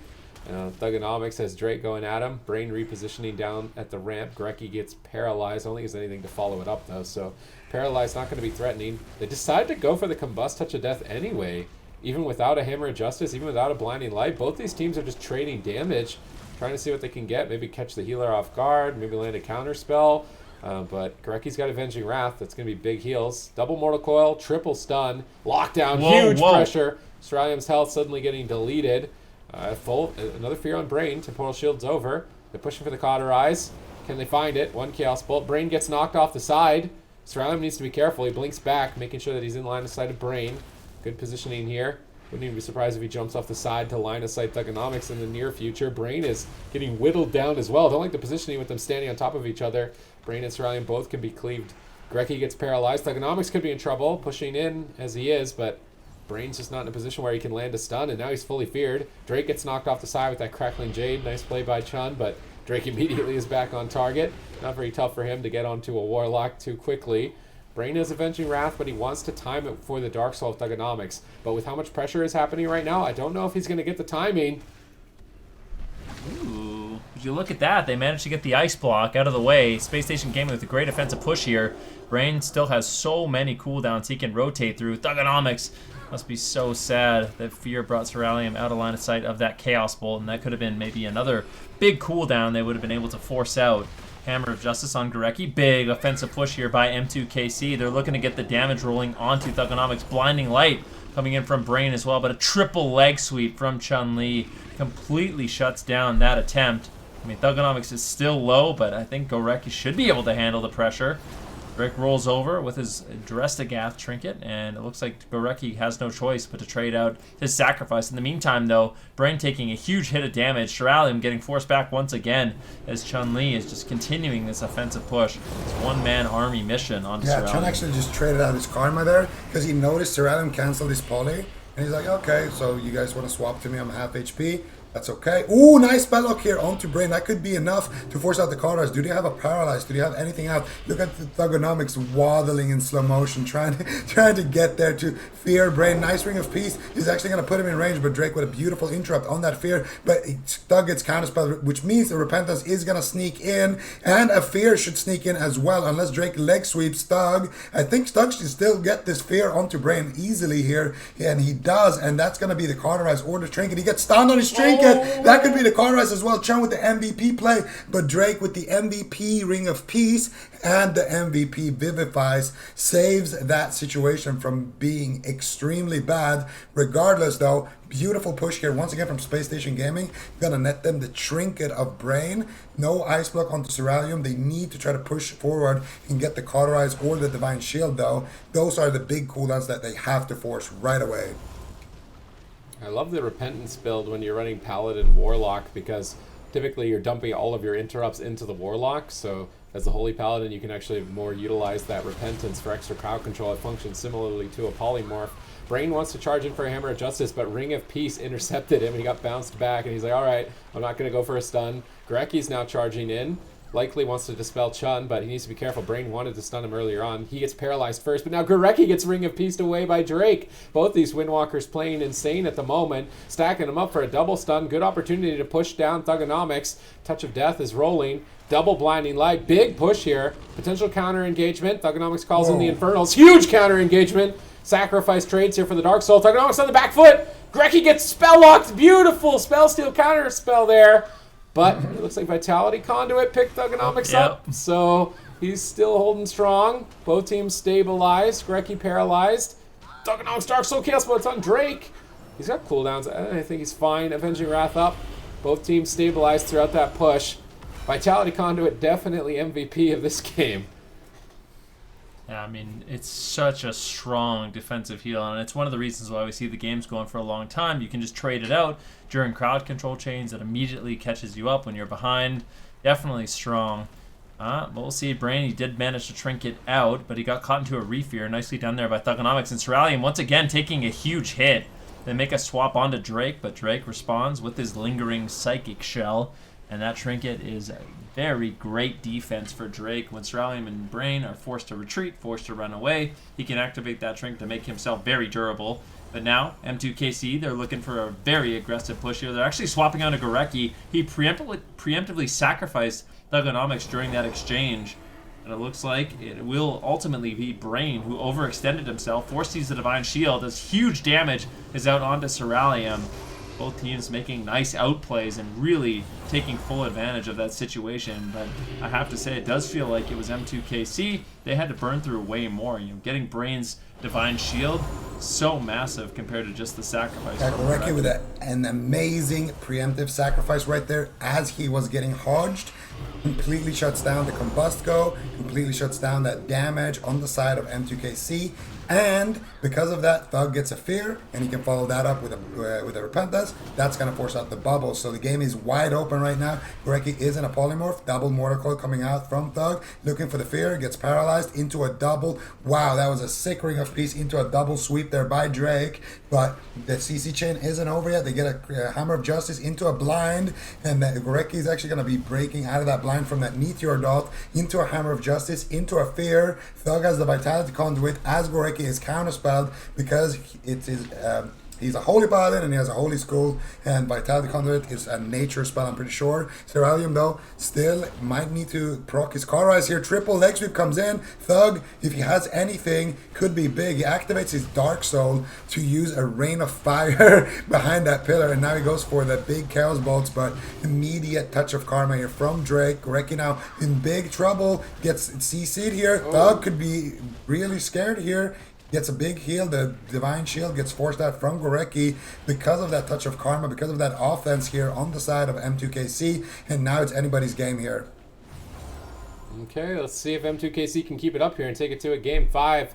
Facing Space Station Gaming, both teams looking for a rematch against Cloud9. Brain currently locked down for quite a long time. He breaks out with the Gladius Medallion, swoops in with the Vitality Conduit. They could stun up Chun-Li over here around the corner. Not going to go for it. Chun-Li reconnecting now onto Cerulean. No Avenging Wrath for some time here. Brain needs to be wary. He's trying to reposition away. Doesn't want to get cleaved down. Drake gets Repentance out of Brain's line. He has to move so far. He's trying to jump the spell, but he's not able to get in line. He gets spell locked. Nice play by Thugonomics. If Chun can get back on target, looks like he pulled back for a moment. No, he's not going to get too much damage out here. Thugonomics now one-on-one-ing Drake. He's going to fear him. Beautiful double leg sweep. Huge pressure. Cauterize. Block? Oh, no. He canceled. They panicked. They pressed both. They pressed both. That's why he canceled. He's trying to get value at least out of the sacrifice. They overlapped there. Trust has been lost on the side of M2KC, but Drake is trying to solo carry the team. He's like, all right, you guys are throwing over there. I'm going to go win the game. He gets denied, though, by Vitality Conduit. Thugonomics back to full health, and M2KC are now almost hopelessly behind. Ooh, that was such a great push there by M2KC. They got a lot from Thugonomics. Both these teams are basically out of defensive cooldowns. No Paladin has anything left. Both Cerulean and Thugonomics exceptionally vulnerable, and it's going to come down to who can get a better setup. And I can see Cerulean, he has his combustion available. If he gets a polymorph on Chun-Li, and we see any damage on Thugonomics, it could easily just be the game. Brain, is he going to make a push Is he going to get the crowd control on Gorecki? It looks like Thugonomics does not want to mess around. He's going to rotate a little bit further away from the fight, allow Chun-Li to sort of tank a lot of this damage and try to set up.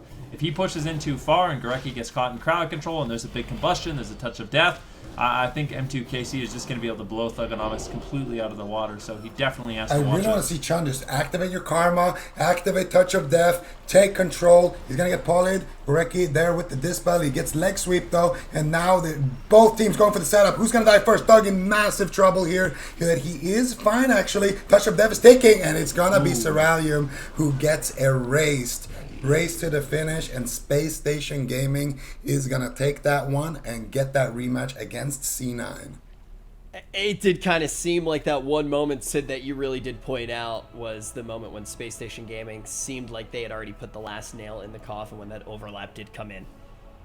Yeah, I don't think Brain trusted him maybe to block. I don't know. It seemed like a miscommunication point because Cauterize triggered and then they had a choice. Do I block or do I sack? Yeah. And they both did it at the same second. Yeah. So it was like one of those things as well when maybe he forgot that he had saved the ice block in game number 2 for a matchup like this. So he definitely did have it. So Fenricky, sometimes things like this, they definitely can happen. Yeah, you're right. It definitely can. Rich, thanks for throwing me under the bus once again, man. You know, all these jokes, they start taking a toll on me after a while. I just want to let you know that. Man, You look really you're an good, amazing though. mage, and you look great with that new Snapchat filter that's going on with the goggles. did you not hear my compliment earlier, Ben? Wait, did you not hear my compliment earlier, Ben? No, I don't know. I said you look like I'm- Dwayne The Rock Johnson in that picture where he's got the fanny pack and the turtleneck. Wow. Do you know what Oh, I'm wow, talking you guys about? you guys are making me feel so much That's better. a- Thank you that's a good very call. much. Wait, he does. does, Wait, yeah. I'm gonna find it. That's a really good call. Fanny pack. Never mind. I'm not You gonna- need a I'm just chain. gonna You make need to get another- a chain. You need to get a chain. I'm putting this in the call. I'm linking it to you. So you But can see it.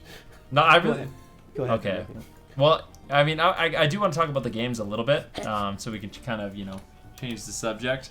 But for Space Station Gaming, I mean, that was a very well-fought series for them, but that was a really close one. I mean, M2KC, I think if they just cleaned up their defense a little bit, I mean, they did play an exceptional series. I think that was a really well-fought series by M2KC, but that was really close. I mean, Space Station Gaming, they had no defensive cooldowns left. Combustion was available. I mean, all it would have taken was one nice setup from M2KC to close it out. I mean, that's really how close it was. So I think if these two teams do meet in the round robin, or when they do meet in the round robin, I actually think this is a series we could see play out again. I think M2KC, I said a little bit earlier today, I feel like this is one of the most impressive teams as far as trajectory goes in NA. I feel like every single week, just blown away by them more and more. And Zico, I feel like once they actually do get into round robin play, like Fenricky already mentioned, this is one of the teams that could very easily be a top contender consistently. I already look at them as one of the top contenders here in NA. I mean, Yeah, for sure. These guys, they have actually managed to do so much in so little time. And now that we're going to have a bit of a break before the circuit, they're going to have time to incorporate their fourth. Because right now, with just the 3 members, they're doing amazing things. They're playing comps that no one else is really playing, and they're playing them very well. Their setups are super clean. Ceralium has good builds. He's always kiting well, surviving a lot of these attacks on the Fire Mage. And, they're a team on the come up for sure. They are what we expected Rudimentary to be. Yeah, you bring up a really good point, right? Because there's only one team that I believe is going in with 3 players in the circuit play. So when you do look at this squad and you say, okay, they're going to be able to fully incorporate their fourth, they're just going to get more and more impressive. Very excited to see what they can do in the circuit, but we have one matchup left. It is going to be the last series that we see in cup play, and then cups are done for the year and we move on to the circuits. Who's going to be able to win this final cup for North America? Is it going to be Cloud9 or Space Station Gaming? It's going to be a best of 7 coming up right after this.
CMD's ice block. Can they push for it? Ironbark, when he gets caught on a polywarp, Ironbark may not matter. 10 seconds away, 8 seconds away for it. Can they gun down for the kill? Cloud9's about to trigger. 4 seconds away, 3 seconds away, 2 seconds, 1 second. Oh my goodness! Oh my god! My heart is still racing from that ice block.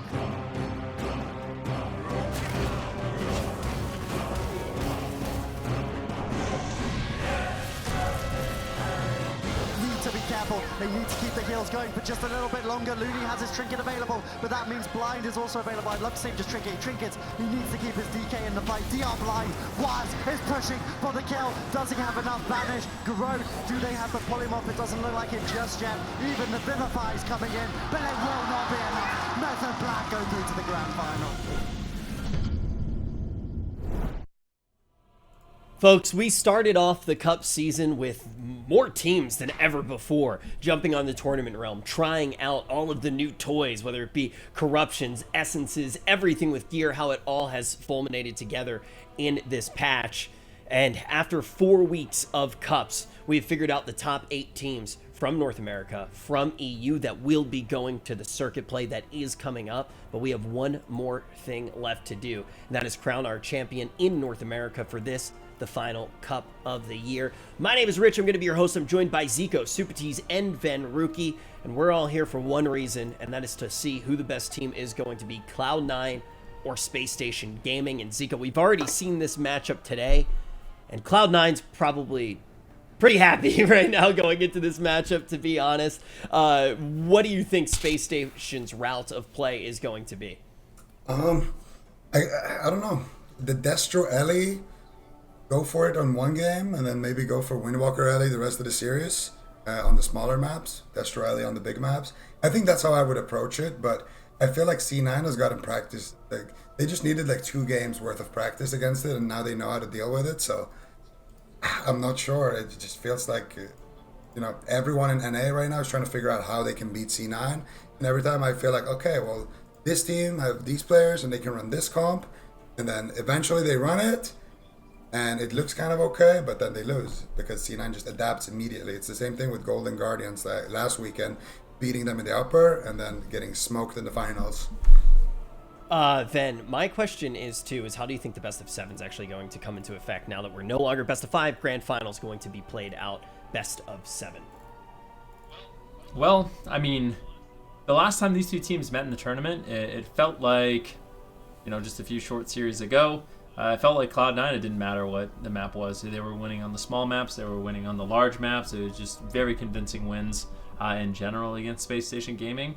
That being said, I still believe in this matchup for Space Station Gaming. I really do. I think they've kind of baited themselves into thinking they need to play a lot more defensive than they do in the matchup. Obviously, Cloud9, they're a phenomenal team. They're getting lots of damage, lots of pressure, lots of crowd control, but you really have to push. I think if they bring it to a small map and they literally just run on top of Cubsy the entire game, I know he's running away, I know you're snared, but that is the only way I see them winning with the Destro Elemental Shaman. If they're not willing to do that, then I think they need to make a change. They need to play a different composition. I'm not sure what that composition is. I mean, they do have some options. I mean, we've seen Smexon play lots of different things, the Warrior, the Elemental Shaman. Once upon a time, he was also, a phenomenal Death Knight for their team. Maybe Windwalker Death Knight. I don't think it would maybe be the best option into Mage Lock, but if they're not going to play aggressive with Destro Elemental, I don't think they'll win that matchup. Okay, so as far as Venruki is concerned, it really does come down to a strategy change, not necessarily the composition change. But as far as maps are concerned, going into the best of the 7, if nothing changes, the map pool isn't going to be the thing that does change it. It might just be more butt kicking. Supatees, do you agree with Ven though? It needs to come down to a strategy change, or are you looking for a different tuning knob to be adjusted? They won game 1 last time on the Grand, so I feel like I'd be surprised that they don't pick just the same comp, the Ellie Destro Holy Paladin that they won game 1 with. And then maybe if it does go to big maps, they flip in Mistweaver instead, and small maps they go back to Paladin and try and make it work. It's going to be a long grind no matter what, even if they do decide to go that route. But, I mean, other than that, if they get really desperate, when they were desperate at BlizzCon, that's when they brought up Thugbear. Oh, God. I mean, if you're that desperate, Yeah. you could put on 500 Corruption, Twilight Devastation, Thugbear, and pray to N'Zoth that it procs and one-shots someone. To be fair, I feel like if anyone is qualified to talk about Guardian Druid and its strengths and weaknesses, Well, Tupaties is definitely our guy. I wouldn't so pick do you Guardian. actually think that would be... I wouldn't pick it into Mage Lock, but if I had literally no other plan, then I would probably just put on Infinite Twilight Dev and just pray to N'Zoth that Twilight Dev procs. That's if I've lost all hope. That's what I would do. Wait, how okay, so tier 3 Twilight Dev's 75 corruption, right? Yeah. And then you can run 9 of them? Yeah. Okay. You have to play Holy Paladin with it and Ultimate Sack, or you die instantly. I've seen it. You can get Twilight Dev to hit fire. I think when I tested it was like 1.2 million on the training. That's dummy enough on to the kill channel. I think Animal, that should be enough to kill I a think Warlock. that's enough. I'm not sure though. That might be able to push through Vitality Conduit. But if it doesn't proc and an Eye of Corruption procs on you, the first tick of the Eye of Corruption will kill you. So Wow. it's not. This what I'm seeing right now in this blind pick, this is giving me, some 2019 vibes. Definitely reeks of This is- desperation, this comp. It's not as desperate as the Thugbear. It's one step ahead. It's one step before It's that. like one yeah. loss more, and we're gonna see the Thugbear come out. Blackrook Hold, making his debut once again, 2020. Okay, well, the casters have called this Desperation Cleave. What will it be able to get done on the blind pick in the Grand Arena? We're about to find out. Cloud9 versus Space Station Gaming in the last finals that North America will see in Cup play for the entire year. So I'd be really surprised if they're not playing Spite and they're gonna Ursul's Vortex, Grip, Stun, Root, Ring of Peace, knock Chanimal into Spite for as long as possible and try and overwhelm them. Other than that, I don't know why they went Druid. So I would be really surprised. I'm just checking. Yeah, they're wearing Spite. Let's see what they can get done. I love it. I love Restoration Druid Spite. Unfortunately, there's no What? Vortex to be What? found. No, is he playing Vortex? Do you get? Yeah, you get that baseline. Okay, so you always have Vortex. Yeah, we need to see the Vortexes. But I actually think this is a great strategy. To be honest with you, I think Space Station Gaming, they have the right idea here. And it can be really, really difficult, in my opinion, as the Frost Mage to generate, a ton of pressure in this match. Unless Gorecki just absolutely gets crushed immediately in the game. I feel like once things stabilize, Space Station Gaming should be feeling pretty confident to make an offensive push. But of course, the Dark Soul, the Infernal is always going to add that little bit of extra spice. You have to be careful. But like I was saying, I really feel like the Spites with the Vortex, it is very strong against the Warlock. I am going to be looking to see if Chanimal is playing Demonic Circle, and he is. So that is definitely a little bit rough. But if he gets the Vortex on the Demonic Circle, Space Station Gaming still has opportunities to There's a capitalize. pretty good chance that Chun is just dead right now. There's no Iron Bark. There's no Touch of Karma. I look at his defense. He has nothing, but he's just still going for it. He has, I guess he has Fort Brew, but definitely not in a safe spot right now. For a couple more seconds, Gorecki's going to have his Iron Bark, and he should be able to keep Chan going for now, but Chanimal...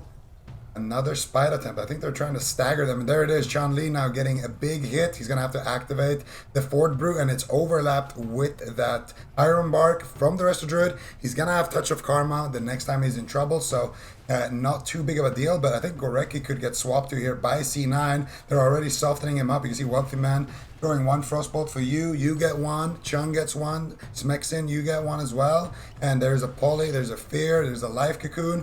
C9 just trying to basically deflect all of this pressure. Smexin hasn't actually played his character for the better part of like 30 seconds right now, but he is making his way back to Chanimal here, and he gets polyed again and again. And this is just what C9 does. They're so good at just never really having two people on Chanimal at the same time. But now a new Spite attempt here, Sid. Yeah, but they're staggering them deliberately, I think, knowing that Tiger's Lust and then Demonic Circle will allow them to escape. But they're not immediately throwing a second one. They're really taking their... I don't know if this is the best. I mean, the Corruption stack's just completely reset if you wait this long. They lob another Spite onto Chanimal. He gets stunned in it with the leg sweep. Could be good timing for Ursul's Vortex on this one if they would go for it. They stun up Cubsy. Gorecki is just dying to a blizzard on the pillar at the moment. Chanimal's in trouble. A stolen polymorph, nicely played by Smexen, as they try to push Chanimal over. I mean, if they can maintain their mana, get this game into dampening, one Dark Sim polymorph or a Dark Sim Fear with the Gladiator Spite, I feel like there is potential. And the Druid actually, it brings quite a lot against this composition in particular with Mark of the Wild, basically reducing all of the Frost Mage's damage, as it's all area of effect mostly. Now we see Life Cocoon forced out from Cubsy as well. I mean, if this works for them, and they win blind pick, this could end up being a series that's based on maps. Wow. I mean, I'm going to be honest, I don't mind the fact that they're just throwing in one Spite at a time. Even if all that happens is Chanimal gets bigger Eye of Corruptions, that's really annoying, and that damage starts to really add up as well. So I think it's something that we're going to see more teams kind of experiment with when they are playing Spite. You know, you don't necessarily need to stack them. Just throw in one at a time. Chanimal uses mobility, now throw another. He uses more mobility, now throw another. And you can see right now he is caught inside of all those Spites, and the damage is going to start really adding up here. Gorecki has built his character with all mastery and haste, so he's basically rocking no versatility in this game, and that's going to give him absolutely insane heals. But I fear that if Cloud9 kind of realizes that, they might have an opportunity to actually go after Gorecki in the match and try to punish him for this really, really throughput-oriented build. Gorecki's actually playing Guardian Affinity as well, so if he doesn't go down in a stun lock, it's very unlikely that he does go down. So the build from Space Station Gaming, combined with the trinkets they're running, combined with the strategy they're using, I feel like it could work, actually. It's not as desperate as I originally thought. But with that said, there's still a clear win condition here onto Chun-Li. He's going to have to use his Touch of Karma, and they're going to go through it in a couple of hits. Might have to use his Diffuse Magic. No, he's going to use his Fortifying Brew instead. Still taking a decent damage here, though, and now Chanimal could be in trouble. He's going to immediately Demonic Circle out of there, and he's outranging Smexen on that grip, and now if Smexen grips him, it's not a big issue because the Spite is not where Smexen will grip him, but there's a new Spite in town. There's two new Spites in town, actually. He gets ringed into an anti-magic zone, into a Spite, into a leg sweep. Chanimal trying to move his character, trying to get out of there, but he is getting overloaded with corruption. Chun-Li gets the Iron Bark here from Gorecki. You can see the Wealthy Man's positioning here between the target that he's hitting and between the healer, making it very annoying for Gorecki, trying to go for preemptive polymorphs here onto Gorecki. Actually canceled it. I think he would have landed it. I'm not sure. Maybe it wasn't one of the DPS. Still, Wealthy Man just building up a lot of pressure here with the Flurry procs. Chun-Li having to use another defensive ability here, and a polymorph does get sniped onto Gorecki. He's going to have to trinket that. Chun is going to have to port out of there. He gets resheeped here. If they can get anything behind that pillar, a Shadow Fury or something, it could just be the game, but no, they're just going to take the trade and once again start hitting the next target. Cubs is going to go for a drink. Classic C9. Yeah, whenever they have pressure and they've scared their opponents, Cubsy drinks and resets to secure them a late game advantage deep into dampening. Smexen going for a Dark Sim there. Curious to see what he ended up getting. I don't believe it was anything of too much consequence for Cloud9 overall. Storm, Earth, and Fire popped here for Chun. He's going to be more and more threatening with the Tiger Eye Brew deeper into dampening, as well as the Necrotic Strikes. And Gorecki's running a build where his Efflorescence dispels snares, so it may be difficult for Chanimal to run away as well. But they're swapping to Gorecki. They catch him out of form with a leg sweep. Is Barkskin going to be enough here at 12% dampening? He gets out of the stun. He can Frenzied Regeneration. He should bring himself back up A-OK. But he is not running Conflict, so swaps are definitely an option for Cloud9, and they're certainly not afraid to switch to healers, as they've done that quite a lot throughout their tournament runs this year. Right now, Gladiator Spite is down, and Chanimal is refusing, or maybe just unable to move, maybe rooted. He's snared quite heavily. It doesn't look like there's a Tiger's Lust. They could go for another Gladiator Spite here now that the first one has subsided. Looks like Gorecki might be having a little bit of lag. Innervate activates, but he gets back in the fight. Maybe not. The double Shadow Fury connects. Diffuse Magic may not be enough here. They grip Chanimal away, and Gorecki and Chun-Li are desperately trying to stabilize on the pillar. And they're back in the game here, so they look like they should be all right. Smexen going to anti-magic shield the swap to him. Cubs looks like he wants to drink. Gorecki says, all right, I got to stop this, but he's just getting sniped by Wealthy Man. Yeah, he might just die to Wealthy Man stopping the drink. Oh no, Gorecki's being overwhelmed. He's stunned up with a Ray of Frost. If they find a Chaos Bolt here, No, Vitality Conduit right before the stun. Goreki's full health. Chanimals is suddenly in trouble. They thought they had Goreki in the bag there, and then maybe overextended a bit, but Chanimal trades Unending Resolve and survives. Yeah, I mean, that was a beautiful attempt by Wealthy Man to take down Goreki, but at the same time, I mean, they did such a great job reversing that pressure on Chanimal, getting the Unending Resolve. That was definitely a nice hit, and I mean, dampening is rampanting higher and higher in this match. We were 21% in the game. Chanimal relays his Demonic Circle, but Chun-Li is just chasing after him, trades out the Karma, just really wants to continue this offensive push, not allow Cubsy a moment to breathe in the match, not allow him to sneak away and go for a drink. Interrupt now on Goreki. Chun-Li going to be in a lot of trouble. He's got the Fortifying Brew if he needs it. One Spite drops down. Chanimal immediately using that Demonic Circle to get away. If they can get on top of him and drop 2 more Spites Trinkets, that's going to be super scary for Chanimal. Chanimal did port out of that one though, but they have more Spites and they know it. A lot of CC coming out here onto Chun. They know that Smexin is starting to become a juicy target. No anti-magic shell. You can see Goreki's mana is not looking that good compared to the Monk, but here it is. Double Spite attempt. Let's see what they can do. Cubsy has his life cocoon. He gets polyed here. Smexin with the MVP steal. Nice Iron Bark here onto Smexin, and Wealthyman is just going to sheep it and swap over to Chun. Another Spite comes dropping down, and the Infernals are also dropped here from Chanimal. He's making his way out of that anti-magic zone, making his way out of the Spites, using actually his Nether Ward right there, trying to reflect the grip so he doesn't get gripped back into the Spite. Chanimal always with the 5-head Warlock gameplay here, and once again looking to put his team on his back here and potentially take another cup here for C9. Smexin taking a huge hit right there. Goreki, how are you going to deflect it? No Iron Bark. A couple of seconds left for the anti-magic shell. He has his Icebound Fortitude. He has a big Death Strike, but is it going to be enough? No, it is not. And unfortunately for Space Station Gaming, that comp is not going to be the answer against C9 here in game number 1. All right, well, let's talk about this composition just a little bit more, because the first word that you guys used to describe it was desperation. Did it look that bad in practice once we actually did see it in the blind pick? Supatis, what were your thoughts on the comp after you actually did get to see it in action? If monks weren't like, I would say maybe like 30% better in pretty much every aspect than druid, if they were the same, I think it would have worked. But the efficiency, the mana for druid is just so much worse that it can't get it to the point where it needs to be able to find a win. I think a Death Knight Spite strategy though overall could be a good answer. So maybe not with the druid.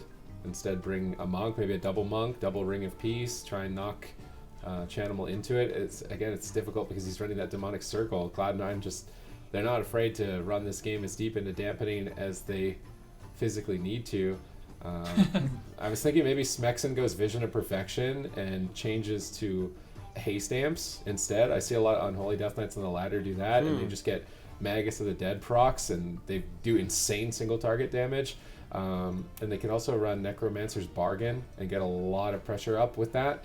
I feel like it's the highest single target pressure an Unholy Death Knight could do. He could do that as an option, but he ended up dying, so Conflict and Strife did still get value there. What else could they do really? Other than trying that, like a haste build on his Death Knight and maxing out, I don't know, but I think Goreki is not going to be able to play a druid. Okay, they still got the bear in the bag as well, Supatis. We'll see. Maybe it will come out to play. That's what I want to see at this point. I actually really want I to wouldn't see mind the a bear. game. Just put on 100 corruption and Why 100. whatever it is. Why has no one 500. ever tried to just go full out Mind Flay? That bad boy procs one time and just gonna one tap the whole team. Bzz, bzz, bzz, you know? I want to see it. Mind Flay. Wait, what's the Mind Flay budget? You need a Holy Priest. Twisted Appendage. Yeah, Twisted. You go Twisted Appendage, and then you play a Holy Priest. You Ray of Hope it, and it just literally one digs the whole team. So if you play what is it called? Spirit of Redemption, I think it's called. You can't. Yeah, I don't think corruption can even target you, so you can just Ray of Hope it, Spirit of Redemption, and just AFK. and then when it goes away, when they're out of line of sight, you lose the game. I don't think they make it out of line of sight. The only counter is reflect. If someone reflects it, it one shots itself, and you're obviously gonna die. Not with Ray of Hope. No You're way. gonna die to corruption right after. I like we talked about it a long time ago, just the idea of going all out and just trying to 1-dig someone with corruption, and then the dream somewhat died, and I feel like we're at a place right now where it seems worth a shot, especially with all the players have a better knowledge of some of the things that you can do with corruption, right? Like some of the things that people were thinking about doing by maxing corruption was not going this far, and it also wasn't even looking at these corruptions, man. So it seems like it could maybe steal a game if it happened. You know what? I wouldn't actually mind them trying this this experiment map, again yeah. on a smaller map. They're going hook point. Okay, fair enough. I think there's potential with the spite strategy. I really do. There's moments in the game where I feel like they delayed it just a little bit too much, you know?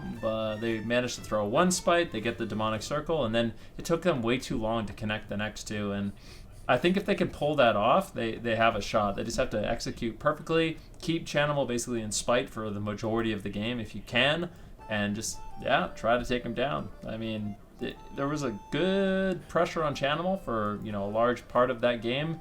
Unfortunately, on that large map, he was able to get away. And I think Space Station Gaming, they can win it, but obviously for the Destruction Warlock, you become really vulnerable on dampening, but equally so, I mean, I think if Cloud9 can survive long enough, Wealthy Man can basically just carry the game by himself, and Space Station Gaming, the self-healing of Chun-Li and Smexen, it gets limited so much, but I do think there is a chance that this Windwalker Death Knight could work out okay. We're actually going to see, yeah. What is the druid? What are all these druids? We haven't seen druids in a literal month, and then today, I mean, a lot of teams are opting to try it out. We'll see how it goes. I mean, one of the first things that Sid said when we did get out of the last game was the only thing he didn't want to see again was the druid. So we are going to see that again. Let's see how it does fare on Hook Point. I just rewatched Zico like 8 times already. I keep hitting the button on YouTube to just keep rewinding it and just listening to him over and over again go bzzzt, bzzzt, bzzzt. I would love to see the Twisted Appendage come out. It doesn't look like something we are going to see though. Why do you think that they did go for this, Zico? Why do you think that they're going to rely on the Druid again and this composition in general? I mean, there's got to be some kind of plan. Vortex Spite could be one reason. They've already lost with every other healer, could be another one. Honestly, at this point, I feel like Space Station Gaming are just kind of experimenting. They're like, well, we're going to face them in the round robin. We just lost to them in the upper bracket. Let's just test different healers. Let's test different things. And the theory that I have is that you play a druid, you go full percentage-based mastery amp, which hasn't been nerfed, and you play Guardian Affinity. That's what he was doing. And then you're basically going to have insane output, and you're not going to be a target. You could go on the opposite end of the spectrum, where you go like full gushing, and then Guardian Affinity as well, and do damage, but we haven't seen that yet. The problem is just mana. The problem is just mana. You press Kleptomania on cooldown, and your Druid runs out of mana, and in a Hook Point, like, how are you going to drink? Like, you're always in range of Rain of Fire, or Blizzard, or Frozen Orb, like... That's why I don't like it on this map. Definitely on this map. Maybe if they picked a big map, try the Druid, but then you're picking big map with a Windwalker into Mage Lock, so... I don't like the Druid. I mean, this is how I think the game is going to go. This is exactly what's going to happen. They're going to attack Thugonomics the entire game. They might make a swap on a Gorecki, okay? Maybe an occasional swap on a Gorecki. Sit on Thugonomics, fear Chun-Li, Nova Chun-Li, Polymorph Chun-Li, and then every time paralyze and leg sweep her up, you go in, you paralyze Gorecki, you leg sweep him, maybe he gets feared occasionally, you Kleptomania, and you burst Thugonomics. And I think that just rinse repeat the entire game. I think Space Station Gaming is really going to struggle with. I mean, the problem is with the Druid, I feel like he doesn't actually really assist that much in the offense, and he's so susceptible to Kleptomania. It's crazy. Kind of feels like it's getting grimmer and grimmer as we move forward in this series. I want to be wrong. You don't get me wrong. I want to be wrong. But I've seen it play out too much. Seen it happen. I mean, if you're just tuning in right now to see the grand final, first of all, welcome. Secondly, this is a matchup that we already saw. It looked pretty difficult for Space Station Gaming to win that one. They pulled out an interesting composition. All of a sudden, they're using the Elemental Shaman. They're able to win the first game, the first time that they go head-to-head in the blind pick. Cloud9 adapts very quickly, figures out a way to deal with that composition, and now all of a sudden, when they do get into this grand final, they have just looked like an unbeatable force, and on top of that, Space Station Gaming does appear to be scrambling to figure out what to play. Some of the ideas that the analysts have had so far on this desk involved 10 billion corruption, which is obviously a pretty desperate time in the night when you're saying, hey, N'Zoth, hold my drink.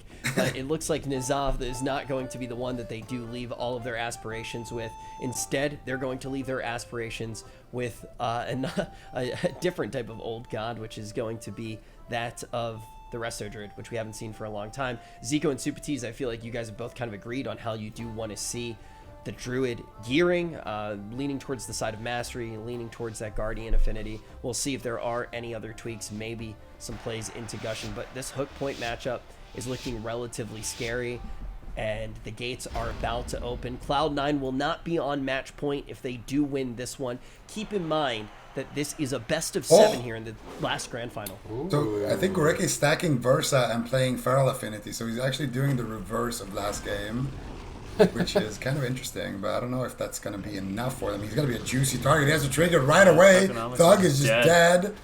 All right. Pretty good opener so far for Space Station Gaming. Yeah, they get Karma, they get Ironbark, they get Trinket, Thugonomics is dead, everyone's falling apart right away. And that's what happens when a Druid tries to play offensive. He just gets paralyzed, he gets leg swept, and Kleptomania could just end the game immediately. I mean, Thugonomics might just die in the opener. So, I mean, I like the idea, but it is so hard to execute. I just don't know if Gorecki's going to be able to really capitalize on that Feral Affinity. He's also running Cyclone, but it's on Diminishing Return with Fear. Gorecki's in Stealth, he jumps on Cubsy. Is he going to go for Cyclone? Nope. Just, alright, he had fun stunning him. I'm done now. I'm going to go back to the wall and heal Thugonomics. Stun's not going to get too much value there. Pulling even further back here. Infernals have been called in for... Actually, this is a Vision of Perfection. Infernal Thugonomics still down at half, and Gorecki opens up his School of Magic a lot with those regrowths. He could get interrupted. Cubsy paralyzed. Chanimal Mortal Coil. Looks like Wealthy Man dispelled the Havoc instantly. Good play by Wealthy Man.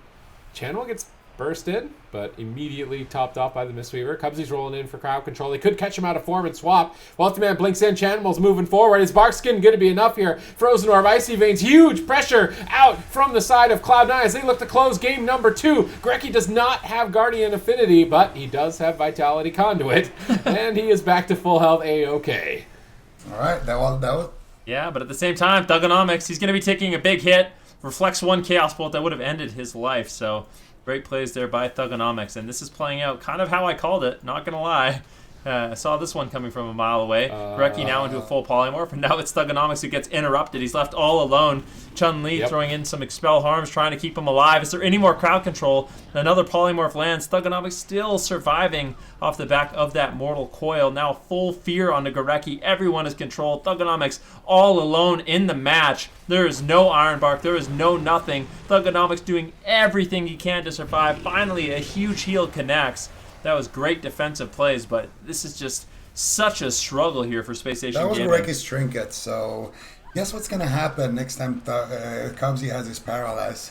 I'm going to go ahead and guess that Channel is going to press his Dark Soul, and they're going to paralyze Gorecki and 1D him. But Wealthy Man just used his Frozen Orb, so they're not going to have that instant Frost Mage damage when they go for it. You might need to actually get Gorecki a little bit low, or potentially try to reset that cooldown. Nope, they're going to go for it, and he is in bear form, so that is going to be not the setup that we typically expect to see from C9, but what a poly there by Wealthy Man. Snipes Gorecki in the middle of his clone cast. Let's see if he can get a re-poly. Doesn't look like it, and they do get a Fear instead, but Wealthy Man is the one actually taking damage in the setup. Chaos Bolt connects here onto Gorecki, I do believe. Chanimal trying to get this Windwalker off of his mage now. Chun with the dressed, big Chaos Bolt onto Thug, and Wealthy Man I think was going for a Blink Counterspell there, but Gorecki fake casted, and Wealthy Man actually held on to it. Wealthyman in a DR Cyclone now, looking to stack up his Frozen Orb.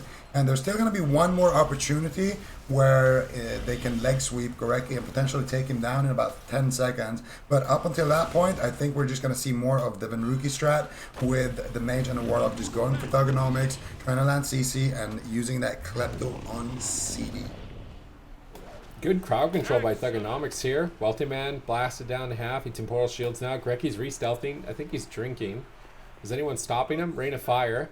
How much mana did he end up getting? Looks like he's going to go just drink somewhere else. He's like, all right, I'm going to go to the starting room and then try and drink over here maybe. He's got a Fell Hunter chasing him. I don't think he's going to use his healing from the starting area at the moment. Maybe he Shadow Melds the Fell Hunter and goes for a drink. He's just standing in the room. The Fell Hunter's beating him. Okay, he's not going to be able to drink at all. He's still falling behind, jumping now back to the fence line. He's never going to be able to re-stealth. I feel like he's not getting any value out of this Feral Affinity.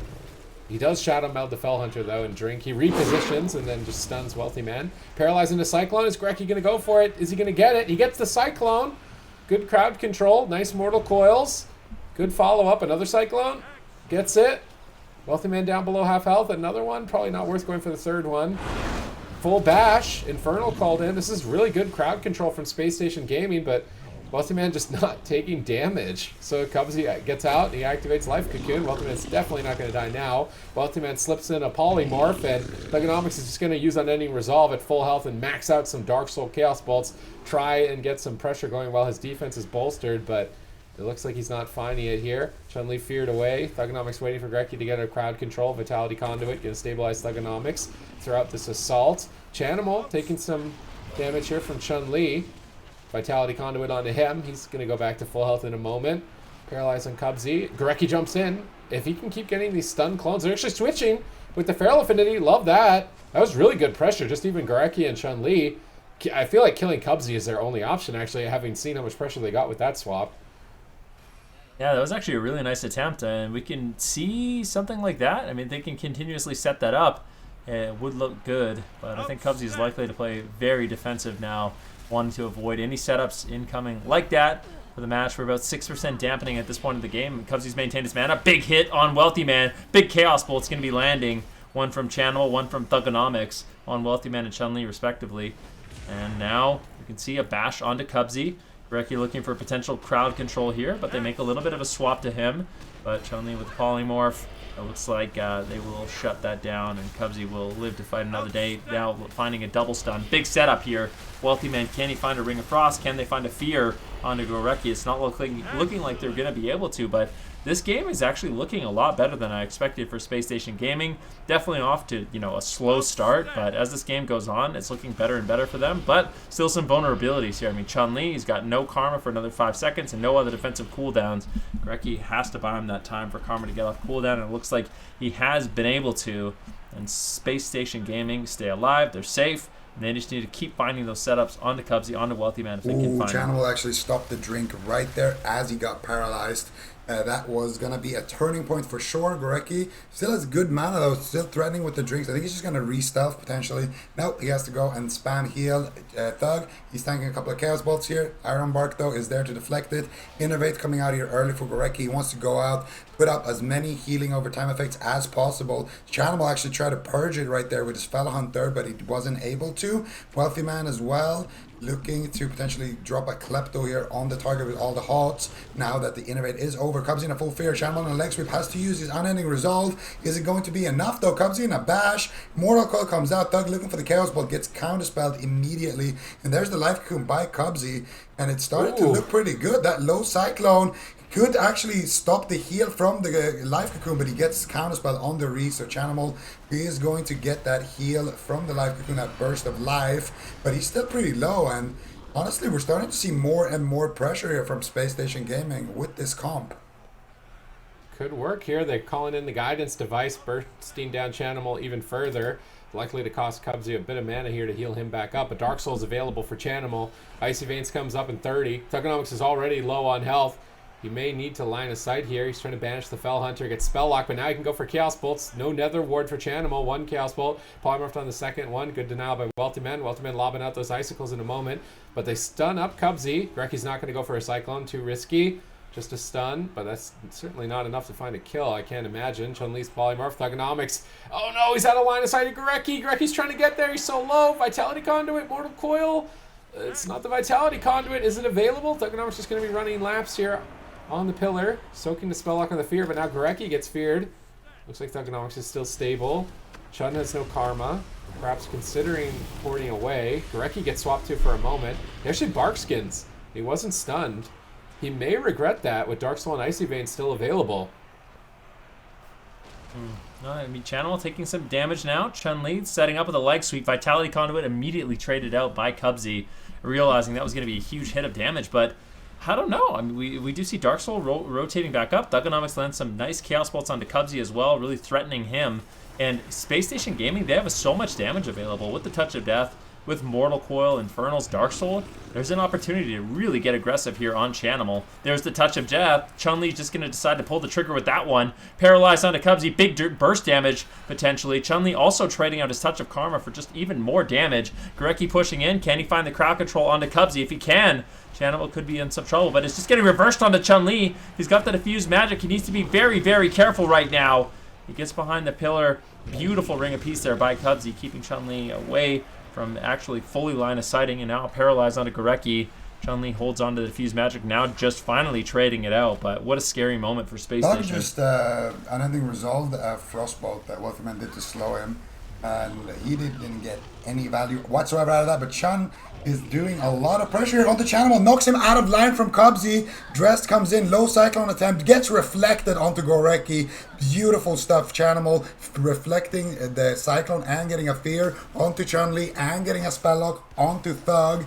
And once again, should be stable here. Cubsy has his Life Cocoon in about 20 seconds, so Chanimal needs to be a little bit careful, but he does have his Unending Resolve now once again back up. And honestly, I think Chun-Li is going to be a juicy target for the next 20 seconds, but after that, I would argue that Thug is the better target, easier to take down with those snares. He's not going to just port around all over the map. Wealthy Man, though, taking a decent beating here from Chun, but he's going to go back to Chanimal, playing closest wizard, trying to back up Thug. Gorecki going to be able to top off his Windwalker, and now I just want to see C9 go after Thug and punish that Unending Resolve that he did earlier. Looks like they're just in a defensive position. Gorecki jumps in for a stun. Is he going to get the Cyclone? Could be big here. Chun trades Karma to push on the Chanimal. They stun the Trinket with the Shadow Fury. Nicely done, but Chun-Li's polymorphed. He's not finding too much damage. Cubsy's out of the Cyclone. Has Life Cocoon available. Spell Lock for Thugonomics. This is going to be a very difficult choice for him. Does he use it aggressively? His team is falling behind. He locks Wealthy Man, but Gorecki gets caught in a Mortal Coil, feared off into the distance. He barkskins. Gorecki is so terrified that he thought he might be a target there, so he barkskinned, and he actually is going to be a bit of a target and wants to save as much health as possible. I mean, look at his mana. It's just dwindling down to nothing. Spell locked by Chanimal now as well. Put even further behind. No Karma, no Unending Resolve for about a minute on both of those players. This is going to be really hard for Gorecki. He Cyclones the Fell Hunter, trying to open up maybe Thugonomics to get some cast, but now he's just feared. Cubsy gets feared. If they're going to get a kill, it needs to be literally right now. They Life Cocoon Chanimal. He's not going to be a target at the moment. Thugonomics is falling further and further behind. They got Infernals, they got Dark Soul. They got to make it work, but Chanimal pulls the trigger first and immediately executes Thugonomics. Cloud9 up 2 in the grand finals. I gotta ask though, did it look better than you thought it was gonna look? I feel like it looked a lot better than what everybody was saying before we jumped into the game. So let's actually talk about Ben. Why do you think the composition did look? Obviously, they are going to get served the defeat, but why did it look better in practice than in theory? I think it came down to a few things. First of all, I just feel like in general, Space Station played that one really, really well.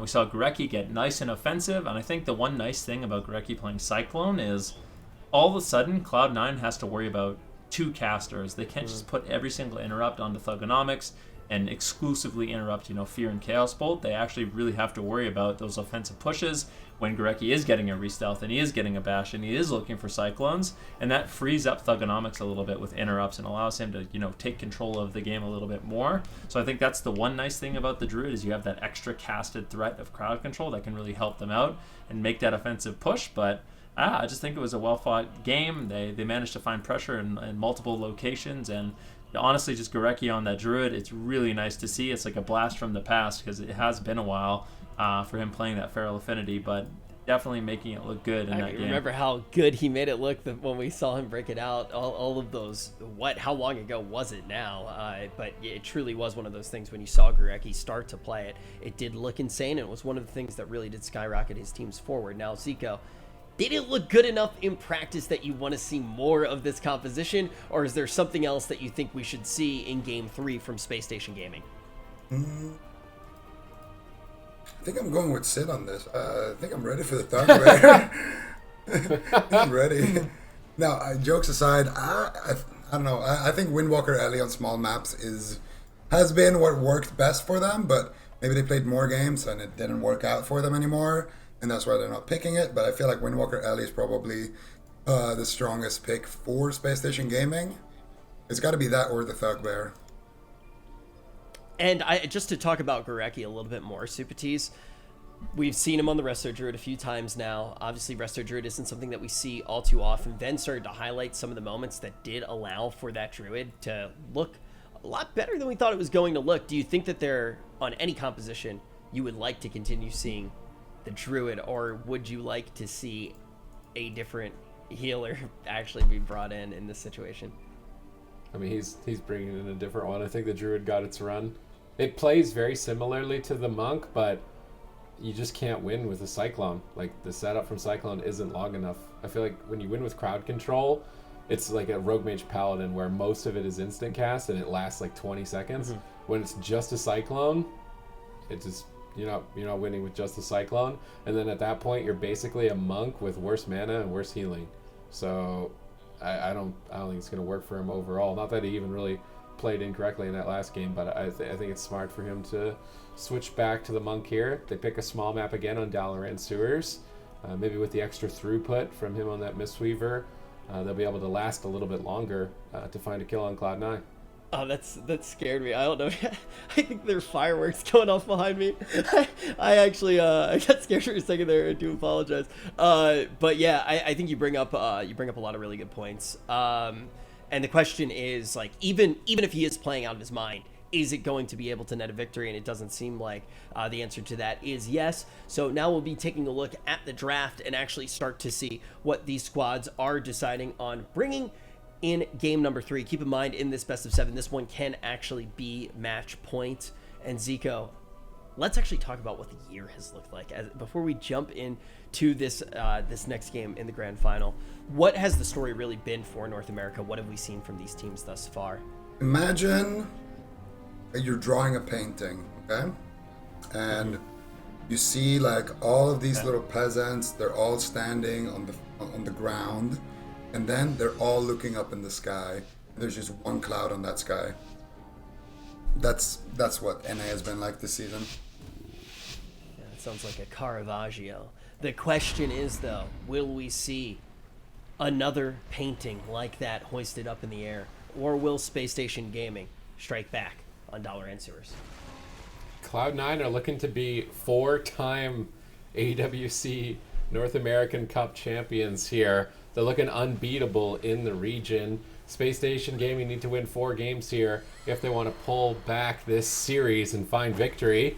Already falling a bit behind as Vitality Conduit trades onto both Warlocks. Chanimal gets blasted down by Chun-Li's Dress to Gas, Storm, Earth, and Fire. Wealthy Man is going one-on-one with Thugonomics, but he temporal shields all of Thugonomics' damage. Now line of sights him off the bottom side of the Dalaran Sewers. He's going to avoid those Chaos Bolts during Dark Soul. Good positioning by Wealthy Man. Gurecki rolls up on the Cubs. He gets a Paralyze into a leg sweep, I would imagine, but Chanimal intercepts with a double Mortal Coil into an Infernal. He is still low on health, but if he didn't take control of that fight, he might be even lower. Now the Life Cocoon activates from Cubsy during that assault. Going to be a fair trade for the Dark Soul of Thugonomics. More than a fair trade at that point. So he should recover. Both sides looking even here. Oh, Thugonomics gets knocked off the side. Gurecki rolls up to try and save him. He pops out those Mortal Coils. Vitality Conduit preemptively on the Polymorph. Thugonomics should be full health here on that timing. And did he maybe switch to an Imp? That Polymorph ended a bit prematurely. Perhaps it was the Infernal rolling up too close. Gurecki's just rolling around at the moment. Not sure where he was looking for that. Maybe, looking for the leg sweep. No, it's Chun-Li's leg sweep. Wealthy Man's overextended a bit, but Vitality Conduit's active. He's going back to full health. Chanimal's now looking for a Dark Soul push. Is he going to be able to find damage? Thugonomics banishes the Fell Hunter. Chanimal's baiting interrupts with Fear. fears Chun-Li. Not finding a Chaos Bolt with a Dark Soul just yet, and now his Dark Soul is over. So both Dark Soul activations have been utilized here. No real big threats. This is a match that I'm anticipating goes into dampening, but I feel like that's not a bad guess when we got Cloud9 here. Gorecki gets swapped too. Huge Ring of Peace off the side. He's out of range of his Transcendence. He pops both of those healing elixirs to get a quick little pick-me-up, but he's still at half health. Now he rolls up for a stun on Cubsy. I don't think they're going to swap. Gorecki's still struggling. Goes for the Zen Focus. See, Wealthy Man falls behind, kicked on Frost. Big push from Chun-Li, but not enough to get a block. And man, a Wealthy Man got really fortunate with a lot of those flurry procs. It was just Frostbolt Flurry after Frostbolt Flurry after Frostbolt Flurry. And that's why we saw so much pressure there on a Gorecki. And it could have actually been the end of him with that Ray of Frost, but Chun-Li spotted an opportunity. He rolled over, he interrupted it, and then actually bursted down Wealthy Man. And that could have been a down goes moment, but what just wasn't enough damage. Thugonomics now taking a little bit of a hit. Nice reflect there. Reflects the Chaos Bolt back to Chanimal. Now Chanimal looking to snipe out another one.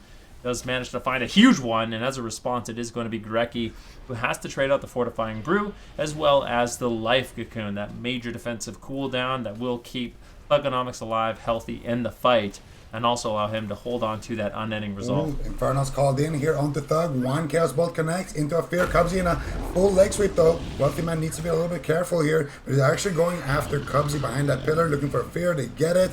Thug with the Dark Soul, looking to load up a big, juicy Chaos Bolt. But Wealthy Man, with a nice timed counterspell, he's going to deflect that and then try to line of sight potentially here. He's going to slow Thug.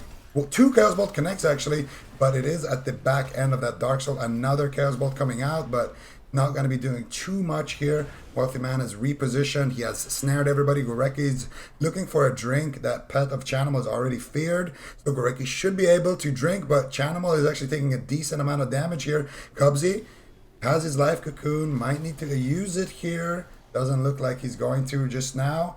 Instead, he's gonna just be able to top him up with that throughput of the Mistweavers. Chun in perma CC chain, looking to potentially set something up onto Cubsy here, I think. I'm not sure. He's gonna make his way back to the Warlocks, as both of these teams are just looking primed right now. All right, let's see how it carries on into dampening. About 40 seconds or so away at this point, the 5-minute mark. Dampening enters the fight, and it begins to stack up, reducing healing over time. Thugonomics gets spell locked, but Vitality Conduit brings him back to full health. Not going to be in any danger. That 45-second cooldown, 0 mana, basically lay on hands. Very big heal. Both these Mistweavers running it. It does leave them susceptible to being swapped to, because they lose the Conflict and Strife, so they won't have extra damage reduction and a stun. So there's potential for swaps, but right now Thugonomics is really far away from Gorecki. That Ring of Peace knocks Gorecki away. Are they going to close this game out before dampening? A Paralyzed to follow it up. He's on 10%, barely holding on. Mortal Coil. They don't even have to Life Cocoon. They clutch out heals there. Thugonomics back to full health. Oh, bursted down again though by Chanimal and Wealthy Man. Nope, back to full health. Gorecki stabilizing him. And it seems like the Mistweaver is also not needing to expend a lot of mana. Most of the healers opting to run the Fangs of Intertwined Essence. That's definitely been a trinket I see more and more of a trend. We didn't see it a lot before, but now it seems like almost every matchup the healers are opting for at least wearing that trinket. Cubsy's running it with an Obsidian Claw, so he has 2 trinkets that regenerate him mana. And then if he really wants to go full loony, he could go the Memory of Lucid Dreams Major for even more mana. Very difficult to run a Mistweaver out of mana, very difficult to kill through their throughput. Crowd control really only your option. And they've got a Polymorph on Gorecki, so there's potential, but it ends up breaking prematurely, and Vitality Conduit's rolling, so Thugonomics will be at full health. Gorecki feared away again, but it's more or less just to annoy him. I don't think they're going to get too much pressure here. Double Shadow Fury denying the Dark Soul, maybe a double leg sweep off the back of it. They do manage to net a Life Cocoon on that push. That was Thugonomics' Dark Soul, and he was the one who had to he actually almost ended up going down. Chanimal the target here as Cubsy gets paralyzed. Gorecki wants to go in maybe for a leg sweep. He's second guessing it. He's not going to. Cubsy preemptively Life Cocooning here. Just anticipating damage and just trying to stabilize mana, moving into dampening as Cloud9 are anticipating this game to go on for some time. Cubsy might even roll back here and drink, even though it's only a 10% mana regeneration. Cubsy also running Night Elf. So he's valuing the Shadow Meld drink. Like he's going at full mana, like full dampen when he's running that. But he loses out on the every man for himself. He doesn't have Relentless. Perhaps there is potential to switch to Cubsy later on in the game. I mean, maybe. Definitely an opportunity, but the problem is, I mean, Chun-Li might actually go for it right now. He is out of line of sight. He got punished a little bit, and Wealthy Man always sneaking in damage to anyone who gets close to Cubsy, always defending his healers. One thing he does really, really well. Chun-Li in the midfield, going to be taking a little bit of a beating, but you can see Thugonomics, Gurecki, they're just snared up. Wealthy Man repositioning out of line of sight, and this is the Dark Soul Chaos. It's actually not the Dark Soul, it's Big Chaos Bolts coming in from Chanimal. Chun-Li forced to actually trade the Touch of Karma, looking to reverse the damage. Nice reflect there by Chanimal. Another Chaos Bolt lands.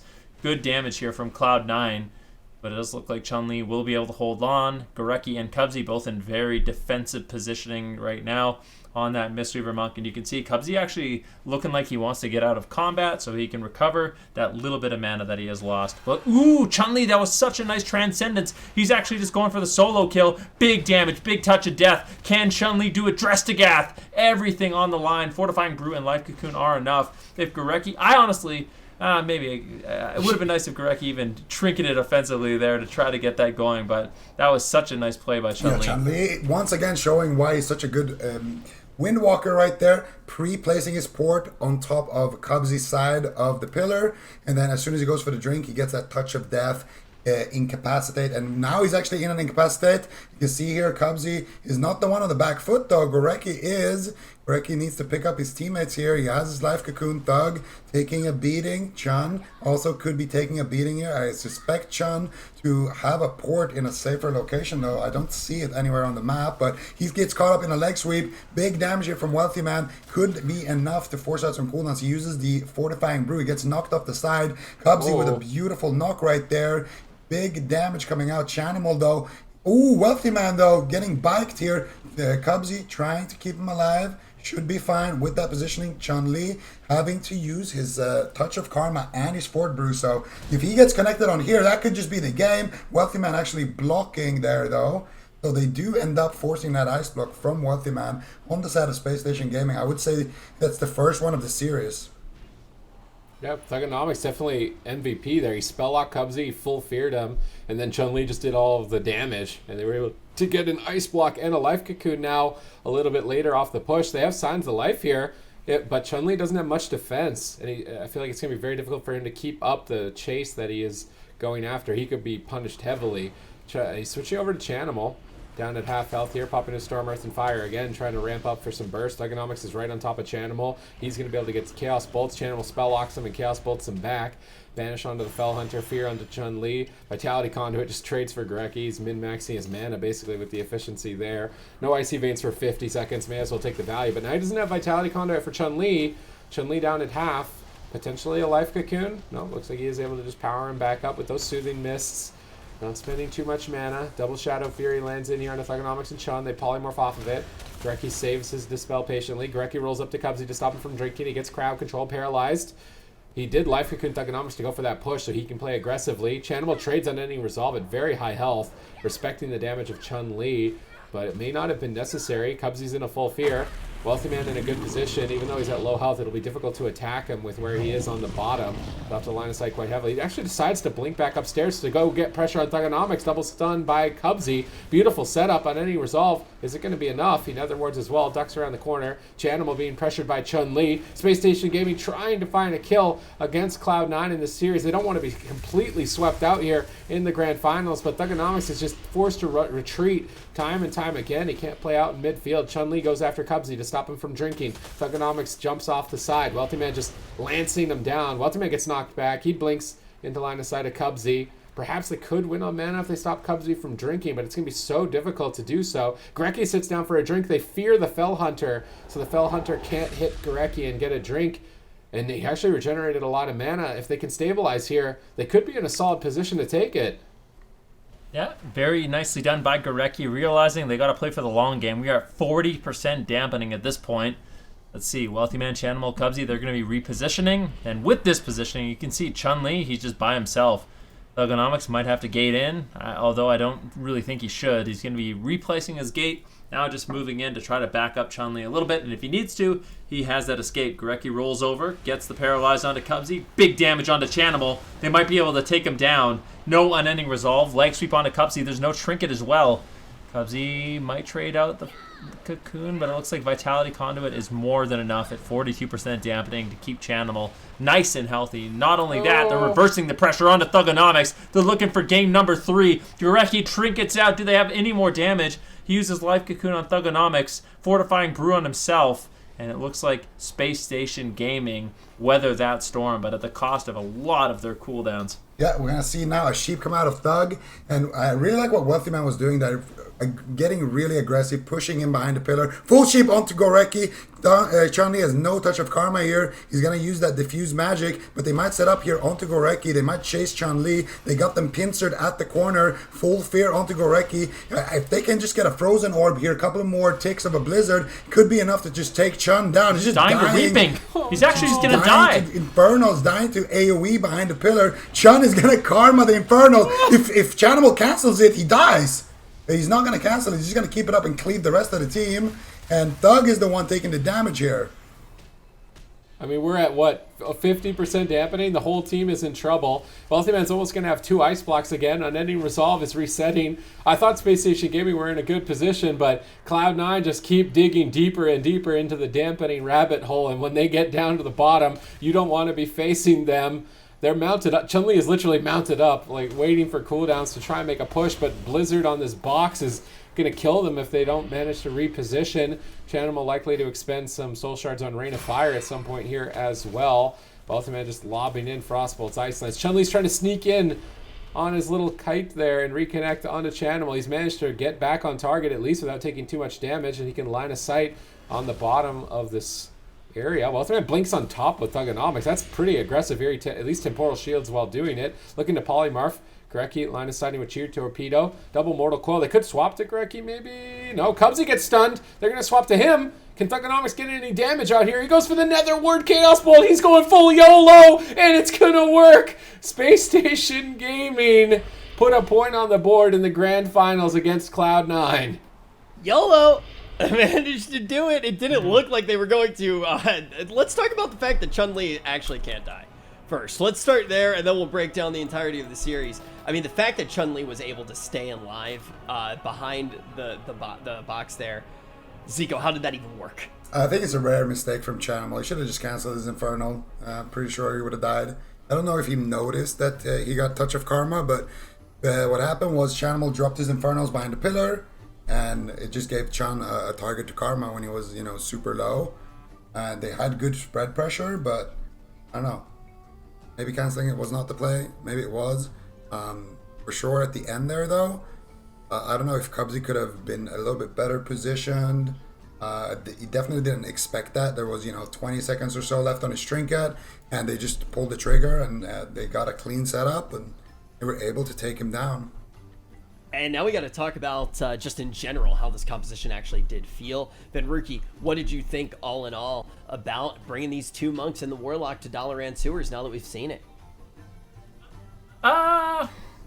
So I think their composition has a fair shot at taking down Cubsy, but outside of that, it seemed like they didn't really have too much going for them. It's just like it's a similar story to what we normally see. Cloud9, they're able to just keep a Destruction Warlock in snares, in roots, spell locked, his partner feared and polymorphed, and it becomes really difficult for Thugonomics to develop any sort of meaningful pressure. That being said, Space Station Gaming, they managed to find that win condition. They managed to find the all-in onto Cubsy, and that was a really well-played game by them. A couple close calls, but getting a win against Cloud9 on the Mage Lock, definitely nothing to be ashamed of, obviously. Now, for Cloud9, where are we going to go? Probably Tolvaron Arena, and I think at this point, Space Station Gaming, what do they do? I mean, can they play this composition on Tolvaron? I feel like they can't. Honestly, I feel like Tolvaron is that map that Cloud9 goes to, Zico, and it's home field advantage for them.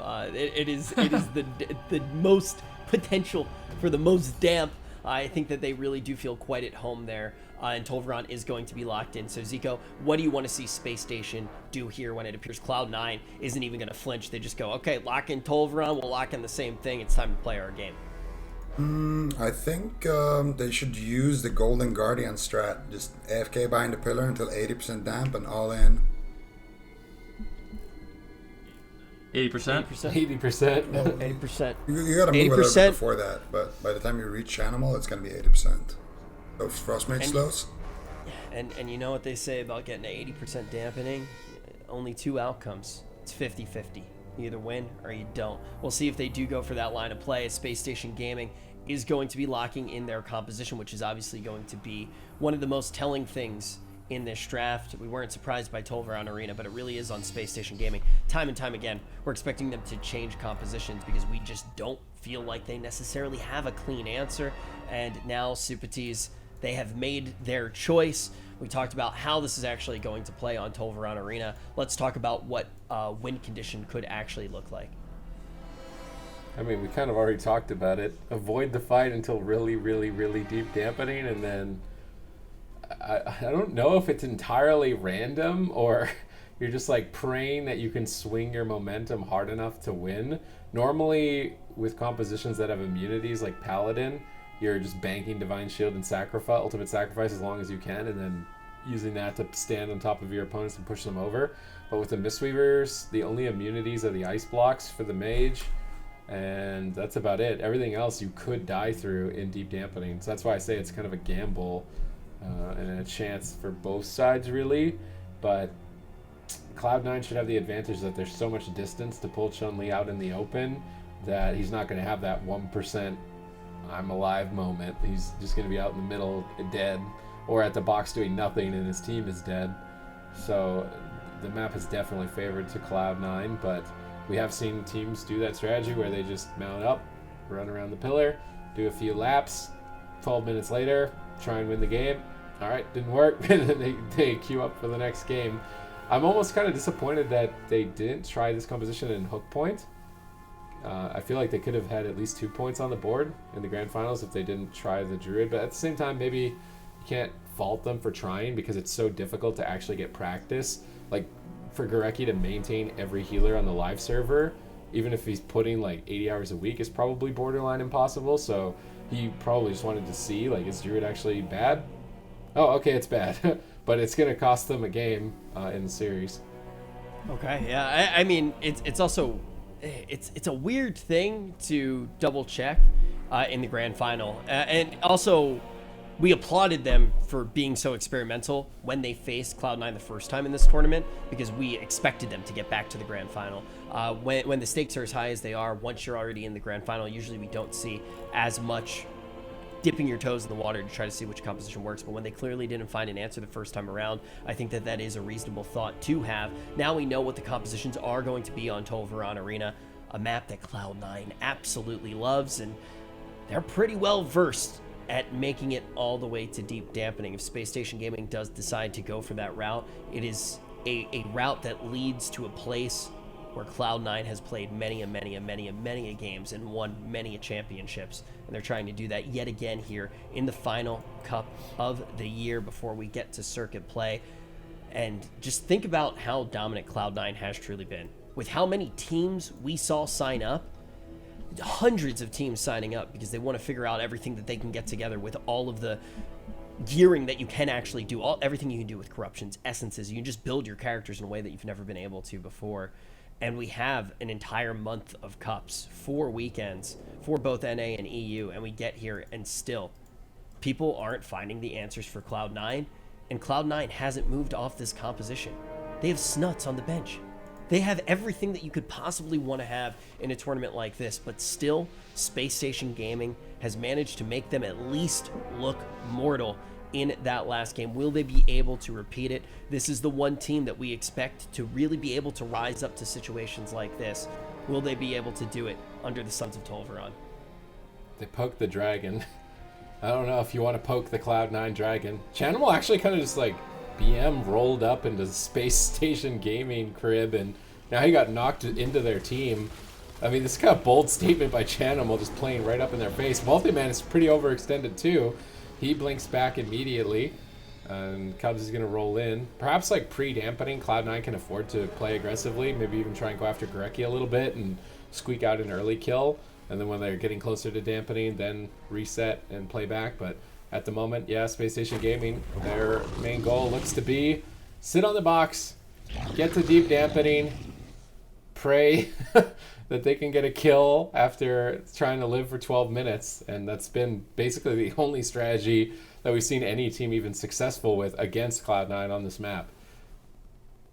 Yeah, I mean, this is going to be one of those games where Cubsy really is shades down, chilling as hard as you can. He's just going to be playing 50 yards away, 60 yards away, 100 yards away from Chun-Li. He actually went over to Human as well. It doesn't need the Night Elf to go for drinks, so he's going to be playing the Everyman for himself as well as the Trinket, giving him lots of opportunities to break out of those stuns, to avoid those all-in one-shots. And I guess Space Station Gaming, they've had enough. They're going to make a push, but they are getting punished. Chanimal doing big damage with his Dark Soul, and Thugonomics is left behind. Looks like the Vitality Conduit from Gorecki will keep Thugonomics alive and allow him to retreat to the pillar. Really, really good counter push there by Cloud9. And that's why you need to stay at the box. Cloud9 asserting dominance here on their map, Tolvaron Arena. I almost want to like etch Cloud9 somewhere on the map. Like, this is their map. Chanimal just resummoning the Fell Hunter. Doesn't want to going down to any damage there behind the pillar. He's relaying his Demonic Gateway. A little bit of an interesting path. Normally you go pillar to pillar, but he's laying it right in front of that singular pillar. Maybe to go in from left to right, so that if Wealthy Man's on the left side and Chanimal's on the right side, they could maybe both gate to one side if the other team collapses. It's a little bit interesting positioning on the Demonic Gateway. And right now with this positioning, Wealthy Man can cast on the team, and Chanimals is just going to try and cleave with Cataclysm. But now they push forward onto Wealthy Man, dropping that Drustigath during the leg sweep, really trying to make a push onto Wealthy Man, but not really finding enough damage to get a kill there. Cubsy should be able to pick him up with no crowd control on himself. Gorecki gets polymorphed, but there's an Infernal right next to him, so it looks like that's going to end up breaking it. Gorecki's out of crowd control, Chun-Li gets blasted, and Cloud9 have that pincer maneuver. They're going to drop Ride the Wind and try and cross the midfield. They don't like being pincered like that, but now Gorecki gets clotheslined by Cubsy out there. I don't think they're going to commit to him, and Space Station Gaming have repositioned, and they'll begin orbiting this pillar now. So the strategy of Space Station Gaming is pretty apparent at this point. They are doing the Golden Guardian strat, and it's the only strat that you can do. I feel like it's the SSDS strat. I feel like he did this to Thugonomics as like Rhett Hunter at LAN. That was like 2 years ago. I swear it was 2 years ago. They just sat behind the pillar and waited till dampening and then killed Thugonomics. I do remember that. And they qualified to BlizzCon doing that. I do remember that. I'm going to be honest. My team did that to Thugonomics as well, playing Affliction Mage Mirror, so... Okay, it's an old strat! It's been a long time of pillaring against the Destruction Warlocks. It's a tale as old as time. And C9 have lots of time, because I don't think that they can even... I would be surprised if I saw a single defensive cooldown other than Life Cocoon out of C9 up until, I want to say, 30% damage. Look at this triangle formation. Look at it. Wealthy Man posted up on the left. Chanimal posted up on the right. What kind of There's triangle a gateway. is that, chat? Because I don't know. This is... Can I tell you? Isosceles? This is the gateway. No, this is the gateway that I feel like Chanimal does that I don't see any other Warlocks do. Where it literally is just a connecting gateway for Wealthy Man and Chanimal to back each other up. Instead of completely exiting the fight, they just create enough space to move over to the other caster. And I think it's really, really smart. Works out well for them. Wealthy Man just going to be spamming out Chun-Li. And a lot of teams get frustrated when they play Cloud9 because they feel like they can just pause the game when they want by spamming out Polymorph, spamming out Fears, and really shutting down these offensive goes. And without crowd control on Cubsy, it just doesn't feel like they have enough time to actually push through. And like I said, for Cubsy, this is going to be one of those games where you can just sit back, relax, and basically just heal as much as possible, but maybe not relax too much. Big offensive push here. As you see Chanimal trying to reverse the pressure. He drops the Infernals, but Cubsy's still not completely out of it yet. That defense from Chanimal, man. Immediate Trinket, double Mortal Coil, double Chaos Coil, and big damage on Thugonomics. He might just fall. They almost shred through the cocoon. Gorecki coming into the nick of time, keeping him alive, but a beautiful ring of peace from Cubsy. And that hit and run strategy worked out really well. However, I feel like if Cubsy and Chanimal rotate their trinkets, I don't know if it's going to work. Yeah, I think, I don't know. Space Station Gaming, they only have 2 leg sweeps, so one needs to force a trinket and the other one needs to land the kill. And if they can't do that, I find it pretty hard to see how they're going to close out this match. Maybe late in dampening they can push Chanimal over, but it's going to be tricky because they're not going to have any mana when we get to dampening. We've seen this movie many, many times, and it definitely usually ends with Gorecki, or whoever is in Gorecki's position right now, being completely tapped on mana. Okay. Almost 10% dampening, and Thugonomics is just kind of dying. Dead. I mean, this is... Alright, never mind. Vitality Conduit, he's fine. Back into the fight. Rain of Fire and Blizzard are down. They're just going to get cleaved by Wealthy Man and Chanimal here. And Chanimal's just sending his Infernals in to do the work for him. Cubsy can drink if he absolutely needed to, but he doesn't at all. Chanimal just re-summoning his Fell Hunter over and over, as that's the only thing they can really hit with his positioning. What are their options right now? I mean, they've got Touch of Death, they got Dark Soul. Both sides actually have a lot of cooldowns, so they could punish. Chanimal, look at this gateway. Chanimal's just memeing with the demonic gateway. He's just literally moving it back there as like a... There's no purpose of the gateway where it is right now for Chanimal, other than maybe if they push on Cubsy in midfield. Yeah, it's for Cubsy. Yeah, but it's still not like... maybe, I guess. No, think about it. They make an offensive Why push. isn't Cubsy just gates poured? I mean, you could do that, but... I feel like he's just memeing with the gateway.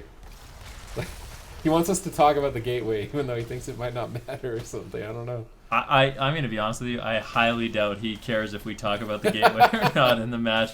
I don't think Chanimal is that type of player. But, yeah, I mean, you can see what's happening right now. Basically, if you guys are wondering what's going on, Space Station Gaming doesn't feel like they can actually land a kill on this map unless they have crazy amounts of dampening, and that's basically because Cubsy, with his mobility and with his positioning, with the defense of Wealthy Man and Chanimal, will basically never be in crowd control. And without crowd control, with Vitality Conduit, with Life Cocoon, it's just not possible for Space Station Gaming to get a kill. And that's why a lot of the teams have defaulted on Tolvaron. They're just running, hiding as long as possible, just trying to survive to the point where you can make that all-in aggressive push, but this backfires more often than it works, to be honest. I've seen it work like 2 times, like in general, so definitely backfires more than it works, and for it to work, I feel like the one time it did work against the Golden Guardians was because Kibu literally just vanished and AFK'd in stealth. That's the only way you can cross the map, by being stealth class. I don't see a stealth class on the side of Space Station Gaming, so I don't really see any openings, but this is the correct line of play. If you are Space Station Gaming, this is what you have to do. You cannot get any kills if you go out before, dampening is at a respectable amount. When we have these respectable. Yeah, it's just, if it's not 40%, like, just stay at the pillar, because Mistweaver is just going to press 2 buttons, and ooh, big push here on Thug, though. Actually, could be in danger, but look at Gorecki, even at 24% dampening, just greeting his Life Cocoon, just throwing out a couple of casted heals, no problem whatsoever. Mana bar is looking full as well, though. Just 3 Infernals, 4 Infernals on the map right now? Like, what? This is some Vision of Perfection lottery at the moment. Life Cocoon on Thugonomics. Channel was trying to bust through it.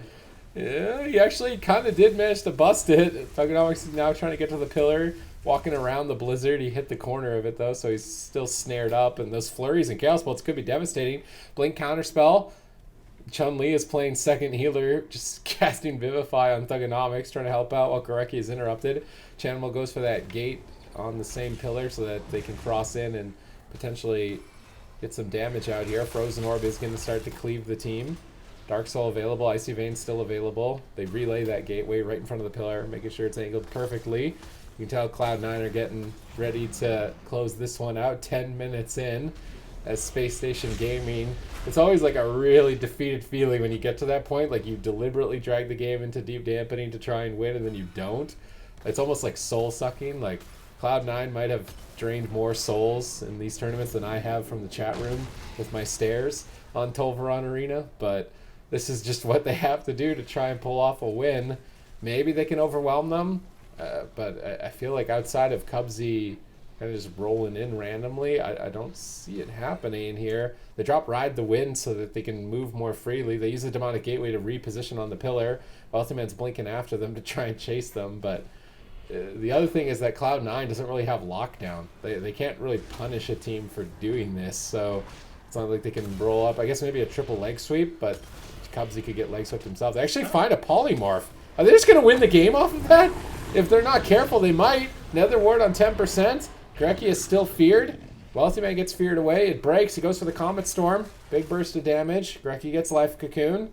That's going to stabilize Thugonomics for now, but Chun-Li is also getting whittled. Infernal's called in for Chanimal. Really trying to lay down the pressure here. And Zen Focus T casted heals don't even seem to be enough. They drop Ride the Wind on the Blizzard to try and navigate through it, but I mean, Thugonomics is just getting owned at the moment. He could just die. He banishes the Fell Hunter. He Mortal Coils the Ray of Frost. Denies a lot of damage. His team is being so devastated, sad. And I mean, this is what they waited for 11.5 minutes. I mean, They're actually spiting? They surprise spite? They're throwing in the spites at the last second on Chanimal, just trying to catch him off guard. Is it going to work? It doesn't look like it. They had this plan the entire time. But look, their whole team is just dead. Gareki's got nothing left. Big Chaos Bolts land. Thugonomics trying to reverse the pressure, but Cloud9 has everything right now. The surprise was that's my favorite You gotta love moment. Space Station Gaming, man. They always come in with something in their back pocket, and you gotta respect it. Honestly, it's fun to see. Obviously, Chanimal is not gonna be in too much trouble as a result of those spites, but now dampening is at critical mass. Chanimal takes a fat Chaos Bolt to the face, gets counterspelled. Cubsy has no Life Cocoon, but Chan is in a poly. He's channeling out those Soothing Mists, and he is going to top Chanimal, no problem. And once again now, it's Thug on the back foot. Look at Wealthy Man getting aggressive, getting in position. Cubsy's mana is not looking great. Neither is Greki's. Ooh, here we go. 1 spite, 2 spites. Can we get a 3rd spite? No, not gonna happen, but he gets ringed back into the spites here. Chanimal gets ringed again, and now he's trying to exit the only place where he could exit, but no leg sweep to be found in that setup there. Unfortunately, for Space Station Gaming, Chanimal wouldn't have a trinket out of it, so he could get corruption overloaded there, but gonna be fine for now, I think. And once again, now I think C9, they just need to push Chun-Li out of the open, get everyone back on the same pillar, and then start running them down. Chun, though, making it difficult, has his touch of karma. Ooh, look at the banish on the Thing from Beyond from Chanimal. What a legend. Banishing that. I didn't even know you could banish those, but today I learned, I guess. And now Chun-Li takes a fat Chaos Bolt, and the Life Cocoon is going to come out. Sorry. No, you're excused. I think it's been a long day. Chun-Li right now, once again, triple spite onto Chanimal. Don't allow him to gate. Mortal Coil comes in, and Chanimal is gone.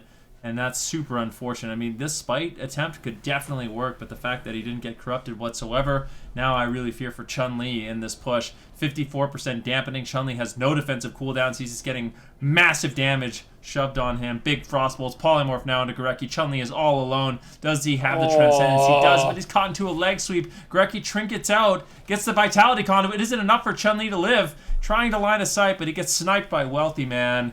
A nice, interesting strategy by Space Station Gaming, but Chanimal expertly diffuses the situation, and on Tolvaron Arena, Cloud9 is king. Yeah, I mean, it is the story of this map so far in our cups, and also that game was kind of a roller coaster, right? Like, there were so many moments where you just don't expect things like that to happen. Obviously, the pocket strat coming out, but as well, when you just look in Visions of Perfection's got you 3 extra Infernals running into a ROP.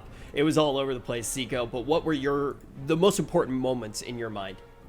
I think it was there at the end when they did that spite push. I feel like if they could have forced something there on the side of Space Station Gaming, I feel like they could have still been in the game. But as soon as C9 started getting a lot of pressure onto Thug, especially when they almost killed Thug at the pillar, after that, the only guy that they really have to worry about is Chun. And once they get Chun out of the open, the game is basically done for C9. They can set up a drink for Cubsy. They can start cleaning everyone at the pillar. They can land a poly on Gorecki and just kill somebody. They have all the options, and there's no pressure on them from Space Station Gaming whatsoever. Now, you're talking about options. What do you think the options are now for Space Station Gaming? Cloud9, our best of 7, is now on match point. They can win the grand final on the next map. Supatis, I'll actually start with your opinion. What map do you think that we might be going to here? We did Hook Point. We did Dalaran. Ruins? Yeah, I mean, that's actually where it tends to go, but I feel like that wouldn't be wise for them. Maybe Blackrook? Blackrook? I think Blackrook. Or Mugambala. Mugambala in a Mage Lock? I want to see Mugambala and then them just utilize the starting area as the entire Oh, arena and then when they come field. in, stun and spite them and lock them. You gotta lock the door. Yeah, you gotta lock the door. Just hide in their room like, no, Cloud9, you can't come Exactly. in. That is like, Sid, that is your strat, man. We'll see if they Yeah, actually just stay in the room. Yeah, we'll see if they actually do decide to run that. So quite a few options as far as maps are concerned. As far as compositions are concerned, Venricky, do you think that we might see anything that we haven't expected yet? Do you think that they're going to change things yet again on the side of Space Station Gaming? Or do you think they're going to... what do you think is going to happen here?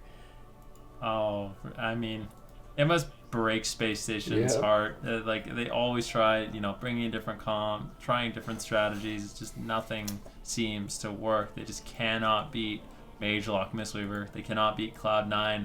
And it's finals after finals, series after series. They can try the same composition, but this isn't a new composition. We've seen this play out, and they normally end up losing it. I don't want to say Space Station Gaming should give up hope. Obviously, they should not. But I don't know. I mean, what is their best bet at this point? It's one of those things, too, where, maybe? correct me if I'm wrong, but Ven, I feel like you have to give them credit as well for not only continuing to try to innovate, but also they've been playing well in the games. It's not like they're doing anything egregious here at all.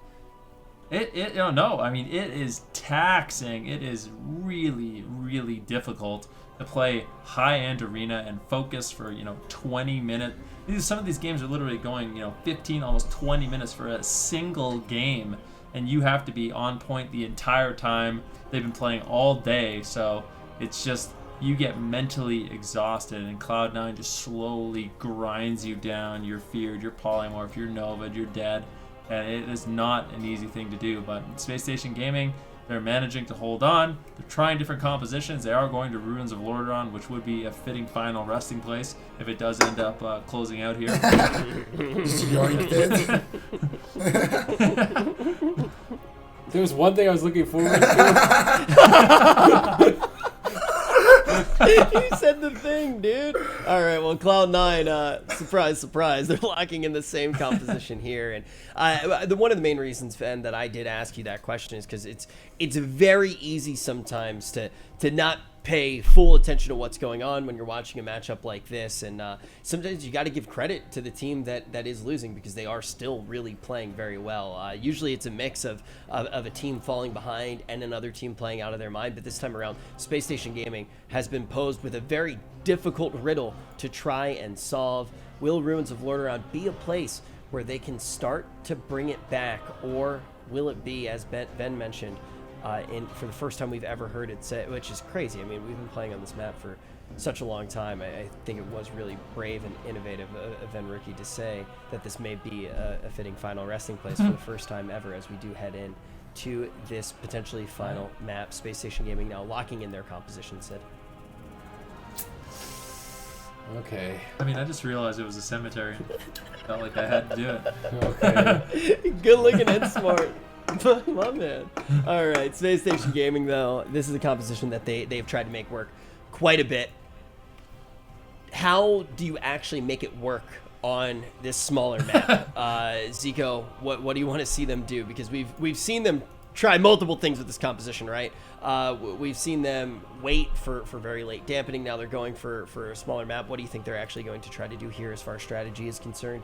I think they gotta go after Cubsy early on, and if they make it to critical mass and they go for Chanimal, I don't think Wealthy Man is gonna die. I don't think Chanimal is gonna die before critical mass. Only one that could die if he messes up is Cubsy. So that's what you gotta do. You gotta try to force a mistake there. Try to maybe make him panic, make him overlap a cooldown, get 2 really clean setups somehow without Chanimal stopping you. It's a tough call for sure. I feel like in Space Station Gaming's defense, they play the comp about as well as you can. So I feel like I can't really criticize them too much on what they should be doing differently. I just think they're outmatched with their comps and they don't have a good answer. I don't think this is a good answer. What do you... I feel like I like me Ellie too. more, I honestly. would have rather see Windwalker Ellie in all of these games from Space Station Gaming. I would give it a higher percentage to win, but I think they... forget last cup. I think they did run the Windwalker Ellie and they started losing with it. So it's just one of those things where play a new comp against C9, win 2 games, you win 3 games even, but then you never win again. Well, with what happens too, I mean, Cloud9 is able with their composition to play a 20-minute game, right? So they get 20 minutes of practice against the composition. It's like one of the weird things that does actually happen. Like it does happen. Like I feel like that's one of the reasons why they're able to make so many adaptations throughout, even in a game and a series when they're playing against a composition that they're not necessarily used to. They just have so much confidence in this comp, and they never have to move off of it. Like they just are able to keep playing this composition, and the other comps that they have are good. Like they literally have Snuts on the bench. It's the craziest thing I think we've ever seen. It's just like they have Snuts on the bench. They have the ability to play other things. They just never get forced onto it. Will Space Station Gaming though be able to take a victory here on Ruins of Lordaeron? They have been playing well, not only in this tournament, but in this series as a whole. And Zico, you even just said it. I mean, they have looked like they're playing this composition to its limit. Yeah, I mean, you don't really see other teams play Windwalker Warlock, and they definitely don't succeed as much as Space Station Gaming has with this comp, and this is something that they've been playing for a long time. I mean, Chun and Thug, they go back a while as well, so one of the old duos here in this game, and let's see if they can make something happen here. Ruins of Lordaeron. I mean, Wealthy Man and Cubsy have been a duo since I feel like, what year was it when it was in New York? Regionals were in New York. 2015? 2014. 14. So 6 years Cubsy and Wealthy Man have been playing together.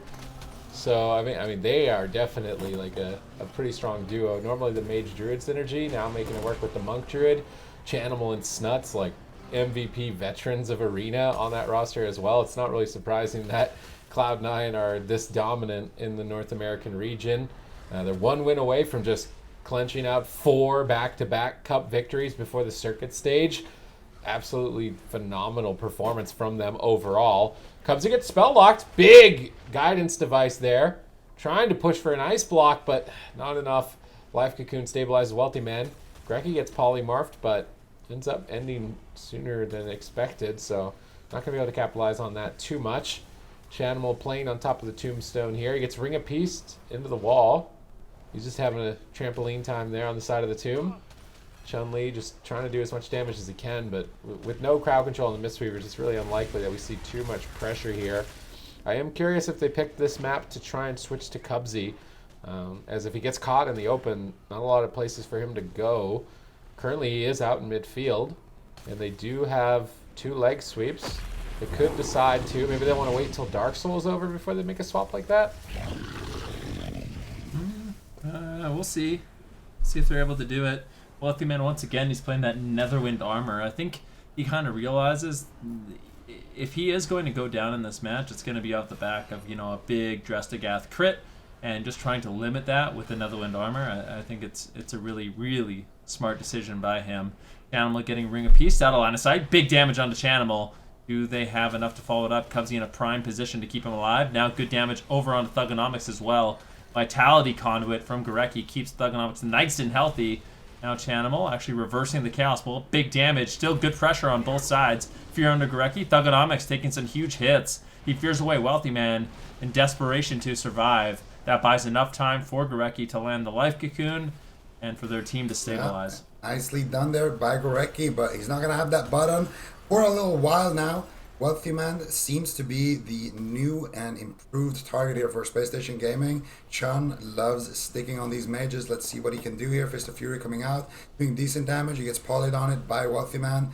Cubsy is going to be able to brush that off in no time. No, he gets caught up in a paralyzed. Motorbike comes crashing in. Wealthy Man blinking to the room, getting himself into position where when Wealthy Man is a target, he goes as far back as possible, and Chanimal is between him and the enemy healer. And Chanimal is the target. Chanimal is just going to gate all the way back to where Wealthy Man is standing now, and Wealthy Man is going to be the one who stands between Gorecki and Chanimal, and that is just going to put so much pressure onto Gorecki. These casters know their role when they're targeted, when they're not targeted. Speaking of targeted players right now, Thug is getting targeted with all kinds of damage. Chaos Bolt comes flying through here from Channel. 1 connects, 2 connects. No life cocoon for 5 more seconds. Little scary situation there, but I think Gorecki should have it. He already pre-Fort Bruce getting ready, and there it is. A massive life cocoon is going to keep Thugonomics nice and safe here, Sid. All right, 1 minute before liftoff here. Dampening beginning at the 5-minute mark. Still Chun-Li hammering down on Wealthy Man. Connecting with the Fist of Fury. Wealthy Man getting a temporal shield. Absorbing all that damage, healing himself back up. Paralyzed. Big pressure. They get an ice block. Beautiful setup there, just off the back of one paralyze. There's potential for Space Station Gaming here. Moving just before dampening, getting the first block. Looks like Wealthy Man is actually a decent target. Gorecki interrupted for a moment, but he's very far away from Chanimal and Wealthy Man. It's difficult to crowd control him. I would imagine he picks his team up here in a moment. And now Chun-Li rolls back over onto Wealthy Man. Cubsy gets spell locked, so Thugonomics is going to use his interrupt aggressively. Now Gorecki rolling up for a paralyze. Wealthy Man this time around gets the life cocoon activated prior to it, so that big shield on Wealthy Man makes it unlikely that he's the target. Chun-Li's going to try and max his damage out, go after Cubsy.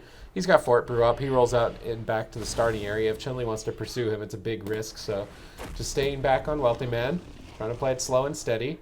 Dark Soul up for Chanimal. Chun-Li Transcendence backs on the Tombstone. Chanimal not going to find any damage there. Repositioning his Demonic Gateway as the fight moves. Good awareness on his part. Definitely doesn't want to have any sort of throwaway opportunities for his team here. They could just close it out and be crowned 4-time North American champions. Now we're going to... Ooh, big hit on Wealthy Man once again. And I think these swaps onto Wealthy Man are really nice. I mean, with the Drestagath, I swear it's going to come down to Drestagath. Chun-Li, if he can get an ice block with every one of his Drestagath trinkets, that's going to be good news. I think it's a lot more difficult for Wealthy Man to kind of pull Chun-Li behind a pillar on this map. You can see right now, Space Station Gaming, they're actually rolling in. Interrupt onto Wealthy Man. Vitality Conduit, though. Oh, nice Vitality Conduit. Wealthy Man will end up surviving, but the double Mortal Coil with the Paralyze on Cubsy, the damage isn't over yet. Wealthy Man takes a huge hit. He's got the Temporal Shield. Chanimal trying to find some counter pressure here if he can. I think they just need the crowd control onto Chun-Li, Polymorph and Furum, and really go after Thugonomics. Thugonomics cannot be allowed to be in the midfield for this long. Thug has Dark Soul active. He lobs out a Chaos Bolt onto Chanimal, but it's not doing too much there. He gets a second one, gets a third one. Motorbike, Chanimal in big trouble here. What in the world is healing him? He didn't even take damage. Didn't have to use anything. That was 2 Dark Soul bolts and a bike right there, but Chanimal is going to just be completely fine. Cubsy pre-healing the situation here, reading it correctly, and he is going to have his Vitality Conduit as well for that next hit onto Wealthy Man.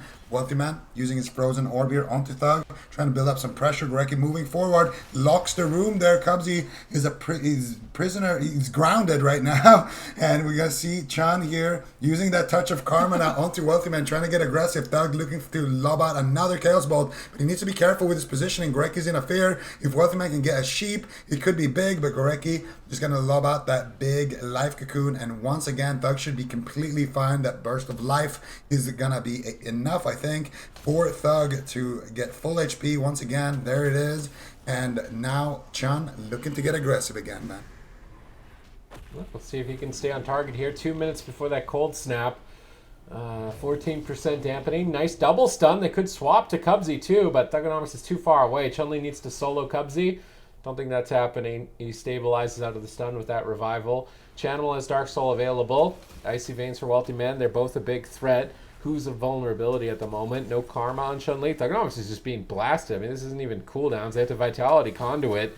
to recover during that. Now they won't have it for the Dark Soul Icy Veins. I'd really like to see Cloud9 make an aggressive push here. I feel like they have a situation where they could close the game out, maybe a blink counterspell from Wealthy Man and then pop off with that Dark Soul Icy Veins. Infernals have been called in. Chanimal's going to start ramping up. Frozen Orb as well, holding him in place. He's waddling to the Tombstones off to the right-hand side to line of sight. Good positioning. Cubsy likely to drink while the Infernals are down. Chun-Li rolls up, though, and that's not going to be happening anytime on Chun-Li's watch. Greki looks like he's drinking.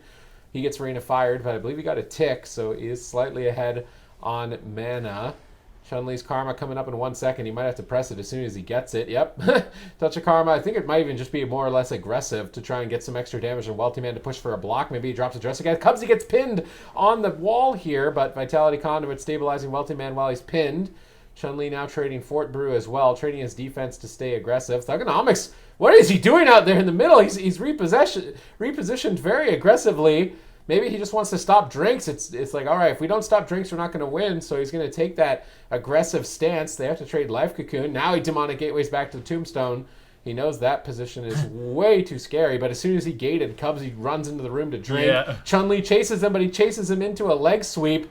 If Cubsy locks the room here, if he's playing Ring of Peace, that could be devastating for Chun. He's got no defense. Chun instead gets a leg sweep of his own, pushing for damage here at 25% dampening, I believe, in counting.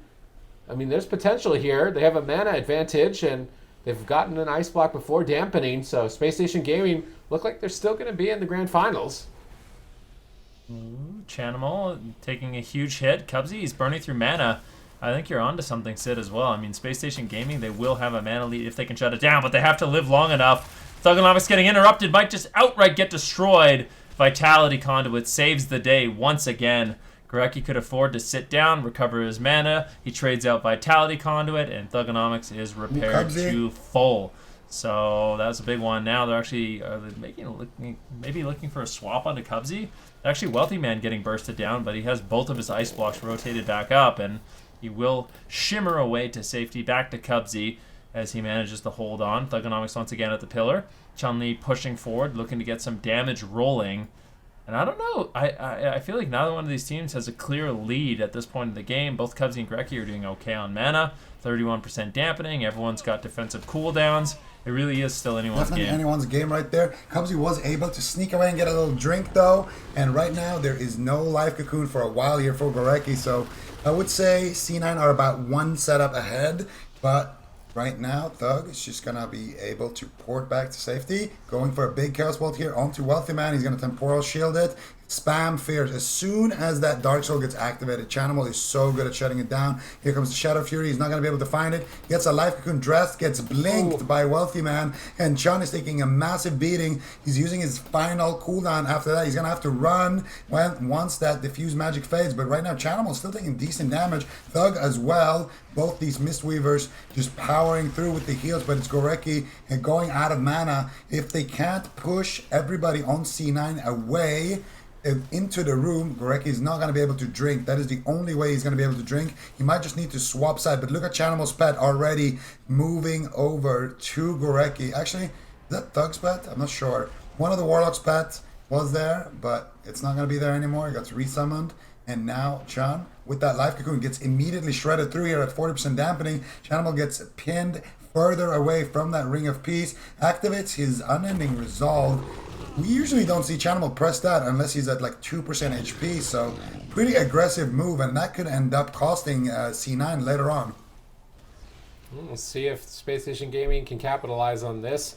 Cubsy could even just reposition maybe for a drink. It looks like he's reluctant, having no Unending Resolve. He's waiting for Life Cocoon, likely. Thugonomics spamming out Fears on Wealthy Man, dispelled by Cubsy. Thugonomics pushing forward. He might be able to get a Fear on Cubsy here. He finds the Fear, but Vitality Conduit, I believe, activated prior to it, so Cubsy baited the Fear, and Chanimal will heal back up to full.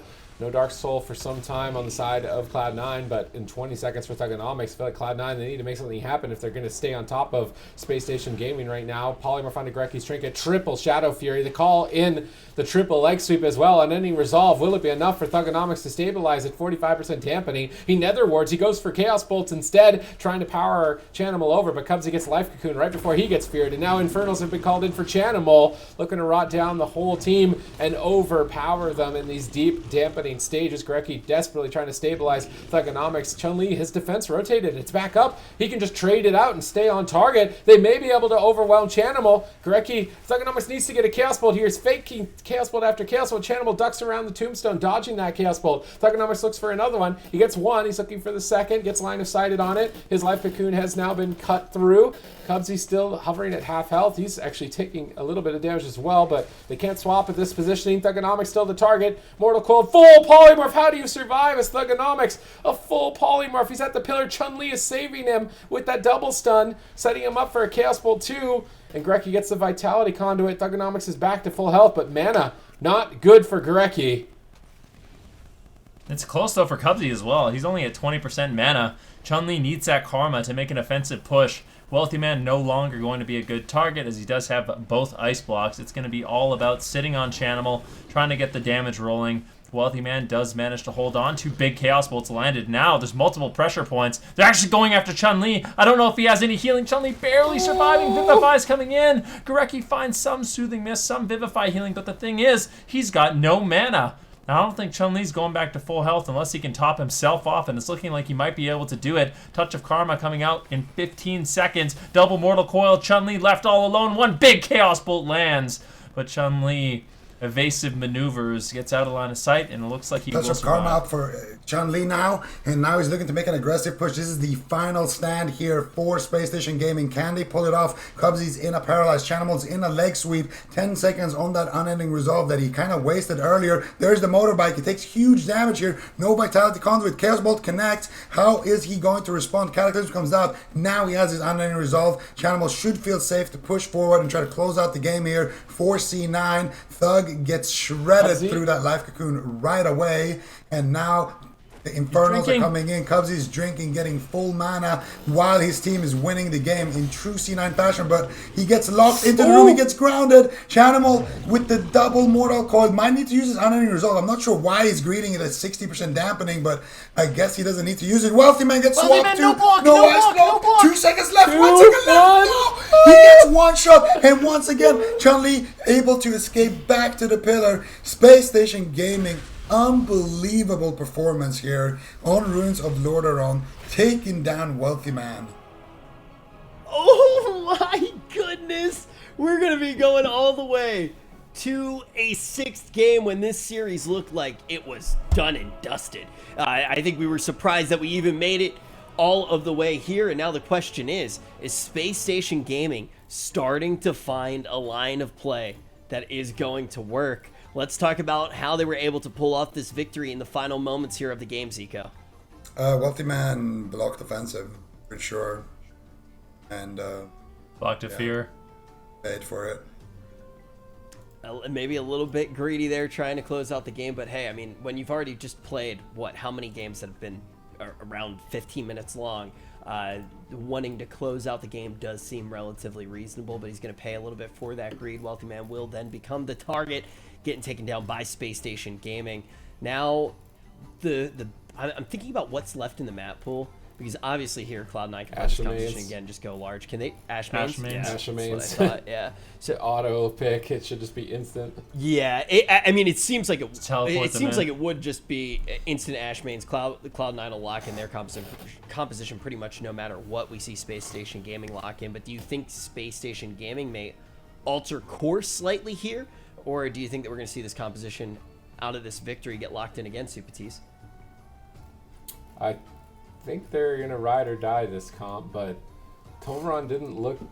Maybe they try the maybe they try the Ellie Destro again with a Mistweaver. If it's Ashmains, Cloud9 are actually running the clock on this. I'm actually surprised they're running that. What are they considering? I mean, Ashmains and Toveron are their best map, so they haven't played their other best map yet. I feel like there's not much else to consider. I mean, unless they want to go try a different map and practice something, or I feel like this is a... Did we play Ashemains already? Now I'm second guessing. There it is. Like, okay. It's locked in. Yeah, that was... They might be delirious at this point. They don't know what maps are left. Like, I actually started rewinding on the YouTube VOD to make sure that we didn't play it already. But yeah, no, we are now going to be going to Ashmains. Space Station Gaming going to lock in their comp very quickly here as well, and I don't think Cloud9 is going to surprise us at all. This map definitely going to be favoring Cloud9, but I can feel it in my bones. We're making it to a Game 7. Mugambala prophecy will be fulfilled, Zika. We can only hope so. at this point. I mean, it's... Why not? Just take it the distance, right? Like, Let's see it. I just want to see it one time. You know, just one time so I can see it happen. I think that this might be the time. I mean, Space Station Gaming's made believer out of me at this point. And think about what they've needed to do to even extend the series this far. Think about all of the different things that they've tried against Cloud9 on the day. Not even just including playing out of their minds, right? Like, because they truly have, even for the L sometimes, they have played a truly fantastic manner, and they've tried just about everything. I think the only thing that we haven't seen from them yet is the overcorrupted bear, which we've been asking for. And I do feel like, you know, it was something that we wanted to see, but the reason that we don't see it is because this is a team that believes that they can still win, even when they're faced up against Cloud9. It's not like there haven't been times and metas where they haven't had the better end of this matchup. They want to get back to that reality, and they're very close to doing it here now. This is the last grand final that we are going to see in the cup year. Like, cups are done after this. This is the last cup. Then we move to the circuit. Space Station Gaming wants to end on top. Will Ashmains be a place where they can extend all the way to a Game 7, which will 100% be the last game in this series, in this best of 7 that we are playing? Or will Cloud9 be able to close it out here on a map that they've been able to play very well on? It's probably their second favorite map behind Tolveron. We're going to find out right now. So, well, at least it's their second best. I don't know about favorite, but winning tends to be something that you make your favorite. Cubsy paralyzed. Chun rolls over to Wealthy Man for a swap. Might be looking for a Drestigath drop. He gets intercepted by Infernal Stun. He's still going for the Fist of Fury. Wealthy Man blinks away. Vitality Conduit on Wealthy Man. He's not going to take damage. And now double Mortal Coil from Thugonomics. Fear on Cubsy. Thugonomics is playing a lot more aggressive here. Still on match point to try and get some pressure. But he's going to feel the pain of playing this aggressive. Oh, no! Vitality Conduit. Jeez Louise. He's fine, but, I mean, I don't think he could stand where he's standing much longer.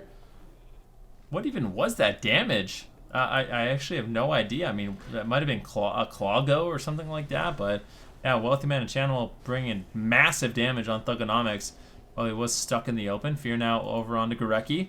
He's going to roll behind the pillar and reposition once again, and it's going to be another one of those games where Cubsy, he's just standing max range. Wealthy Man and Channel are trying to keep Thugonomics at bay. This positioning I don't really like from Cloud9. I feel like they want to just attack Thugonomics as much as possible, not allow Chun-Li a pillar. I think Channel needs to reposition.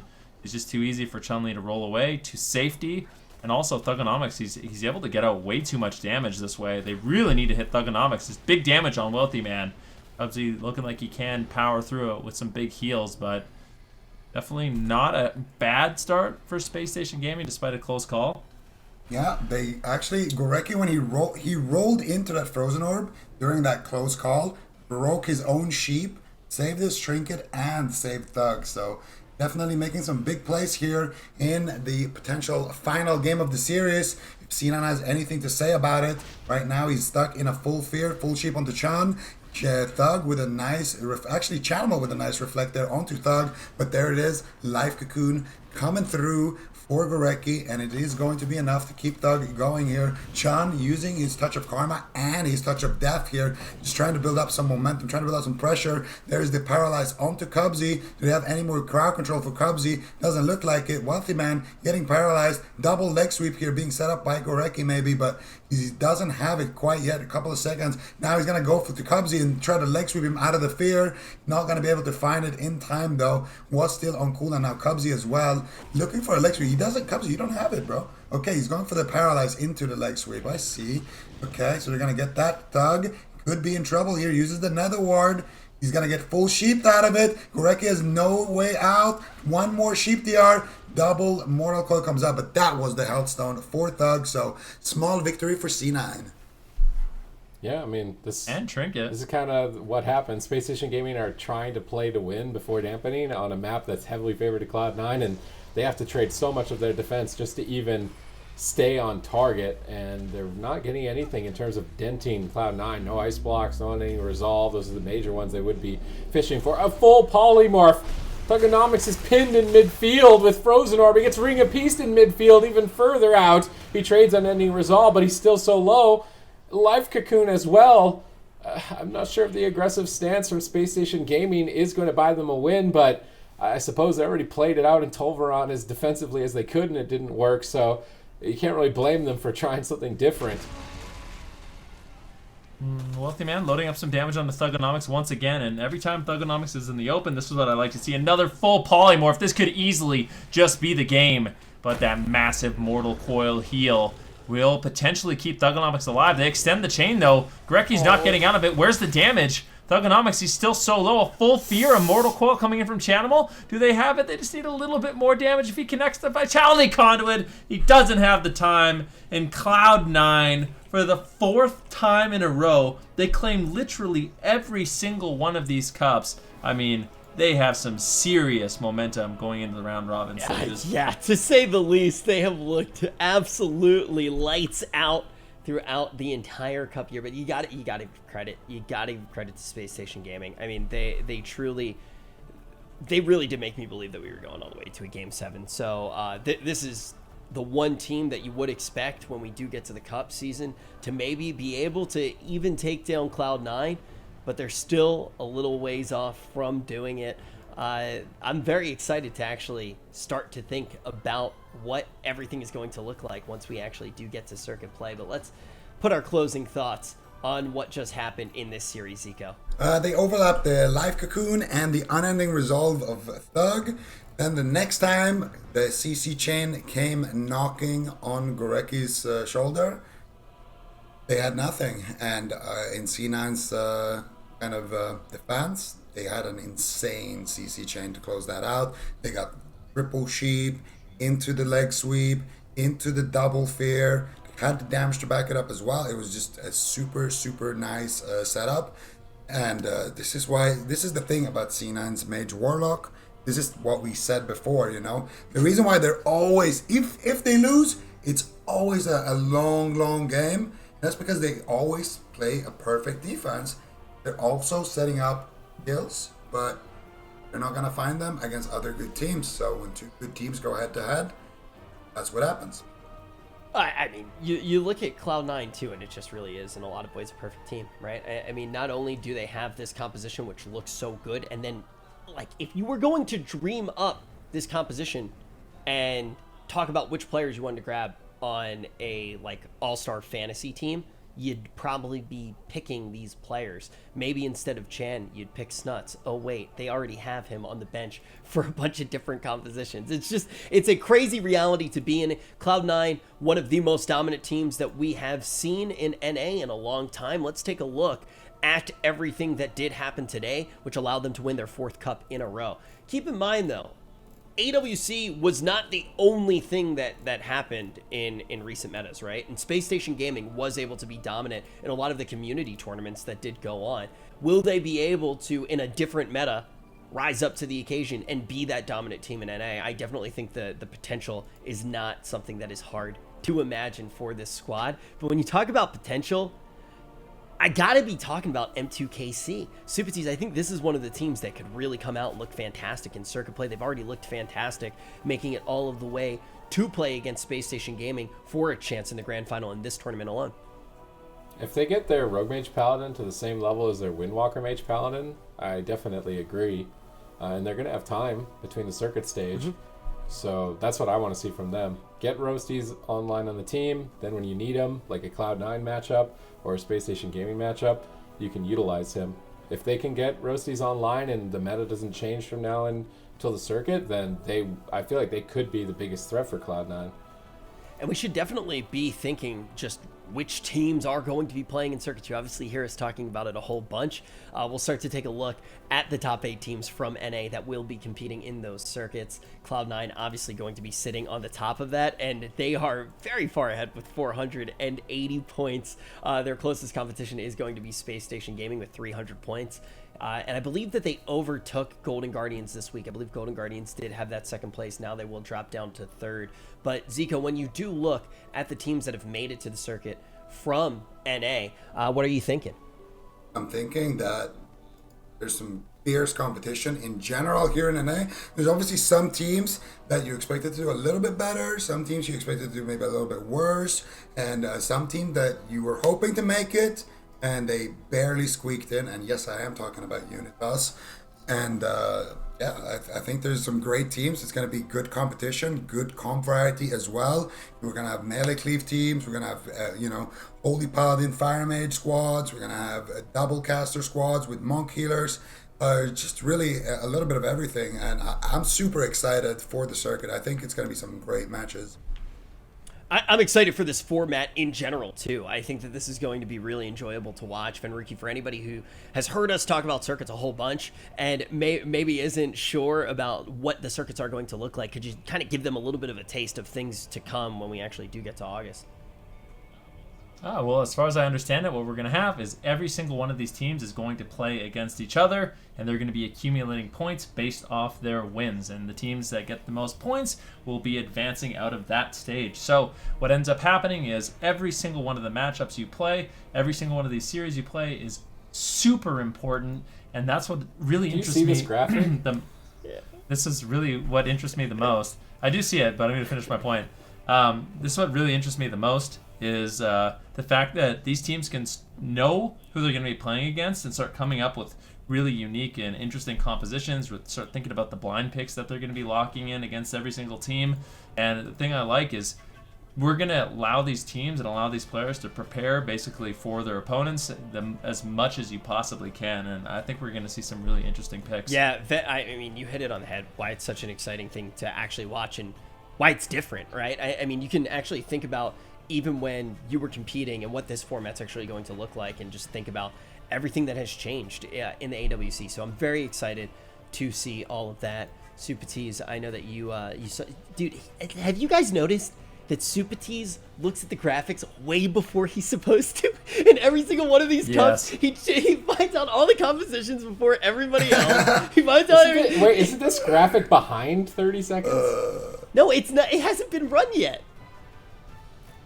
I thought that this graphic was behind. He's been doing it wrong. For a month? I knew it, man. For a whole month. But how does he know what they're locking in all the time? How's his prediction? Because he's so looking good? at my he's looking at my graphics feed that I don't tell you guys about, and then I ask a question, and then everybody looks smart. They run the graphic, but Sid has been looking ahead, cheating off of my notes. But as you can see right now, we have the AWC Sound Circuit, a competition that none of us knew was going on, that Zico won, maybe?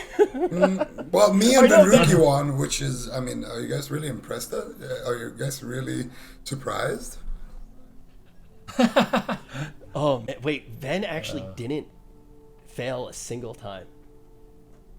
That's true. Venruki? Yeah. Venruki? I'm very proud. He's not.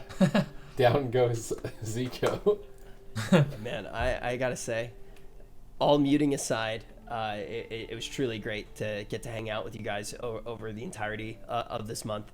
It really was. It was a lot of fun. It was great to get to see all of the action throughout the entirety of the weekend and all of these weekends. And obviously, Aya and Healing Stat, it was great to get to hang out with you guys as well. And everybody in the back who you might not get to see all of the time, thank you for making these shows possible. And a huge shout out to all of the players. I cannot wait for everything to get underway for circuits. I feel like I already missed everybody, but let's take a look at when the circuits will be getting started. Week 1 is going to be at the end of August. August 22nd will be when the circuits really truly get underway, and then we'll get to see more circuit action throughout the end of August, the beginning of September, and when we get to the end of September, September 26th and the 27th, that's when we're going to see the EU and the NA finals. I cannot wait for August to roll around. It has been crazy to get to see which teams have really risen to the top. And I will say, Zico, it's pretty clear that we have quite a few top dogs that people are going to be trying to catch up to before we do get to the circuit play. Yeah, I mean, it's pretty evident which the top teams are right now. I would say in NA, we all know it. It's C9, and then you got, Space Station Gaming. You got the Golden Guardians, kind of Method Orange. These teams trying to catch up, trying to figure out an answer, trying to find something within the meta that they can play that works against C9. And of course on EU, it's mainly Method Black and Wildcard. You got Diabolus maybe on the bubble trying to catch up, maybe Enlight as well there, but it's wide open there, and now they're gonna have time to polish their game, figure out some strats, learn how to gear their character in Jamili's case, and hopefully they're gonna have a great showing in the circuit. And as you said, there's a lot of time for them to catch up. You did see when the circuits will get underway, and I believe now it's that time. And it's always this is always the hardest one when it's like, that there's going to be a big break. I'm going to miss you guys a lot, getting to hang out on these weekends on the desk. Zico, Venruki, Supatis, Aya, Healing Stat, and everybody who makes this possible. And also all of you guys, thank you for watching the tournament. All of the players, thank you for putting on this fantastic show for all of us. Cannot wait for the circuit to get underway. Make sure you do subscribe to the YouTube channel so you don't miss it when it actually does roll around. Cannot wait to see you guys there. Until then, thank you for watching this final cup of the year.